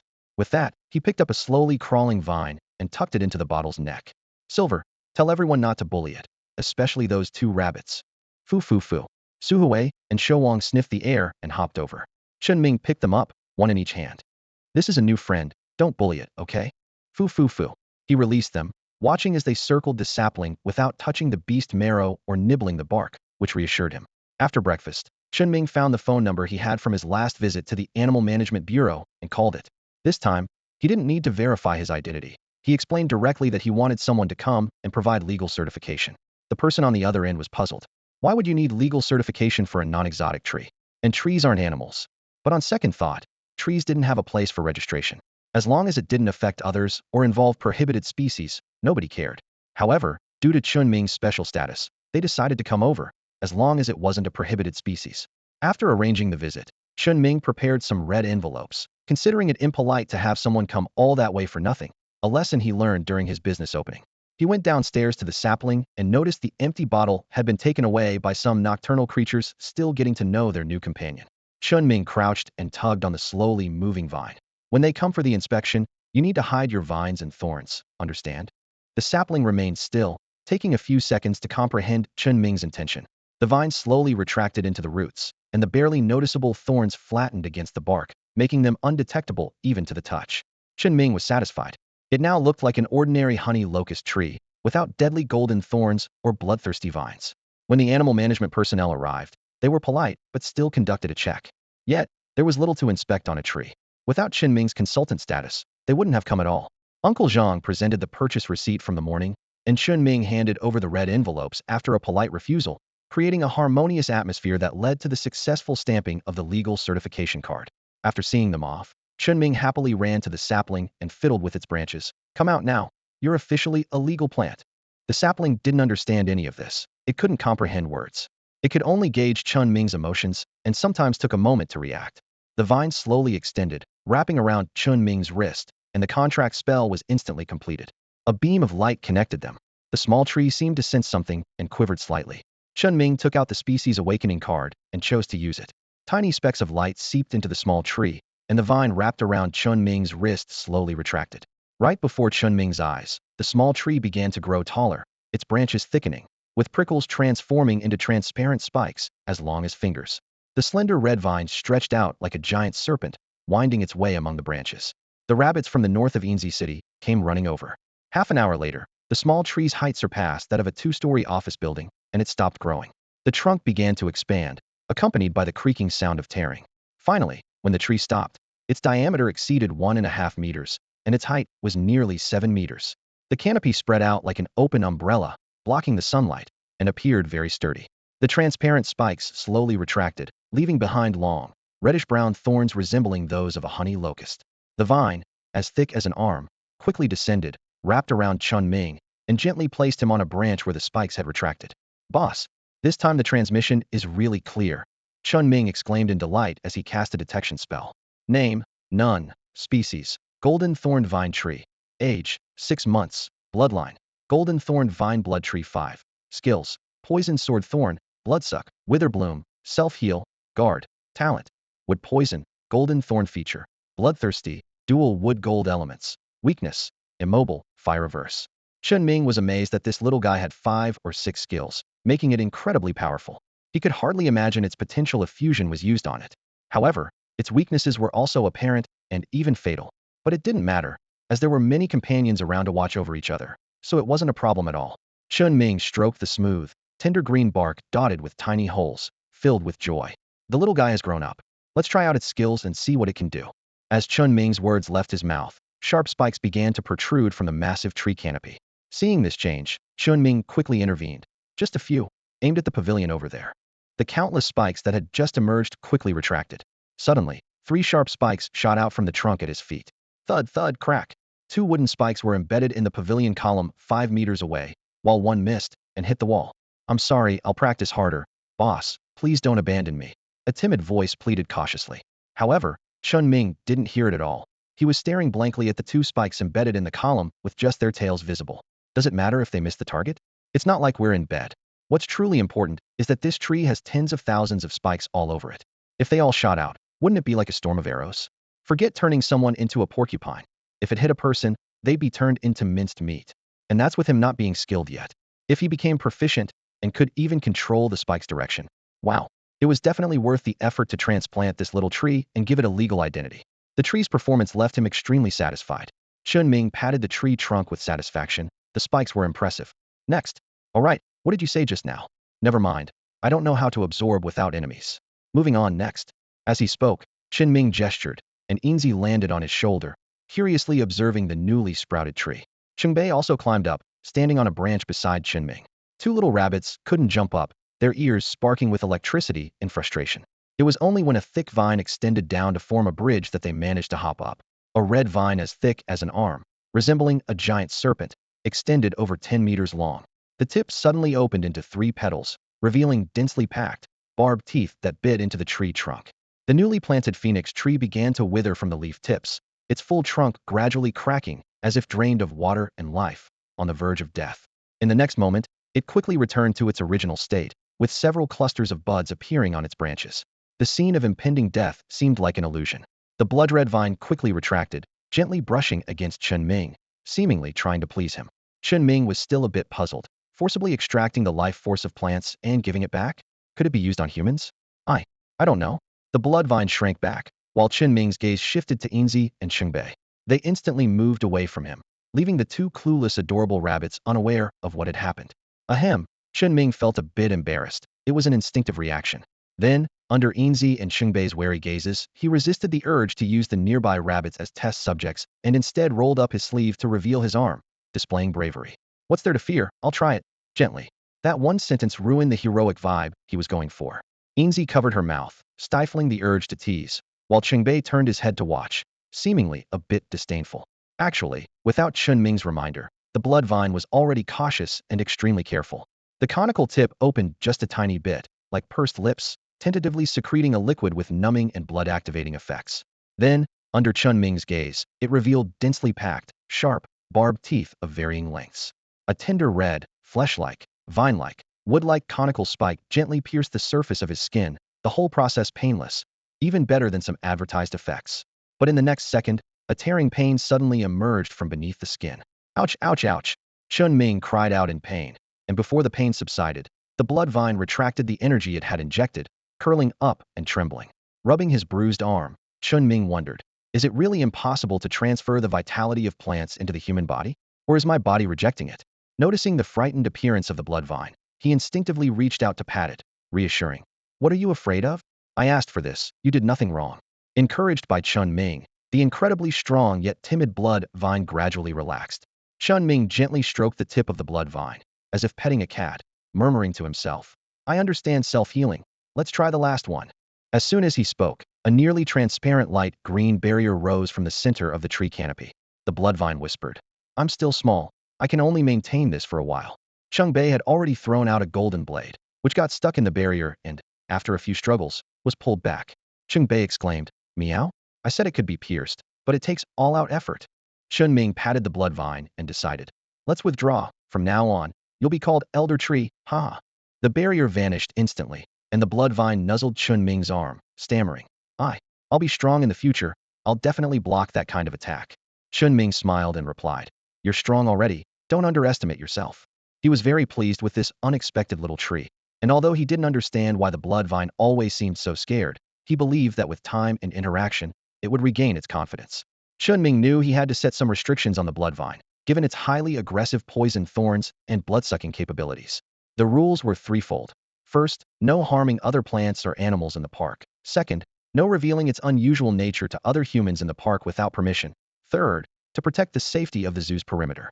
3 beams of light shot towards the roots below, like a branding.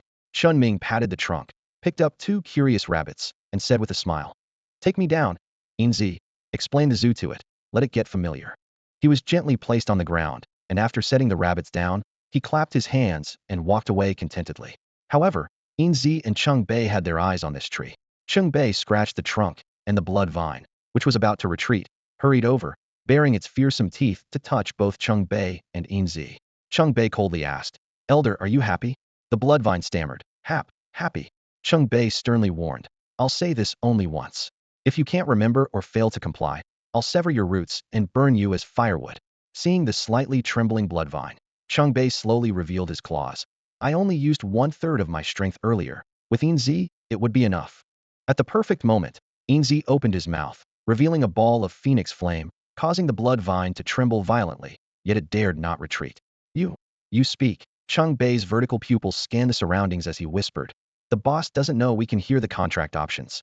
Don't mention the slave contract or the sacrificial contract to the boss. It would upset him. Cherish the equality contract. Be grateful, understood. The blood vine hurriedly replied, understood. Bei continued, from now on, we're family. Welcome, Elder Tree. The blood vine was still very frightened, as both Bei and Enzy posed a threat to its life. But Bei retracted his claw tips. As long as you don't break the park rules, and we all protect the boss together, you have nothing to fear, no one can harm you. Well, except for that silly one with the crooked ponytail in the park. As they spoke, Bei severed the connection and turned to Enzy, who was still standing there with bristling fur. Come on, it's time to eat. We'll come back later to educate him. Enzy was taken aback. Even the fur on his neck stood up. Ew. You can speak human? Then why did you make me translate? Bei nonchalantly raised his head with pride. Because not being able to talk makes the boss like us more? You idiot. Enzy was fuming. You little rat. I'll bite you to death. At the end of the month, thank you for the company, and thanks to everyone who left their mark. This well-behaved tiger wants to ask for a good review. As Bei leapt from the north of the city, Enzy suddenly swooped down, forcefully pushing off Bei's feline head with its claws. The unprepared Bei, who had been poised and graceful, spun midair before plummeting down. With a soft thud and a meow, Bei ended up with his head tilted back, body and legs awkwardly inverted against the wall corner, his fluffy tail dangling between his legs. At this moment, he lost all his elegance and arrogance, appearing comically silly. Although he wasn't hurt, his image was far from dignified. Enzy circled in the air, cackling with glee, inwardly smug. Got you today. I'm going to tell the boss about you. Just then, Chen Ming poked his head out from a second-floor bedroom window, curiously observing the upside-down Bei at the wall corner, unable to suppress a laugh. With a smile, Chen Ming called out, come up and eat. Are you just going to study your tail all day? Bei flipped upright and ran along the wall towards the office building entrance, while Enzy, with a quick glance, flew directly through the window, landing on Chen Ming's shoulder. Boss, let me tell you, that sneaky Bei can actually speak human language, but he's been pretending he can't. Enzy exclaimed excitedly. Chen Ming, surprised, asked, is Bei that smart? Enzy quickly added, hey, boss, you're missing the point, he can talk. Meow? Bei had already dashed into the office, burying his head in the food bowl, purring as he started to eat, as if he hadn't eaten in days. Watching this, Enzy couldn't help but think, he's faking it. With that, Enzy flew out, fuming, pretend all you want, meow. The two little creatures ended up in a flurry of fur, yet Bei remained silent, driving Enzy to cackle angrily. Eventually, Ming picked them up, one in each hand, calming the scene, advising, all right, I believe Bei can talk. Now let's go eat. Bei meowed, then rubbed against Chen Ming's leg before running back to the cat food. Although he didn't eat a bite, he acted with great effort. Enzy, seeing Chen Ming's disbelief, opened his mouth several times but didn't know what to say. When he caught Bei's mocking glance, Enzy wanted to argue but instead flew up to the bird perch and started munching on some pellets, channeling his frustration into his appetite. He appeared well-behaved on the surface, but internally, he was muttering, just you wait, Enzy will outdo you. Pretending not to speak for favorites like those ancient concubines feigning illness to manipulate the palace. Suddenly, Enzy remembered Bei was a male, and after some thought, the word consort flashed through his mind. But he quickly dismissed the thought. If he told the boss, he'd definitely get in trouble. Stealing a glance at Chen Ming, who was inside, absorbed in his phone, Enzy was stunned. He had just witnessed Bei pushing fallen cat food into a bag and sneaking it away. It turned out Bei had been pretending to eat heartily, but in reality, he hadn't eaten a bite. Looking at the premium bird food he was about to finish, Enzy was dumbfounded, tricked again by that pesky Bei. No, I have to outdo him, in the boss favorite. With his head spinning 180 degrees, Enzy grabbed a tablet and flew out. Elder, come out and study. Meanwhile, Chen Ming was completely unaware that the two little creatures were competing for his attention, engaging in a fierce battle of wits. He was engrossed in reading group updates. Impressed by Shui Daping's skills, not only had he completely healed the wound caused by the salty fish claws, but he had also meticulously repaired the area damaged by the golden blade, erasing traces left by the garden's animals. Although it wasn't of much use, Chen Ming appreciated Shui Daping's intentions and direction. Shui Daping provided a detailed description of the attacker's build, and even mentioned that the mask was made of plastic. His ultimate goal was to convey a message. Chen Ming should contact the Joint Investigation Bureau, as it was relatively trustworthy. The incidents of the three extraordinary individuals being killed were real, and the existence of the Chinming extraordinary organization was objectively confirmed. Despite the Joint Investigation Bureau realizing that Shui Daping hadn't been entirely truthful and the incident didn't occur at the claimed location, the fact that the extraordinary individuals were killed was a credit. Shui Daping initially wanted to ally with the Chinming extraordinary organization, but left many clues without making an appearance. The direction of the whole matter wasn't wrong. Shui Daping proactively sought help and decided to engage in shallow cooperation, observing for a while as a gesture of goodwill towards the Chinming group. Chen Ming didn't expect Shui Daping to be so bold, but it was indeed a smart move. The credit and the mine owner were given to them, and the organization was decent enough. Wouldn't the global institution like the Joint Investigation Bureau care? However, it was impossible for Shui Daping to truly integrate into the Joint Investigation Bureau. He didn't have the intention, and they wouldn't accept him. There would only be a lubricant between them to ensure mutual benefit, and Shui Daping would be under a long observation period. The matter passed without any major issues, and the Joint Investigation Bureau would investigate the background of the three extraordinary individuals. Chen Ming chuckled as he tossed his phone aside, listening to Enzy quietly instructing from a tree. Just as he was enjoying the beauty of life, the walkie-talkie suddenly crackled. Xiao Rou called for the director, saying that old Zhang, Director Zhang had brought some people to see him, and they had bought tickets. Chen Ming slapped his forehead, imagining how dark old Zhang's face must be, secretly feeling pleased. Well, letting old Zhang suffer a setback is like avenging myself for being beaten last time. No problem. Chen Ming jumped off the bed, telling Enzy to stop teaching and hide, as people were coming. He then ran downstairs to find Uncle Zhang, and they both stood downstairs rubbing their hands. Moments later, a minibus pulled up in front of the building, and the dark-faced Zhang Tianran got off and headed straight for Chinming. Chen Ming quickly hid behind Uncle Zhang, thinking, old Zhang, what are you doing? It was Xiao Rou who did all this, not me. I can't deal with her, but I can deal with you, can I? Hey, bullying the weak, is it? The new employees getting off the bus looked confused at the two who were laughing and joking. The nickname Smiling Executioner was no joke. Chinming always had a smile while delivering sharp blows, and he was known for suddenly changing his demeanor. The young girl at the door was too naive to understand, but the young man in front of them, he seemed equally clueless. Their scrutinizing gazes all fell on Chen Ming's seemingly slender frame. At that moment, Chen Ming had already been caught by Zhang Tianran. Zhang Tianran introduced him. This is Chen Ming, the director of Little Sun Zoo and a special external consultant for the Joint Investigation Bureau, who has made incomparable contributions to its development. Applause erupted, and even a one-armed middle-aged man pounded his chest in applause. Zhang Tianran's praise was unmatched, yet the confusion in everyone's eyes remained. They didn't understand why someone who made such significant contributions didn't directly work for the Joint Investigation Bureau. Zhang Tianran clearly noticed the confusion and thought to himself, this kid is good, has high awareness, but his shortcomings are obvious. Just 2 words, lazy. 10 people looked at Chen Ming with eyes of pity, but his expression remained gentle. Everyone here is a senior, so I'll skip the formalities. The dormitories are ready, and Uncle Zhang will explain the specific work details. The crowd remained silent. Each person, whether missing limbs or not, picked up their own luggage, and even those without arms held their packages in their mouths, standing tall. Uncle Zhang raised his hand several times to help, but restrained himself. Follow me. All the necessary supplies are newly prepared. Watching the line of people following Uncle Zhang to the dormitory building, Zhang Tianran firmly pressed Chen Ming's shoulder. No need for extra words. Let's go to your office and have a chat. Let's not sit, okay? You've stirred up so much hatred on the dark web, don't drag the zoo into it. This small body of mine can't withstand a storm, Chen Ming said timidly, but Zhang Tianran grabbed him by the neck and pulled him into the office building. Look at your little courage. Chen Ming was forcefully dragged into the office by his collar. At this moment, Zhang Tianran seemed completely rejuvenated, shedding his old, sinister demeanor for a vibrant and decisive aura. After releasing Chen Ming, Zhang Tianran began to search the room like a sneaky thief. Not finding anything unusual, he was about to sit back on the sofa when he suddenly paused, his gaze locking on a tree outside the window. That tree, wasn't it just planted during the reconstruction a few days ago? Zhang Tianran leaned closer to the window, scrutinizing the tree. Is that a Chinese honey locust? Can it grow that tall? The trunk is so thick, it looks like it's been there for years. Chen Ming was speechless, almost rolling his eyes. It's just a tree, not a lively animal. Why is he so interested? He couldn't help but feel the frustration reminiscent of his time at the Animal Management Bureau. Registering a tree was abnormal, and finding a tree suspicious. Did this man have anything serious to do?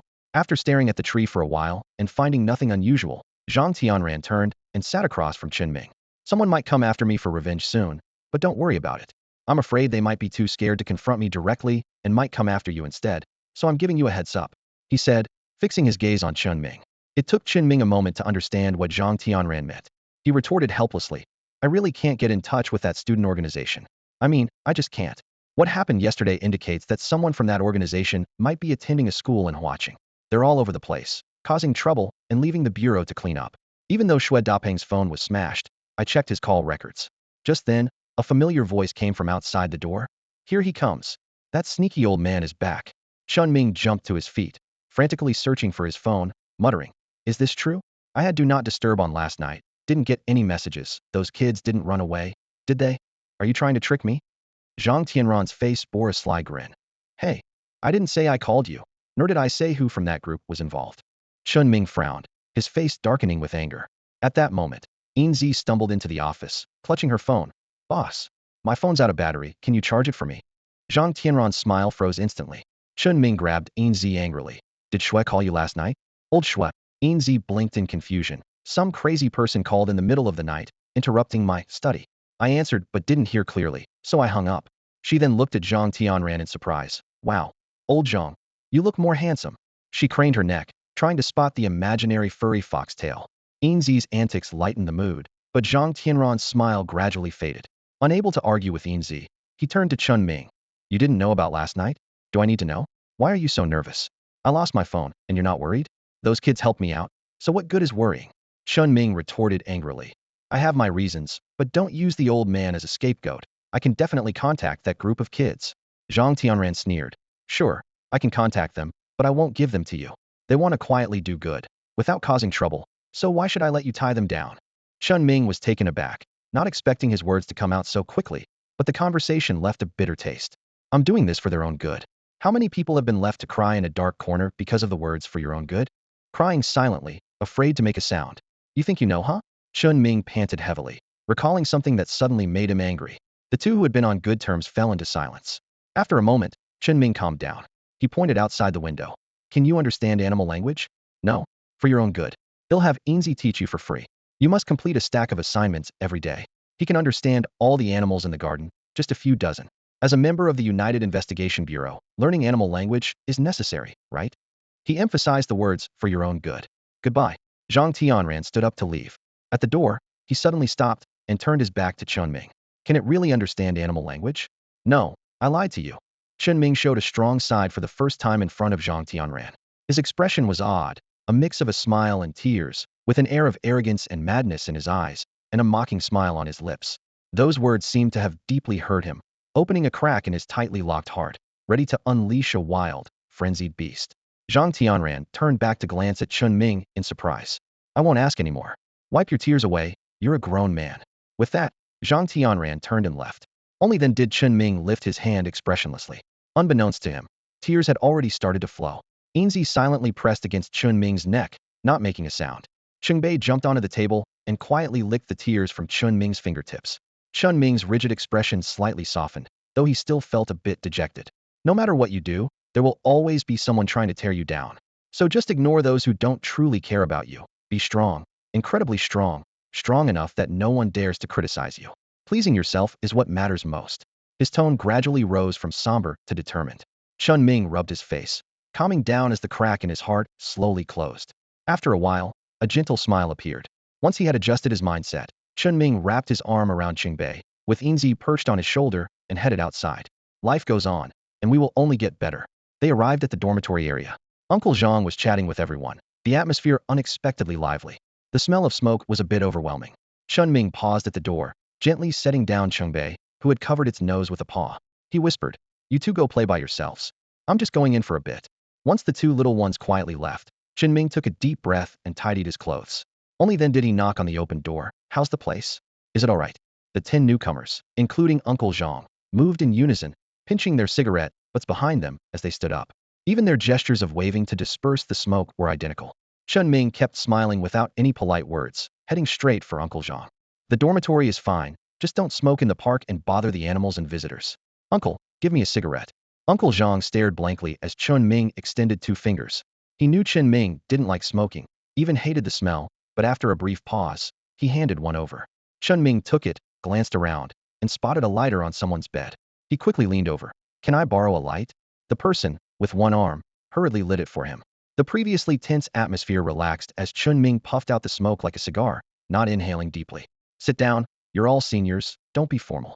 Just as he said this, tears were stung from his eyes, leaving everyone dumbfounded. Failing to maintain the facade, Chen Ming gave up. Actually, I don't know how. I was just worried you wouldn't relax, so I tried to act cool, but it backfired. The self-deprecating explanation inadvertently bridged the gap between them. Uncle Zhang was the first to laugh, and the others soon followed with smiles. Chen Ming wasted no time in getting to the point, rubbing his eyes vigorously. He said, I can't handle this on my own, so I thought this might bring us closer. But there's not much going on here, just one thing. Can you keep what you see and hear confidential? Uncle Zhang mentioned on the way that confidentiality is something we've been doing our whole lives, so you can count on that. The speaker was a man who had lost both arms, yet he still appeared resilient. Chen Ming asked directly, can you keep it confidential from the Global Investigation Bureau as well? The group was momentarily taken aback, exchanging glances. The armless man responded, we can do that, but please don't go easy on us. We've got the strength for the tough jobs. My name is Zheng Guoxin, and I'm the administrative runner. The others stood silently by, clearly following Zheng Guoxin's lead. Chen Ming stepped forward and grasped his empty sleeve. It's settled then, but you might not get a chance to do the dirty work. Uncle Zhang, don't dwell on the past. Let's discuss work arrangements and benefits. With that, Chen Ming walked out, saying, I'll leave you to it, so you won't feel uncomfortable. After Chen Ming left, all eyes turned to Uncle Zhang. Old Zhang, what does the director mean? Have they hired someone to clean the animal cages and maintain the zoo? Aren't we just going to be a burden then? Uncle Zhang gestured for them to come closer. Once they formed a circle, he maintained a serious expression, but his eyes were full of amusement. We just talked about confidentiality, and now you're asking questions. Good old Zhang. As Chen Ming exited the dormitory building, he paused, listening to the lively chatter inside. When he first arrived, he was careful to maintain his original image, but now he was no longer worried about being exposed, as he himself was a member of the Investigation Bureau. All the animals around him were enhancing the Bureau's strength. Even if discovered, what difference would it make? Would they really be foolish enough to turn close allies into enemies? If that were the case, the Global Investigation Bureau would have been compromised from within long ago. Their goals were aligned, not adversarial. A zoo of this size can't be hidden forever. Chen Ming was mentally prepared for this, confident that Zhang Tianran had already noticed something but just hadn't had the chance to speak up. A zoo this large with only 3 people, kept pristine every day, does that make sense? Even though Enzy hadn't used any special skills, its intelligence was higher than that of many humans, does that make sense? The animals in the zoo had gone from emaciated to well-fed in just a few days, does that make sense? The experts and professors weren't just for show, they were truly intelligent individuals. Did Zhang Tianran truly only notice an extra little tree? Was bringing up Shui Dapeng's call records just a ruse to extract information? The investigation bureau might have already listened to the call recordings. Chinming wasn't that naive. The reason none of this had been explicitly addressed was due to Chinming's genuine laid-back and easygoing nature, combined with his achievements in uncovering an ancient beast tomb and eliminating extraordinary humans on the wanted list. His contributions and positive attitude were crucial factors. Chinming understood all this. He might be lazy and a homebody, but he wasn't foolish, and he certainly wouldn't underestimate the most powerful global organization, which had been established for years and comprised countless intelligent minds. He might not have tasted panda meat, but he had certainly seen a panda climb a tree. After all, Chen Ming was a veterinary professional. Chen Ming knew well that judging an animal's emotions often required keen observation skills. The first time he visited the zoo, he noticed a flicker in Enzy's eyes, a subtle reaction that Chen Ming keenly picked up on. From that moment, a silent probing began between them. Chen Ming released Enzy, intending to draw out the special agencies of this world to test their reactions. Would they completely abandon their cover hidden in the zoo, or choose to cooperate amicably and look out for each other? Only by receiving feedback could he decide on his next course of action. At the time, Chen Ming didn't have much choice and had to take a gamble. As a homebody, he always had a bit of madness in him.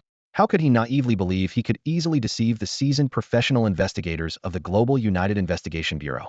In this game, both sides harbored goodwill, cautiously testing each other, and the subtle relationship made Chen Ming feel satisfied, even bringing a smile to his face.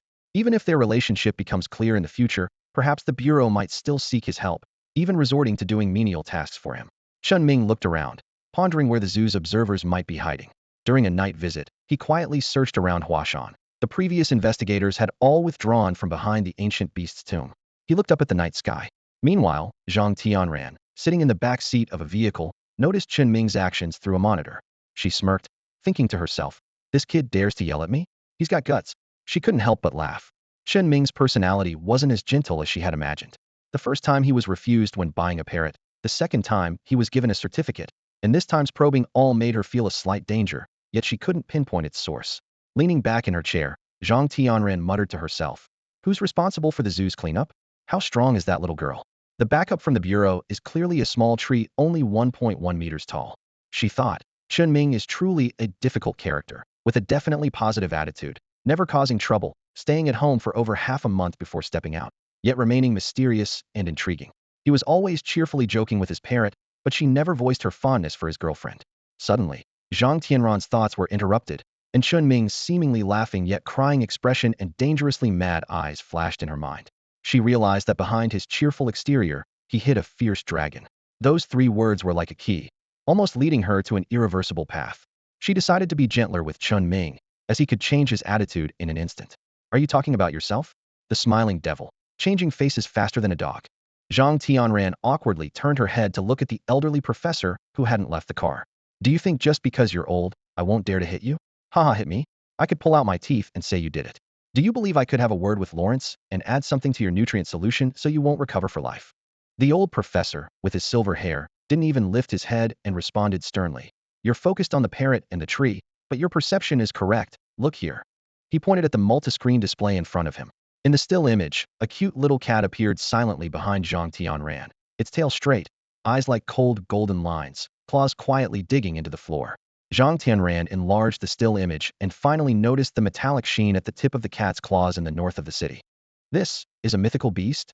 An aggressive one, and it knows how to disguise. Zhang Tianran was shocked. She recalled its proud demeanor every time she saw it, strutting like a cat or curling up in Chen Ming's arms. "Wait a minute." As she spoke, Zhang Tianran called up the satellite's video archive and began to play it.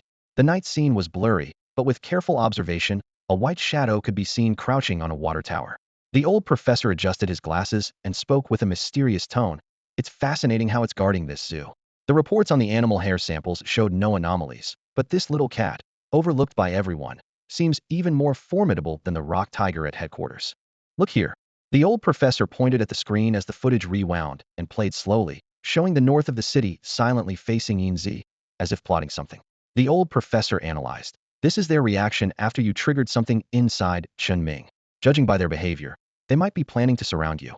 Luckily, Chen Ming harbors no malice. Even in his anger, he restrained himself, tapping his fingers on the table to stop them. Zhang Tianran's brow furrowed, cold sweat forming on her forehead. I've been catching eagles for years, yet I didn't realize I was being outsmarted by a bird and a cat right in front of me. Zhang Tianran watched repeatedly and finally confirmed what the old professor had said. Chen Ming's expression was manic, with a dangerous glint in his eyes, as he gently tapped his forefinger on the table. Meanwhile, the tuft of fur on Enzy's head gradually relaxed, and Changbai retracted its claws, licked them as if nothing had happened, and then jumped onto the sofa to curl up. All of this happened right under Zhang Tianran's nose, but he completely overlooked it. Almost like a blind man, Zhang Tianran didn't feel embarrassed or think he had made a mistake, as even the seasoned old professors were more focused on the ferocious beasts in the garden. Everyone had seen this cat and paid it no mind. Or rather, people instinctively ignored these ubiquitous pet cats, which were indeed very deceptive. No one would have thought that beneath its cute and fluffy exterior lay deadly claws. However, Zhang Tianran was not discouraged. Instead, his eyes shone with an increasingly bright light. They followed Chen Ming's commands. It seemed that way. Could this situation be tamed? At headquarters, only the rock tigers and a few mutated dogs could be directed, but they weren't as smart, and other captured exotic beasts couldn't be tamed. Should he give it a try? The old professor suddenly became interested, but Zhang Tianran shook his head in disapproval. Don't even think about it, at least not now. This lazy kid can't even be bothered to leave the zoo. The last time he went to Flower City, it was to get an ID for this cat. Today, he arranged for a small tree, and by the afternoon, it had turned into a towering tree. Damn it. Zhang Tianran shook his head helplessly. Chen Ming's attitude was always positive and unassailable. He handed over the ancient tomb, made significant contributions to the United Investigation Bureau in combating exotic beast invasions and suppressing other extraordinary organizations, and was even his lifesaver. Although not a core member of the institution, as a special consultant, he was undoubtedly an extremely important partner and ally. The United Investigation Bureau could not force him to do anything, which was also the fundamental principle of the Global United Investigation Bureau. In dealing with all partners, no one was allowed to break this rule. This was the foundation on which the United Investigation Bureau had stood firmly worldwide for many years. Watching the still eager old professor, Zhang Tianran thought to himself to abandon this dangerous idea. We can probe, we can help each other, but we must not force him, unless one day he truly becomes a threat. But he's a lazy homebody. However, we can change our approach. He might be too lazy to move, but we can bring the exotic beasts to him. Zhang Tianran smiled as he placed a hand on the old professor's shoulder, causing the old professor's eyes to shine behind his glasses. Old Zhang, you've finally learned to use your brain, let's do it. Although it was a compliment, it didn't sound particularly pleasant, leaving Zhang Tianran speechless. His thoughts drifted to the zoo. In the zoo's office building, new employees had taken their positions. Chinming prepared to expand the promotion and picked up the phone to make a call. Hello, Flower City TV station. I'm from Little Sun Zoo. Yes, the one that was closed. We've resumed operations and want to advertise. Can the United Investigation Bureau Special Consultant Certificate get us a discount?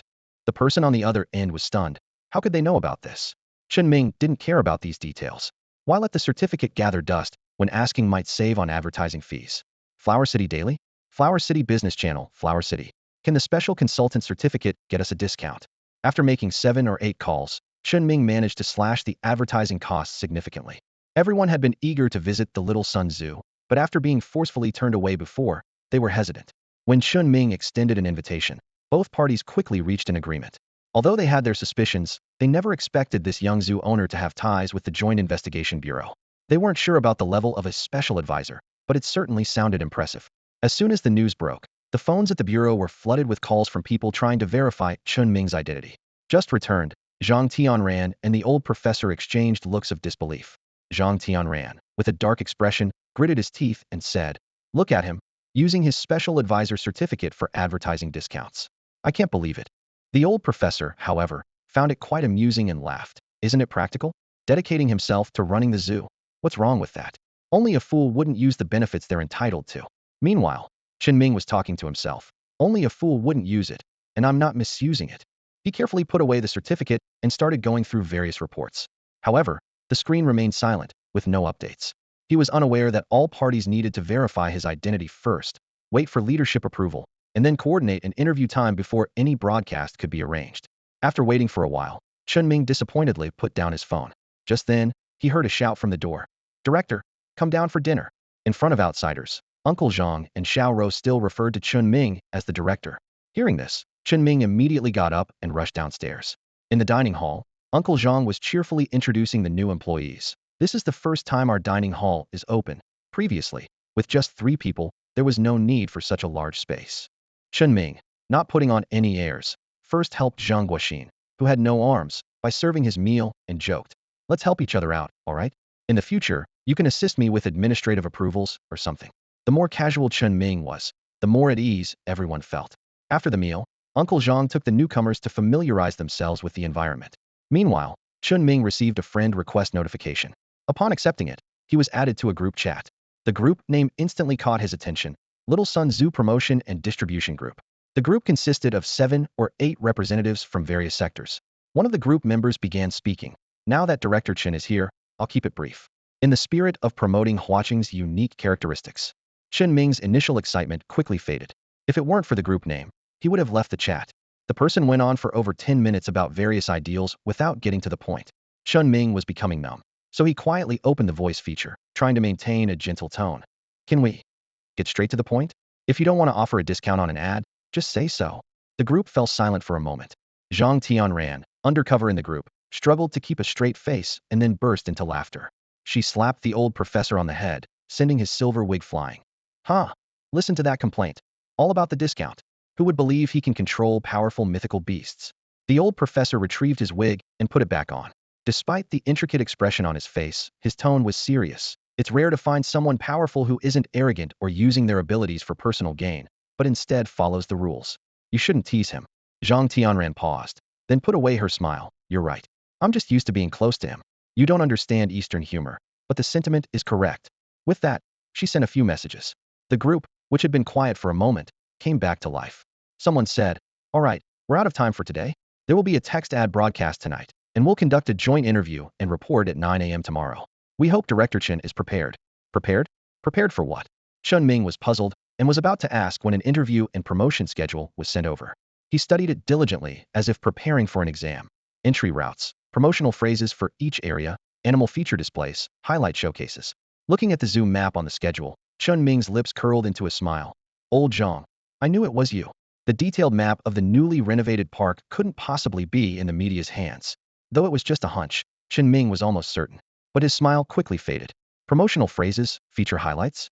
Chen Ming was suddenly anxious, calling out, "Enzy, Enzy, come quickly, it's exam time." Chen Ming hurriedly shouted, and under the guidance of Elder Shu, Enzy quickly returned. "Boss, what exam?"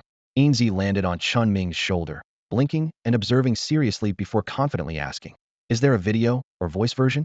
Chen Ming was momentarily stunned, realizing Enzy was only 3 years old and hadn't attended kindergarten, amused by his candor. "You can't read. How can you be so confident?" he said, placing Enzy on a bird stand and gently stroking the tuft of feathers on his head. "I'll translate for you this time." Chen Ming began to recite the document contents. Enzy flitted back and forth in the air, his eyes darting around. "No problem. The tiger can perform a handstand split with a tail whip. The lion is in heat. Can that be performed?" he asked, puzzled. "The golden python can tie a 9-ring knot. The salted fish, let's forget about the salted fish." Chen Ming understood that the zoo hadn't yet brought back the large animals, and the current number of animals wasn't high. Even the deer could perform wall running, and almost every animal had a special skill except for the salted fish. Chen Ming had a plan in mind. By including new employees to bolster the scene, although he couldn't reveal his identity and might attract their former enemies, he wasn't afraid at all. If they dared to come, it would be Chen Ming's achievement. Powerful mythical beasts have territorial instincts and wouldn't leave easily. Top extraordinary humans are restrained by each other, making it impossible to sneak into the zoo unnoticed. The remaining threats were no longer a concern.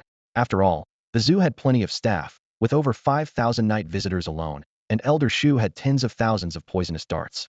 Chen Ming stood up and walked to the bed in the office, waving to Uncle Zhang, who was returning with the new employees. "Uncle Zhang, bring them to the office. There's an interview promotion tomorrow." Uncle Zhang's face was full of smiles, clearly getting along well with the newcomers. Everyone arrived at the office, and Chen Ming didn't prepare any tea, leaving it to whoever wanted to help themselves. Uncle Zhang had mentioned Chen Ming's personality, so everyone felt relaxed and took their seats. Chen Ming tapped the table to appear formal and recounted the situation completely. Just as he mentioned the procedure documents, Zheng Guoxin, who had no arms, suddenly stood up. "Can I take a look at the procedures?" he asked. Chen Ming was eager for someone to provide advice, as he wasn't skilled in these social interactions. He pulled over a small stool, helped open the document, and adjusted the screen. Zheng Guoxin glanced at the document quickly and understood it thoroughly. "The procedure is fine, and we have enough manpower, but can we appear on camera? Will it cause trouble? We also need large mascot costumes to enhance the atmosphere, and festive decorations in the park might not be ready in time. What if an animal injures someone? What about park safety and emergency responses?" He rattled off a series of questions, leaving Chen Ming stunned, thinking to himself, "This is professional."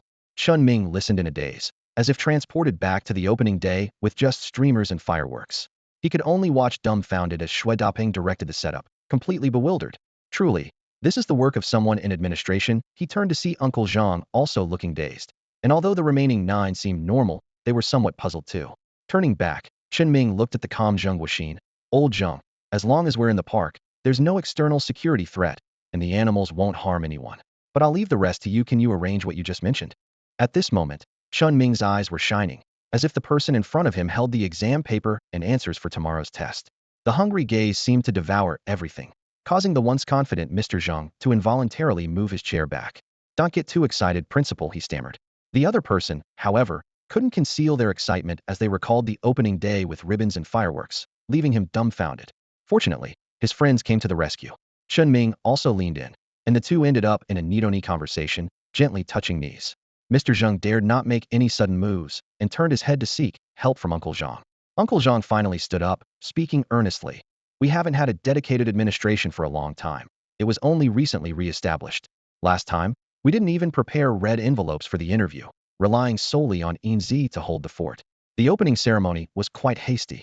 Zheng Guoxin was astonished, looking at Uncle Zhang and Chen Ming, thinking to himself, "You guys are really wild." Uncle Zhang and Chen Ming helplessly spread their hands, saying in unison, "No choice, we don't understand." Zheng Guoxin lowered his head onto the desk, reflecting. "I wondered why they'd want someone like me without both arms. Turns out. Leave it to me. I'll create a detailed plan and proposal. I love this job." Mr. Zheng's voice grew firm as he straightened up. At this moment, Enzy chimed in. "Who's the one holding the fort?" Mr. Zheng coughed and replied, "That would be me, Enzy." As soon as he finished speaking, 10 pairs of eyes turned towards Enzy, and Mr. Zheng frowned, thinking, "How can a talking parrot hold the fort?" Enzy lifted its head slightly, with a tuft of feathers standing up and a hint of pride at the corner of its beak.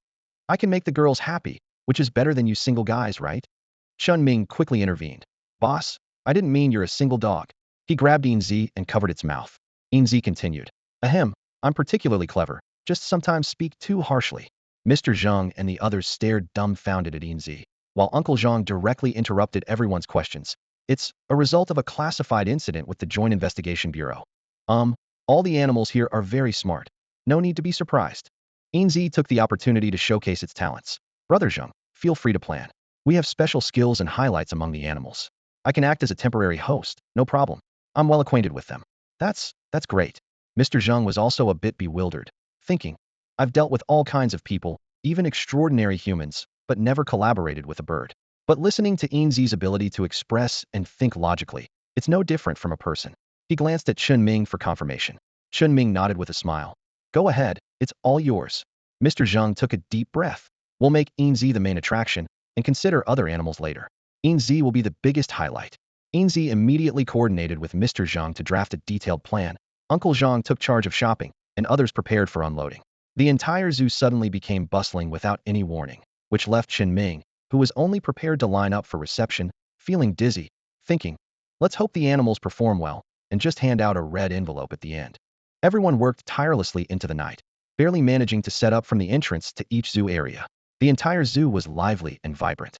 Exhausted, the one-armed middle-aged man leaned against a tree, looking at the packaging paper and other trash on the ground. Before he could speak, Chinming cut him off. "Go back and eat. Don't worry about the trash, don't ask." As they spent more time together, Chen Ming realized these people had a strong sense of responsibility, or perhaps a strong sense of pride, always tense. He had to sternly use "don't ask" to brush them off, thinking, "Otherwise, I really can't stop them. Even if they're tired, they'll insist on cleaning up." Returning to the office building, the 9 who did physical labor were quite satisfied with Chen Ming's attitude, while the directing Zheng Guoxin remained silent. After receiving his assignment, Zhang Guoxin followed Enzy to explore the world of animals in the park. When he witnessed Enzy gracefully fly into the tiger's cage, his heart nearly stopped. To his amazement, the fierce tiger didn't attack, but instead performed an astonishing headstand with a tail flip, its tail forming a perfect circle like a trained circus performer. This was just the beginning. One by one, the animals took their turns, leaving Zhang Guoxin awestruck, then dumbfounded, and finally numb with disbelief. Each movement, each trick was executed with unbelievable precision. He couldn't help but think that even the most renowned circus would have to concede defeat here. He had originally thought the zoo was an ordinary place, with sparse visitors and managers who seemed clueless about running it, operating with unconventional methods. However, as he delved deeper, he discovered an air of mystery, as if every corner held a hidden secret. As he was immersed in this wondrous atmosphere, he overheard his companions discussing whether to discreetly clean up the trash after dinner. Feeling a pang of concern, Zheng quietly approached one of them, brushed his face against the companion's clothes, and whispered a warning. Don't meddle. Just follow the director's lead. This zoo might not be what we think it is. Ask less, speak less, and keep the confidentiality. His companions nodded thoughtfully at his words. Meanwhile, Zheng's eyes involuntarily followed Chen Ming, who hurried into the kitchen. In the kitchen, Chen Ming whispered mysteriously to Uncle Zhang. Uncle, add some of this, He handed over a small bottle. Uncle Zhang swiftly caught the bottle of beast essence, skillfully concealing it with his body. Both he and Mo Xiaoro had tried this magical liquid, which felt like a thorough cleansing and strengthening of their entire being, an unforgettable experience. Uncle Zhang carefully added a few drops to each dish before returning the bottle to Chinming. Dinner's ready, he called out, carrying the fragrant dishes to the table. Meanwhile, Chinming quietly slipped upstairs to the office, cautiously closing the door. A nocturnal creature crawled onto the desk, its wing cases suddenly opening with a strange click-click-click sound. Enzy immediately acted as a translator. No anomalies detected. At this moment, Chengbai joined the conversation with a meaningful meow. Enzy bristled with anger. You say it yourself, I won't translate for you. You sly old cat. Chengbai tilted its head, wearing an innocent expression, and let out another meow. Just as Enzy was about to lash out, Chen Ming scooped it up. I understand. The luggage has been checked, it's safe, he said, gently stroking the tuft on Yinz's head, calming it down. I like these people, and I need them, but it's wise to be cautious. We should observe them for a while. Meow, click. Chengbai suddenly spoke. Boss, Chengbai is pretending. It lifted its head proudly, eyes gleaming with mischief. Chinming quickly held Enzy, fearing they might start a fight. Then, he took a bottle of beast essence from his pocket, carefully dividing it into 2 portions. After you finish, feel free to move around, he smiled. I'm really looking forward to tomorrow's interview. For the first time, Chen Ming was genuinely excited about the zoo's promotional activities. His previous 3 colleagues were not very skilled in administration and promotional planning. Uncle Zhang tried his best, but his personality made it hard for him to innovate. As for Mo Xiaoro, well, let's not make things difficult for her. Although director Chen Ming had a lot of creative ideas, they remained in his imagination, and he was too lazy to put them into practice. In the end, he was left with nothing to do. At this moment, Chen Ming stood by the window, looking outside. The entire zoo was festively and grandly decorated, and the systematic processes and routes were much clearer than the chaotic ideas in his head. The arrival and performance of Zheng Guoxin almost moved Chen Ming to tears. What he initially thought would be a routine interview event turned out to be vastly different under Zheng Guoxin's organization. All the tedious tasks, various reports, and application forms were properly handled, freeing him from worries. Chen Ming was secretly pleased, thinking that he could entrust Zheng Guoxin with handling the legal identification of species and other procedures in the future. He was very satisfied with these people. They worked diligently and tirelessly, each capable of handling tasks independently. Their physical disabilities did not hinder them, especially since the zoo did not require high-intensity physical labor. Chen Ming gazed at the distant night sky, his mind filled with visions. Just then, the door opened. Mo Xiaoro walked in carrying a tray and asked, Why aren't you eating? Chen Ming snapped out of his thoughts, turned to watch her place the tray on the desk, and then grabbed Chengbei, who was trying to escape, and tossed him out. Chengbei dashed away, disappearing from sight.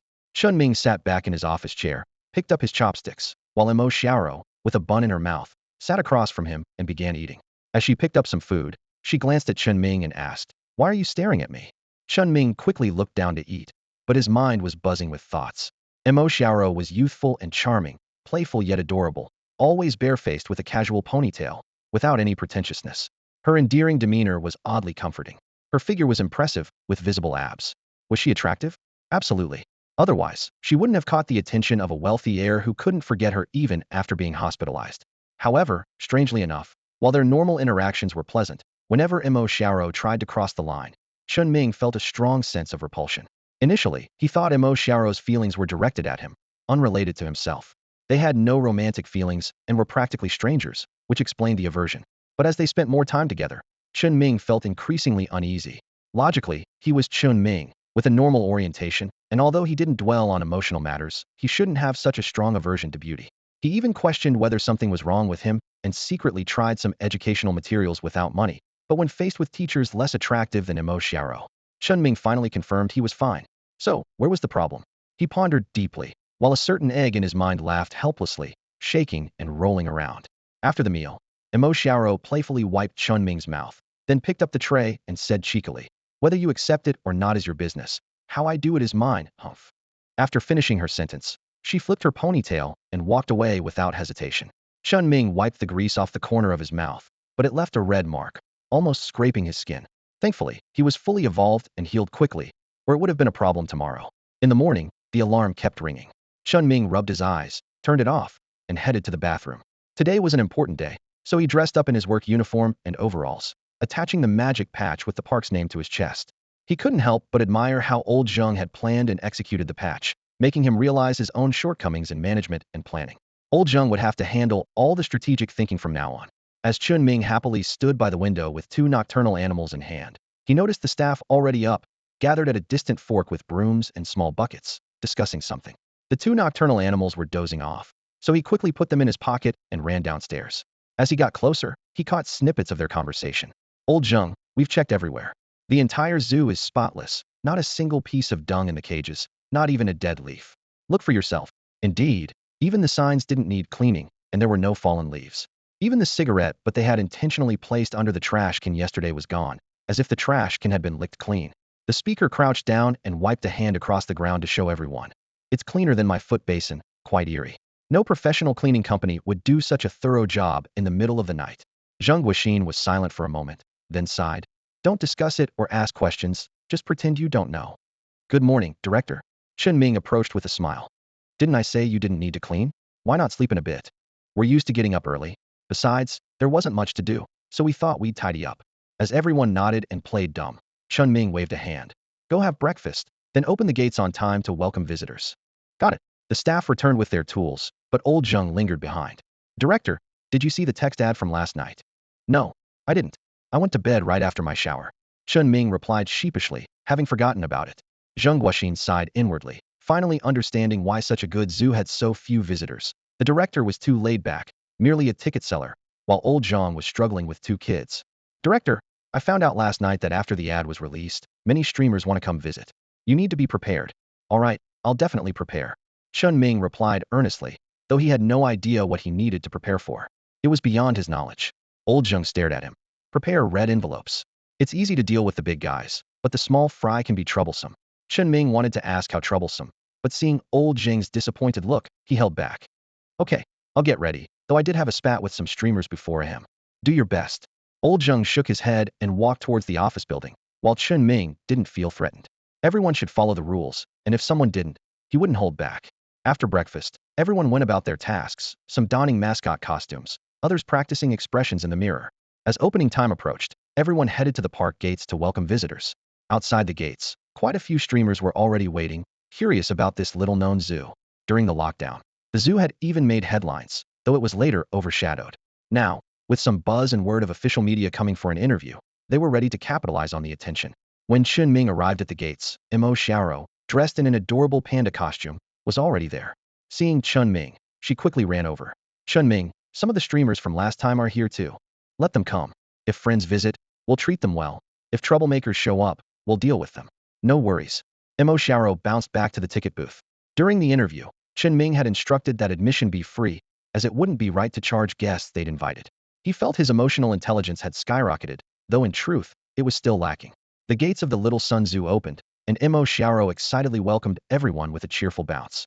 Journalists, already briefed by the media team, began to enter, explaining as they crossed the threshold. Behind them, a small group of live streamers seemed somewhat disorganized, lacking the orderliness of official media. As everyone entered, it wasn't Chinming who first caught their attention, but rather old Zheng, the armless greeter, and a new employee holding a welcome sign.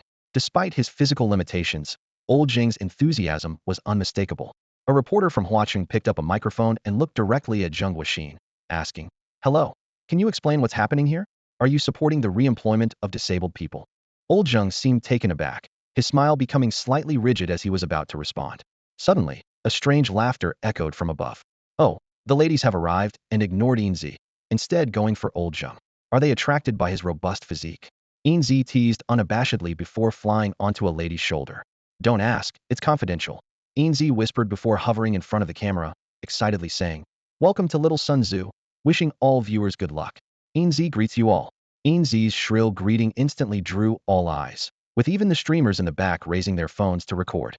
"Look at it. It's said to be more articulate than humans and has even done airdrops, though there's no footage," came a murmur from the back, while reporters in front were startled, quickly spreading the word without further questioning.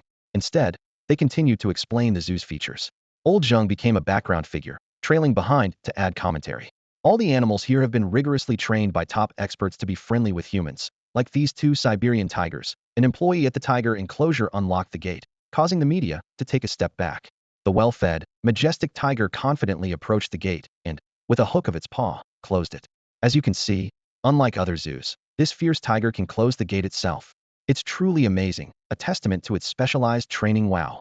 A reporter narrated, with cameras focused on the tiger.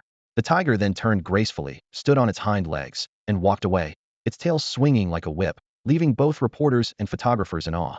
Enzy chimed in at the perfect moment. "He performs a show when he's in a good mood, which is rare. Today, it's certainly to welcome you ladies." With the gate securely locked again, the media, initially there just to complete their tasks, began to notice the highlights, taking their work more seriously. Huaqing's leading online media platform quickly seized the moment, focusing their camera on Enzy. "Do other animals perform too, or is it just the Siberian tiger?" Reporters inquired eagerly. Enzy eloquently responded, "Of course, there are other animals, like the salted fish lounging in the tree over there. Ahem. Please ignore it. Pretend it doesn't exist." The sudden shift made the camera wobble, and a reporter nearly stumbled. Laughter ensued. "Remember, Enzy is a naughty bird," someone remarked. "How could you say that? It hurts Enzy's feelings." Enzy replied, keeping the atmosphere lively. The media professionals, now fully engaged, collaborated to create a vibrant atmosphere, aiming to boost viewership beyond mere task completion.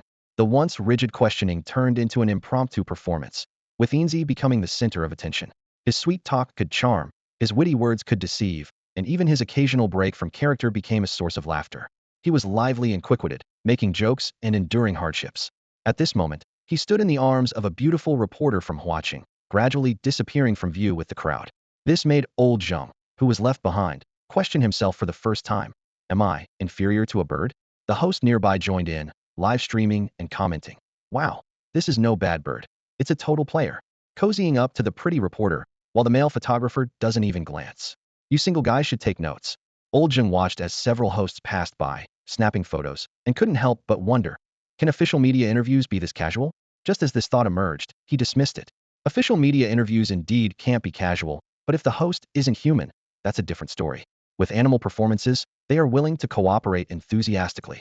Realizing the situation, Old Zheng immediately instructed people to spread out and keep an eye on the hosts. If any issues arose, they were to call the director. Where was the director?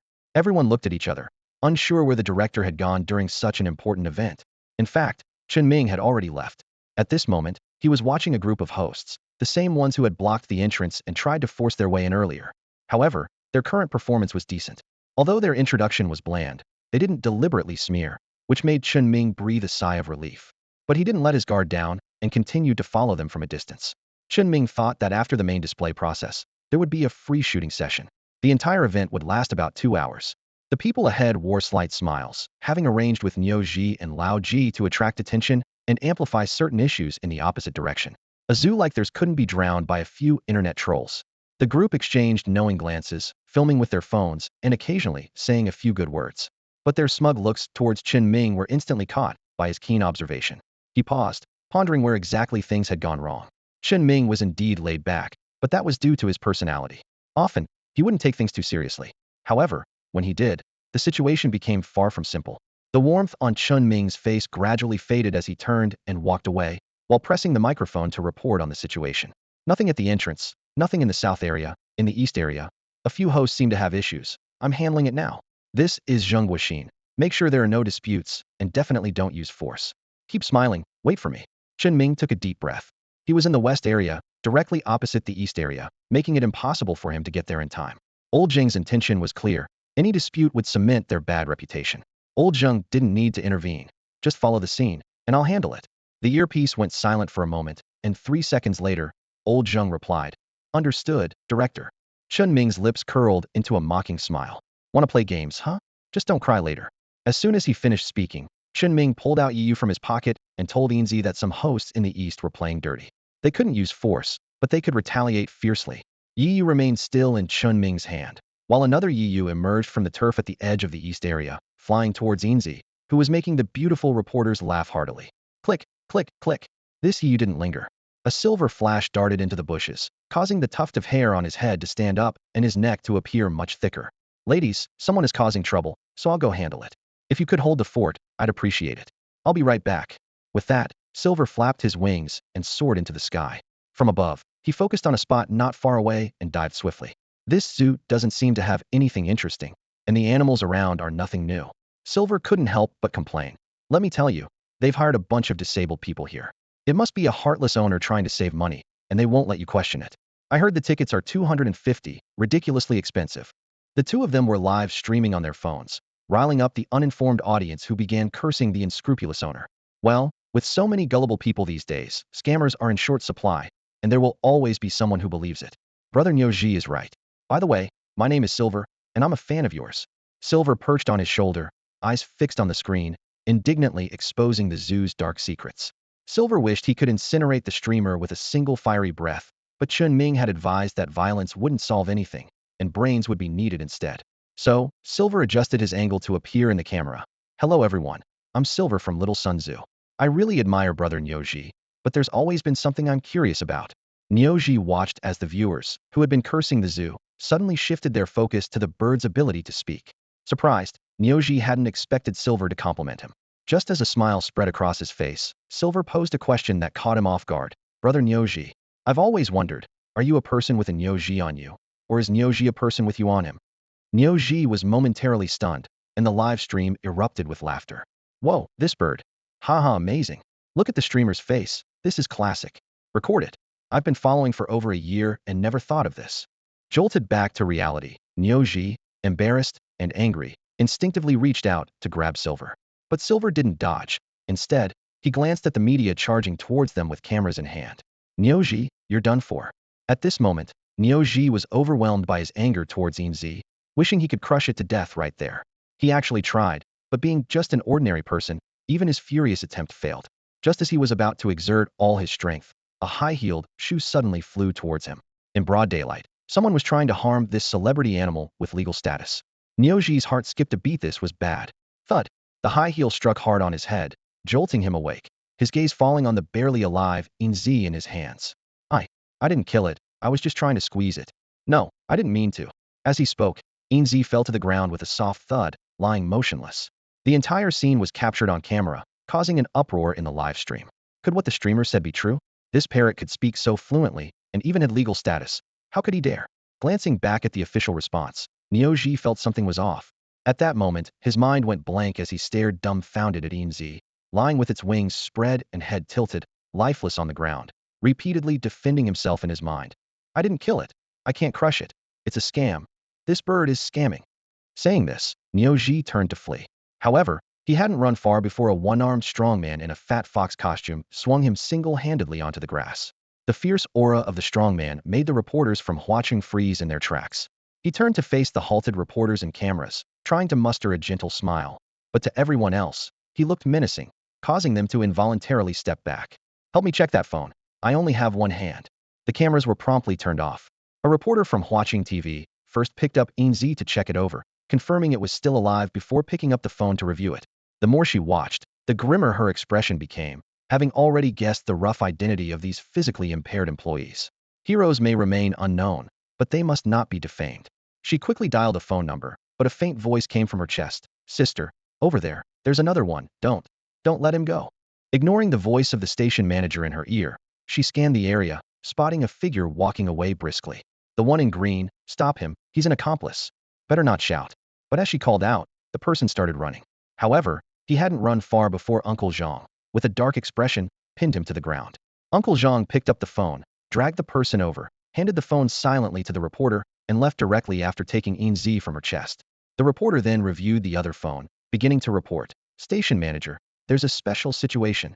Spreading rumors is usually not a big deal, often ignored. But when it involves defaming special groups, it's a different matter." The live video was deleted, and the two were taken away, bringing the nearly concluded interview event to an abrupt stop. The small incident didn't spread widely, but was handled discreetly. One by one, the streamers left, with the official media being the last to depart. A few female reporters assured several times before leaving that they would edit the footage for the best effect. After seeing everyone off, the zoo gates closed again, and the previously bustling zoo returned to its quiet state. However, information about the Little Sun Zoo began to spread online. Some streamers preferred locations away from the city, focusing more on environmental shots, and many were animal enthusiasts, especially since the animals in the zoo had unique skills, offering a refreshing perspective. But objectively speaking, the drawbacks were also evident. The number of animals was indeed limited. Due to a lack of funds, the zoo had to send away its big eaters like hippos, elephants, giraffes, and gorillas. The rare animals that Chen Ming had promised were yet to arrive, and plans to replenish the zoo would be made in the future. The zoo returned to a state of calm, as Zhang Guoxin listened to a one-armed strongman recount the events, a gleam in his eyes. The zoo director cleverly used the rules to counter the opposition, forcing them to act. Zhang Guoxin glanced around and whispered, "Confidential." Behind them, an animal prowled in the grass, suggesting the entire zoo was more active at night. In the office, Chen Ming leisurely played with a cat and a bird, while handling two nocturnal animals. With the funds properly managed, the situation was difficult for anyone to handle. Although the opponent pretended to be weak, since they wanted to play dirty, it was best to fight fire with fire. Chen Ming understood that the boss was even more cunning, and chuckled to himself. His thoughts were interrupted by a call from the northern part of the city. It was Zhang Tianran. Chen Ming thought their last argument would have stopped old Zhang from contacting him. "Chen Ming, there's a batch of animals that can't be managed. You have some space, would you like to take a look?" Zhang Tianran's voice came through. Chen Ming paused, thinking to himself, "Old Zhang, I misunderstood you, huh? Is it free?" His previously serious face broke into a smile as he immediately focused on the cost. Zhang Tianran laughed and replied, "Of course it's free." Chen Ming was delighted and winked at old Zhang across the room. Old Zhang remained expressionless, watching Chen Ming's transformation from worried to cheerful, thinking to himself that anyone who could deal with a smiling devil must be quite shrewd. Chen Ming didn't mind the teasing. He was aware of his financial constraints and couldn't afford to be too proud. So what if old Zhang made a few jokes? After all, he spent a lot of money. After a brief conversation, Chen Ming confirmed the animals would be arriving in a few days and happily hung up the phone. He looked up and said to Zhang Guoxin, "The animals will be delivered in a few days." Old Zhang may be meddlesome, but he's really a good guy. Zhang Guoxin, however, stood up shaking his head, seemingly knowing more than he let on about the situation. Seeing Lao Zhang's nostalgic expression, Chen Ming's curiosity was fully piqued. He quickly opened a drink, inserted a straw, and gestured for Lao Zhang to take a sip. Meanwhile, he grabbed a handful of sunflower seeds and eagerly said, "Come on, tell me. I love hearing secrets." Lao Zhang's expression was somewhat peculiar. The decisive and ruthless person he was during work now seemed like a curious child. Although they hadn't known each other long, Zhang Guoxin had already grasped Chen Ming's character. He was clueless about business planning, merely holding on by sheer will. He might be confused about small matters, but he was sharp when it came to important ones, showcasing a multifaceted personality. Lao Jing took a sip of his drink, his eyes narrowing slightly, as if he was recalling something. He said, "It's not really a secret, everyone knows. Back then, he never bought cigarettes, always bummed them off others. But if he ever gave someone a gift, he would find a way to earn back several times its value, never suffering a loss." Zhang Guoxin's mouth twitched slightly as he thought, "Isn't that just a stingy person? If you take a gift from him without giving him a chance to earn it back, that's crucial." What was more surprising was that he could earn back several times over, even selling out the person who received the gift without them realizing it, which was truly cunning. Zhang Guoxin's expression was a mix of amusement and exasperation, while Chen Ming's eyes lit up. He pointed at Lao Zhang and asked, "Lao Zhang, be honest, have you ever been sold by him?" Lao Zhang almost choked on his cigarette, the butt flying out of his mouth. Luckily, Chen Ming reacted quickly, dodging in time. He picked up the cigarette but from the ground, blew on it, and handed it back to Lao Zhang, saying, "Don't waste it." Zhang Guoxin dumbly took it back, his lips moving slightly as he continued, "The director really is something. I've indeed been sold by him, more than once. He's really shrewd. But usually, it's not a big deal. For important matters, he's quite reliable." Chen Ming nodded repeatedly, agreeing wholeheartedly. When he first met Lao Zhang, he seemed like a friendly neighbor, smiling and even buying tickets for everyone at the interrogation bureau. He followed the rules and was unassuming, which made him seem approachable. That's why Chen Ming didn't give up on running the zoo. But later, he heard that the ticket money was reimbursed by the Yi family. Although he didn't know if it was true, it seemed highly likely now. Initially happy, Chen Ming became wary, thinking he might have had ulterior motives under the guise of giving gifts. After Zheng Guoxin left, Chen Ming sat alone in his office chair, fiddling with two nocturnal discs. It was already noon, and even on a weekday, there weren't many visitors. The online buzz hadn't settled, and the interview program hadn't aired, so he wasn't worried about being overwhelmed. It was a rare moment of leisure before his accumulated vacation days ran out. As he toyed with the discs, Chen Ming was mentally sorting through his interactions with Zhang Tianran. He wondered what Zhang Tianran was trying to probe and had already instructed the youngsters in the northern part of Silver City not to reveal anything in front of Zhang. There shouldn't be anything worth probing unless it was about that suddenly grown little tree.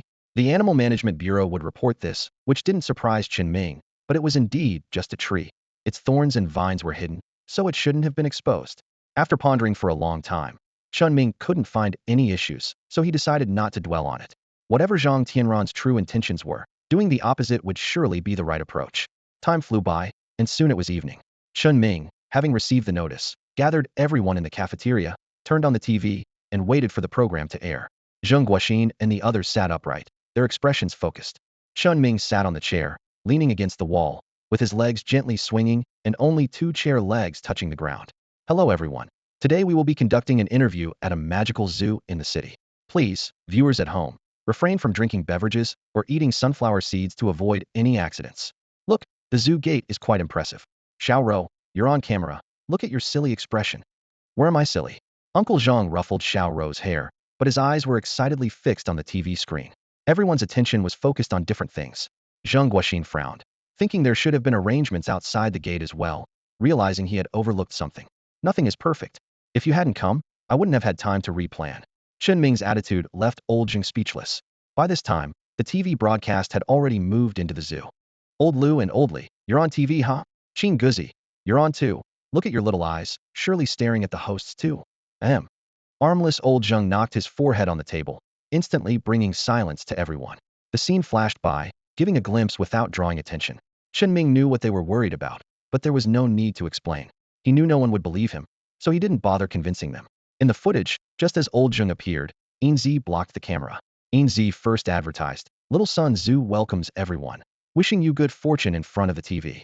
Enzy greets you all." The TV footage seemed ordinary, but once synchronized online, it sparked a heated discussion. "What is this? Is it special effects?" someone exclaimed. "You don't know anything. Enzy isn't just any bird. We were among the first to know it. I even have videos of it scolding me." "Please follow me," said someone. "Are you the one rumored to have eaten poop? It's not fake. Everyone come and see. This bird is extraordinary." The screen flooded with comments, and the official live stream became instantly lively, with the footage being broadcast repeatedly. With Enzy's witty remarks, even shaking the host, it gained a lot of attention. This made the originally dull interview lively and fun, bringing endless joy. Next, the appearance of the animals was full of twists and turns, exceeding expectations. Buzz. The phone vibrated. Chen Ming quietly got up and walked outside. The call was from the TV station. As soon as he answered, there was a scream. "Wow, it's up again." "Huh? Who's born?" Chen Ming was confused. The other side quickly apologized. "Sorry, Director Chen. I got too excited. The ratings are still rising." Chen Ming's lips twitched slightly, unable to suppress a smile. "How many were born? Boys or girls?" "Haha. You misunderstood, Director Chen. It's the ratings that have risen, up by 12 percentage points compared to the same period last year, breaking a 5-year record. The station manager asked me to express gratitude on behalf of everyone." Chen Ming blinked, his usually inactive mind suddenly alert. "So the reason for the call is?" "To thank you, of course. The rise in ratings means increased attention, operational funds, and various benefits. Wow. It's still going up." Listening to the cheers from not just one person, but a group, Chen Ming caught the main point, his lips curling into a smile. "Ahem, so does this mean I get a bonus?" The female reporter was taken aback. She never expected Chen Ming to be concerned about this particular issue. The original advertising fee had already been significantly reduced, almost to the point of being negligible. As a seasoned journalist, it was the first time she encountered a situation where an interview would require a share of the profits. However, considering the program's effectiveness and the zoo's popularity, she tried to maintain a calm tone. "Director Chen, the advertising fee has already been waived. This is beneficial for both parties, and it's the result of our station's careful planning. Wouldn't you agree? Agree? Not quite. Chen Ming immediately sensed the ulterior motive in her change of tone. He knew that the waiver of the advertising fee was due to the special consultant certificate from the Joint Investigation Bureau, and the planning was done overnight by old Zhang, a disabled man using his feet to hold a pen. The current success was entirely because of the animal's appeal. Chen Ming smiled slightly and asked, "What do you think?" "Ah well, I contributed too." The beautiful reporter was momentarily at a loss for words, puzzled by how this seemingly simple director Chen suddenly seemed so astute. Moreover, this situation was indeed tricky. In her many years of conducting interviews, she had never seen such explosive results. The key was the astonishing selling points and the joyful atmosphere that brought happiness to the audience. The official channels were not adept at creating a lively atmosphere in formal interviews. This success was entirely due to an impromptu script change, driven by Silver's charisma. The selling points were the animals, and Silver himself was the life of the party, quick-witted and fast-paced. The media, originally the core, were forced into a supporting role. The beautiful reporter took a deep breath. "I can't make the decision on this. It requires a meeting at the station. Moreover, the final results aren't out yet, so we'll have to negotiate later." Chen Ming silently laughed. The delay tactic was too obvious. He quickly added fuel to the conversation about to end. "All right, I'll wait for the good news. Hopefully, before the next interview, it will still be you coming. Others might not work as well with Silver." This comment clearly set the deadline for the next interview. No profit share, no next time. There were many media outlets. The hope for the same reporter was to keep her position from being overshadowed by others, as someone else might not coordinate as well. Realizing the implications for her own interests, the female reporter immediately understood. I got it. Wait for my news." After hanging up the phone, Chinming jumped up in excitement, celebrating with a fist pump. "Yes." He bounced around a bit before peeking into the kitchen where everyone else was, then turned and went upstairs to wash up. The night was quiet, with a crescent moon hanging high. Everyone was asleep, and the park was shrouded in darkness. Even the lights at the entrance were turned off. Initially, this was to save electricity. After Chinming took over, it was to facilitate concealment, a habit that persisted. The Little Sun Zoo returned to complete silence, with only the occasional suppressed growl from the lion's enclosure. Nighttime was when the animals were most relaxed, free of disguise, unafraid of exposure, enjoying themselves to the fullest. Even the motionless salted fish happily slid down from the tree, and don't get it wrong, he wasn't playing, just going to the bathroom. Little nocturnal animals emerged from underground, starting to clean the entire zoo. Two little rabbits crazily rolled around in the grass. Even the elder tree, which hadn't moved all day, quietly extended its vines to practice its skills. At this moment, the zoo belonged entirely to them. In the northern part of the city at night, there were always a few animals perched on the highest water tower in the park, their eyes scanning the entire zoo. As the night deepened, in the tranquil park, only their laughter and cheerful voices could be heard. Under the silent water tower, a sudden clicking sound broke out, signaling a warning in the night. Chengbei's pupils constricted as he focused intently on the southern district. "Meow? Huft. Tell Sohue to keep watch in the south. They can't use their skills, but they can rely on brute force. Even a salted fish should have its day. Hanging around like a noodle all day. Let's assess the situation first." Crack. As Xianyu climbed up a tree and stretched lazily, a night patrol swooped down, landing right on his nose. The proximity made Xianyu go cross-eyed, staring at the night patrol for a full 10 seconds. Whoosh.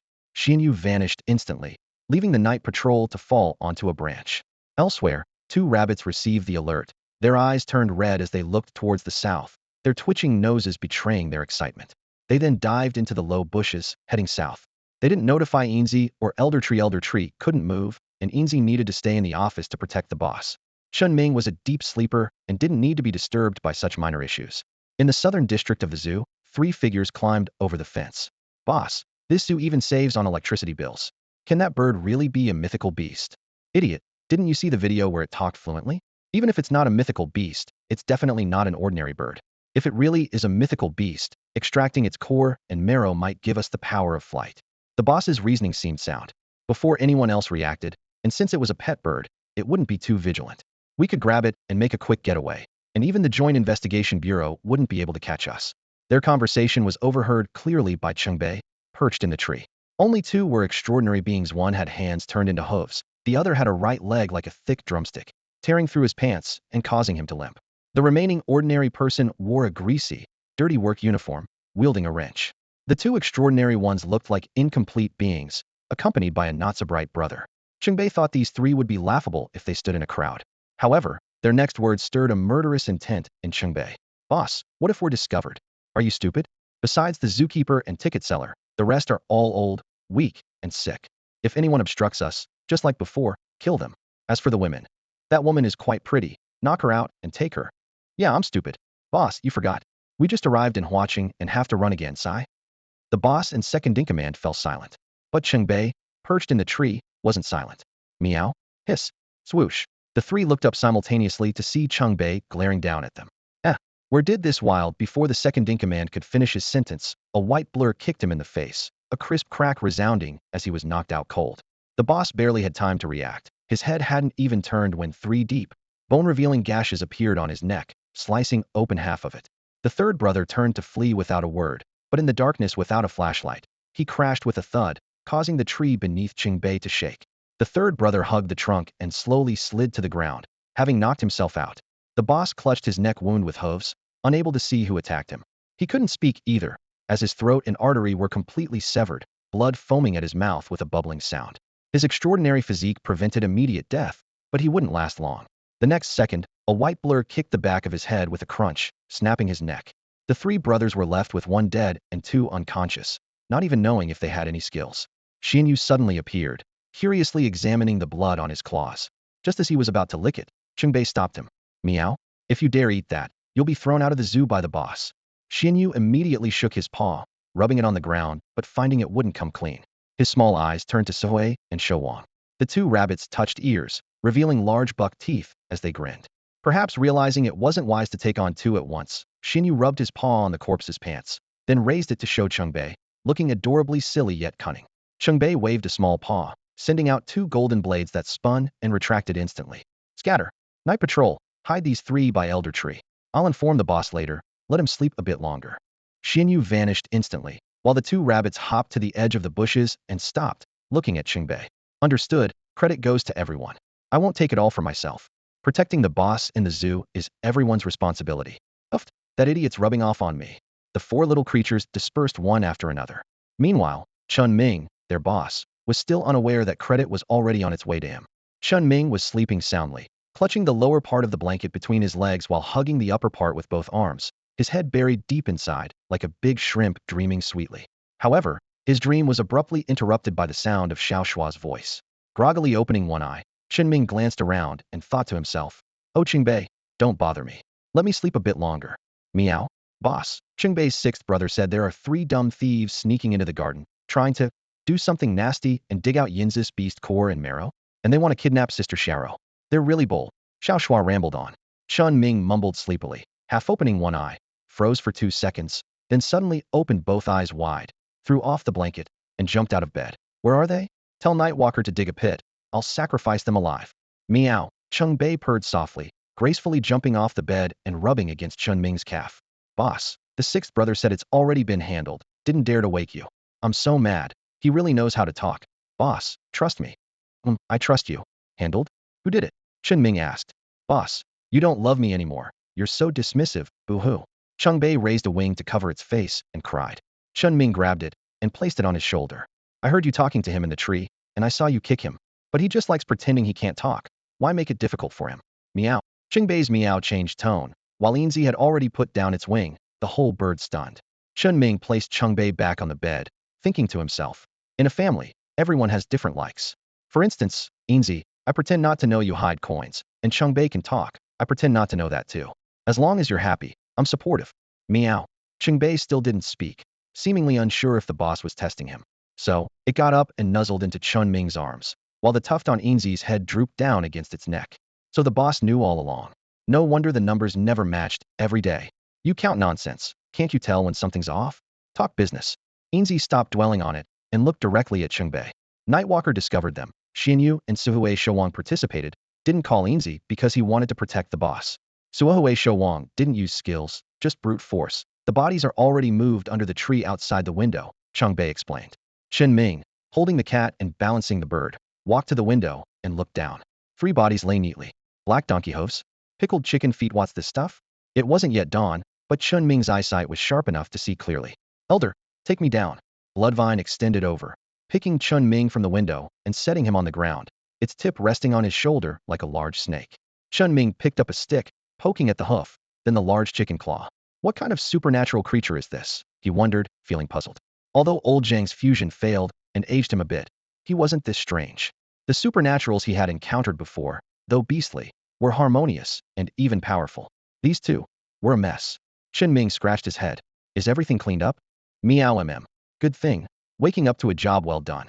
Nowadays, merits come without needing to check schedules, book in advance, or even pay for home service. Chen Ming didn't doubt Qingbei's ability to judge. Trust among partners is fundamental, and these strange creatures didn't look like good people, especially since they wanted to steal Enzy's beast core and marrow. They deserved it. But does Enzy even have those things? Chen Ming had never really considered this issue. Trying to kidnap Mo Xiaoro was nothing short of a fantasy. Even the people from the northern part of the city would probably avoid her, right?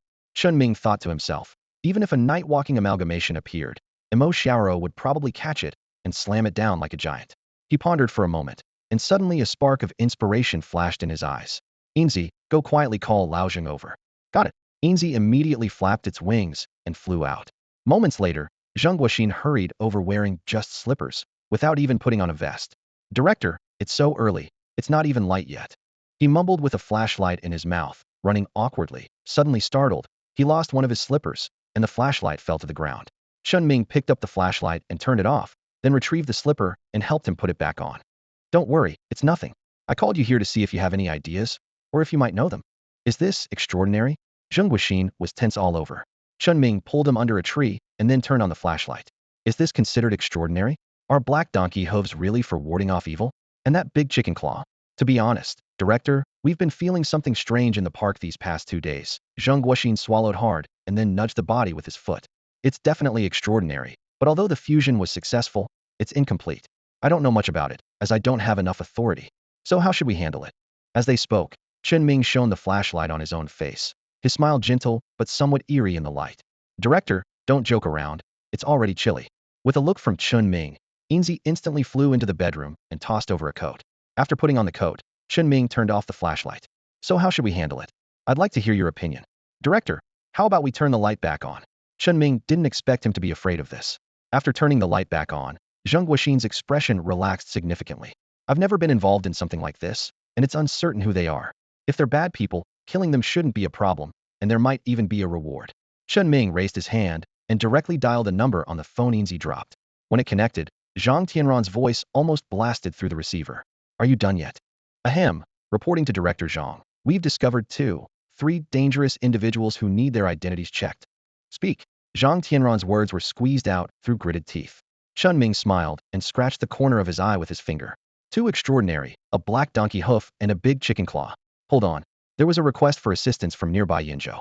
I'll send a team to capture them. They're not a big threat, but they're hard to catch since they roam around. There should be another one, right? The 3 of them are all neatly in the park. They wanted to catch Enzy, and I accidentally. Why don't you say they fell from the sky? Bam! The call was disconnected. Chen Ming looked up speechlessly, realizing they were just petty thieves.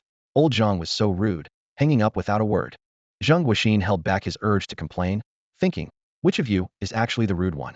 But Zhang Tianran actually tolerated it? He hates being disturbed at dawn the most. Zheng Guoxin glanced at Chen Ming's side profile, seemingly close yet shrouded in a layer of mist. Who exactly took down these 3? An extraordinary human societal threat was handled so casually? Not only Director Chen Ming, but also the parrot and that delicate ticket seller were even more outrageous. After watching TV, the one-armed man originally wanted to get closer, saying he could help with any heavy work in the future. But that girl simply rolled up her sleeves and was ready to arm wrestle. Mind you, the one-armed man's arm was nearly as thick as her thigh. Everyone thought she was just being competitive, but the result was unspeakable. The one-armed man went from nonchalant to having a purple face, unable to move under the girl's unchanged expression. Initially, everyone thought the one-armed man was holding back, but he silently lifted his swollen hand. When they first arrived at the zoo, it seemed ordinary, but after just 1 day, in the eyes of Zheng Guoxin and others, it had transformed into a place full of mist, eeriness, and mystery. Zheng Guoxin looked at Chen Ming with a bit of confusion. Despite having encountered many people, he found it hard to see through the person in front of him. Suddenly, Chen Ming slapped his thigh with a loud smack and exclaimed, I forgot something. Old Zheng, the extraordinary individual on the wanted list was killed. Cough. Is there a reward for capturing them? The sudden question left old Zheng momentarily stunned, as this was beyond what he had previously been privy to. I heard there is, but I don't have the clearance. I've just heard them discuss it.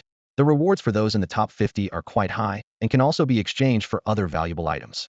At that moment, Chen Ming remembered that the credit for the deeds involving the Netherhound, Dark Crow, and Yellow-Haired Rat was given to Zhang Tianran. He didn't care about the credit for promotion, but was keen to avoid trouble by passing it on. However, he couldn't ignore the reward money. As expected, old Zhang was right, this guy never misses out on a benefit. No wonder he thoughtfully sent animals over. He had already reaped the rewards. How infuriating. Chen Ming picked up the phone and dialed, muttering under his breath. Of course, his heart is as black as coal. Even swindling money meant for little animals. Zheng Guoxin watched blankly from the side, completely unaware of what was happening. As the call connected, his eyes widened. Old Zhang, we're good friends, but what about my reward? What reward? There's no reward for taking down those 3 extraordinary individuals on the wanted list. On the other end, old Zhang was laughing uncontrollably. You can't put it like that. You see how much risk I took for you? I'm at an age where I still have to risk my life on the dark web, mocking the entire Beast God Hall. Who was I protecting? Do you think it was easy for me? Chen Ming was so angry his chest heaved, and just by the sound, he knew old Zhang was laughing so hard on the other end that his face must be distorted. He took a deep breath, trying to keep his tone calm. You're not old Zhang anymore. You're young Zhang. Also, mocking the Beast God Hall was indeed to protect me, but it was also to set a trap. You didn't leave anything. At least tell me the amount. Cough, cough. How did you guess? Over 10 million. I have to go now, bye ha. The call was already disconnected, but that annoying laughter still echoed in his ears. Zhang Tianran was truly infuriating. Chen Ming's heart was bleeding. 10 million wasn't just $1,000. At this moment, he wished he could gather his friends and follow the phone signal to give Zhang Tianran a good beating.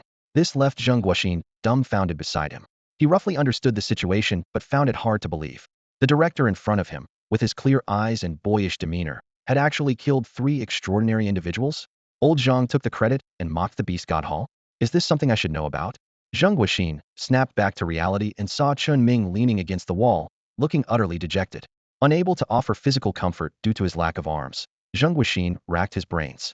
Director, according to the basic reward regulations of the Joint Investigation Bureau, if he really pocketed the reward, you can file an internal complaint and definitely get it back. There's no need. A big meat bun that's gone into a dog's stomach can't be eaten. Chen Ming rubbed his face in frustration, contemplating the underlying issues. The Joint Investigation Bureau wouldn't do such a thing, or the wanted list would be a joke. Old Zhang had even less reason to pocket the money. So, could the funds be under investigation? The financial system isn't under the Bureau's control. It's too vast. They could be using the fund flow to bait the Beast God Hall into a trap, possibly. Chen Ming didn't hold back his words. Realizing that danger was imminent, Chen Ming understood that the Temple of the Beast God was not foolish. If they were coming, they would be prepared. The International Investigation Bureau, despite being a global giant, would be stretched thin when resources were spread across regions. Chen Ming pondered how many extraordinary humans could be called in for support. He hoped nothing would go wrong in Huaqing, especially since the zoo had just finished its promotions and was expecting a large influx of tourists. Any trouble now would ruin everything. Could he endure this? He had to endure it. The location was unknown, and it was inappropriate to ask proactively. Chen Ming wouldn't risk exposing himself just to help.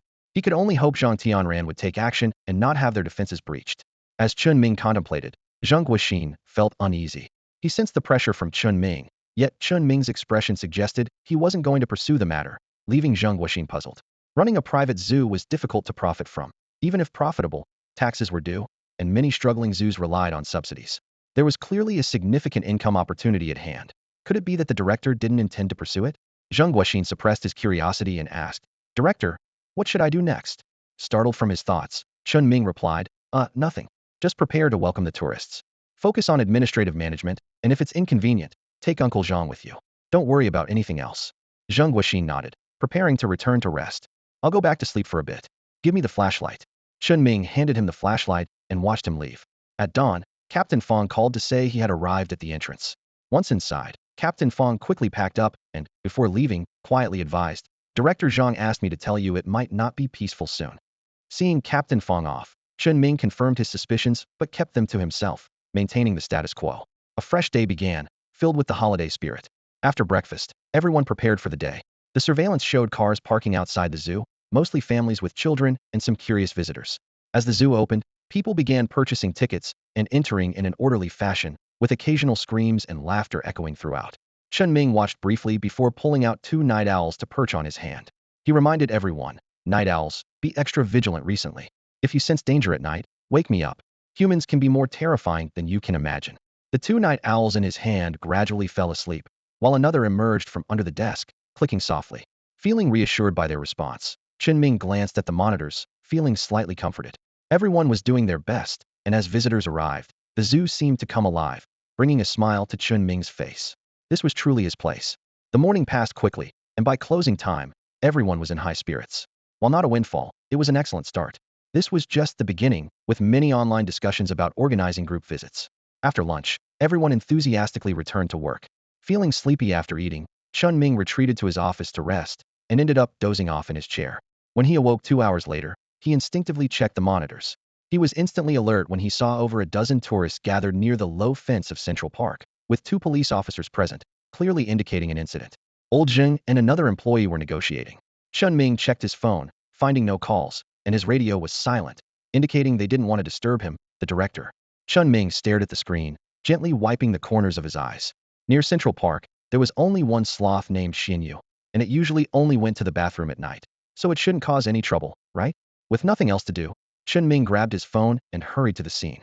Outside the low fence of Central Park, a little boy was pointing at Xianyu, who was lounging in a tree, and saying with a face full of grievance, "Uncle, believe me, it was the one that took my ice cream. I'm not lying." The boy's mother, feeling embarrassed under the gaze of onlookers, softly said, "It's just an ice cream. If it's eaten, it's eaten. I didn't expect anyone to make a fuss and call you over." Kids' words aren't always reliable. However, the boy insisted, "Mom, I'm not lying. It really was it." Tears glistened in his eyes, looking very aggrieved, but the adults around didn't believe him, knowing how painfully slow sloths move. The patrol officer felt helpless and wanted to leave, but the boy clung tightly to his sleeve. Zheng Guoxin wanted to give the boy an ice cream, but it was of no use. The boy was not truly upset about the ice cream being taken. It was that no one believed him, not even his mom. At this moment, Chen Ming realized the truth and felt a wave of sympathy.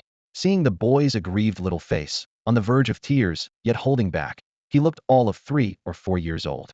Chen Ming smiled warmly, crouched down, and gently lifted the boy's hand from the officer's sleeve, picking him up. "I believe you. I'm the park manager here." The boy was initially startled, but upon hearing this, his eyes twitched slightly. "You really believe me? Even Mom doesn't believe me." "Of course I believe you," Chen Ming reassured him, interrupting the mother with a slight shake of his head, and turned his gaze to Xianyu, lounging on a branch a few meters away. "Xianyu, was it you?" he asked. 5 seconds passed, and Xianyu's head slightly lifted, creating a small gap between it and the branch. 10 seconds passed, but the head remained down. By now, someone had pulled out their phone to start recording, as many had never seen a sloth before. "Move." After a minute, Xianyu's head finally lifted, slowly turning towards Chen Ming before turning away again. 2 minutes passed, and the nearby patrol officer couldn't help but yawn, while Chen Ming was left with a wry smile, and the boy in his arms stared intently at Xianyu. At the 3-minute mark, Xianyu finally looked at Chen Ming, and someone nearby whispered, "It took it a full 3 minutes just to turn its head. Seeing it makes me regain my confidence." The crowd buzzed with conversation, seemingly inspired by Xianyu's performance. Meanwhile, Xianyu stared fixedly at Chen Ming and the boy in his arms, its small eyes filled with a foolish yet determined light. The little boy stared blankly at the salted fish, and everyone around him was silent. The grievance on his face gradually turned into a smile. "Why is it called a salted fish? Brother, does it only turn its head when you call it?" he asked curiously. Chen Ming patiently explained. "Because it's slow-moving and stays on the tree without moving all day, that's why it's called a salted fish. If you call it, it will turn its head too, just very slowly." At that moment, no one believed the little boy, not even his relatives, and their looks were filled with mockery and doubt, making him feel extremely wronged and hurt. He timidly leaned towards Chen Ming's ear and whispered, "Brother, do you really believe me? Can I try once?" Chen Ming smiled and replied, "Of course, I believe you. The uncles, aunts, and your mom around us believe you too. They just think it's a small matter and don't want to bother the patrol officers. Come on, let's try from another direction." Chen Ming carried the boy and turned to walk in another direction. Just then, the boy's mother seemed to have a sudden realization, and nearby tourists lowered their heads, starting to pay attention to their own children. Children's hearts are sensitive and fragile. They haven't yet developed the ability to endure criticism and distrust, which could inadvertently lead to a timid and insecure personality. However, many parents often overlook this. Chen Ming carried the boy to a different spot, and the little boy clapped his hands joyfully, cheering, salted fish, I'm here." With Chen Ming's company, the bashful salted fish began to slowly turn its head. At this moment, even the patrol staff took out their phones to record. As time passed 1 minute, 3 minutes, 5 minutes, the salted fish quietly watched the clapping boy. Chen Ming smiled down and asked, Do you want to get closer and touch it? Consider it compensation for it stealing your ice cream? The boy excitedly responded, yes, but Mom said we're not allowed to go in there. Chen Ming smiled and said, I'm the park manager, so if I say it's okay, it's okay. With that, he carried the boy over the low fence to the tree, lifting him high. Go ahead and touch it, but only this once. The boy's eyes lit up, and he carefully reached out, gently touching the salted fish's head before quickly pulling back, laughing with delight. I touched it, Chen Ming then brought him back over the fence. The boy's mother covered her mouth in gratitude, looking at Chen Ming. Thank you, manager. I overlooked this. Chen Ming, with a gentle expression, lightly ruffled the boy's hair, speaking with concern. Many people tend to ignore their loved ones' feelings, especially children's, thinking they're still young. A few scoldings won't matter. But they're not foolish, just young. When they grow up, could they pull your oxygen tubes? Everyone was taken aback, as his words started normally but ended with a sharp edge. Chen Ming continued to smile, nodding to the patrol officers, softly saying, thank you for your hard work. Then he turned and left, leaving the parents to exchange looks of surprise and the children in bewilderment. After Chen Ming left, he whistled, and Enzy somehow fluttered down to his shoulder.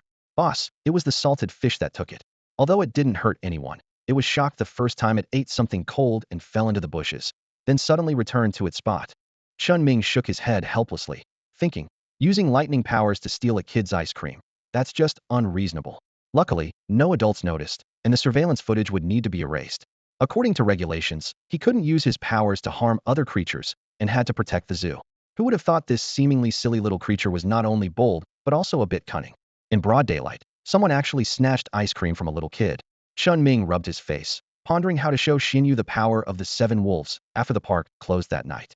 However, realizing that Xinyu was still a child, he thought the 7 wolves might cause significant emotional trauma. Just moments ago, he was criticizing others. He couldn't make the same mistake himself. So, Chen Ming decided to set up a few minor challenges for Xinyu to help him understand the harsh realities of the world. Walking around the park, he noticed that the new employees had already settled into their roles. Although some curious visitors asked about physical disabilities, the questions were deftly handled, turning the opportunity into a message about the zoo's willingness to hire. Overall, things were looking positive. Yet, with only about a dozen visitors, Chen Ming still felt a bit stretched thin. These visitors were part of Zhang Tianran's attempt to test his attitude. Whether there were 10 or 20, they needed attention. He thought it would be better to have some female employees for better communication with visitors since they tend to be more meticulous. Having only burly men seemed a bit too stiff and unsuitable. After returning to his office, Chen Ming didn't immediately reach out or plan to bring up the matter soon, preferring to wait until the current situation settled. Checking his phone for online trends, he suddenly noticed that the video of Xinyu turning had gone viral. The content was so amusing that it was hard not to laugh. The video was titled, Xinyu, the sloth that takes hours to use the bathroom, yet it survives. What excuse do we have not to try hard?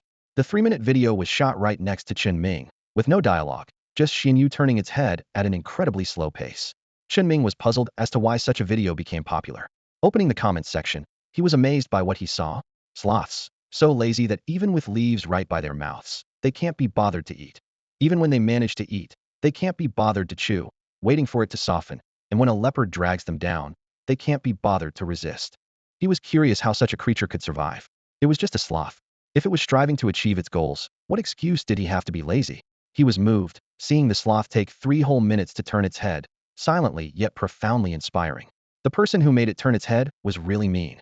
Chen Ming found himself caught in the crossfire, yet he was amazed by how the enthusiasm of the previously passive netizens was reignited. He thought to himself that maybe it was best not to use the challenges that night. He refused to admit that it was due to the motivational effect of Xinyu, but rather to avoid leaving a significant shadow in the child's heart. Chen Ming wasn't the only one taken aback by the sudden change. Enzy was equally surprised, with his golden tuft of hair on his head sticking up and then flattening in response. Wow, is the lazy fish famous now?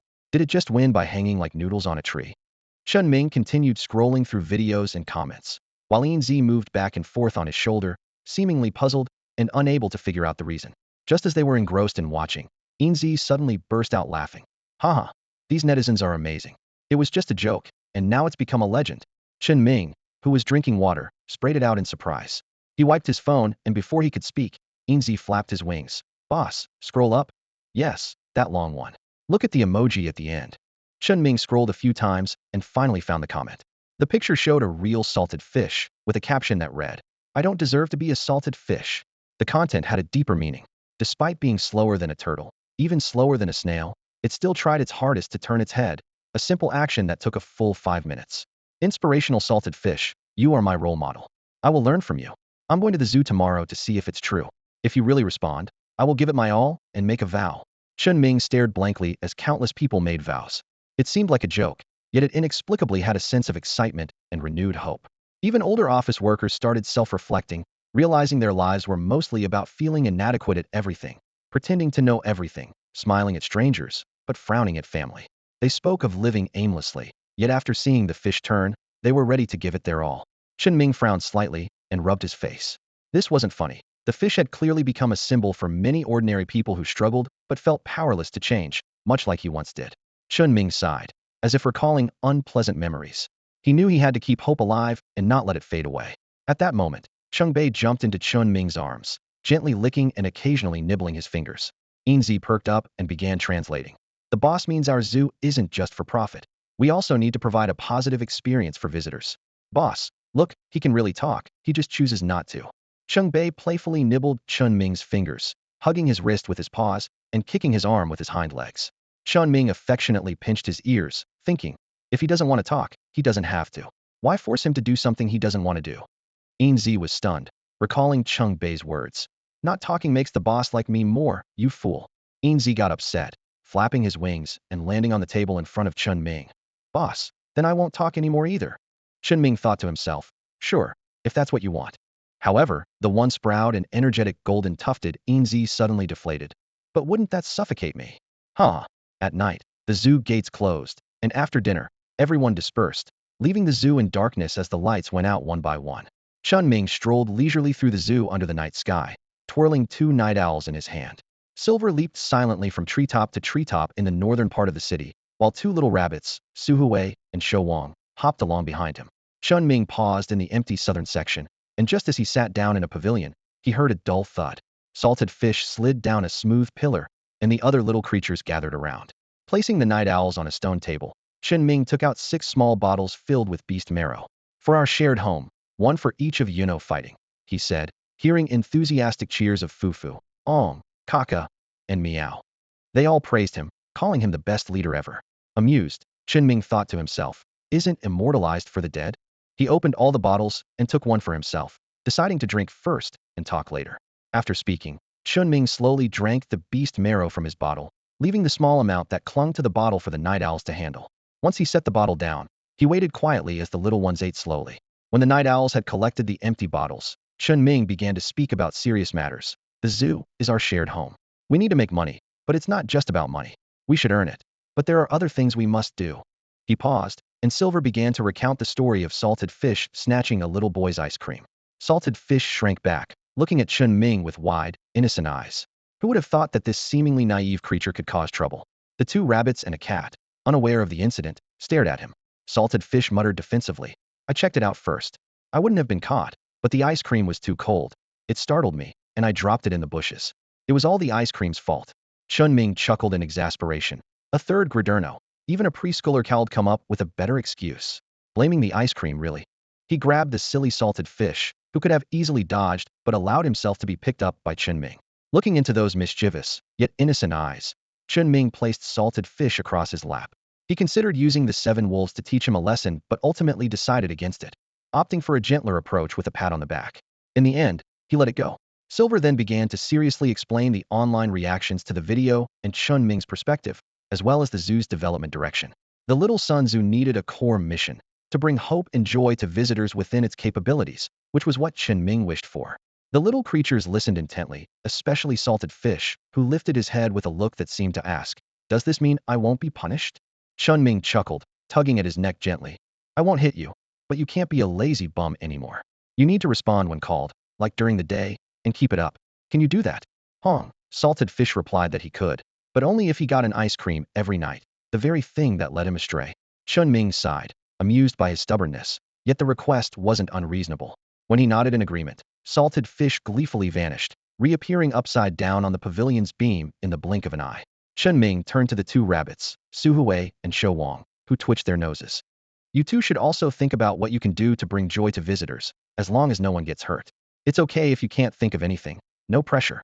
Before the rabbits could respond, a few night owls climbed onto the stone table, performing a pyramid stunt. One by one, the night owls wobbly stacked up to 18 layers before collapsing, leaving a night owl the size of a fist on the table, like a magic trick. It was impressive, but if anyone saw, it would cause quite a stir. Ordinary people had no idea about supernatural creatures and spiritual energy, and the investigation bureau wouldn't be fooled either, as insect-like mythical creatures could be extremely destructive to the environment. Chen Ming firmly rejected the night owl's performance. It was simply too over the top. The effort put into the night tour performances was impressive, and the effects were convincing, yet they couldn't be showcased to the tourists. After being rejected, the night tours hesitated for a couple of seconds, then suddenly shattered into dozens of little fragments, crawling away sluggishly. Chen Ming held two of the night tours in his hand, comforting and explaining that it wasn't their fault. The show itself was fantastic, the performances were great, and it was full of fun. Some night tours could even build houses or band together to form a ball. Kids would surely love it. However, the current world and human society's system couldn't accommodate night tours that displayed intelligence, assuming they would pose a threat to the world. Chen Ming's earnest explanation and appreciative attitude noticeably lifted the spirits of the somewhat downcast night tours. After a series of clicking sounds from their elytra, they flew off to attend to their activities. Two little rabbits also hopped over to Chen Ming, affectionately nudging his leg. Although his words were directed at the night tours, his attitude was one of mutual care and protection for all his companions. It also encompassed understanding, acknowledgement, and acceptance. This attitude was simple yet nuanced, considering multiple aspects. Chen Ming was like a parent, and his character and way of doing things subtly influenced every little creature. He wouldn't say one thing and do another, nor would he impose tasks on them that he couldn't accomplish himself. Love is mutual. The vigilant ones departed, diving into the grass to play. Chen Ming stood up and walked back, ensuring everyone had their share of drumsticks, not forgetting the tender elder tree. He went to the office building, leaning against a tree trunk that retracted its sharp thorns instantly, and took out a bottle of beast marrow. Everyone has some. This is yours. Thank you, boss. The end of the bloodvine split into three and extended a tongue that could be soft or hard, retractable, to start consuming the beast marrow. Elder Tree was the most recent arrival, and Chinming didn't know why he was always so cautious. Although he couldn't move and was unable to participate in many activities, he should have been more familiar after several days, not so reserved. Chinming guessed the young friend might be overly sensitive. The entire zoo was thriving, and his inability to contribute might have made him feel inferior. But it wasn't necessary at all. Everyone had different roles. If enemies ever attacked, the tender elder tree would have his chance to shine, as his role was more about defense rather than offense. Chinming raised his hand to stroke the bloodvine, comforting. Everyone has a role. Your task is to be stationed here and guard. That's what I asked for, so there's no need to feel inferior or timid. The elder tree responded softly, I understand, boss. After finishing, the tender elder slowly retracted, and Chinming didn't say much more, getting up to return to the office. He placed Silver from his shoulder onto the bird perch and went straight into the washroom. As soon as he entered, he noticed something was off. His clothes and pants were gone. Chinming silently backed out, swiftly turned, and pounced on the bed, lifting the pillow. Phew, his underwear was still there. Chinming let out a long sigh of relief, grabbed his clothes, and took them into the washroom to wash them promptly. He kept reminding himself to wash them immediately after changing, not to be lazy. The next morning, when Chinming woke up, daylight had already broken, and Silver was off somewhere playing. Chungbei was curled up against Chinming's neck, sleeping soundly and warmly. Chinming quietly got up, washed, dressed, and went downstairs in one smooth motion. By then, everyone was having breakfast in the kitchen, and the initial awkwardness had faded away. When they saw the director, Chinming, everyone simply nodded in greeting. Chinming was pleased with this, as overly polite exchanges could be exhausting. Just as he sat down with his meal, Zhang Guoxin sat across from him and said, Director, about the salted fish, I think we could make something of it. Surely you've noticed the online trend? It shifted from disdain and scorn to an aspiration for an inspiring lifestyle. Chenming was about to ask if Zhang Guoxin had eaten, but hearing the mention of making something, he fell silent, staring blankly at him. Zhang Guoxin, thinking Chenming was unaware, continued, Let me tell you, Director, we could completely turn the salted fish into a symbol of hard work and resilience. We could even create a dramatic storyline, like finding a near-death salted fish in the wild and caring for it with love. Stop, Chen Ming interrupted, chopsticks in his mouth, looking seriously into Zhang Guoxin's eyes. We don't need these artificial gimmicks, and last night, I suddenly thought about the core mission of our zoo. Zhang Guoxin wanted to interrupt, but seeing Chen Ming's seriousness, he sat up straight and listened intently, as did the others who were quietly eavesdropping. Chen Ming pulled the chopsticks from his mouth and drew a circle on the table. We need visitors, and we need to make money to keep the zoo running. We definitely need to earn money, but I wonder if we can also offer something to our visitors. Zheng Guoxin looked momentarily puzzled before suggesting. Customized animal-themed souvenirs. Chen Ming hadn't thought of that and nodded in agreement. What I mean is, I want visitors to find hope here, a rare joy in life, a chance to relax and unwind. I hope this zoo holds a special meaning. Zheng Guoxin stared at Chen Ming, his eyes filled with imagination. Others were also sneaking glances. Even Uncle Zhang at the kitchen window was staring fixedly. Chen Ming continued, I want us to be different, to provide a sanctuary for the heart and mind. You might think I'm just being a nerd with big dreams, but that's my plan. At that moment, Emo Xiaoro came bouncing over, and without turning, Chen Ming raised a hand to stop her face-first charge. She made muffled noises, her nose and mouth pressed against his hand. Chen Ming casually blocked Emo Xiaoro while continuing. I hope we can create a special experience for our visitors. However, despite his earlier composure, Chen Ming, with a gentle smile and eyes shining with dreams, ultimately couldn't withstand Emo Xiaoro's unreasonable strength and was knocked to the ground. Nonetheless, his words resonated deeply with everyone present. It became clear that this young director wasn't just a businessman. He sought something beyond money, something on a higher level. An operator whose ultimate pursuit wasn't profit, but a desire to spiritually nourish society. Though it sounded absurd, even like madness, it inexplicably evoked a sense of respect and pride within everyone. Zheng Guoxin tapped his head against the table, while others stood to applaud, honoring Chen Ming. Uncle Zhang beamed, muttering, this kid, still the same, that's great. Chen Ming hadn't expected that simply sharing his thoughts would instill such a sense of mission in everyone. The awkward part was that while everyone applauded him with respect, he was pinned by Emo Xiaoro, who effortlessly held his wrists above his head, unable to get UP, a truly embarrassing situation. Chen Ming's face turned bright red. The few seconds when Emo Xiaoro held his face seemed to spark her interest in his resistance. With ease, she controlled both of Chen Ming's wrists with one hand, pressing them above his head as she leaned forward, like a mountain about to crush his face. Normally, being close to a young and beautiful girl should be enjoyable, but Emo Xiaoro's intentions were clear, almost to the point of force. However, as they were about to make contact, a strong sense of repulsion surged within Chen Ming, as if he was about to be violated, and he couldn't stand it. Emo Xiaoro. I forgot there are others around. As soon as she realized her mistake, Emo Xiaoro jumped up and ran away, leaving Chen Ming lying on the ground, his expression out of control and his heart full of sadness. In fact, everyone misunderstood Chen Ming. As a homebody, he wasn't that grand, and he couldn't even afford to earn a penny less. He just wanted to offer visitors a different experience while making money, not a detailed, well-thought-out goal. It was purely the whimsical, yet seldom action-oriented mindset of a homebody at play. Now, he just wanted to give the zoo a long-term definition and direction. As for how to do it, in what steps and stages, well, Chen Ming hadn't thought about those. The implementation plan was still a blank slate, waiting to be filled. At this moment, old Zheng, who had no arms, smiled and walked over to Chen Ming, who was still lying on the ground, and pointed to his shoulder with his chin. Chen Ming didn't hesitate, grabbed onto his shoulder, and was pulled up, dusting himself off. To save face, he said something tough, his gaze sweeping the employees watching him. I just had an idea, don't think of me as overly noble. We still need to earn money. Dreams shouldn't delay life. I plan to use the couch potato as a starting point to help those idle individuals rediscover themselves. As for how to do it, old Zheng, make the arrangements. After saying this, Chen Ming added, let's not resort to deceitful hype. It's not in my nature, nor does it align with your values. There's no need to compromise ourselves. We can't accept making money at any cost. That's right, director. We support you, seconded. The crowd gradually dispersed, but their eyes carried a newfound sense of mission. Only then did Chen Ming go to wash his hands and prepare to eat. Uncle Zhang sat next to him with a smile. Don't be mad at Xiaoro, you were quite impressive just now. Your eyes were shining. I remember years ago, you loved to fantasize about creating a sanctuary, building a utopia, and all that, but later, well, it's all in the past. Yeah, it's all in the past. With his mouth full of food, Chen Ming mumbled as his mind wandered, realizing that indeed, homebodies have a romantic heart full of fantasies. As a fellow homebody, Chen Ming understood himself best, yearning for freedom, romance, the starry sky, and endless beautiful dreams, but reality is tough, and the road is hard. After the meal, Uncle Zhang took away the dishes, not letting Chen Ming lift a finger. With nothing else to do, Chen Ming wandered to the central square. The couch potato was already in place, and old Zheng was discussing something with a one-armed man. Seeing Chen Ming approach, old Zheng quickly came over to him. Director, I think we don't need a special plan. Just prevent some visitors from rushing and letting things take their natural course might be better.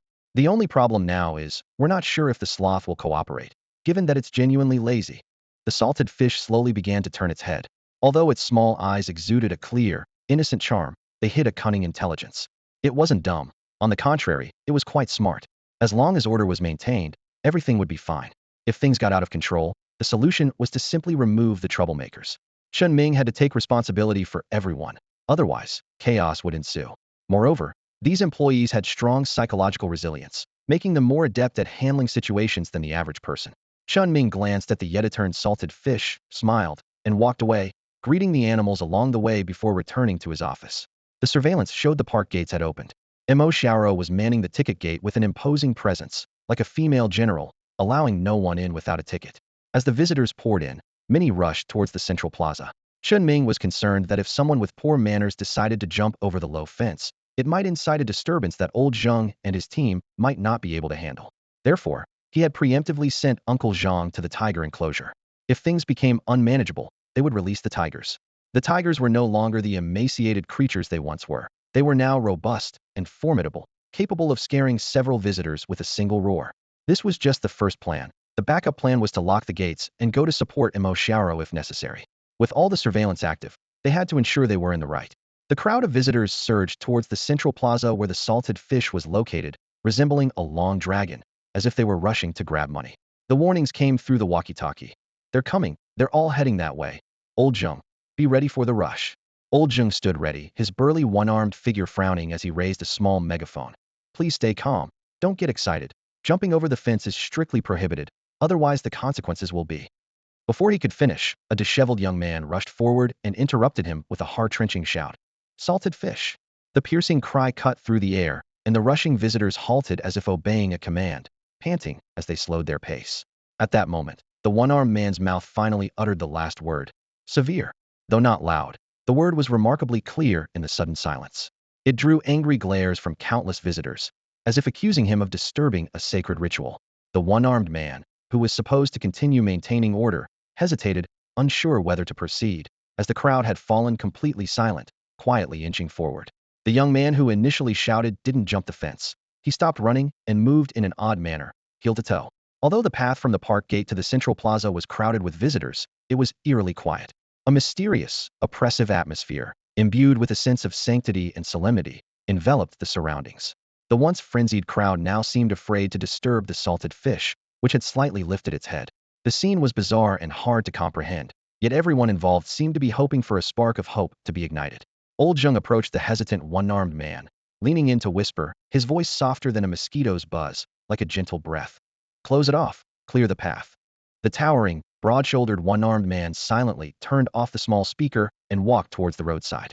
He, too, didn't know what these people were doing, but he could sense the struggle and anticipation in the air. In the quiet, the crowd slowly moved forward. The boy at the front was already pressed against the fence, having stopped in his tracks. They quietly watched the salted fish, as if the scene was frozen, moving frame by frame in slow motion. The world seemed to fall into a dead silence, with only him striving. 2 minutes passed, and the crowd's breathing became slightly rapid, with some clenching their fists, neck arteries bulging. As the salted fish sluggishly turned, a momentum began to rise from the crowd, tearing through the oppressive atmosphere. Initially weak, like a fragile flame in the wind, it threatened to extinguish at any moment. Yet, as the salted fish slowly turned towards the boy, this momentum grew stronger. At the 3-minute mark, the momentum peaked, and the salted fish finally met the boy's gaze. Boom! The silent crowd erupted, an astonishing force like a blade piercing the sky, shattering the oppression and gloom. The boy leaped up, punching the air, exclaiming, I did it! I watched it turn to me for a full 3 minutes. My feet went numb. Roar! Overcome with emotion, tears streamed down his cheeks. He knelt on the ground, clutching the fence, and said excitedly, Brother Salted Fish, thank you. I swear from now on, I won't waste my life away.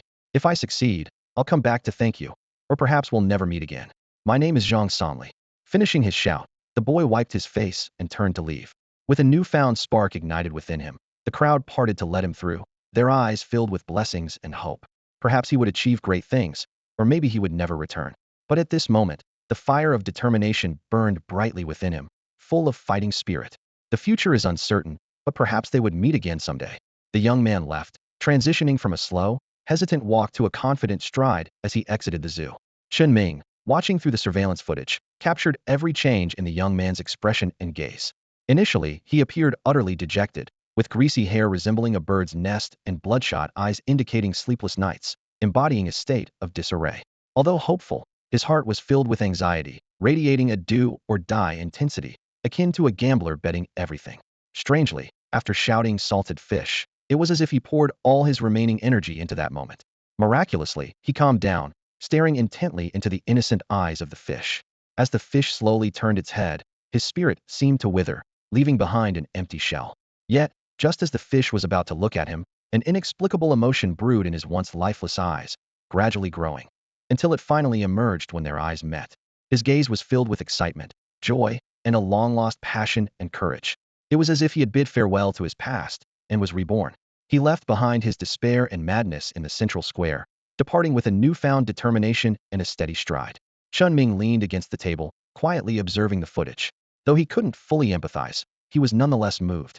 He understood the indescribable frustration and helplessness that the young man named Zhang Sanli felt. Despite their different experiences, the unspoken grievances and despair were the same.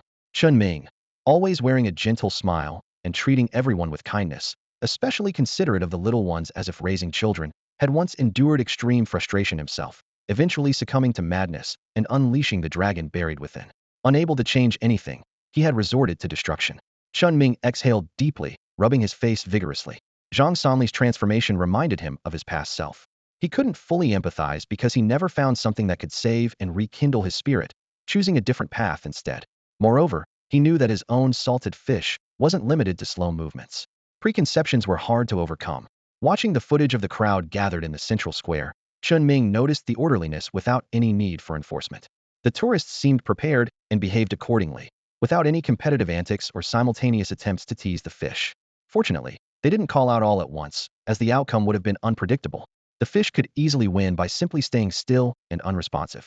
In the video, people took turns selecting the next caller on their phones. Once a call began, the crowd fell silent. Then, moments later, when the fish made eye contact with the caller, the scene erupted with excitement. The caller seemed invigorated, as if infused with newfound energy. Yet, in reality, nothing had changed. No special energy, no invisible substance, no mystical influence. It was entirely the result of the caller's own mental and emotional transformation. Those who succeeded in calling the fish felt blessed, as if receiving a spiritual baptism. Leaving behind his vows and expectations for himself, Chen Ming quickly departed without looking back. His retreating figure seemed to be bidding farewell to the past, as if completing the final step of a solemn ritual. Behind him, waves of cheers erupted, causing bewildered tourists to exchange puzzled glances, mistakenly believing there was a grand celebration happening. Chen Ming stood aside, quietly observing this peculiar scene for a moment. He pulled out his phone and began searching for information online. Such organized and orderly collective behavior couldn't have arisen without reason. There must be some sort of management system behind it. Sure enough, it wasn't long before Chen Ming found the answer. It was the inspirational Salted Fish Bro Group 19, with a description that read, "Please abide by the group rules upon joining. Wishing all those in adversity a renewed life." Chen Ming quickly opened his app and applied to join. Soon, his application was approved. As soon as he entered the group, a notification popped up. "Please review the group rules on your own and do not disturb others." Chen Ming dismissed the message and found the group rules to read them carefully. There were indeed many rules, mostly stating that everyone was gathered here because they were in difficult situations, some even at the brink of despair, united by inspirational Salted Fish Bro. They were urged to abide by the law, among other things. Chen Ming skimmed through the lengthy explanations, focusing only on the key points. The entry guidelines caught Chen Ming's interest. Although they simply prohibited conflicts and declared the central plaza a sacred place where crossing the low fence was forbidden, these rules effectively prevented many potential issues, ensuring at least a basic level of decorum among participants. One particular rule stood out. Any member who successfully made eye contact with Salted Fish Bro would gain redemption and a new life. They must leave behind a farewell to the past and a vow for the future, then immediately leave the group to pursue their new life. Without achieving this goal, they could not see Salted Fish Bro again. Members did not know each other and had no need to share their troubles. Every day, when the park opened, they would spontaneously buy tickets and gather without any organizer. Participants would temporarily form a group and draw lots to decide the order. For these people, inspirational Salted Fish Bro represented hope. When facing him, they had to maintain sincerity and could not be disrespectful, or they would face collective backlash. After all, everyone was on the edge of collapse. Chen Ming was a bit stunned as he read. How did this become about sincerity and disrespect? The salted fish was alive and male, without any divine attributes. How did it become akin to worship, complete with faith? With curiosity, Chen Ming asked in the group, "What happens if you're not sincere?" The next second, A system message popped up. You have been removed from the group chat. What the heck? Chen Ming nearly lost his breath. I'm the boss of the salted fish, they're mine, and I'm the director of the Little Sun Zoo, yet they dared to kick me out? Frustrated, Chen Ming reapplied to join.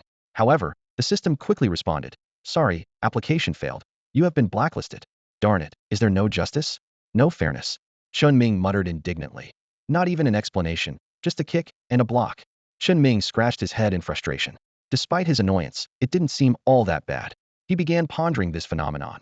A group of strangers gathering, elevating their own salted fish to a symbol of faith, with sacred places and hope, demanding sincerity and rule following. They came with a pilgrim's attitude, and those who succeeded received blessings and had to leave the group.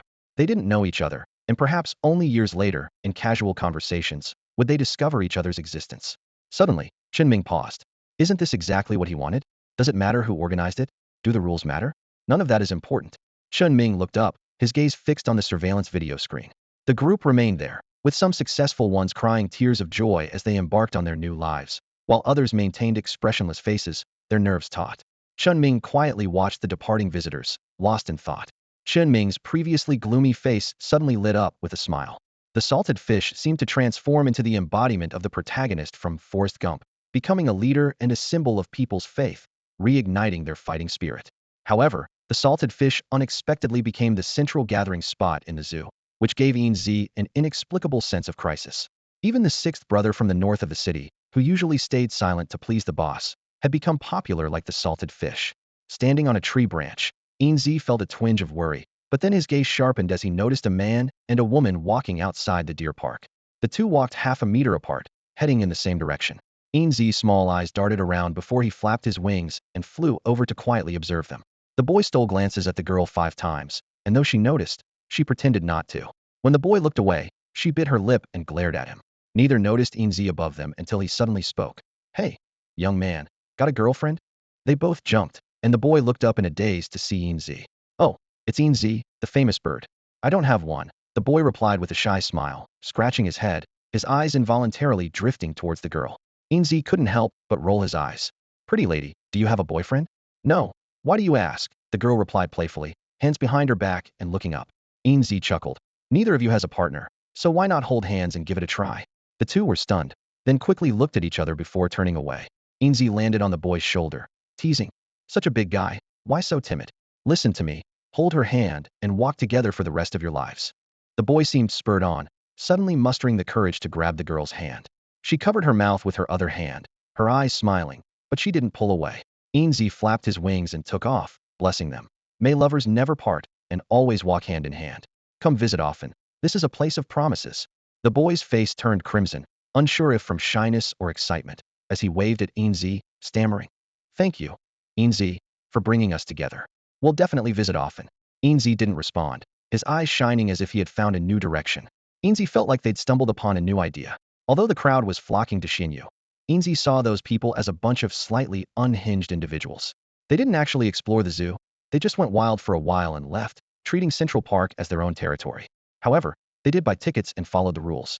Enzy noticed that most genuine visitors were parents with children looking to unwind, with a smaller number being young couples. Those already in a relationship loved heading to the southern zone, while those not yet together wandered aimlessly. This helped Enzy identify their target audience. Hey, what's up with you two? Enzy flew in front of a young couple, and they both turned their heads. The boy looked confused, while the girl was delighted to see Enzy. It's Enzy, that super quirky parrot. What are you up to? Enzy circled around them, noticing that though they both had feelings, one was pretending not to know, and the other was shy and reserved. How improper. Watching as Enzy, the love god, decreed that they should hold hands, the boy was stunned, his eyes flickering with hesitation. But the girl boldly grabbed his hand, though her slightly flushed ears betrayed her true feelings. Naughty Enzy, huh? The girl wrinkled her nose, while the boy scratched his head to hide his embarrassment, though his eyes couldn't conceal his joy, wishing he could pour his heart out to her right then and there. Enzy had already flown away, looking for the next target. Behind them, the girl's clear voice called out, "Thank you, naughty Enzy." Enzy felt their life had been elevated, as if possessed by Cupid, suddenly filled with a sense of mission. Cupid Enzy was officially online, determined to matchmake as many couples as possible. As for what happens next, how could you blame Enzy for the affairs of you two-legged creatures? They didn't take me along when booking a room, did they? Enzy wandered in the park, suddenly spotting something interesting. The little rich sisters had all arrived. Though they were a bit young, the strappy short dresses were indeed eye-catching. Just as Enzy was about to fly over to greet the sisters, they suddenly turned and flew in another direction. There, three boys were exploring the park together, not far from Yi Yuhan and her friends, whispering among themselves. Enzy quietly perched on a tree nearby, eavesdropping on their conversation. Did you guys see that? The girl in the beige floral dress was looking at me. Do you think she's interested? One boy asked. Another boy retorted. Nonsense, she was looking at me. Those clear eyes made me shy. The third boy excitedly said. I like the one with green hair and a high ponytail. She's so unique without makeup, so cool. She looked at me and smiled earlier. What do I do? What do I do? My heart's racing. I'm smitten. The three boys huddled together, occasionally glancing over at Yi Yuhan and her friends, but despite their excited whispers, they took no action. Yi Yuhan's group of little rich girls was almost out of sight, and they were still debating. Should they go ask for contact information? Then came a deep discussion on who should ask, what reason to give, and what to do if they got rejected. This left Enzy on the tree speechless, scratching their head with a claw, unable to hold back any longer. A bunch of cowards, with so much going on in their heads. Just then, as the three were about to play rock, paper, scissors to decide who would approach, they were startled by Enzy's cackling laughter, their little tuft of hair on end. The silver is here. You three are all caught up in the grand illusions of life, hesitating like immature men. Do you need the silver to help you win back those pretty ladies? Huh. This bird is just like in the videos. Are you brave enough to go? Quickly, get their numbers. I'll give you a bag of premium birdseed later. One person used reverse psychology, while the other was just teasing Silver. Tomorrow, and similar words are just stalling tactics, easily forgotten. Silver didn't mind or call them out. Instead, it flapped its wings and took off. Watch and learn. Before the words were fully spoken, Silver had already flown towards the wealthy young ladies who were about to turn the corner. The bird hadn't arrived yet, but its voice did. Are you ladies looking for Silver? Oh, where did you go? We've been looking for you for so long. We saw you being silly on TV. And Sister Han laughed so hard her face mask fell off. You didn't come to pick us up, and that annoying park director wouldn't even give you a phone. Humph. Faced with the feigned blame but actual joy of the young ladies, Silver easily defused the situation.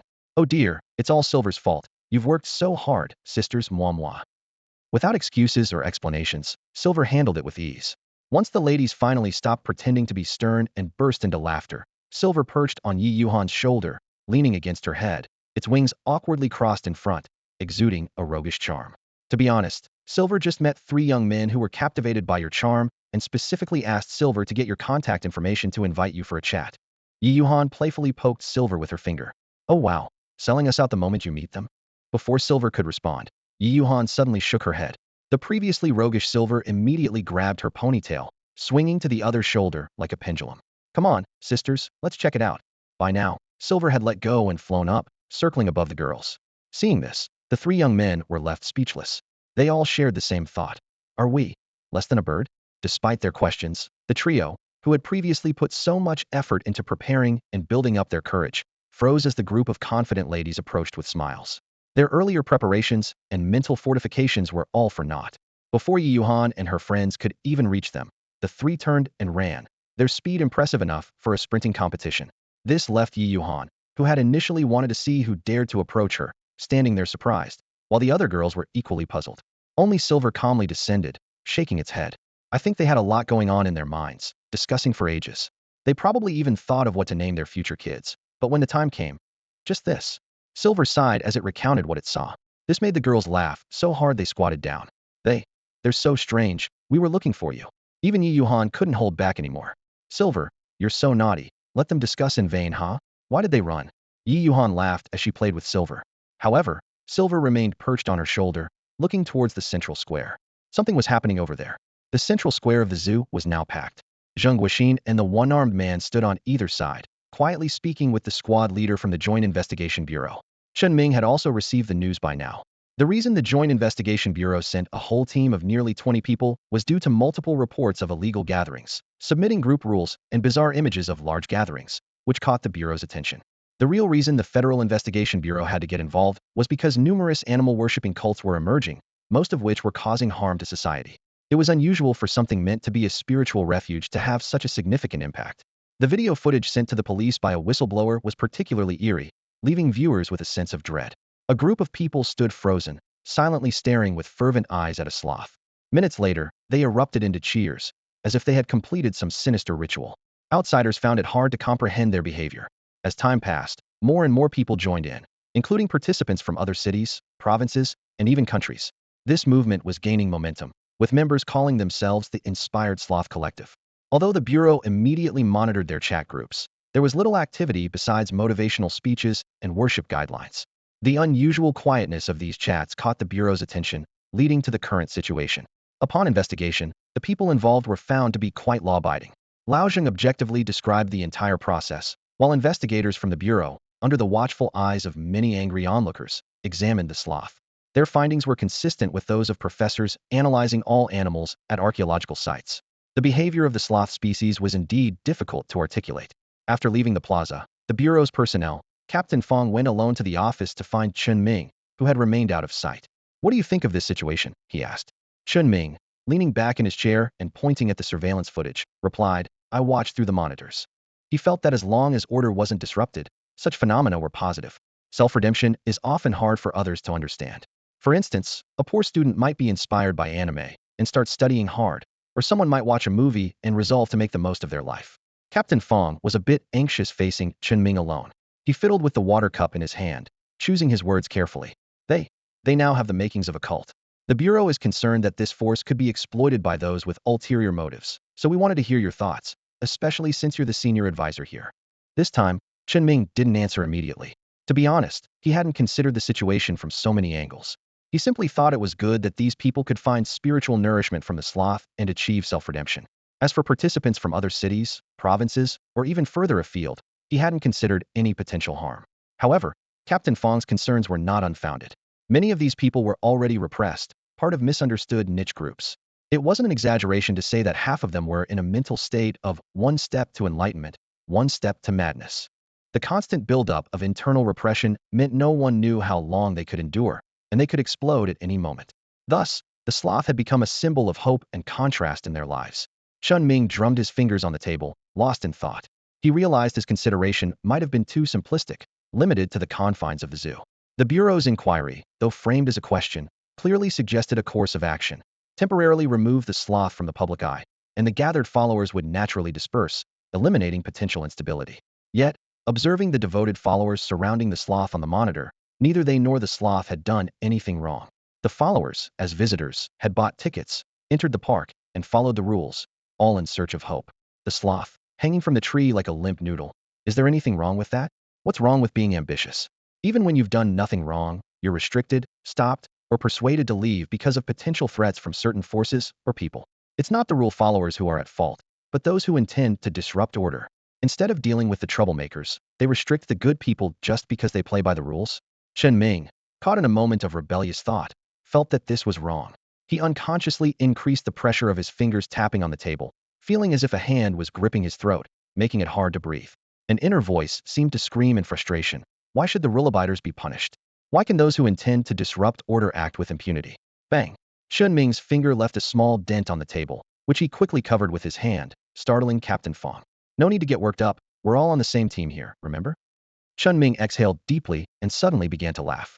The attitude of the Joint Investigation Bureau isn't wrong in the grand scheme of things. It's about protection and stability. But why do I and my friends work so quietly? Is it to avoid danger? To conform? No. It's to have the ability to deal with danger when it arises. It's to protect our shared home, the zoo, and live happily with my friends. Now that things are starting to look up, should I back down just because some bad guys might come? Why can't I just deal with them myself? Chen Ming's previously gloomy expression broke into a grin. He wanted to live happily with his friends in this zoo and was reluctant to move, which is why he was wary of the Joint Investigation Bureau. After all, their global presence and firepower could easily level Huashan. Besides, Chen Ming was lazy, didn't want trouble, and wasn't interested in fighting. Most importantly, both sides shared the same goal, a peaceful and stable world. So, if you can't beat them, join them. If we're all on the same side, there's nothing to worry about. But other organizations don't have that capability. Chen Ming was indeed lazy and introverted, avoiding trouble and keeping a low profile, rarely going out, but that was just his personality. He was never afraid of trouble. Otherwise, he wouldn't have tested the waters by sending out money in the first place. Chen Ming laughed exaggeratedly, making Captain Fong quite nervous. At this moment, Chen Ming had made his decision, and the frustration in his heart vanished. The zoo would open for business, tickets for entry, and as long as visitors followed the rules, everything would continue as usual. Inside the zoo, he was in charge, but outside matters were beyond his control. Captain Fong looked at the spirited Chen Ming, hesitating before reminding him. This sloth has now become a symbol of determination and perseverance. It's likely the Beast Temple will take notice, and if, no ifs, is Zhang Tianran doing nothing? Or is the Joint Investigation Bureau doing nothing? Chen Ming still smiled, though his words were less than polite. Captain Fong replied, as a special advisor, you're also a member of the Joint Investigation Bureau, you know? You can't criticize yourself. Good point. Chen Ming had no response, but his stance was clear. How the Joint Investigation Bureau chose to act was beyond his control. Captain Fong finished his drink and stood up. Director Zhang mentioned that if you decide to continue, the Joint Investigation Bureau supports your choice. They can see how this approach can inspire those struggling to reignite their drive. As long as you're in Huaqing, there's no need to worry about safety. Chen Ming got up to see him out, but the assurance of no need to worry about safety was hard to believe. Though the Beast Temple didn't dare openly confront them, their ability to grow under the Joint Investigation Bureau's pressure showed they weren't to be underestimated. Rather than relying on assurances, Chen Ming preferred to trust in his own strength. He already had a preliminary plan in mind. Chen Ming watched Captain Fong leave, then picked up the walkie-talkie but paused. Aside from Lao Zhang, no one else had headphones, and the loudspeaker might disturb the devoted salted fish group in their self-redemption worship. Chen Ming got up, went downstairs, hopped on his electric scooter, and headed to the central square. As he approached and stopped at a distance, many eyes turned towards him. Although the salted fish group faced hardships in life, they were experienced and knew what Chen Ming's arrival signified. Their eyes showed anticipation, anger, suppression, and grievance, but Chen Ming paid no mind, still remembering the resentment of being kicked out of the group and blocked. Even though he wasn't sure who did it, just that it was this group. Chen Ming got off his scooter and waved. Seeing this, Lao Zhang quickly ran over. Director, should we continue this? Lao Zhang asked. Why not? Tell them that the inspirational salted fish will always be here, and the zoo will not close, but from now on, they can only come in the morning. Even salted fish need rest. Chen Ming replied. Lao Zhang hesitated, recalling what he had heard earlier, and moved a little closer. Director, the symbolic animal of faith might attract those people, he mentioned, referring to the Beast Temple, which Chen Ming had deliberately leaked to observe the night visitors' reactions. After all, Lao Zhang and his group had just arrived, and Chen Ming's trust in them wasn't as strong as with Uncle Zhang and Emo Xiao. Fortunately, Lao Zhang's performance greatly satisfied Chen Ming. Lao Zhang, you might not believe it, but unless the Joint Investigation Bureau bombards this place with heavy artillery, no one can do anything here. At this moment, Chen Ming was confident and exuberant, a side Zheng Guoxin had never seen before. He stared in a daze at Chen Ming's gentle smile, who then patted him on the shoulder, mounted his scooter, and left, leaving only his slightly hunched silhouette. Zheng Guoxin stood there, watching Chen Ming disappear, then turned to signal to the one-armed man to come over. Help me wipe my face. The weather isn't even that hot. Why are you sweating so much, Lao Zhang? Are you feeling weak? The one-armed man's question went unanswered as Lao Zhang waited until his face was wiped before mumbling, seemingly wanting a cigarette to calm his nerves. Just as the one-armed man was about to help, Lao Zhang quietly stopped him. Not here. I have something important to say tonight. Let's work first. After speaking, Lao Zhang adjusted his tense expression, tried to relax, and turned to face the salted fish group, who had stopped their ritual and were all staring at him. Since they had paused, speaking loudly wouldn't matter. He signaled the one-armed man to place the small loudspeaker in front of him and face the complex emotions in their eyes. Just got word from the director, so there's no need to worry, just follow the zoo rules, he announced loudly. The salted fish group, initially worried, angry, and even a bit dejected, immediately brightened up. Hooray! Thank you, director! They cheered joyfully, their gratitude echoing far and wide. Hearing the cheers and thanks behind him, Chen Ming's lips curled up in satisfaction. The reaction of the salted fish group made him feel that everything he did was worthwhile and meaningful. But the next moment, his smile vanished. Thank me. My foot, they kicked me out of the group and blocked me, humph. Chen Ming rode his electric scooter back to the office building. On the monitors, Enzy was accompanying a group of young women with annual passes on a stroll. Suohui and Shouwang were hiding under the low trees in the south area, watching a couple making out, indulging in some peculiar hobby. Chen Ming closed his eyes and pondered for a moment before taking out two beetles, ready to start his work. He noticed an unexpected light yellow layer on their originally dark brown backs. Initially, he thought the beetles were just coated with dust, but after a few wipes, it wouldn't come off. He called over two more beetles. They crawled out from under the bed and flew onto the table, their colors identical to those he frequently played with. Chen Ming immediately activated his species detection technique. Name: Night Wanderer. Species: Dung Beetle. Age and evolution: 0.5 years. Bloodline: Ancient Armored Beetle 5. Skills: Splitting and Fusing inactive, Earth's Protection inactive. Talent: Cleaning. Earth Element traits: Diligent, Honest. Defense weakness: low intelligence before full evolution, no decision-making ability. Chen Ming suddenly realized he had overlooked something important. These little creatures, they had been growing all along. Turning his head, he looked at Cheng Bei, whose head rested on the edge of a cat bed, with a small bit of his pink tongue sticking out. Name: Cheng Bei. Species: tiger cat. Age and evolution: 9 months. Bloodline: contains 7 white tiger bloodline. Skills: dark fong, tiger roar. Talent: fierce gold. Traits: intelligent, proud, stealthy, aggressive, dominant. Defense weakness: highly suspicious. Chen Ming patted his face, feeling a sense of realization that he had been blind to the obvious changes right before him. He saw these little creatures every day, yet missed their growth. He wanted to ask about their growth process, whether it was through nurturing their bloodline, absorbing beast marrow, or spiritual energy. How did their talents improve, and when did these changes occur? However, considering the beetle's low intelligence and Cheng Bei's reluctance to speak, Chen Ming decided to wait until Enzy was free to discuss it. Meanwhile, Chen Ming reminded himself not to overlook the changes in his companions just because they were always around him. During his lunch break, the custom animal plush toys and simple enclosures arrived. Old Zheng led a team to set them up, while Enzy had just seen off a group of wealthy young women who had purchased annual passes and flew back. Chen Ming immediately used his detection technique. Name: Enzy. Species: evolved cockatiel. Age: 3.1 years. Bloodline: contains 2.9 divine phoenix bloodline. Skills: phoenix flame, phoenix wing slash. Talent: language, rebirth flame. Traits: sharp-tongued, clever, dominant. Weakness: unable to count. Chen Ming was surprised to find that Enzy had completed her first stage of evolution. Although her bloodline concentration wasn't high, she had not only enhanced her talents, but also activated a new skill. Watching her prance around on Cheng Bei's curled-up body, her cheeks blushing, Chen Ming couldn't help but feel amused. She often accused Cheng Bei of being secretive, yet she herself had quietly evolved without anyone knowing. There's no need to compete so fiercely among friends. Enzy flew into the bedroom, happily following Chen Ming. Once Chen Ming closed the door, he sensed something was amiss.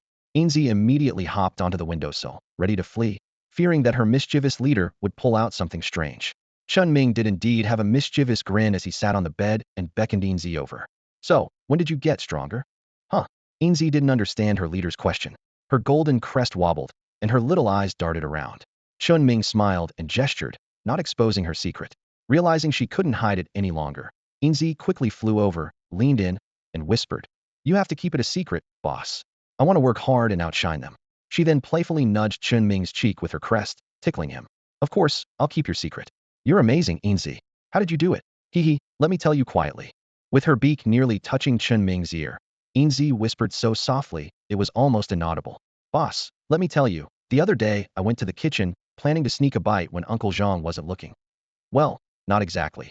Anyway, Uncle Zhang suddenly turned around, and I accidentally slipped under the big pot." Chen Ming was startled, his mind conjuring images of the high-pressure stove under the pot, wondering if this wouldn't turn her into a roast bird, sprinkled with cumin and chili powder. He shook his head abruptly, breaking free from the bizarre thought. Seeing Enzy unharmed, Chen Ming knew there was more to the story. Enzy nudged Chen Ming's ear again, continuing her tale with a hint of mystery. "I hid under there only to find flames shooting up, scaring me so much I knocked over a big pot of food and ran. Boss, you have to promise you won't punish me. I didn't mean it." Chen Ming nodded repeatedly, urging her on. "Yes, yes, I promise. Go on, I'm really into this." Yet Enzy pouted. "You're just saying that. I can tell you're not sincere." Chen Ming paused for a moment, then flicked Enzy gently. "Stop watching those silly dramas. Your boss isn't buying it." Enzy looked innocent. "Hey, that's not how the story goes. Ahem, don't flick me. Boss, it'll make me dumber. Didn't I fly away? Then somehow I fell asleep, dreaming of black flames." She stopped there, leaving Chen Ming waiting for more. He asked, "And then?" Enzy replied innocently, "That's it. I'm done." They stared at each other in silence. Chen Ming took a moment to process before he chuckled, giving Enzy another gentle flick. "You made it sound so mysterious. So you just got scared by the stove, took a nap, and that's it?" Enzy nodded confidently. "Yes, yes, and when I woke up, I was like this." Clearly, Enzy had no idea how she evolved, which left Chen Ming amused. He reached out and smoothed the tuft of golden feathers on her head. Though Enzy might truly be unaware, Chen Ming's mind began to wander. Could the flames have triggered something in Enzy's bloodline? Was her unusual night roaming connected to her frequent burrowing? Was the change in the northern part of town due to something untriggered nearby? Chen Ming's imaginative mind raced with possibilities, even seriously considering, should I try a crematorium furnace? Maybe throwing Enzy in could trigger another evolution. Lost in thought, he suddenly imagined a small pile of charcoal and shivered, snapping back to reality, muttering, "No, that's too risky." Curious, Enzy asked, "Boss, what's too risky?" Chen Ming blinked, deciding to bury the idea deep in his mind, ensuring no one would ever know. Though no one would, a colorful egg was already laughing hysterically. Chen Ming held Enzy in his hands, asking, "How about trying the stove again? It might strengthen you." Enzy excitedly replied, "I secretly tried it, but nothing happened. I didn't turn into a roast bird, just felt warm." "Look, boss." She opened her beak, seemingly expecting something. Inside, there was a cluster of phoenix fire. The once bright and intense flames seemed to be dimmed by a few strands of hair clinging to them, making it hard to notice without a closer look. Enzy tilted his head after putting it away, testing its greater power, suspecting additional functions, but he couldn't quite figure it out. This is indeed hard to find. Chinming mused, unwilling to personally test the power of the phoenix fire. The method of evolution needed more thought. However, the little one's gaining strength was a good thing. In case anyone unwelcome showed up, it added an extra layer of security. The outermost layer already had the Union Investigation Bureau drawing fire, creating the first line of defense. Yes, the range was too large to avoid gaps, defending against the big threats, but not the small ones. There would always be some that slipped through the net. If they dared to come, they would make sure they didn't leave. Holding Enzy, Chen Ming was brimming with confidence. Meanwhile, outside the window, Cheng Bei stealthily approached, a flicker of contemplation in his eyes moments later. Enzy went back out to play. Upon returning to the office, Chen Ming glanced at Cheng Bei, still sleeping curled up with his paws tucked in, and couldn't help but smile knowingly. Although his posture hadn't changed, his once pink paw pads were now dusted with a layer of dirt. Chen Ming chose not to expose him, finding Enzy and Cheng Bei quite amusing. Like a pair of little frenemies constantly outsmarting each other, he pulled 2 night patrol discs from his pocket with his left hand and tapped the desk lightly with his right, contemplating. "Night patrol. Keep an eye on the garden entrance, and alert immediately if any unusual visitors are spotted. Cheng Bei, stop pretending to sleep. Get ready to catch some fish." "Crack meow," came the response from under the desk, and Cheng Bei, feigning ignorance, crouched low, tail straight, stretched lazily, and then darted out watching the surveillance footage. Chen Ming saw Cheng Bei darting here and there, scratching trees, avoiding the idly braiding Mo Xiaoro, and eventually making a nest on the ticket booth roof. Chen Ming's expression softened, his mind racing. Excluding the Union Investigation Bureau, the largest and most powerful global organization with heavy weaponry, now on his side, he was curious to see who would dare trouble his zoo and wanted to ask them face to face, "Who do you think you are?" Watching the surveillance screen, Chen Ming smiled silently. 3 days passed in the blink of an eye, and Chen Ming could no longer smile. His patience was wearing thin, such is the way of homebodies. Eagerly preparing for days, only to find not even a ghost showing up, left him feeling bored and utterly disappointed. Slumping in his chair, he'd spent days glued to the chat groups, only to find them calm, without a hint of trouble. All his efforts to guard against nothing, the enemy nowhere to be found, or even uncertain if they'd ever come. Chen Ming felt foolish, locked in a battle of wits with thin air. As he leaned back in his chair, slowly sliding down until his eyes were level with the desk, Night Patrol suddenly issued a warning. Crack, crack.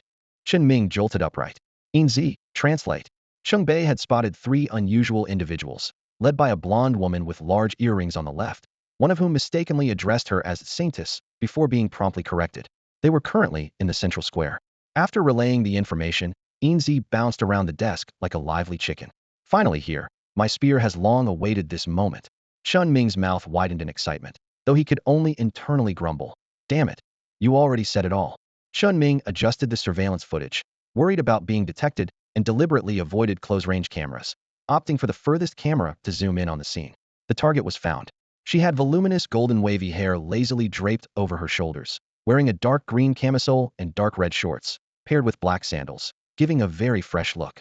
Occasionally, she would flick her hair, revealing large round earrings on her left earlobe. Her face, with a prominent nose, was adorned with sunglasses, adding a touch of mystery. Her lips were either pursed or slightly lifted, exuding temptation, drawing countless gazes even in the bustling central square. Chen Ming rubbed his smooth chin, and the silver bird on his shoulder mimicked his actions, but its wings were not quite up to the task, so it gave up. "Boss, this girl is something else, combining the innocence of a young girl, the charm of a woman, and the laziness of a lady, satisfying the fantasies of men of all ages. And she has a mysterious and wild aura. Hey, boss, why are you bending over? I've told you to watch less of those things. She's a seductress." At this moment, Chen Ming was in an awkward situation. Just observing her through the surveillance footage had elicited a physical reaction, which was not a good sign. He cursed inwardly, shifting his gaze to the followers behind her. The two followers were wearing gray tracksuits and had rather unpleasant appearances. Chinming focused on the two men, and his reaction gradually subsided. Watch them closely, observe in detail. They probably won't make a move in a crowd. The silver bird made a sound that didn't seem like a response. Chinming turned his head and saw its little eyes spinning. What did you say? I don't dare to say. Say it. She's wearing see-through C-string underwear. Chinming lost his composure and hurriedly ran to the window to look into the distance. After a moment, feeling it wasn't enough, Chinming took out his phone and opened a treasured photo of Zhang Tianran's foxtail. This time, he wasn't afraid of going blind. Using poison against poison, he stared at it intensely until he finally returned to normal. At this point, Chinming realized that Night Wanderer probably didn't understand these things. It must have been the little silver bird that supplemented the information transmitted by Night Wanderer. But before Chinming could turn back, the silver bird had already moved to another windowsill. Boss, you told me to say it. Don't be inconsistent and disappoint the troops. Makes sense. Chinming endured it. Having a clever and knowledgeable bird can be quite a headache sometimes. Chinming settled back into his office chair. Silver, you keep an eye on her. See what this enchantress is up to. Although he was initially worried that the slacker crowd might be influenced and cause trouble, he found that they were much stronger than he was. At least their willpower was stronger. Although they looked a few times, there was no imagined chaos. This was related to their mental state. After all, Chinming was living quite comfortably at the moment, not as repressed as the slacker crowd, so his resistance was understandably weaker. With the surveillance task handed over to Silver, Chinming sat quietly, tapping his right hand on the desk, pondering whether this woman in the park could be the peacock saintess from the beast god temple. She was the only one he had heard of. He initially thought of calling Zhang Tianran to confirm, but considering that the saintess was practically right in front of him and old Zhang hadn't sent any information, Chinming dismissed the idea. Who cares where she's from? Handle the matters outside the park yourselves. Upon entering the Little Sun Zoo, it felt like my own domain where I called the shots. However, the troublesome situation Chinming feared didn't occur. The saintess, accompanied by two attendants, toured the zoo, causing several couples to argue on the spot. Her allure, spanning different age groups, was hard for ordinary people to resist. It's normal for people to admire beauty, but it becomes awkward when their partners are around. Chinming watched the scene with great interest. Beside him, Enzy sighed regretfully. Oh, it's a pity I can't intervene due to my duties. What's there to mediate? If they can argue today, they might kill you tomorrow. Ahem, such fierce words. Surely you've led me astray. Boss, I'm still just a kid. I can't take the blame for this, boohoo. Chinming and the bird watched as the saintess and her attendants left on screen. They were constantly monitored by the omnipresent Night Wanderers. Although there were some languages Night Wanderers couldn't understand, as long as they could relay the information accurately, it was fine. They used instruments to scan animals, observed every staff member, mapped the area, planted disguised cameras, and planned to snatch the salted fish at night. They even tried to approach the office building to find Enzy, but were firmly stopped by the unsuspecting Uncle Zhang. Little did they know, Enzy was right above them, with Night Wanderers lurking in the grass beneath. Two rabbits quietly made their way to a nearby shrub. Thankfully, nothing unexpected happened. The saintess playfully lifted her hair, smiled, and softly apologized, clearly not wanting to cause trouble during the day and fearing she couldn't escape if things went awry. Chinming thought it was just as well, as everyone would be less restrained at night. During dinner, Chinming instructed Zheng Guoxin not to leave the dormitory no matter what sounds he heard. This left old Zheng with no appetite. A few nights ago, he had stressed the importance of secrecy regarding any incidents in the zoo, which pleased Chinming. Seeing old Zheng so worried, Chinming patted his shoulder and reassured him. Just eat well and keep everyone calm. I've got this. Old Zheng wore a burdened expression, leaving Chinming unsure how to comfort him. After dinner, as night fell, the sky was filled with stars. All lights in the zoo were turned off, plunging the area into darkness, and even the surveillance cameras were shut down. With Night Wanderers scattered around, cameras weren't needed. At this time, Chinming lay in the bushes near the central square, just 2 meters from a camouflage camera set up by the saintess's attendants. He frowned in disdain, thinking, this wild organization is so lacking, using a fist-sized stone on the grass under a shrub aimed at the central square. Such a big thing. If Chinming hadn't instructed the Night Wanderers, it would have been taken away as trash. They placed 4 or 5 around the central square, being very cautious, but it was pointless. Chinming lay in the grass, silently criticizing. Then, from the tree canopy, Chungbei let out a soft cat's meow. Meow. Chinming instantly became alert, pushing away the rabbit tail nearly in his face, focusing intently on the central square. 2 figures quietly approached, heading straight for the square without a word. Under a tree, one person opened a bag while the other reached to grab the salted fish. But just as their hands were about to touch, the salted fish vanished without warning. He froze completely, his arms hanging limply, eyes dim. Even though his companion urged him, he could no longer respond. 6 wounds appeared on both sides of his neck, completely severed, making it impossible for him to even lift his hands. Blood sprayed, finally alerting his companion to the anomaly. Dropping the bag in his hand, he leaned against a tree, and his head began to change rapidly. Lush mane sprouted, his mouth and nose protruded forward, growing 2 tusks, and his entire upper body expanded, tearing through his clothes. Chinming was stunned and blurted out, "Say, second brother?" The boar-headed creature suddenly turned to look in Chen Ming's direction, pressing the switch on the communicator at his neck, about to speak. For silent black, curved blades, cloaked by the moonlight, instantly pierced his throat. Immediately following, a fist-sized ball of fire, like black strands entwined, struck his face, creating a fist-sized hole. Theoretically, he should have died instantly, but his reaction was to raise his hands, covering his neck, curling up on the ground, and rolling continuously.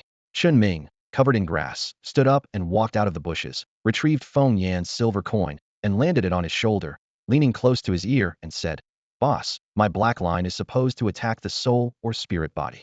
Chen Ming nodded slightly, but his brow was furrowed. 2 people. No, where's the saintess? As soon as he finished speaking, a sharp yet seductive voice suddenly echoed from afar. "Ah, office building. Night Tour silver." The silver had already flown out. Night Tour almost transformed into a fusion on the spot. He hadn't expected the enemy to descend from the sky. When Chen Ming ran back to the office building, lights were already on. Uncle Zhang was holding a tranquilizer gun. Imo Xiaoro had a rubber baton in her hand, and she was barefoot, just running out of the building. Chen Ming directly blocked them. "Don't ask, go back to sleep." Uncle Zhang squinted, glanced around, and saw the 2 rabbits, the cat following Chen Ming, and the salted fish lying motionless on the grass pretending to be dead. Without a word, he pulled the reluctant, pouting Imo Xiaoro back. Only then did Chen Ming breathe a sigh of relief, while the silver landed on his shoulder, trembling all over. "Boss, that dumb fairy landed on Elder Tree. Didn't even get a chance to move before Elder pierced her with several holes. Ha!" Chen Ming, who was previously anxious, now had a rather interesting expression, turning and heading east of the building. Seeing Chen Ming approach, Bloodvine quickly set down the already unconscious saintess. "Boss, she fell on her own. I didn't recognize her, so I hit her." Chen Ming patted Bloodvine. "No need to explain, you did well." Looking at the saintess, whose arms had turned into red wings and whose head was also feathered, Chen Ming noticed that Bloodvine hadn't been gentle when setting her down, even causing her C-string to fall out. Chen Ming glanced curiously, then pointed, and the silver instantly flew out and returned. The dorm lights were off, and old Zheng and the others lay in their beds with their eyes open. Chen Ming was quite satisfied with this. Then, he swung his arm and slapped the saintess's alluring face hard. Smack! The crisp sound was particularly clear in the silent night. The unconscious saintess slowly awakened, her long eyelashes trembling slightly, and she slowly opened her eyes. How dare you?" Smack, smack, smack, 3 consecutive slaps. Chen Ming showed no mercy, leaving the saintess bewildered, with a few feathers knocked off her head. "Name, identity, extraordinary fusion species, and faction. I am the Holy Maiden of the Beast God Temple." Smack. "Who do you think you are? Answer my questions, don't you understand?" Chen Ming's attitude was very assertive. "If you don't listen, you'll face the consequences." The exotic bird crown on the Holy Maiden's head was knocked out of shape. This made her instantly recognize the situation, and she quickly composed herself to answer before Chen Ming's raised hand came down. "My name is Avalia. I hold the title of Holy Maiden, and I am a mutated red-winged crested magpie, part of the Beast God Temple. I know you. You're the director here, named Chen Ming," she said softly as her wings transformed back into arms, and the feathers on her forehead vanished. Despite her supernatural resilience, Avalia, now in human form, showed only minor injuries, with a swollen face and a bruised, bleeding lip, giving her a pitiful appearance. She bit her lip and looked at Chen Ming with her large, fluttering eyes. Noticing her skirt had slipped, she slightly parted her legs, exuding a peculiar aura. "Please don't hurt me. I can do anything for you." Chen Ming stared intently at Avalia, watching her lick her red lips and try hard to be captivating. While watching the surveillance footage, Chen Ming would have a strong physical reaction, but facing her in person left him unmoved. Appreciating beauty and confronting an enemy are 2 entirely different mental states. Chen Ming slowly raised his hand, causing Avalia's pupils to contract. Snap! Chen Ming snapped his fingers, and 2 thick blood vines slithered down from above, resting on either side of his shoulders like giant pythons. This made Avalia's eyes widen in shock as she quickly closed her open legs. "Impossible. How can any man resist my charm skill unless you're not a man?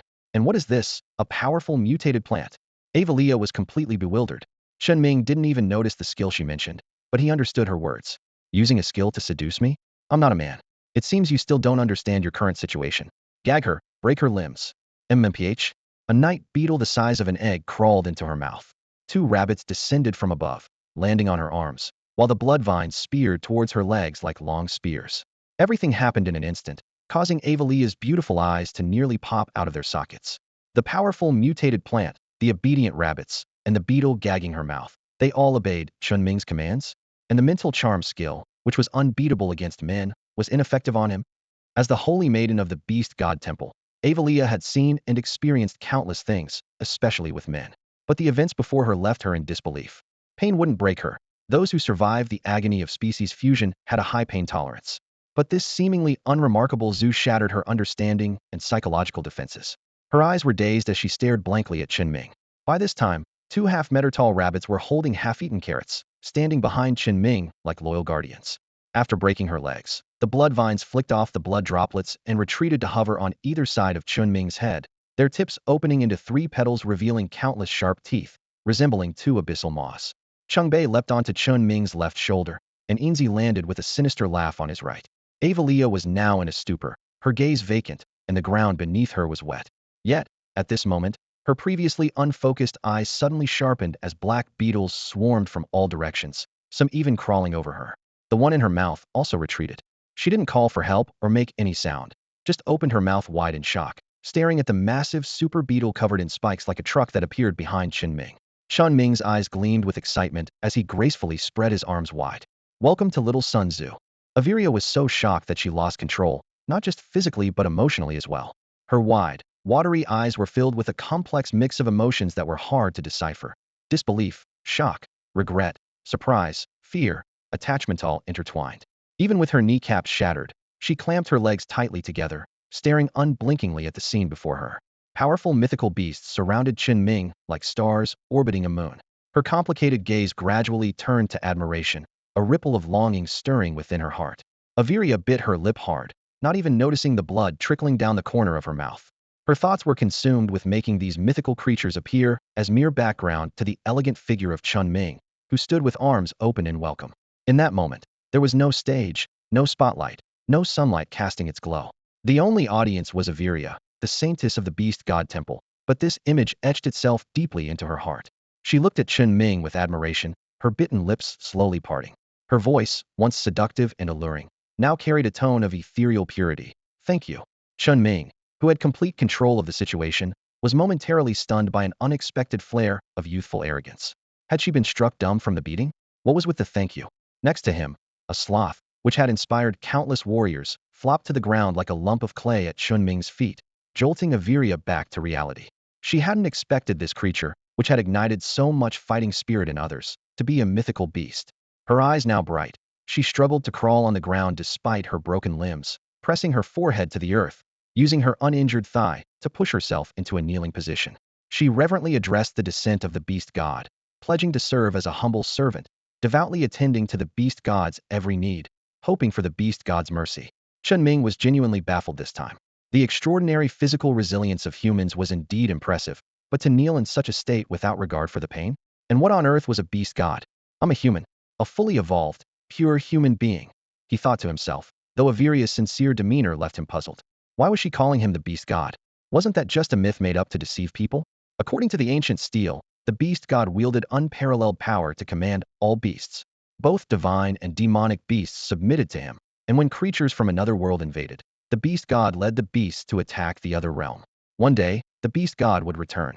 Averia struggled to lift her head to look at Chinming, but as soon as their eyes met, she immediately prostrated herself again, pressing her forehead so hard into the ground that it dug into the soil. You are the beast god, with mythical beasts surrounding you, obeying your command. Please forgive Averia's ignorance and accept her humble devotion.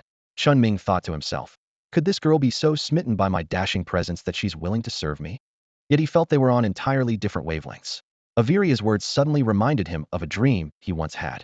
Could there really be such a beast god? But in the dream, that guy, that big shot was human too, right? And it was just a dream.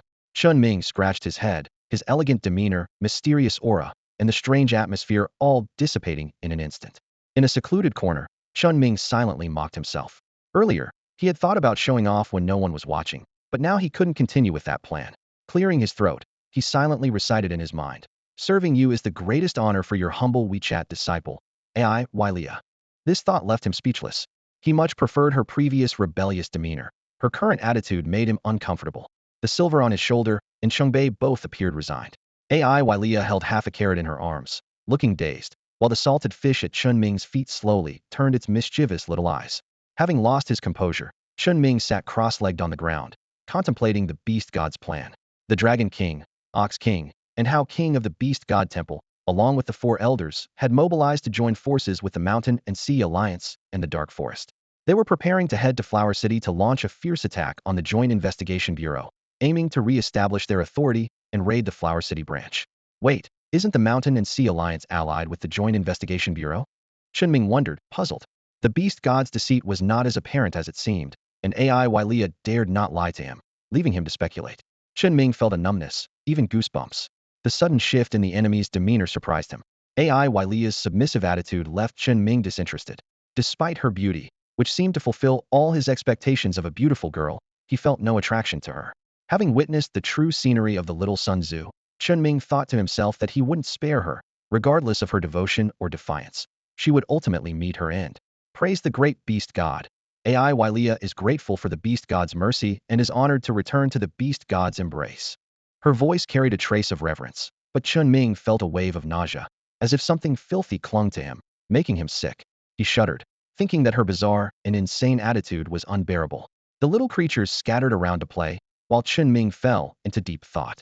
He had initially intended to gather information and special detection devices from the Saintus, but he could no longer tolerate it, and had to abandon that plan.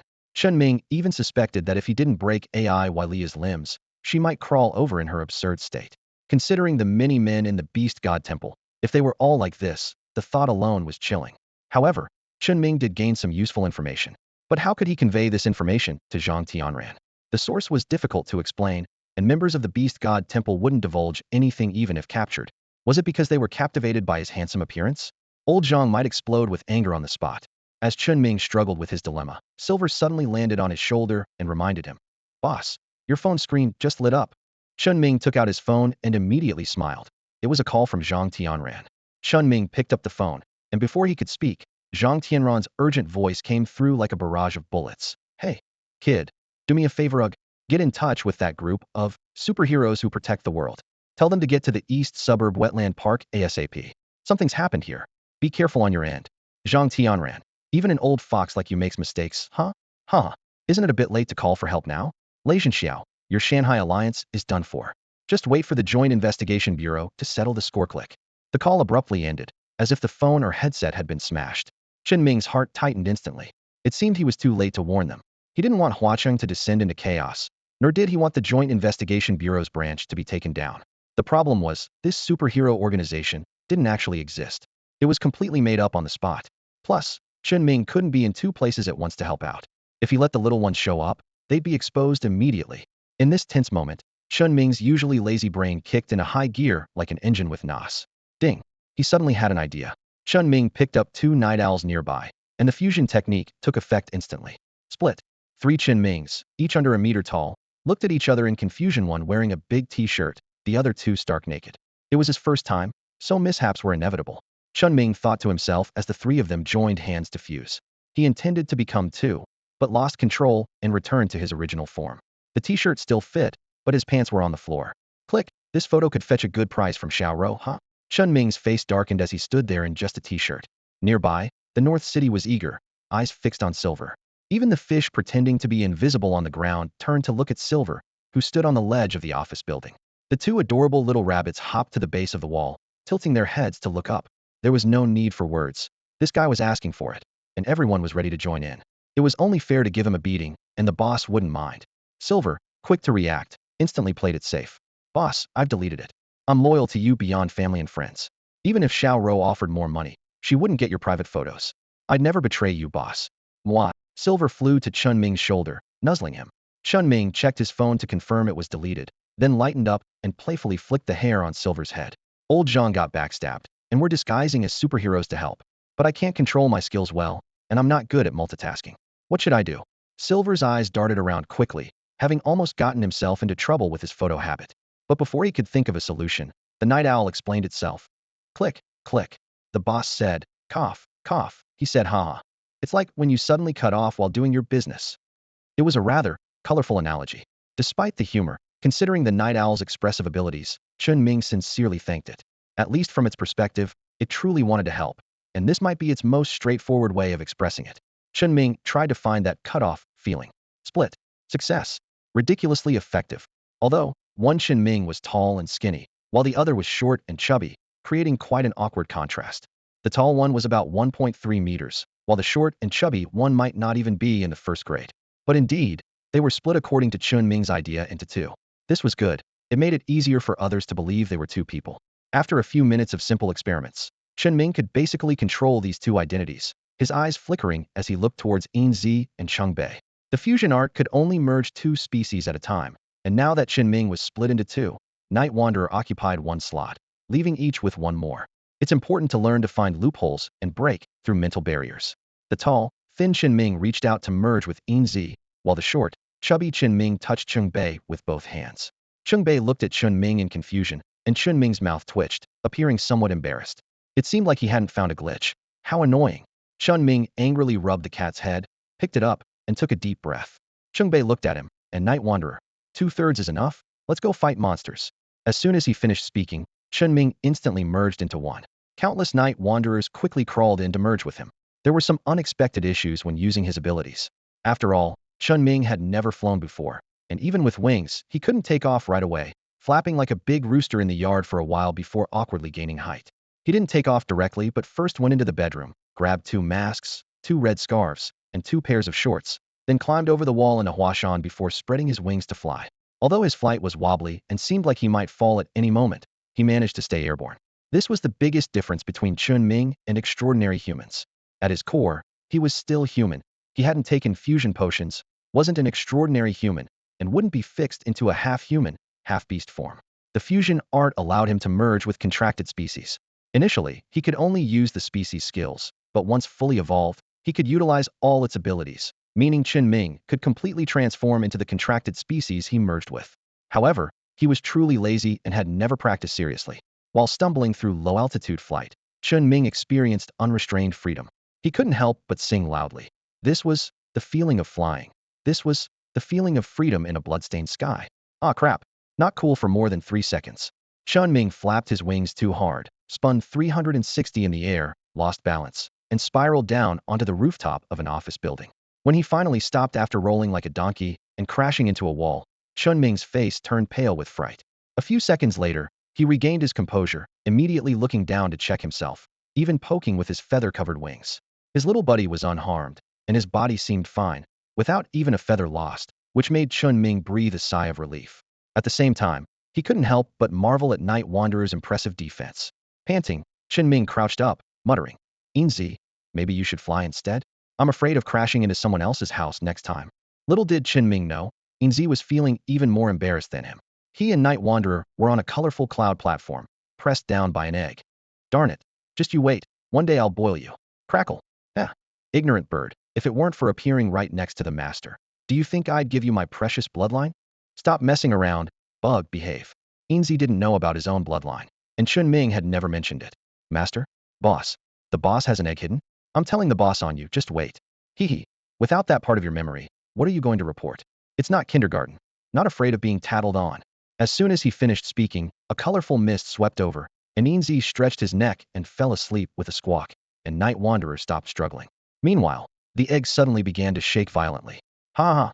The master fell so badly, rolling faster than no one's allowed to help. The master is just too lazy, hands on hips. Chen Ming took a moment to compose himself, considering Zhang Tianran's situation. With determination, he stood at the edge of the rooftop, took a few deep breaths to steady himself, and then spread his wings, leaping off. Lao Zhang, wait for me, he silently vowed. In the wetland park on the outskirts of Huaqing, Zhang Tianran was running swiftly with an old man strapped to his back, shouting, change tactics. Let's take down the Shanghai League. If we don't uproot you today, I wouldn't deserve the name Zhang. He thought to himself, Yama, can't you laugh now? I came prepared, having already relocated the core members. And, did you think that was all? There's no extraordinary force in Huaqing? Ha. As Zhang Tianran ran, he nearly twisted his ankle, leaping more than 10 meters to avoid falling. He kept moving, but his brow was furrowed, and he wiped the blood from his mouth. You dare to harm ordinary people. I'll make sure you find death difficult. He was anxious, having reported the situation, but knowing that support couldn't arrive quickly. Modern warfare weapons aren't very effective against high-level extraordinary individuals, serving more as a deterrent. Only when they gather in remote, uninhabited areas can they be locked on and dealt with using firepower or unconventional weapons. But these powerful enemies aren't fools. The foolish ones were eliminated long ago. Originally, Zhang Tianran had 14 extraordinary humans on his side, and the Beast God's temple couldn't have more than 10 combatants. Even with long-hidden members included, no surprises were expected. However, plans often can't keep up with changes. Zhang Tianran hadn't anticipated the Shanghai League, longtime collaborators with the Joint Investigation Bureau, would turn traitor without any warning. What was initially a 14-11 overwhelming advantage turned into a 10-15 uphill battle, with little hope in sight. It's likely that half of the extraordinary members from the Joint Investigation Bureau present would lose their lives. Zhang Tianran was filled with hatred for the Shanghai League, thinking, Dragon King, Iron Shield, Old Ape, if it doesn't work, retreat. Don't hesitate at the critical moment. At this point, Lei Jinxiao, who was pursuing him, laughed heartily. Ha! I'm not afraid to tell you. The two crocodile guys from the dark jungle have already snuck into the Huaqing Joint Investigation Bureau. After dealing with you, we're going to wash Huaqing in blood today. Damn your daughter. Today, I'll show you what Yama means. Zhang Tianran immediately counterattacked, though his mind was still on Huaqing. Coincidentally, Chen Ming, whose flying was becoming increasingly smooth, was about to reach the unmarked Joint Investigation Bureau building. Initially not paying attention, he noticed as he was about to fly over that the third-floor window had shattered and a uniformed investigator was thrown out. What's going on? Has the Huaqing branch of the Joint Investigation Bureau been raided? Chen Ming quickly changed direction, moving to the side to see the flickering flames inside. The faint sound of gunfire came from the broken window, inaudible before due to the soundproofing. Through the now glassless window, he saw a tailed figure inside sparking all over, and a weak voice was faintly heard. Hold on. The director is on the way back. Chen Ming, wearing a red scarf and a Sanwa mask for double insurance, didn't even consider saving the investigator about to hit the ground. Instead of aiming for the entrance, he targeted the window, tucking his wings behind him and launching himself like a cannonball directly at the tailed creature inside with brute force. Thud! Blood sprayed everywhere, like a water bag punctured in multiple places and then squeezed hard. Chen Ming slammed the unknown extraordinary human into the support pillar, deliberately avoiding the investigators outside, who were shooting wildly. However, the investigators had no idea who he was. The rat-a-tat of gunfire didn't stop. They even shot at Chen Ming. Though bullets couldn't penetrate his defenses and the pain was minimal, getting shot by his own side was ridiculous. Chen Ming quickly twisted his body to take cover behind the pillar. Once inside, he could clearly hear the gunfire and shouting. The building not only had excellent soundproofing but also sound-absorbing equipment, yet Chen Ming could still hear the loud shout. Get out of the way. I'm going to blow him up. Damn. Chen Ming took a deep breath, thinking to himself, I'm the reinforcements Zhang Tianran called for. I'm on your side. With that, he turned sideways and pried the extraordinary human embedded in the pillar out, throwing him over. Cease fire. With this command, the shooting finally stopped, though faint gunfire still echoed. Chen Ming, holding his cracked mask of the Calabash brother, cautiously peeked out. Stop shooting, or I'll get really mad. The gun barrels were still aimed at him, especially the armor-piercing rounds with windshields at the front, which made Chen Ming's expression change. Even if he could withstand them, getting hit by his own side would be truly humiliating. But seeing these bloodied people and hearing the screams from outside, Chen Ming couldn't afford any delays. Under their wary gazes, he bent down to inspect the slightly damaged surface of the sunken, crushed chest of the corpse. Are there more enemies? Where, he asked. Your identity is? Cut the crap. I need to go save that old bastard Zhang Tianran. The powerful, extraordinary enemy's body lay right there. The investigator with a rocket launcher, eyes red, pointed. He went down, probably to the underground storage, just like this one here. I'm Team 2 leader Zheng Chao. Lead the way, let's take him down. Zheng Chao glanced at the flattened corpse on the ground, handed the rocket launcher to another investigator, and took off running. By the time they reached the second basement level, Chen Ming could already hear maniacal laughter and gunfire. He tossed Zheng Chao, who was tucked under his arm, to the ground, his face behind the mask tightly clenched. The scenes along the way were horrific, and seeing it firsthand, he finally understood why old Zheng and the others were like this. Some were dead, and some were alive but worse off than dead. It felt like a heavy iron ball had been shoved into his heart, weighing him down and making him restless. Be careful, he can spin like a meat grinder. His body is so hard. Touching him means injury or death. Zheng Chao's voice came from behind. However, Chen Ming broke into a strange smile. Huh, let's see who's tougher. Before he finished speaking, Chen Ming charged down the corridor. The blood splattered on the white walls was glaring, and his shoes were stained red. His heart was clogged, and he needed to vent. He quickly slammed into the wall to make a sharp turn, finally spotting the crocodile man tearing an investigator's arm off. He knew the Bureau's responsibility was to maintain the survival order of human society and defend human dignity. Chen Ming had sworn an oath, but back then, he had no clear understanding of order and dignity. In his understanding, following the law and living harmoniously means capturing all those who engage in wrongdoing and disregard the rules. Chen Ming had not witnessed the havoc caused by extraordinary humans firsthand, but the blood-soaked corridor before him, strewn with dismembered limbs, filled him with overwhelming fear, leaving him frozen on the spot. It wasn't the blood in the corridor, the lifeless bodies with eyes still open, or the extraordinary human at the end of the passage that terrified him. It was the realization of what human society would become without the protection of order. Ordinary people would lose their dignity, and everyone would become mere playthings for the powerful, extraordinary humans. Without order, humanity's basic dignity would be stripped away, and the whole world would plunge into darkness. At that moment, the crocodile man, who had made a noise, could have easily killed the investigator, but instead, he mockingly held him to his chest and forcibly tore off his arm. Such an extraordinary being was no longer human. Hearing the noise, he held the investigator aloft with one hand and turned to Chen Ming, tauntingly saying, "Oh, another one coming to die, wearing a mask like a tough guy?" The investigator, with the crocodile man's fingers deeply embedded in his chest, struggled to speak. "Run. Use armor-piercing rounds." Despite his anger nearly reaching a boiling point, Chen Ming's lips beneath the mask curled into a smile, whispering words only he could hear. "I'm sorry. I can't save you." Boom. A loud noise erupted under Chen Ming's feet as he charged towards the crocodile man at the end of the corridor. Seeing Chen Ming wearing a mask, the crocodile man immediately heightened his guard, instantly tossing the investigator aside. He wasn't dead yet. Slice. Chen Ming cut the flying investigator in half, causing the crocodile man's pupils to contract before he swung his tail violently at Chen Ming. Chen Ming made no attempt to dodge, allowing himself to be slammed against the wall, but using the opportunity to grab hold of the crocodile's tail. "I'll make you wish you were dead." He spat out a walnut-sized phoenix flame, instantly burning through the crocodile's tail as the black lines on the flame vanished one by one. In the next moment, the crocodile man, with his tail locked, fell to the ground, clutching his head and screaming in agony. Chen Ming swung his arm down, severing the crocodile man's limbs with a phoenix wing slash. Then, Chen Ming bent down to pick up the crocodile man's right claw, retrieving half of the investigator's heart from it. He then picked up the torn-off arm, silently placing the half-heart back into the chest of the deceased investigator and laying the arm on him. Only then did he rise and walk away. Upon seeing Zheng Chao, Chen Ming stopped and asked, "Are there any more enemies?" "None at the moment." Zheng Chao quickly replied, feeling that the person before him seemed different from before. Chen Ming brushed past him, leaving Zheng Chao nodding dumbly, sensing a chill throughout the corridor. Meanwhile, Chen Ming swiftly departed, with an expression behind the mask that was both a smile and a cry. His lips curled as if in mockery, yet his eyes were cold to the extreme. Chen Ming exited the headquarters of the Joint Investigation Bureau and swiftly flew towards the wetlands in the eastern suburbs.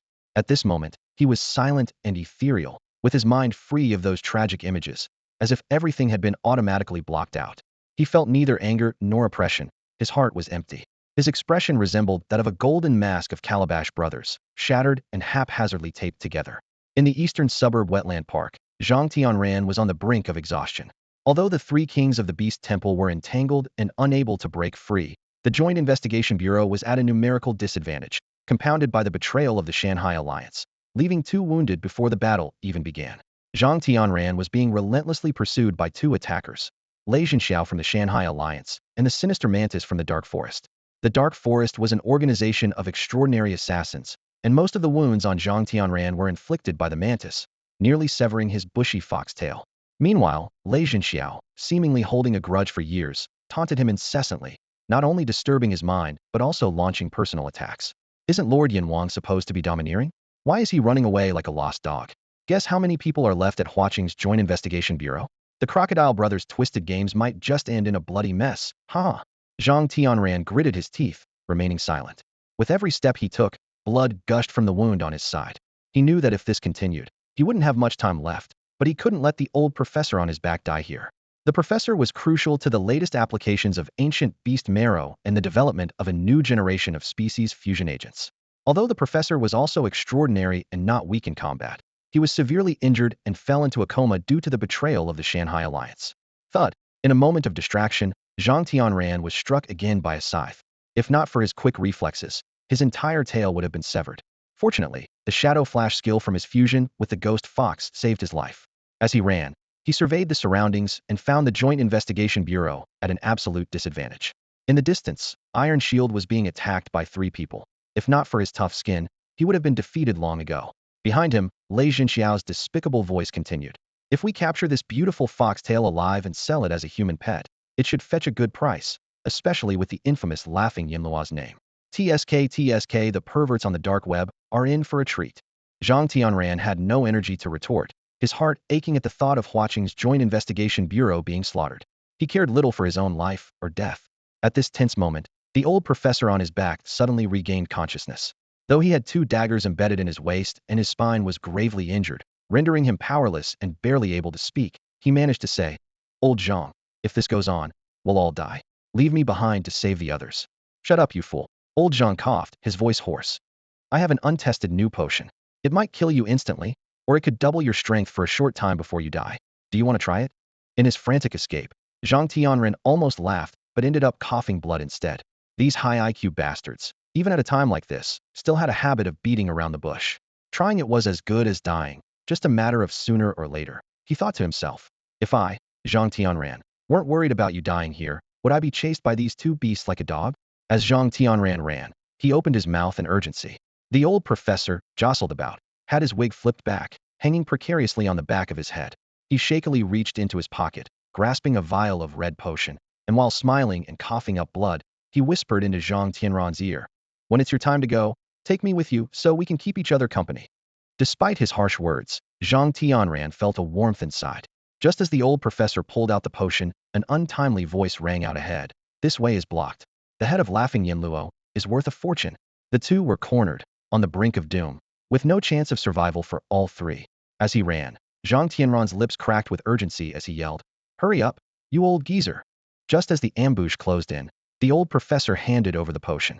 Lei Jinxiao's eyes lit up with excitement, his lips curling into a grin as he prepared to speak.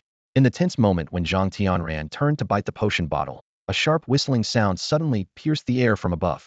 2 masked figures, one slender and the other stout, plummeted headfirst. The tall, thin one ignited his right arm in flames, crashing into the sinister mantis. The short, stout one tucked his head in, rolling like a ball straight at Lei Jinxiao. Zhang Tianran reacted instantly, ripping off his bandages with one hand without hesitation and throwing the old professor off his back. Then, he accelerated again, charging toward the massive bearman blocking his path, thinking to himself, counterattack.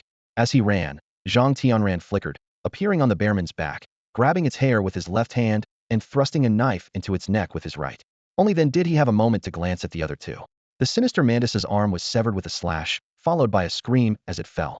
Lei Jinxiao's shrimp claw, though sparking with electricity, was shattered by the stout figure's collision, cracks spreading across it.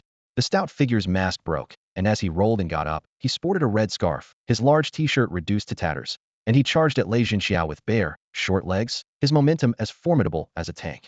The tall, thin one abandoned the wailing sinister mantis, turning instead to the bearman, who was not fatally wounded despite the knife in its thick neck. The bearman was momentarily stunned, as the once assured 3-0 victory was instantly overturned, leaving no time to react as 2 of their main forces lay defeated. Just then, a voice rumbled out like distant thunder. "Everyone, be aware, reinforcements are coming."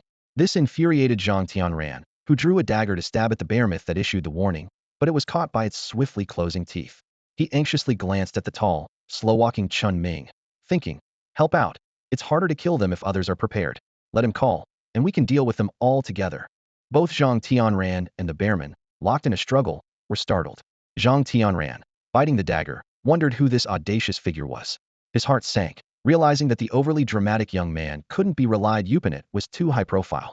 The bearman sensed danger and tried to flee with Zhang Tianran clinging to its back, but just as it turned, it collapsed, leaving only its 2 small legs standing. Chen Ming, his right arm transformed into a wing, wore a mask of a crumbling gourd child, held together with tape. He slowly shook his head, adjusting his voice to speak in a gentle tone. "You can't leave, be good. Just stay here and shout loudly." The eerie, delicate voice left Zhang Tianran, pinned beneath the bear's body, momentarily forgetting the pain at the base of his spine. A flush of red appeared on Zhang Tianran's previously pale face. He was boiling with anger, ready to curse. We're in the middle of a battle. Don't have a breakdown now. But when he looked at the two sturdy calves and the 1.3-meter tall Chen Ming, with a single arm transformed into a wing, he swallowed his words. The bearman, who had his legs severed, was terrified. Despite his average defense, his thick skin and strong regenerative abilities had always been his strength. Since becoming extraordinary, it was the first time he had lost a limb. Help! Someone help! He cried out in despair. This flying type with an insanely strong attack is out of control. Doesn't the Shanghai Alliance care about their leader? Lei Zhenxiao is about to be crushed into shrimp paste. Dark, can't you hear your top-notch extraordinary mantis screaming? By now, Chen Ming realized he belonged to the beast god temple. He stepped forward, his wings slicing towards the bearman's neck. Not only did it sever the bearman's raised paw, but it also beheaded him, nearly cutting through old Zhang below as well. The moment the wing's edge touched his skin, Zhang Tianran was so scared he forcibly used his shadow flash to escape. When he stopped, he looked at Chen Ming, who had ceased his attack, with suspicion. He was about to say something, but instead coughed up blood. In that brief moment, he had clearly sensed a murderous intent, feeling as if Chen Ming intended to cut him down too. However, Chen Ming didn't even glance at him, his gaze fixed on the corpse on the ground. Your words scared them off? So you're useless now. So stupid, you might as well die. After saying this, Chen Ming turned his gaze to Zhang Tianran, who was hiding 10 meters away. Why did you run so far? I was afraid of affecting your swordplay. Good boy, just a bit old. He smirked with an odd smile. Since I can't draw them out, I'll find them myself. Although Chen Ming was only 1.3 meters tall, his aura was intimidating to Zhang Tianran. Not only was he powerful, but his strange tone and unsettling words made it impossible to predict his next move. Even though he came to help, there was no sense of safety around him, only a feeling of impending danger. In truth, even Chen Ming himself wasn't aware that he was in a special state, both righteous and malevolent. With his wings spread wide, he grabbed the short, stout figure shattered by Lei Zhenxiao and flew towards the distant rumbling sounds. At this point, he was at his limit after using his skills repeatedly, capable of using only one more skill, and his vision was beginning to blur. But he didn't care at all because he felt something was still missing. As for what would happen after using his skill, Chinming didn't consider these things at all. He just wanted to feel good first. Since you came all this way to ruin my mood, I'll just kill you, he thought as he flew swiftly, originally planning to target the self-proclaimed Dragon King of the Beast God Temple and fix his crooked mouth. However, before he got far, he saw a round object covered in armor being struck by a large bull. Nearby, people were cheering, "Go, Bull King, crush him." Beast God Temple people? Without a second thought, Chen Ming changed direction instantly. In the night, he descended like a shadow from the sky. Just as the bull's horns struck the pangolin, causing it to retreat and pause, a flash of fire lit up the scene, but only for a moment. Crack! Chen Ming's phoenix wings missed, failing to decapitate the bull, only severing one horn. He then plunged into the ground, falling into unconsciousness. Moo! Losing a horn rendered the Bull King's ramming skill useless. The half-meter-long horn that fell was instantly snatched by the coiled iron shield. You've pushed me to the limit. Now it's my turn, right? Before the words were even finished, the iron shield from the Joint Investigation Bureau lashed out with his long tail, a flash of light, and Chen Ming, who had his head buried in the ground, suddenly fell into a crack that appeared out of nowhere. The soil quickly closed up as Iron Shield used his skills to secure Chen Ming. Then, he moved the only part of his body that still resembled a human form. His thick legs were covered with dense hair, as if he were wearing furry pants. He roared, "Fight me, come on. Didn't you just try to kill me? Do you really think Iron Shield is afraid of you?" His tail swung like an iron chain, and with a dull thud, the crowd cheering on the side was sent flying before they could react. Iron Shield held the black-brown horn aloft, roaring to the sky. The Bull King of the Beast God Temple had one horn severed, and his savage charge skill was disabled. Clutching his broken horn, the Bull King retreated quickly, not even seeing who had injured him. However, from afar, Zhang Tianran's voice rang out. The sinister mantis of the dark forest, Lei Zhenxiao, the leader of the Mountain Sea Alliance, all have been executed. From a greater distance, a deep voice roared like overlapping waves. Hold them off. Today the Beast God Temple can leave, the dark forest can leave, but the Mountain Sea Alliance must be completely wiped out. By order of the Dragon King. At this moment, the situation reversed instantly. These wild organizations that had united could not match the cohesion of the Joint Investigation Bureau. In favorable conditions, they were fierce and imposing, but once the tide turned against them, their shaky alliance crumbled instantly. Not to mention the hired assassins from the Dark Forest. Even the Bull King of the Beast God Temple was retreating continuously. Tell me who disrupted this, and I'll leave immediately without delaying your eradication of the traitors, said the Bull King. Bull King, you can't do this. We have an agreement. Idiot, isn't an agreement meant to be broken? It's all well and good if we win. But now, no one's going to die with you, said the Bull King. casting his gaze towards the clanking iron shield. Iron Shield twitched his mouth, having no idea where Zhang Tianran had found such a fierce person, clearly intent on risking it all. After a single winged strike, Zhang Tianran fainted, his head buried in the ground. Iron Shield, dragging his armored body, was about to make up a name. Zhang Tianran, on all fours, carrying the old professor, with his tail dragging on the ground, came running from a distance. They were the third and fourth brothers of the Gord brothers, defenders of the global organization of superheroes. The Bull King widened his eyes, and even Iron Shield, a colleague from the Joint Investigation Bureau, rolled his eyes. The Bull King's nostrils flared like two trumpets, snorting heavily. Old Bull, I'm not the sharpest tool in the shed, but you're the #1 figure in the Joint Investigation Bureau. If you're going to make something up, at least make it believable. What organization would have such a ridiculous name? Are you a grade schooler? Even in this state, you're still trying to trick me? If you're lying, I'm your grandson, Pooh. As Zhang Tianran approached, he spat blood, laid the old professor next to Iron Shield, and slowly stood up. Stay or go. The Bull King glared, turned, and left, heading straight for the remaining 3 members of the Mountain Sea Alliance. Apologies, the Dark Forest withdrew without a word, and I, Old Bull, am powerless to turn the tide. Otherwise, I would. As he spoke apologetically, he suddenly struck, knocking one person unconscious, carried them, and ran. I'm taking this one. The property of the Mountain Sea Alliance is up for grabs. The remaining 2 didn't say a word, immediately scattering in different directions. Only then did Zhang Tianran, pale-faced, lean against Iron Shield.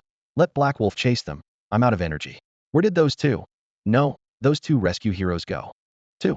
I only saw 1, and after using their wing to cut off the horn, they fainted, buried in the ground. Weren't you just tricking that dumb bull? Is there really such an organization? Of course not. Or is it 3 people? Where are they? Zhang Tianran asked urgently. Iron Shield quickly moved to where Chen Ming was buried, swept his long tail, and a crack appeared in the ground. But the underground space meant to protect Chen Ming was now empty. Zhang Tianran was anxious, and Iron Shield was even more so. Longtail kept opening cracks, puzzled. This doesn't make sense. I deliberately created a small space to protect him. How could someone escape my detection of the soil without a sound? He couldn't help but question, don't bluff. Where is he? However, Zhang Tianran's voice echoed in the empty space, seemingly unanswered, leaving him even more confused. Where is he? This is unbelievable. In reality, Chinming had already left. Just as Iron Shield sealed the topsoil and left the protective space, an egg in Chinming's unconscious mind remained alert and excited. It thought eagerly, the master is amazing, I love this fierce temper. I'll protect him. It busily collected fallen mask fragments and fabric shoes, determined to leave no trace, silently cheering itself on. As a multicolored glow shimmered between Chinming's eyebrows, he vanished instantly, leaving only a circular space behind. By the time Zhang Tianran and Iron Shield were searching, Chinming was already lying silently in his bed, unnoticed by even the small creatures in the garden. Completely relaxed, Chinming fell into a deep sleep, though his mind was not at rest. On a colorful cloud platform, the egg manipulated the colorful mist to piece together the gourd mask, alongside a torn t-shirt and a pair of shoes, along with a pile of fabric scraps. Only 2 red scarves remained intact, with a deformed bullet head placed in the center. It bounced around excitedly, celebrating. Wow, I'm so clever. The master is great, caring and tolerant of his beast companions, treating them like family, and rejecting the other 2 contracts, perfectly passing the character test, yay. It happily rolled around on its own, accidentally flattening a silver piece.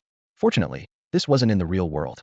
It finally remembered it hadn't returned them yet, and decided to erase the memory and go back to protect the master.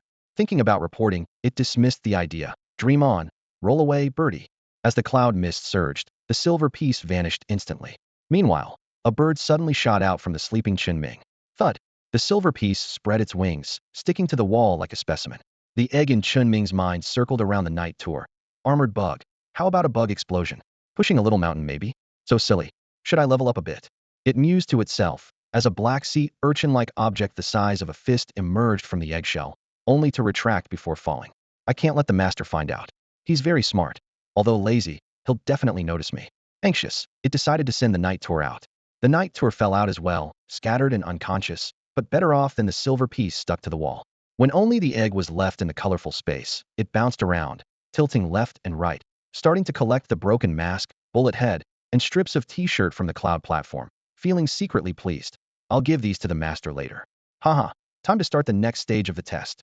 In his sleep, a flash of light appeared between Chen Ming's eyebrows, and the night tour and silver piece in the room instantly awoke. The night tour stood dazed, seemingly confused about how they suddenly returned home. Meanwhile, the silver piece, stuck to the wall with its mouth glued shut, could only watch helplessly as the night tour climbed out the window, leaving a dozen beast companions to guard Chen Ming. Moments later, they rushed into the bedroom from the northern part of the city. Silently, it approached Chen Ming's bedside, thoroughly checking him from head to toe to ensure he was safe. Once it confirmed there was no danger, its cold, sharp eyes gradually softened into round, somewhat cute ones as it glanced around. At this moment, two rabbits were brought to the window by the bloodvine, twitching their split lips, while even the salted fish came over, crowding at the window. Chungbei looked around and finally spotted Enzy stuck to the wall. Meow. Enzy couldn't speak, as his feathers and beak were glued to the wall. Normally, a slight struggle would be enough to pull the wall apart. However, no matter how hard he tried, he couldn't break free, as if fused with the wall. The two rabbits grinned, showing their big teeth, seemingly laughing. The salted fish quickly moved to the wall, trying to pry Enzy off with its paws, but ended up dangling like noodles instead. The bloodvine even entered the room, attempting to pull Enzy free, but it was no use. This caused Chungbei's eyes to turn sharp again. Several curved blades flew out, attempting to cut between the wings and the wall, but there was no space to fit them in. Enzy seemed to have melded with the wall. Nearby, Yi recounted the events, explaining that after falling onto the rooftop, he had no memory and no idea how he returned. This left Chungbei at a loss, so he stayed there, waiting for Chen Ming to wake up. Chen Ming woke up, longing for something, and in a daze, he pushed off the covers, accidentally knocking Chungbei to the ground. With his eyes still closed, he stepped onto Chungbei's tail. Meow. Thud. Chungbei yelped instinctively, causing Chen Ming to jump up in surprise and fall to the floor. Oh, why are you lying on the floor? Chungbei ran under Enzy, clawing at the wall to stand up. However, Chen Ming rubbed his eyes and walked out, downing a large glass of water with a sigh of relief. Meow meow. After setting the glass down and wiping his mouth, Chen Ming returned to the bedroom and saw Chungbei scratching at the wall. Looking up, he finally noticed Enzy stuck to the wall like a specimen.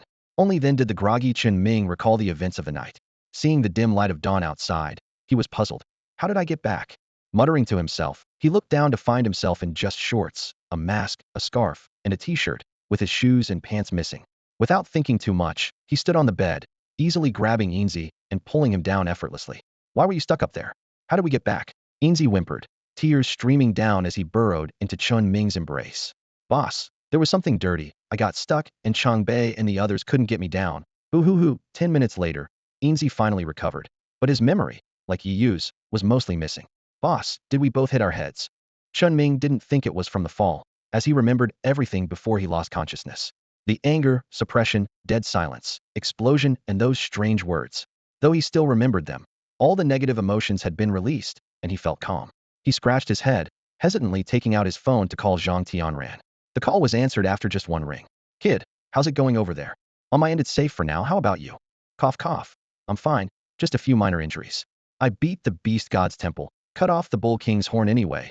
I'll bring some important people over before dawn for you to meet. About the super I'll explain in person. Even big shots have to buy beep beep beep. The call was disconnected. Casually tossing the phone aside, Chen Ming cuddled up with Enzy and Chungbei, lying back down, muttering, old Zhang sure likes to brag. Chen Ming's emotions were complex at that moment, a mix of the heavy aftermath of the previous night's events and a sense of carefree relief. He knew himself well lazy, introverted, and fond of daydreaming, yet also sensitive and deeply emotional. While others laughed heartily at the movie, A Chinese Odyssey, he found himself silently tearing up. Yes, Chen Ming was very sensitive, but he had one redeeming quality. He didn't dwell on the past, avoiding unnecessary self-inflicted suffering. He blinked his eyes, petting a cat with his left hand and teasing a bird with his right. At this moment, Enzy, the cat, was so well-behaved it seemed it wanted to crawl into Chen Ming's shorts to hide, stuck to the wall for hours, making him feel there was something dirty around. The tuft of hair on Enzy's head lay flat against its neck, trying to minimize its presence, even as Chen Ming's arm encircled it. It kept a wary eye on its surroundings, fearing the sudden appearance of any ghosts or monsters. In truth, Chen Ming also pondered this, but he knew he wasn't truly afraid. He always upheld the banner of materialism, refusing to believe in anything invisible. If you can't see it, it doesn't exist, and if it doesn't exist, why fear it? He gently smoothed the tuft of hair on Enzy's head with his thumb, yet his mind wandered back to how he had returned. At that time, his emotions were so repressed they nearly spiraled out of control, leaving his mind blank and a trail of evidence. Besides the mask and clothing, the clues left at the Joint Investigation Bureau's building were enough to cause a headache. At this moment, Chen Ming wished he could slap himself. How could he have been so reckless to lose control? Though he wasn't afraid of exposure, he also couldn't afford to be foolishly impulsive. He hadn't considered the possibility that the Joint Investigation Bureau might have brought him back, but he quickly dismissed this idea. Even if they could bypass the night patrol, they couldn't have silently delivered him back to his bedroom while he was nearly flattened. He called Zhang Tianran to probe for information, but the result was clear. Old Zhang was useless. At this time, Zhang Tianran had received treatment for his external injuries, but remained weak, barely maintaining normal life functions. He had temporarily lost his combat abilities and would need some time to recover. The extraordinary physical resilience of superhumans was evident. An ordinary person wouldn't be able to stand up in 10 days or half a month. Zhang Tianran's situation was quite the opposite. He could only stand or lie prone, but couldn't sit or lay down due to the pain in his backside. Zhang Tianran and other superhumans were in the top-floor office of the Joint Investigation Bureau building. The anticipated massacre hadn't occurred, and everyone breathed a sigh of relief. The logistics and support were already in motion, and Zhang Tianran and others had just finished watching the internal surveillance footage. The split screens focused on 3 angles, showing the reinforcements wearing a gored mask, cautiously peeking from behind a pillar to avoid friendly fire. It was hard to believe this was the same superhuman who had just taken down the notorious and powerful Crocodile Man with a single blow. The Crocodile Brothers were part of the Dark Jungle Superhuman Assassin Organization, known for their strength and cruelty, delighting in chaos and responsible for numerous atrocities. Unexpectedly, they met their end here. An investigator beside Zhang Tianran adjusted his glasses, noting that the individual codenamed Sanhua was extremely powerful. However, based on behavioral analysis, his mindset remained that of an ordinary person.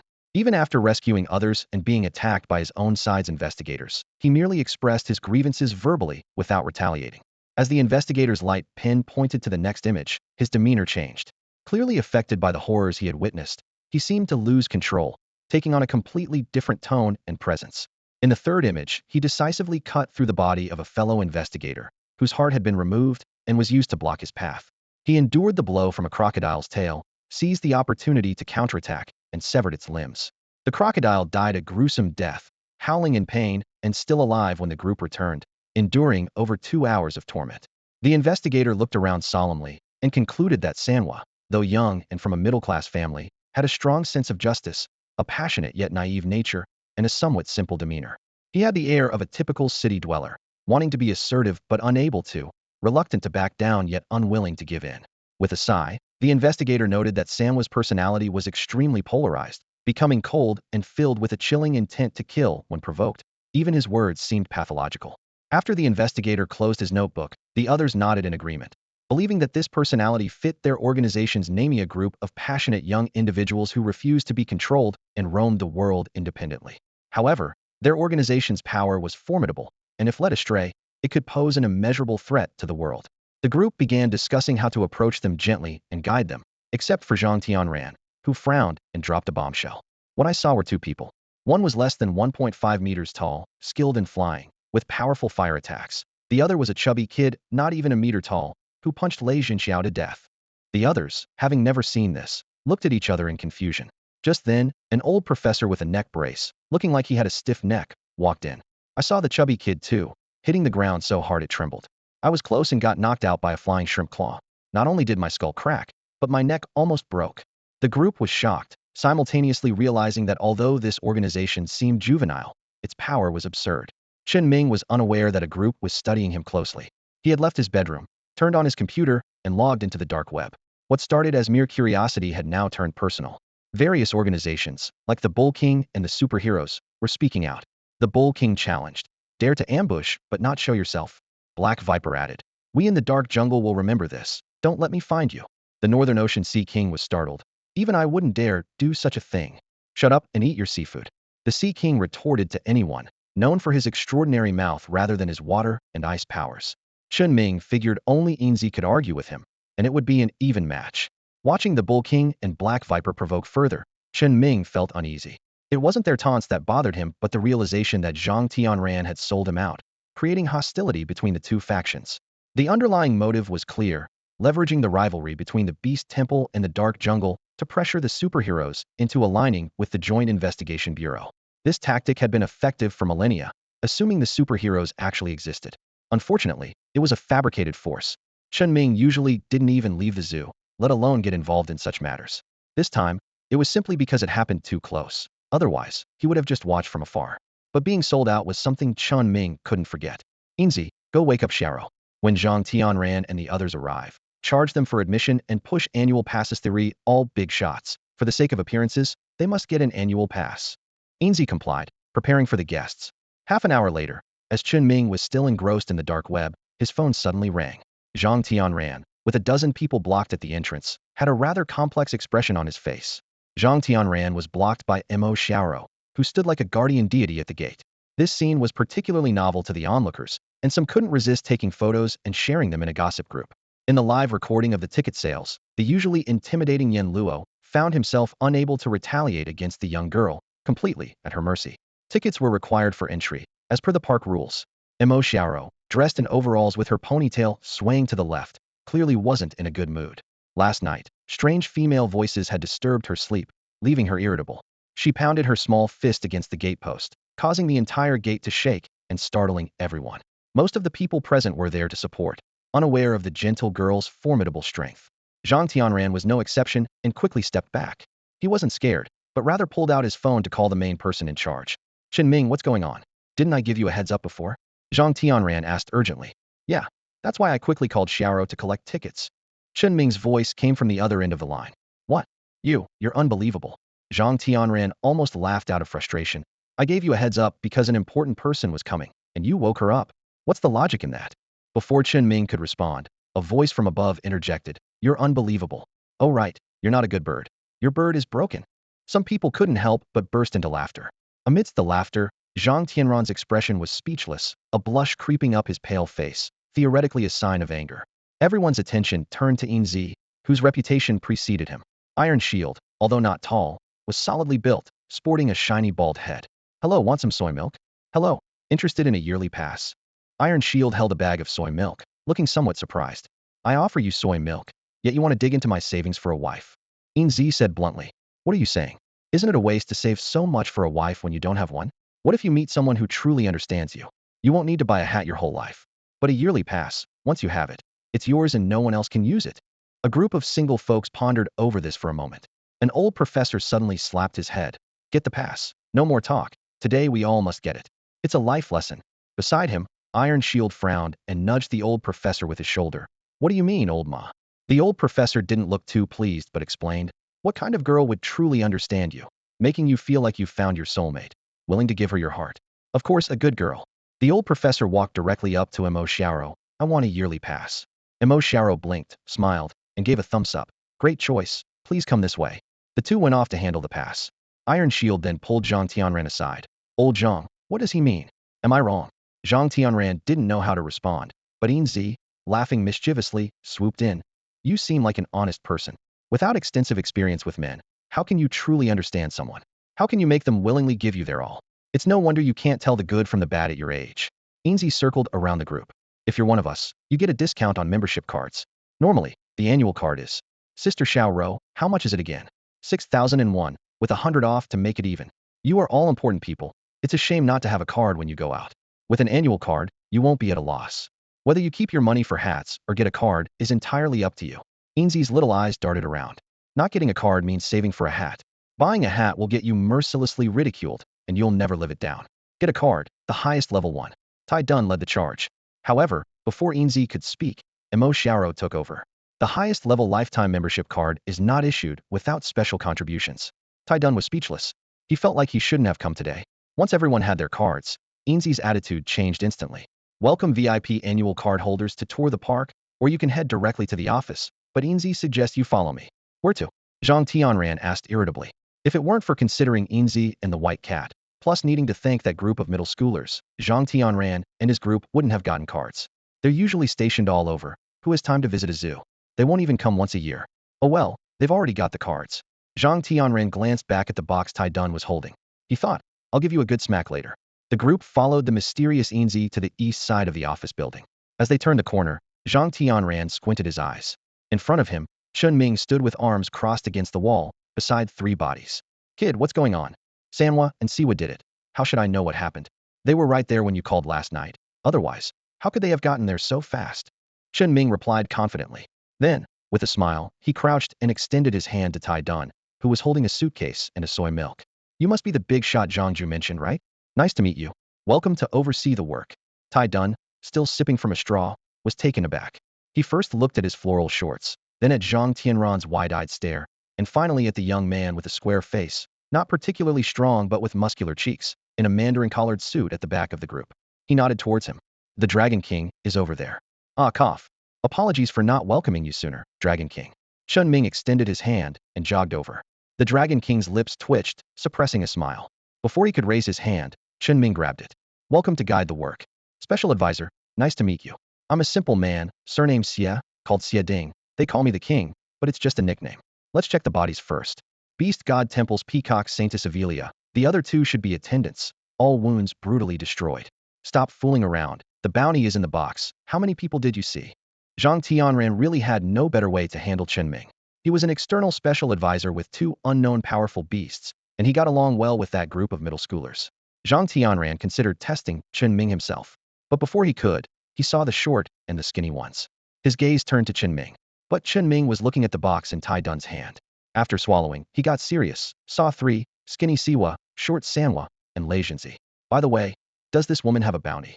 Yes, a lot. But it must be given to the person who killed her. Seeing the mischievous smile on Zhang Tianran's face, Chen Ming pursed his lips and took out his phone. Who can distribute the bounty? Leave a number. Maybe in the future? Shut up. You just care about the money. Zhang Tianran quickly covered Chen Ming's mouth, releasing it only after he finished speaking, and urged, let's discuss business in your office. Chen Ming wiped his mouth and retorted defiantly. I have so many people to support. You even want to take money from old Zheng and those disabled folks. Your heart is really dark. Zhang Tianran was stunned, puzzled about how this related to Zheng Guoxin and the others. Those trainees had expressed that they didn't lack money at home, and after receiving the bonus, they could use it to customize better prosthetics. They couldn't let unsung heroes be disheartened, nor let passionate spirits cool down. At this moment, Zhang Tianran fell silent, and everyone else did the same. Chen Ming scratched his head and spoke in a softer tone. Come on, our Joint Investigation Bureau is doing well. At least I've never heard any regrets or complaints from old Zheng and the others, so why be upset with yourself? With that, Chen Ming took Zhang Tianran by the arm, grabbed the box from Iron Shield, and led everyone to the office. In the office, Chen Ming busied himself making tea, while sitting comfortably on his office chair.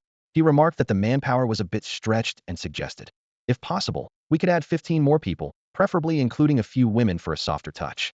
Zhang Tianran rubbed his face, stood up, and pointed around to introduce Dragon King, Iron Shield, Old Monkey, Professor Ma, and others. Last night, the Joint Investigation Bureau successfully eliminated the Bear Man from the Beast God Temple, severely injured the Bull King by cutting off a horn, and took down the Crocodile Brothers and the deadly assassin Mantis from the Dark Jungle. They also repelled the 4 extraordinary members of the Mountain Sea Alliance, including the leader Lei Jinxiao, thus safeguarding the peace of the Flower City. Chen Ming, however, was not particularly impressed, as he had personally dealt with most of them, leaving him somewhat jaded.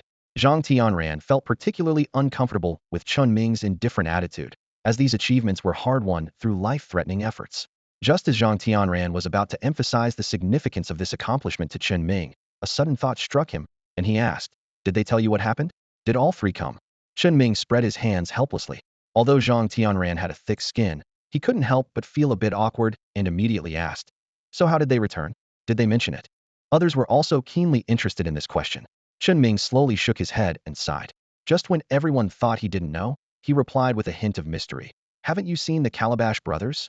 Everyone's eyes lit up, and Iron Shield, sipping soy milk, eagerly answered. The 6th brother can turn invisible. I've seen that. But what kind of extraordinary species is invisibility? A chameleon or a jellyfish? But Chen Ming continued to shake his head. Even if he was invisible, I couldn't see him. How would I know?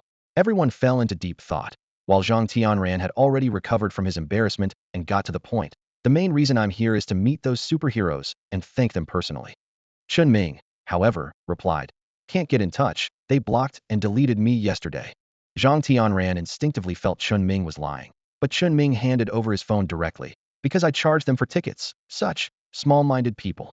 Everyone present felt somewhat insulted, yet they couldn't argue. At this moment, an investigator who had been quietly observing Chen Ming suddenly stood up. The senior consultant might have forgotten that I'm a psychoanalyst. Your lie was too obvious this time. And the atmosphere instantly turned awkward as everyone stared at Chen Ming. However, Chen Ming was unfazed by the awkwardness. He understood that the lie was just a way to keep some leeway. Those people had deleted all the records, leaving only 2 sentences. If pursued further, it would mean transferring schools, or even disappearing forever, which was truly annoying. Zhang Tianran and the others fell silent again, with Long Wang getting up to leave. Excessive pressure only leads to resentment, and since everyone was a good kid, it was better to let it go. Long Wang had a broad mind. Chen Ming quickly got up to see them off, escorting them all the way to the zoo entrance. The investigators had already loaded the 3 bodies into the car. Chen Ming smiled and bid them farewell one by one. As Zhang Tianran gave him one last glare and stepped over the gate, a sudden scream in Chen Ming's mind startled him into a jump. Ow! Congratulations, master, on successfully passing the chaos crisis. Chen Ming suddenly jumped onto the ticket counter over a meter high, looking awkward as everyone, including Imo Xiao, stared at him with wide eyes. The silver on his shoulder was startled and flew away. Heh, it's nothing. I just wanted to see if I could jump up here. Zhang Tianran and the others instinctively checked their surroundings, and even Professor Ma took out an instrument. Meanwhile, the psychoanalyst quietly stuck behind Long Wang. The consultant was lying too. What do you think? Long Wang glanced at Chen Ming, who was jumping down from the ticket counter and waving outside, thinking to himself, why make things difficult for others? As long as you don't disrupt order, it's fine to maintain it. After all, if you really are a student, do you know how painful it is to do homework? Long Wang suddenly got a bit agitated, turning to look at the psychoanalyst. You people are just bored, always paranoid, guarding against this and that. Enough already. Don't you have any idea about the affairs of the Shanghai League? It's exhausting. Always having meetings and writing reports, it's more tiring than fighting a war. With that, Long Wang got into the car. The psychoanalyst hurriedly followed, confused. As a top student, he couldn't relate to such pain. The others got into the car one after another, with Zhang Tianran being the last. Before getting in, he gave Chen Ming, who was still warmly bidding farewell, a long look, pointed at him, clearly frustrated but helpless. But when he got in and saw the psychoanalyst and Iron Shield there, he told them, you two get out and switch cars. I want to have a word with Long Wang alone. The analyst got out without a word, but Iron Shield rubbed his bald head and asked, why should I? Can't I listen? Zhang Tianran replied, honest people aren't suited to knowing too much. It burdens the heart, and not being able to keep secrets just makes things worse. I thank you for considering me. Iron Shield got out, pushing past Zhang Tianran, and after closing the door, he patted his shiny head. Although he was unhappy, at least he had fewer worries. Zhang Tianran closed the car door, and Long Wang, having already loosened his collar, looked over. After raising the soundproof glass, Zhang Tianran hesitated, frowning. Last night, the rescue team and the one who saved me at the eastern wetland, they all had strange fire abilities, and they were all of the flying kind, even wearing the same mask. I have a feeling, they are the same person. I didn't see the person, but the one in the video might not be someone I could handle, especially with that kind of fire. It felt like it was burning the soul. With no outsiders left in the car, Long Wang sat with his leg crossed, looking unruly. The Dragon King angrily declared, when I return, I will jointly report this matter. The Shanghai Alliance must be a wake-up call. Betrayal is indeed shameful, but the reasons behind it must not remain unknown. It may seem like an external issue, but the root often lies within. He rolled up his sleeves, becoming more agitated as he spoke. Anyone under oppression will rebel. If I were Chen Ming, I would have kicked you out long ago. Ever since entering the park today, I've felt uneasy, as if something is watching me, but I can't pinpoint it. I suspect Lu Hua is here. With a sigh, the Dragon King leaned back in his chair. It wasn't until Chen Ming held his hand that the unsettling feeling slightly faded. He was concerned about the zoo and the group of students, believing that friendships should be maintained rather than controlled, as no one likes to be controlled. The Dragon King seemed to recall some unpleasant memories and spoke at length without waiting for Zhang Tianran to interject. By the time he stopped, Zhang Tianran had nothing left to say and could only turn to watch the park gates gradually fade into the distance. Inside the gate, Chen Ming's expression was grim. Although he knew there would be a reward at the end, he hadn't anticipated such a startling occurrence. The noise was getting louder, and a sudden shout right next to his ear nearly made him jump onto the ticket booth, his heart almost leaping out of his chest. Recalling the deafening words just moments ago made his head buzz, leaving him slightly dizzy. Wow. Congratulations, Master, on breaking through the sound barrier and successfully navigating the chaos crisis. Congratulations on defeating the demonished and ensuring the zoo's peace, earning 20 portions of premium food as a reward. Kudos on your first outing in defeating multiple foreign enemies and maintaining regional peace, earning a fully evolved development potion and an additional reward of an infinite set of underwear. Master, you are mighty. Wow. Even now, just recalling it made Chen Ming shudder. Even though Chen Ming's unusual behavior could fool others, it didn't escape Imo Xiao's keen eyes. She asked with concern, Chen Ming, what's wrong? It's a bit chilly this morning. Are you feeling unwell? Chen Ming was at a loss for words, thinking to himself that Enzy would have something to say if he hadn't kept its mouth shut. Otherwise, it would surely say something astonishing. Let's go back and eat. You can give me a ride, Imo Xiao said while locking the garden gate. casting curious glances at Chen Ming. Maybe I should ask Uncle Zhang to give you some tonic? What if you can't function later? What would I do then? Her words made Chen Ming tense up, rolling his eyes internally at the suggestive remark. Let's just go, Chen Ming replied, his face clouded with frustration as he held on to Enzy. By the time they returned to the office building, daylight had fully broken. As soon as they parked, Emo Xiao called out to Uncle Zhang, who was picking vegetables at the entrance. Uncle Zhang, please give Chen Ming some tonic. Hey, don't pull my hair. Chen Ming quickly tugged her away, avoiding her clutches, and hurried into the building. Behind him, Emo Xiao stood with her hands on her hips, wrinkling her nose, while Uncle Zhang laughed heartily. It was still early, well before breakfast time. Back in his office, Chen Ming locked the door before releasing his grip on Enzy. Enzy couldn't help but chuckle. Haha, Xiao's thought process is really something. Boss, if you really couldn't, but you're as strong as ever, eating well, and waking up in the morning is harder than controlling recoil with an 8x scope. Chen Ming helplessly gave Enzy a light smack to stop its teasing. Go amuse yourself. I need to think, he muttered irritably, recalling old Lu from the north of the city. Meanwhile, Enzy continued to make a ruckus nearby. Sitting in his office chair, Chen Ming took out a set of limitless clothing, which included a tight red vest, shorts, and a hat. His eye twitched at the sight, thinking, if I actually wore this outside, people would probably laugh so hard they'd lose their dentures.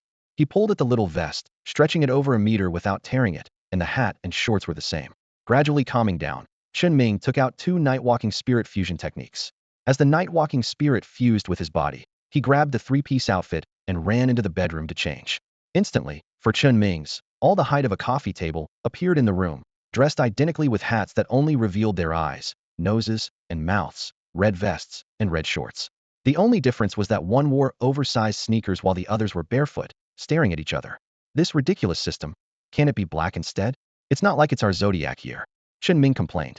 The 4 mini Chen Mings spoke in unison. I find it odd. The limitless clothing is practical, yet it's bright red, such a twisted sense of humor from the system. And have you noticed? The rewards for going out on missions are very high. It's likely a way to encourage us to go out often. So, we won't go out. The 4 mini Chen Mings quickly concluded their meeting, then joined hands and merged back into one. Chen Ming went to the bathroom, feeling embarrassed as he looked at himself in the mirror. After changing back into his regular clothes, he dispelled the spirit fusion, looking at the rolled-up red 3-piece set in his hand, feeling a sense of helplessness. Despite the embarrassment, it was incredibly practical. Chen Ming's emotions were a mix of complexity. Throwing it away was not an option. The piece of clothing was indeed quite good. Although its limits were unknown, it benefited everyone. Chen Ming had tried it. While it had no real defensive power, it was hard to damage. He no longer had to worry about his clothes bursting open in a fight, exposing him. However, the thought of wearing it out made him cover his face in shame. Then he thought, with a mask on, no one would recognize him. Slowly, he lowered his hands from his face.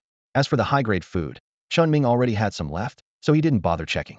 He picked up a vial of green potion, feeling it held a certain significance. The bright red and green combination was particularly strange. Complete Evolution Development Potion further develops bodily potential, stimulates growth direction. Non-complete evolution bodies will explode if consumed. Chen Ming vividly remembered the intense pain from last time. Therefore, he put the potion away without hesitation. Taking it was necessary. This recent outing made him aware of his shortcomings. No combat skills, relying solely on brute force, and not fully mastering the fusion with his spirit contract species. He understood this, but the thought of practicing made him feel exhausted, as if facing a mountain of test papers. Chen Ming lay on the bed, his head burrowing into the covers, thinking repeatedly, why fight? Can't I just not fight? With his face buried in the blanket, he wriggled on the bed like a worm. Before he could figure it out, there was a knock on the door. Judging by the sound, Chen Ming knew he had to open it immediately, or the door wouldn't hold. Opening the door, Emo Xiao, carrying food, nudged Chen Ming aside with her head. She complained, what are you doing in there with the door locked? As soon as she came in, the previously quarreling Enzy and Cheng Bei ran off. She set the tray down and looked around, much to Chen Ming's exasperation. What are you looking for? Don't fill your head with weird ideas all the time. You're weak, it must be, oomph. Emo Xiao huffed and sat down to eat, her mouth full as she mumbled. I had Uncle Zhang make you some soup. Take care of yourself. Chen Ming didn't bother to argue. If he claimed he was fine, Emo Xiao would check right then and there. He ate quietly, subtly changing the subject. I told old Zhang to find more people. You handle the girls, selling tickets, checking them, and snacks. As he spoke, Chen Ming took a box from the drawer and pushed it over. These are some pieces of jewelry Brother Shui sent. I picked a few from Uncle Zhang. If you like them, keep them. If not, let Uncle Zhang sell them. Emo Xiao, her cheeks stuffed, quickly swallowed her food and pressed the box. After opening and inspecting it, she stood up joyfully with the box in hand. Do you have ulterior motives? Not that I mind. I'm willing. What did I say that made you willing? Who doesn't know what's going on? Chen Ming retorted, his face darkening. Mo Xiaoro stuck out her tongue and turned to leave with the box. Before closing the door, she poked her head back in, with her crooked ponytail. Chen Ming, you blockhead, umph. She shut the door, leaving Chen Ming to rub his face in exasperation. Watching remained peaceful. No one even knew a battle had occurred. The zoo's business was picking up, getting back on track. 3 days later, a mostly recovered Zhang Tianran returned to the zoo with 15 new employees, evenly split between men and women, all settled in. In the office, Zhang Tianran seriously addressed Chen Ming, who was holding a cat. Help me contact that group of passionate youths. A destructive force was found in Geo City not far from here. I hope they can send someone to help, the day after tomorrow. That's not possible. Chen Ming rejected decisively, causing Zhang Tianran to narrow his eyes. Before he could ask why, Chen Ming explained, the day after tomorrow is the entrance exam. They have to take it. Zhang Tianran was stunned, speechless as if struck by lightning. He hadn't expected such a reason. Meanwhile, Chen Ming stroked Cheng Bei, looking at him with disdain. They have legitimate careers. You think they're subordinates who move at a word? Zhang Tianran wiped his face, realizing his oversight. Also, the batch of animals we discussed will arrive in a few days. Be prepared to receive them. If any catch your eye, keep them. Chen Ming didn't refuse, instead nodding with a smile. Director Zhang, you've gone to great lengths. Please, have some water. Chen Ming was very approachable, his face beaming with a gentle smile. His drastic change in attitude, natural shift in expressions, and sincere gaze were seamless, without a trace of hesitation. This almost made Zhang Tianren angry enough to storm out. Although they were familiar with each other, Chen would give him a sidelong glance when asking for help, but beam with joy when receiving gifts. It was quite frustrating. Despite his inner complaints, Zhang Tianran maintained his composure and took the cup of water. These animals are not easy to tame. Take a look first. The paperwork isn't complete, but we can sort it out later. He thought to himself. Chen Ming, who was holding a cat and about to pet it, paused for a moment upon hearing this, then tossed Cheng Bei over. Try it, it's so soft, and Cheng Bei is super well behaved. Zhang Tianran instinctively caught the cat, but then remembered that this feline had once stealthily approached him with claws ready to attack. While nervous, he also observed Cheng Bei's reaction. He gently stroked the cat from head to tail. Cheng Bei, feeling comfortable, arched its back and raised its tail, seemingly signaling, a little harder here. As Zhang Tianran gently petted the cat, he looked up at Chen Ming. This cat is really well behaved. Why not give it to me? Chen Ming laughed and replied. You're dreaming if you think I'll give away Cheng Bei. Come back, Cheng Bei.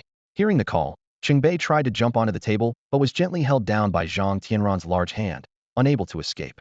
After a few struggles, Cheng Bei suddenly turned and swiped with a paw, leaving a few white marks. Meow hiss. Cheng Bei was agitated, and Zhang Tianran released his grip at the right moment.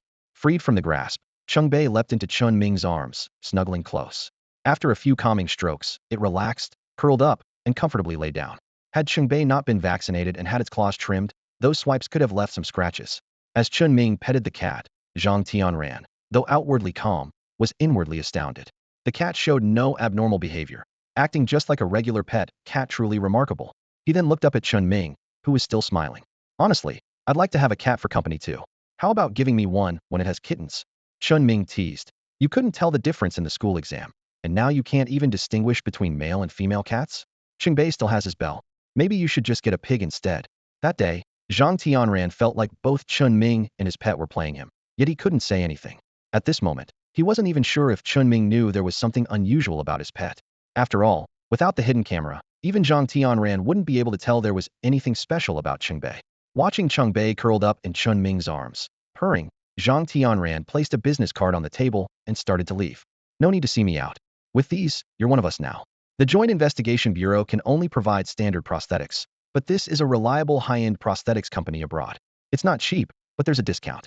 Do what you will, I'm off. You sly old Zhang. You're just trying to make money off me, aren't you? How annoying.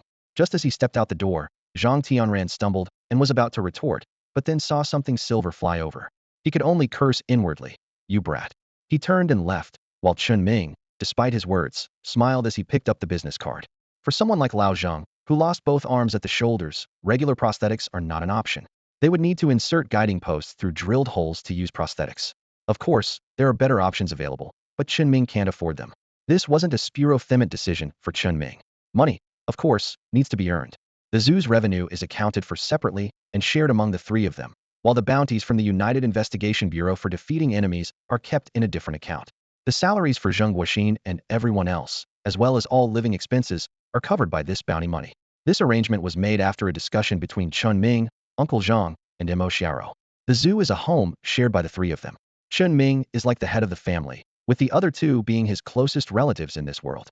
It's both a way to repay past kindness, and because these two have earned Chen Ming's trust. Now that they're out of crisis, they have some extra money for personal spending. A gentleman earns his wealth in a proper way. Chen Ming doesn't consider himself a gentleman, but he believes in earning and spending money appropriately. He wants to do something meaningful on his own turf. When he made this decision, Uncle Zhang's eyes welled up with tears of relief, and he gave a thumbs up. Mo Xiao, in her excitement, tackled Chen Ming to the ground and gave him a kiss, which landed on his forehead as he tried to dodge. This left Chen Ming feeling uncomfortable the entire day. Chen Ming picked up the phone and called the one-armed man, asking Lao Zheng to come to his office because there was something he needed him to do. 10 minutes later, Lao Zheng, who had been brought back by someone, walked into the office. "Director, you wanted to see me?" Without saying a word, Chen Ming pushed a business card toward him. "You make the contact, get custom prosthetics made. Oh, and the special consultant certificate might get us a discount. The current budget is the 1,300 that Zhang Tianran just brought in. You're in charge of making the arrangements and connections."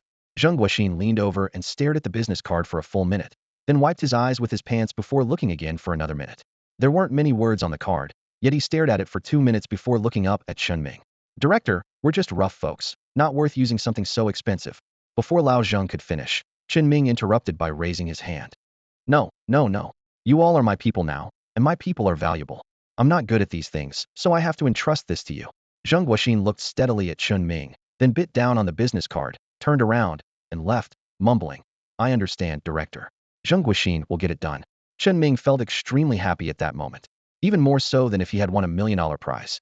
Being debt-free with a surplus is a great feeling.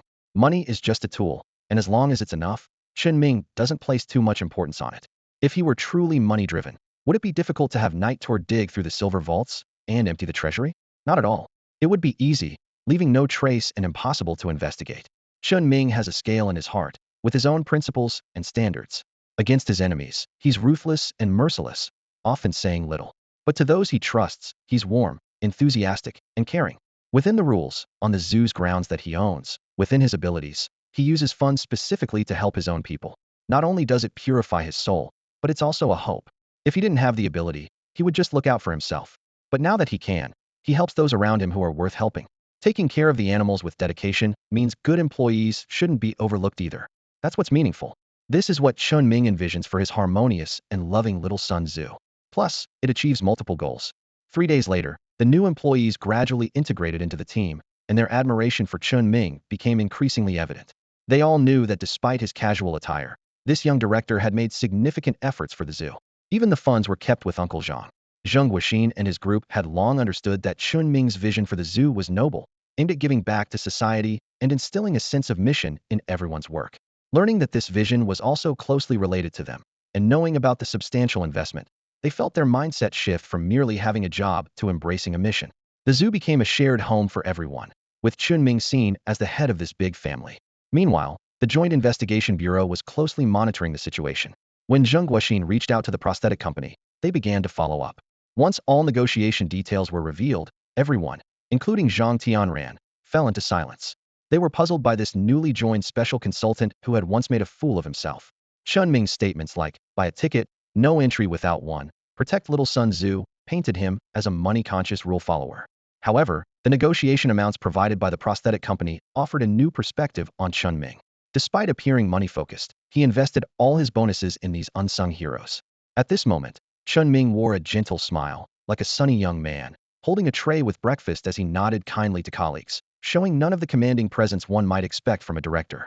He approached old Zheng, who was being fed, and informed him that a batch of animals would arrive after closing that night, asking him to pick a few people to help. He then inquired, "How are the negotiations going? Why haven't we heard anything?" Old Zheng dodged the spoon at his mouth, and the cafeteria fell silent as everyone listened intently. Old Zheng, full of spirit, eyes gleaming, said, "Director, let me tell you, that prosthetic company is indeed good. Their wearable and neural connection technology is advanced, but it's expensive. I bargained hard, but didn't manage to cut much off the price." Chen Ming frowned while eating. "First, confirm the internal quota. Make as many customized as possible, and the rest can queue up for later. It's not a one-time deal. His words left old Zheng stunned. He had assumed the current funds were meant for everyone, with practicality in mind. Without considering neural connection technology and implantable wearable prosthetics, the money could only afford mid-range materials for a batch. Clearly, he misunderstood Chen Ming's intent. Chen Ming seemed uninterested in micromanaging, leaving the direction open. Seeing old Zheng's reaction, he swallowed his food awkwardly and tentatively asked, "You didn't think this money was for everyone's custom prosthetics, right? Just the implantable wearable prosthetics you need would take up at least half, done in batches." "I misunderstood. I understand now, Director." Old Zheng's voice carried a hint of panic. The cafeteria remained silent, with only the sound of Chen Ming's spoon scraping against his bowl echoing until he finished and left a few minutes later. The cafeteria was suddenly filled with hushed whispers. "Old Zheng, does Director Chen mean to custom-make special prosthetics and implant bone stumps for connection? Wouldn't that mean both you and Sister Tingting could use them?" someone asked. "Director Chen seems so young. What's the purpose behind all this?" Zhang Guoxin wiped his face with his one-armed shoulder, looking around at the curious new employees who had gathered. He replied, "It's normal that you don't understand the director's plans. I don't fully get them either. But you must remember the one rule. Everything seen and heard in the park must be kept confidential, no matter who asks. We must not betray the director's hard work." Meanwhile, Director Chen Ming had already returned to his office, slumping lazily in his chair and gradually sliding down it. Night Tur lay on the desk, starting a report, while Silver translated simultaneously from his shoulder. The loyalty of the old employees and the curiosity of the new ones were entirely under control. As Chen Ming's eyes leveled with the tabletop, Night Tur and another one simultaneously jumped into Chen Ming's right hand, which he had just lifted, seeming to enjoy the sensation of being handled. While fiddling with the two knots around Night Tur's in his hand, Chen Ming pondered Zhang Tianran's words. This batch of animals was difficult to tame, and the paperwork was incomplete, which would need to be sorted out gradually. Gradually seemed to be the key word. But even after old Zheng's reminder, Chen Ming couldn't figure out the problem after much thought. Since it didn't require spending money, he figured he'd see for himself when they arrived at night. After the park closed, darkness fell.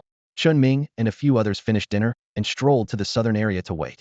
Soon, Mo Xiaoro arrived on an electric scooter leading several large trucks to the southern area. She parked the scooter to the side, and with her overalls on, she hopped over to Chen Ming, squeezing past Zheng Guoxin and excitedly asked, "Chen Ming, are there hippos or elephants in there?" "I don't know," Chen Ming replied, equally curious. Just then, Zhang Tianran and an old professor got out of the car, followed by Tai Dun, a bald, honest-looking man. Tai Dun was holding a chain, leading a dark yellow tiger behind him. Zhang Tianran walked up to Chen Ming and said casually, "This is about it, various sizes. Unload and see for yourself." Internally, Chen Ming was complaining. "What am I supposed to see, you cunning Zhang, trying to trick me again?" Although his expression remained calm, he was filled with dissatisfaction. As soon as he saw the tiger led by Tai Dun, Chen Ming used the species detection technique. Name: Rock Tiger. Species: Sumatran Tiger variant. Age: 4.2 years. Bloodline: none. Skills: Rock transformation. Talent: Rock characteristics. Traits: proud, strength, small-scale rock manipulation. Weakness: bullies the weak, fears the strong. Noticing Chen Ming staring at the rock tiger, Tai Dun chuckled and rubbed his bald head. "It's called Rock Tiger.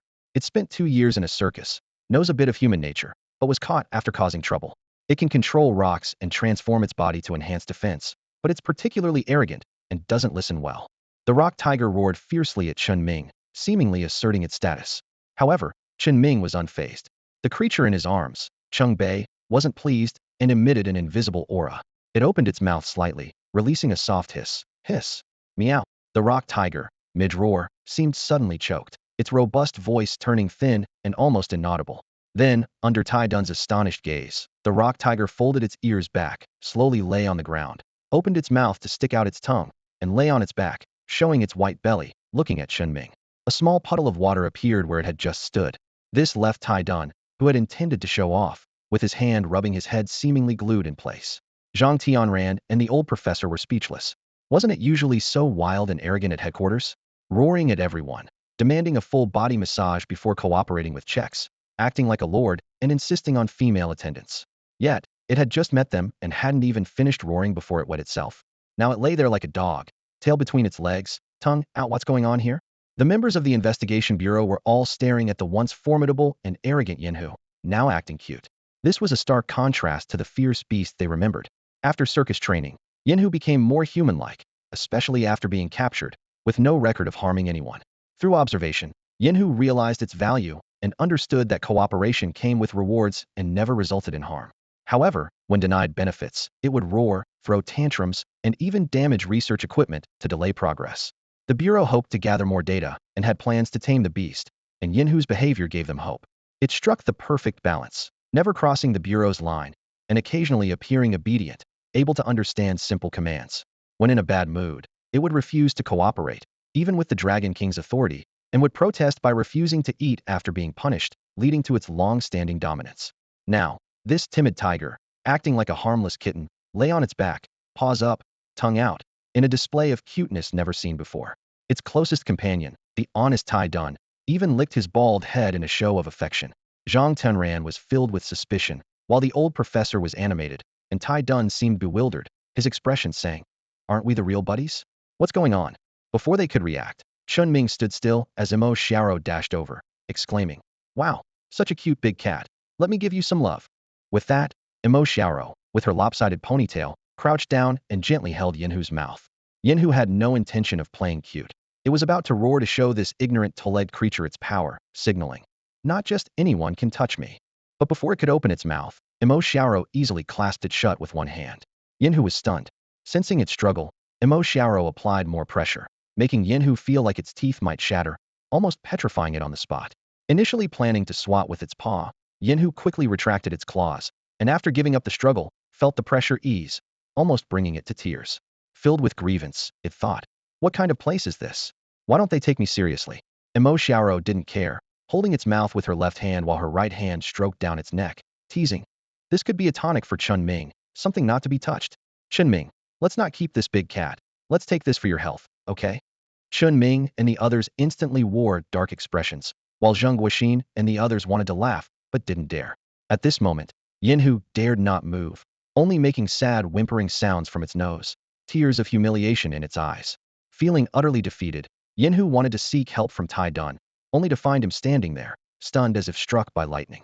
With tear-filled eyes, it finally looked at Chen Ming in distress, nudging his arm like a kitten from Qingbei. Chen Ming smiled warmly. "Xiao, come back. What are you saying?" Imo Xiao, unfazed, replied, "Oh, right. Can't let outsiders know." Chen Ming was speechless, thinking, what nonsense about outsiders not knowing. This reputation is already widespread and can't be undone. As Imo Xiao bounced back, Zhang Tianran and the others finally snapped out of their daze. Chen Ming approached, holding the cat, and gently scratched the chin of the rock tiger before giving its head a good rub. It was like petting a cat, except the tiger's fur was much coarser. The moment it was free, the rock tiger clung to his leg, its tongue's barbs retracting like blades as it gently licked the back of Chen Ming's hand. After a couple more pats on the head, it playfully nudged Chen Ming's palm. This scene was shocking to Zhang Tianran and the others, who exchanged glances but remained speechless. Zhang Tianran wanted to try petting it as well, but the rock tiger bared its teeth, denying him the chance. Chen Ming stood up and looked at the cages being unloaded behind him. There were over a dozen, including a fish tank. A quick glance told Chen Ming what Zhang Tianran intended. All the cages contained exotic beasts, demon-horned rhinos, rubber-nosed elephants, snowflake deer, and explosive porcupines, without exception. Chen Ming remained calm as he walked past each specially designed cage, where the once agitated beasts now behaved obediently. However, Chen Ming thought to himself that he should avoid all of them. Clearly, Zhang Tianran had ulterior motives, which is why they were being offered for free. Suddenly, Chen Ming stopped in front of a small cage with flickering electricity on its surface. Inside was a chubby, yellow-brown creature standing with its front paws together. Its name was unknown, species, marmot, age, 1.3 years, with a treasure-seeking mouse bloodline at 0.3. Its treasure-seeking skill was inactive, but it had a talent for finding treasures, with traits of being gentle, mischievous, and sly, and a weakness of being overly curious. Wasn't this the marmot, the one that goes, "Ah"? Chen Ming was very curious why it had been captured. Such a plump little thing shouldn't pose much threat. By now, Zhang Tianran noticed something amiss and approached. "Interested in it? Aren't the larger animals more what you're missing?" he asked. "Where did it come from?" It shouted into its sleeping owner's ear, sending them to the ICU, nearly offing them. Zhang Tianran said, speechless. Chen Ming couldn't help but laugh. "Is this mischievous and sly? This is a real troublemaker." Even the rock tiger in his arms glanced at the seemingly silly marmot in the cage. After a moment of thought, Chen Ming straightforwardly said, "If it can have a legal status, I'll take this chubby little thing, otherwise forget it." With that said, Chen Ming moved towards the large fish tank, leaving Zhang Tianran puzzled. This little creature was just an extra, Aside from its slightly larger strength and tendency to scare people, it posed no other threat, not even deserving of the cage it was in. Zhang Tianran couldn't understand why Chen Ming passed up valuable large animals, but took a liking to this one.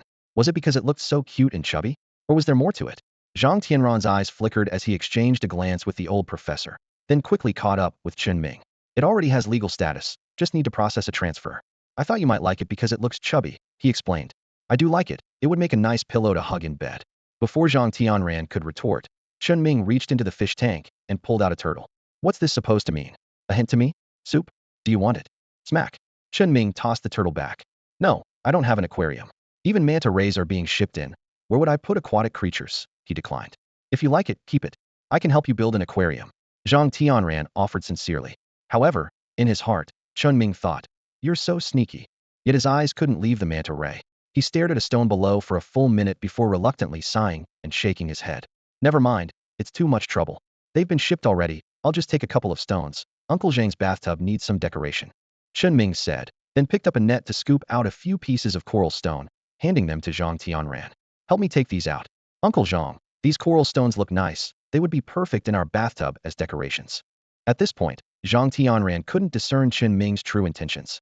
He quickly inspected the stones taken from the net, even knocking them together, but found nothing unusual. By then, Uncle Zhang had approached with an outstretched hand, so he had to hand them over. Chen Ming maintained a calm demeanor, though he was internally anxious. Only after seeing Uncle Zhang walk away with the stones did he relax. Just then, a silver creature suddenly flew over, immediately trying to stick its mouth into Chen Ming's ear. Clearly, it had uncovered a big secret through its love-hate language talent. Chen Ming quickly pinched the silver creature's mouth, recalling how he'd once suffered due to Zhang Tianran's powerful hearing. Chen Ming pinched Enzy's mouth, turned his back on Zhang Tianran, and kept giving him meaningful glances. The tuft of golden hair on Enzy's head bobbed up and down as if nodding in agreement. Only then did Chen Ming release his grip, his eyes flicking towards the fish tank beside him. Enzy's small eyes darted around before he suddenly leaped to the edge of the bathtub, desperately thirsty. Glug glug glug. Enzy plunged his head into the water, blowing bubbles. The manta ray instantly turned to face him. The clownfish also blew bubbles in response, and even the turtle in the neighboring tank stretched its neck, while a hermit crab emerged from the sand at the bottom of the large tank. Within seconds, Enzy jerked his head up, shaking off water droplets, and sputtered, too salty, wrong water. As soon as he finished speaking, he dashed to the freshwater tank and dunked his head in. Zhang Tianran was dumbfounded, while Chen Ming, already holding Cheng-bei, walked towards a few smaller cages further away. He dismissed the deer, foxes, and snakes, as the garden already had those species. After a thorough round, he only kept the marmot, much to Zhang Tianran's disappointment. Just as Zhang Tianran was about to make a sales pitch, Chen Ming's eyes suddenly filled with amusement. If Director Zhang really wants to help, why not find the animals I sent out a few years ago? I'm nostalgic and prefer my own things. The idea of placing a few exotic beasts had completely lost its appeal to Zhang Tianran, who waved for the investigators to load the equipment onto the truck. Chen Ming approached him, nudging him with his shoulder. Help me get those animals back, and maybe I'll surprise you in the future, who knows? Really? Zhang Tianran asked. Of course. Are you sure it's a surprise and not a shock? Chen Ming replied with a grin. How big of a surprise? Believe it or not. As they spoke, Chen Ming was about to take the cage with the marmot, but an investigator immediately stopped him. Report, Mr. Consultant, the cages are specially made, limited in number, and very expensive, so we can't give them to you. You can take the marmot, though. Chen Ming paused, unfazed. Once the cage was unlocked and opened, he grabbed the marmot by the neck with one hand, like holding a scolded child. Lao Zheng, get this marmot's ID sorted by tomorrow. Sure thing, Director. Lao Zheng replied cheerfully, eager to help lighten Chen Ming's load by carrying the marmot himself, though he knew it was inappropriate. Instead, he nudged the one-armed man beside him to step up. However, when the one-armed man tried to take it, Chen Ming shook his head, refusing. No need, I'll carry it myself. I thought we'd add a lot more, but nothing really caught my eye, so never mind. Everyone present was surprised that Chen Ming only wanted a marmot in the end. Although it was chubby and cute, it mostly stayed hidden during the day, only appearing at dawn and dusk. Nobody understood, but Chen Ming was secretly delighted. The words, treasure hunting talent, couldn't be more obvious. Besides, another unexpectedly important species had already been taken by Uncle Zhang. In the center of the garden square, Zhang Tianran patted his chest, promising Chen Ming to bring back the animals that were sent away as soon as possible. But when he repeatedly asked what kind of surprise it would be, Chen Ming just smiled without answering. In truth, he didn't know the specifics yet either. Frustrated but unable to show it, Zhang Tianran could only smile as he said goodbye and got into the car, feeling he hadn't gained anything from the exchange. Once inside, he raised the partition and looked seriously at the old professor. At that moment, the cat made a particularly faint hissing sound, causing Yin Hu to instantly back down. The old professor was completely absorbed in watching multiple images, enjoying them despite their blurriness. First, the Dragon King's judgment was indeed correct. The uniqueness of this zoo was not to be underestimated. Second, the cat's strength exceeded their expectations. Lastly, the physical power of that girl was beyond imagination. The old professor adjusted his glasses and pointed to the screen where the image changed from green to red. She appeared to grab Yin Hu effortlessly, but in reality, she was using all her strength, potentially damaging Yin Hu's mouth, and that was without her going all out. As soon as the words were spoken, all three turned their gazes towards Yin Hu, who was cowering at the back of the vehicle, covering his mouth with his paws. Iron Shield furrowed his brows, wondering, if she's that strong with just physical strength, could she be more powerful than the Dragon King? Is she a superhuman? At that moment, Iron Shield couldn't resist reaching out to pry open Yin Hu's mouth to check. However, as soon as his hand approached, Yin Hu suddenly threw his head back and let out a deafening roar, spraying saliva onto Iron Shield's bald head. The three focused their attention and noticed the traces of blood at the root of Yin Hu's teeth, caused by Emo Xiao. Meanwhile, she was bathing a groundhog.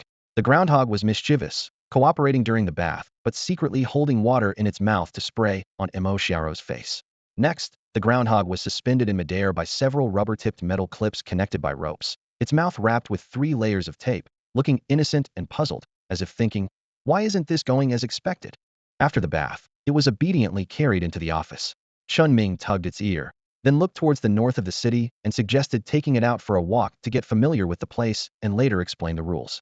Chungbei jumped gracefully off the floor, and Enzy emitted a short chirping sound. The groundhog blinked its small eyes curiously, then turned to follow Chungbei. At this point, only Chinming, Uncle Zhang, and Enzy were left in the room.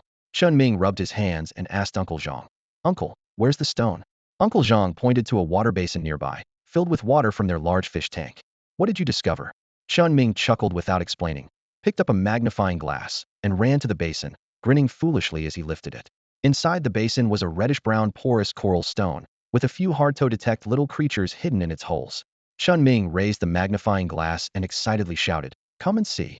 Emo Xiao widened her eyes and stared for a long time without seeing anything. But Uncle Zhang glanced over and was suddenly stunned. What is this? Baby shrimp. The skeleton shrimp's front limbs resembled 2 hammers with scythe-like heads. Emo Xiao forcibly pressed on Chinming's head, finally seeing the transparent little creatures hidden within the coral stone.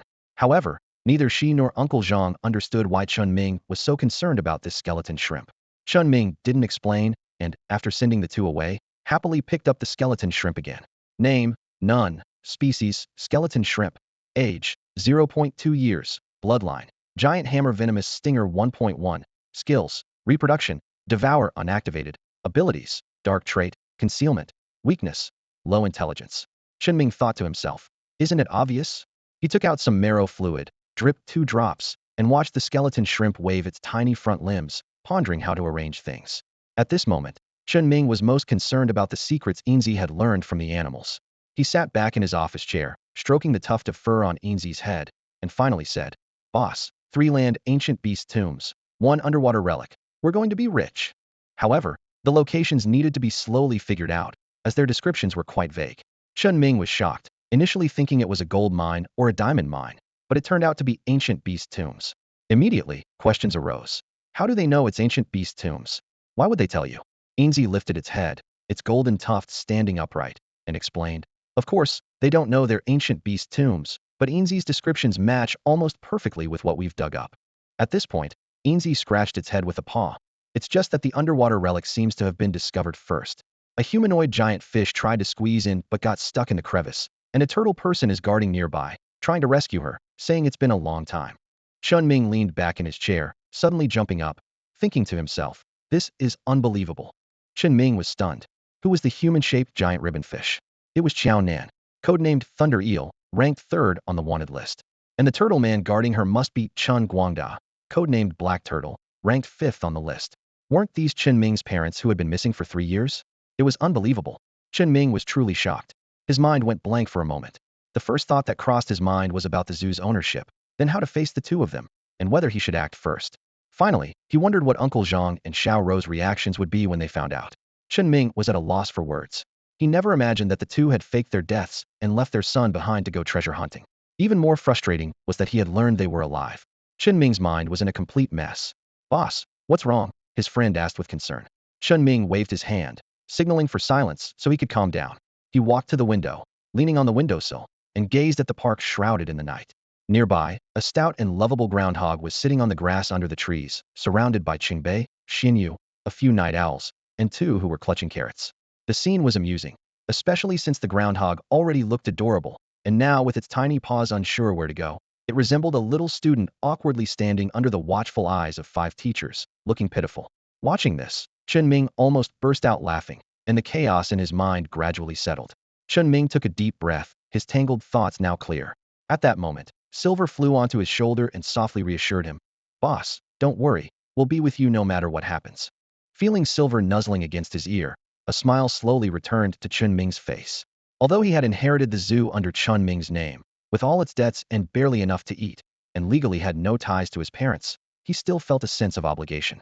His fingers gently tapped the windowsill as he looked up at the stars, thinking, retribution will come, and it's like repaying Chen Ming for raising me. If they truly don't appreciate it, well, that simplifies things. Whatever crossed Chen Ming's mind made him suddenly laugh. Then he turned and sat back in his office chair. Silver, describe in detail the location of the underwater ruins. Who told you about it? Do we need to talk to them again? He asked. Silver replied. The clownfish told me. He was beaten by that turtle man. He described it in detail, but I've never seen the ocean, nor can I swim. I only know about the underwater terrain and that there are people living on a small island nearby. Chen Ming picked up the phone and dialed a number. When Zhang Tianran, still in the car, answered, Chen Ming had a peculiar smile on his face. Interested in underwater ruins? Interested in thunder eel and black turtle? He asked. Under the curious eyes of the old professor and iron shield, Zhang Tianran took a deep breath, released the in-car intercom switch, and spoke seriously. Chen Ming, special external consultant, please repeat what you just said. Zhang Tianran from the Huaqing branch didn't hear you clearly. However, Chen Ming's tone remained lazy. Underwater ruins, and are you interested? Interested, of course, interested. Did the youth group discover it? Aren't they taking entrance exams? Where is it located? Is it in the photic or aphotic zone? What's the connection with those two? Is the information reliable? Zhang Tianran fired off a barrage of questions. This made Chen Ming roll his eyes. He only knew about the terrain and sea conditions, so he needed the cooperation of a marine geographer to pinpoint the exact location.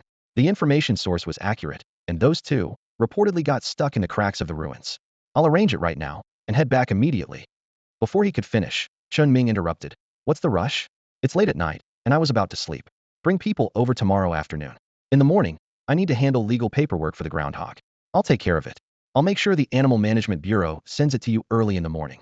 I'll bring the people to you at 7 sharp. That's settled. Zhang Tianran didn't give Chen Ming a chance to refuse and hung up the phone. Chen Ming just laughed, holding the phone. Huh? Trying to delay my paperwork to see what happens next? Dream on. He had already seen through the purpose of sending the animals this time. From the countless glances the old professor cast towards the north of the city, he knew that area had been exposed. There was just a thin layer between them, and neither wanted to break it. Early the next morning, before dawn, Chen Ming was startled awake by the sound of pitiful cries. Chirp, chirp, chirp. As soon as he opened his eyes, Enzy was there reporting. The fat rat had been beaten 3 times, and now it was the 4th. Chen Ming hadn't even reacted. The little guys weren't exclusive. Everyone treated Xiao Shu well when he first arrived. The cries were coming from outside the window, sounding so eerie it was almost like a haunting. Chen Ming got out of bed barefoot to take a look, and the groundhog's head had swelled to twice its size. Enzy conveniently flew to Chen Ming's shoulder. The creature tried to steal a bottle from Night Tour's collection and got beaten, then turned around to steal a carrot placed by Hui Hui at its feet and got beaten again. In the lion cage, there was a fierce battle, and when it ran over and shouted, it got beaten by Cheng Bei. It tried to run out of the zoo and got beaten by Night Tour, and now it was digging a hole under the elder tree and got beaten once more. Chen Ming silently rubbed his face, turned around, pulled out a pack of cigarettes, and jumped down. But looking at the swollen head with eyes reduced to slits, Chen Ming couldn't bring himself to hit it. He threw away the belt, stood with hands on his hips, and looked at the groundhog, who was chirping with its head held high, gesturing with its paws. It said, I was just looking, didn't do anything wrong, just touched things and got beaten. Even digging got me beaten. Its expressive ability was impressive. Chen Ming knew groundhogs had strong expressive abilities, with a rich language second only to humans. But this one was just asking for it. Snatching bottles and carrots weren't big deals, but shouting during the lion's passionate moment? What was that about? still gesturing and arguing. It deserved the beating. Chen Ming decided not to go back to sleep. After Enzy brought down his clothes and he got dressed under the tree, he picked up the groundhog and headed toward the park gate. Once it had a legal identity, he would immediately contract it to impose restrictions. This wasn't just a naughty brat, it was a bona fide troublemaker. As Chen Ming walked to the park gate, the chubby groundhog leaned against his leg, quietly sobbing with its little paws curled up. A few minutes later, Chen Ming suddenly felt a chill on his leg. He reached down to touch it. Sticky. Enzy, perched on the door beam, was laughing so hard he almost fell off, while Cheng Bei's round eyes were filled with confusion. It took Chen Ming a moment to realize and look at the groundhog, who was sitting there with its little paws clamped to its sides, pretending to be innocent. This creature had wiped its snot on his leg. Then it pretended nothing happened, sitting still with its little paws tucked in, looking all obedient. Chen Ming couldn't help but laugh. You're quite the actor. Almost had me fooled. Ha ha ha. The boss, what kind of troublemaker is he? Meow? Chen Ming reached out and poked the groundhog's puffy head, and the groundhog, swollen eyes reduced to slits, turned around, tilting its head, raising a paw as if to say, try poking me again. Chen Ming thought to himself, wondering why he was being punished to stand here when he hadn't done anything wrong and had completed his assignments. He couldn't help but question if being cute meant he could be easily bullied.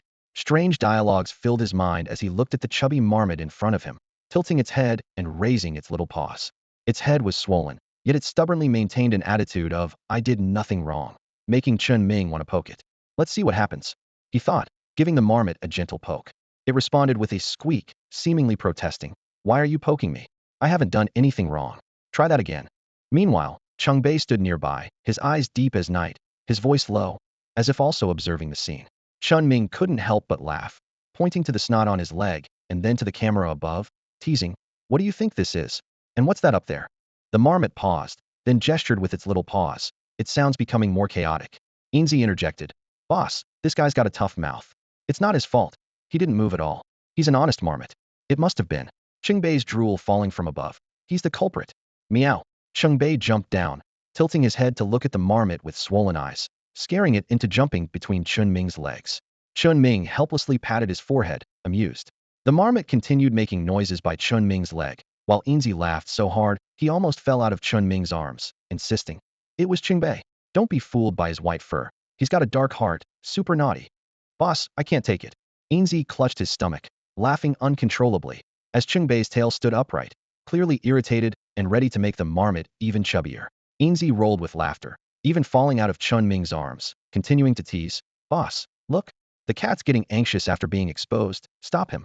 Chen Ming laughed so hard he fell off the bench and onto the grass, unable to stop. The marmot, losing its leg shield, hopped in front of Chen Ming, gesturing with its little paws, evidently trying to pin the blame on Cheng Bei. Unfortunately, it didn't understand the concept of surveillance and didn't know about the close bond between Chen Ming and his friends. 5 minutes later, Enzy, with his golden tuft of hair, explained the purpose of surveillance and the zoo's rules like a teacher. The marmot, which had just been complaining and trying to shift blame, now stood with its little arms tucked in, head drooping forward, looking pitiful. Even when Chen Ming poked its head, it just swayed in place, refusing to fight back. Looking at the chubby, innocent-faced marmot, Chen Ming thought, although it was full of mischief, once exposed, it just stood there for a couple of seconds before wiping the snot off his leg with its little paws and quickly returning to its spot, standing upright, accepting its punishment without changing its ways. Chen Ming felt helpless, unable to really hit it. It had been bumped by Yi Yu, kicked by the rabbit, slapped by Cheng Bei, and not even the little tree had hit it, only called Cheng Bei and the others to deal with it.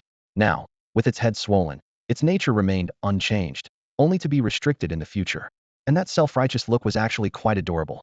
Chen Ming wiped away the tears of laughter from his face, gently stroking the neck of the groundhog, pondering how to limit its mischief after forming a contract. He wasn't worried about any real harm, just that its antics might make people laugh to death. In the early morning, the chirping of birds could be heard outside the park as a small car drove up the solitary road. An Animal Control Bureau staff member got out with a smile, briskly walking to the ticket booth.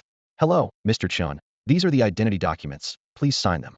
Chen Ming, who had been waiting, took the papers, signed 4 copies, and returned 3 along with a red envelope. Thank you for your hard work, he said with a smile. No need, no need. It's just my job, the staff member replied with feigned modesty, going through the necessary formalities as part of social etiquette. As he watched the car drive away, Chen Ming, now with the legal documents in hand, immediately used the contract spell. Neither Enzy nor Cheng Bei could see the golden line connecting Chen Ming's forehead to the groundhog. but they noticed that this contract took a few seconds longer than usual. Just as Chen Ming was feeling puzzled, the contract succeeded. The groundhog suddenly shivered, raised its swollen head with effort, and squinted at Chen Ming. Qiuqiu his family? Boss. I'm so pitiful, they all bully me. Enzy translated, and Chen Ming fell silent. You went and shouted at a critical moment for the lion couple, and then ran off. How is that pitiful? Unfortunately, without a species awakening card, Chen Ming could only impose 2 restrictions for now, leaving 1 as a backup. Restriction 1. Do not leave the zoo premises without permission. Restriction 2. Do not steal, damage, or take anything from any companion, anything belonging to any living being within the zoo. Chen Ming almost forgot about the visitors. If it targeted them, it would truly deserve a scolding. What does Mo Xiao's actions have to do with me, Chen Ming? The golden light merged into the groundhog's swollen head. It stood there dumbly, blinking its squinted eyes repeatedly, and suddenly snuggled up to Chen Ming's leg. Qiuqiu, I'll be good and follow the rules. Enzy landed on Chen Ming's shoulder, its small eyes darting around, full of disbelief. But Chen Ming wasn't biased. Once the contract was completed, it belonged to him. He gestured toward the ticket hall. Come, I've got something tasty for you. As he spoke, he took out a piece of high-grade food. The plump groundhog's eyes widened a bit, drooling profusely. Cookie-ukiu. Its excitement needed no translation. Inside the ticket hall, the groundhog looked up, paws raised, bouncing as it eyed the food in Chen Ming's hand. Chen Ming's eyes flickered, and then he crouched down, extending a fist. The high-grade food was tightly held in his palm, making the groundhog hiss in frustration, yet it instinctively refrained from prying open his fingers or biting. However, in the next moment, it began to cry, tears squeezing out of its eyes and mixing with its drool. Because Chen Ming had swiftly pulled back the high-grade food, leaving just his hand in place, and the food was gone, leaving the eager groundhog frozen in place, silently weeping. Chen Ming wore a mischievous smile, while Enzy, caught off guard, let a comment slip. You little trickster, let me show you what a real trickster is. Gah! Enzy realized its mistake, and quickly flew away. The mischievous grin froze on Chen Ming's face, but seeing the pitiful, bewildered groundhog, he decided not to tease it further. He offered the food with an open palm. Watching it hurriedly take the food and start munching on it, its clumsy demeanor didn't seem capable of any mischief. Chen Ming stood up with a smile, but before he could straighten up, his phone suddenly rang. He took it out and saw it was clearly from the Animal Control Bureau, notifying him that the paperwork was complete. Zhang Tianran couldn't wait to call. That's all for today. Thank you so much for watching. I hope you guys enjoyed. If you wish to have another part of this recap, please give us at least 1,000 likes. Please don't forget to comment and subscribe to our channel for more content like this. Until next time.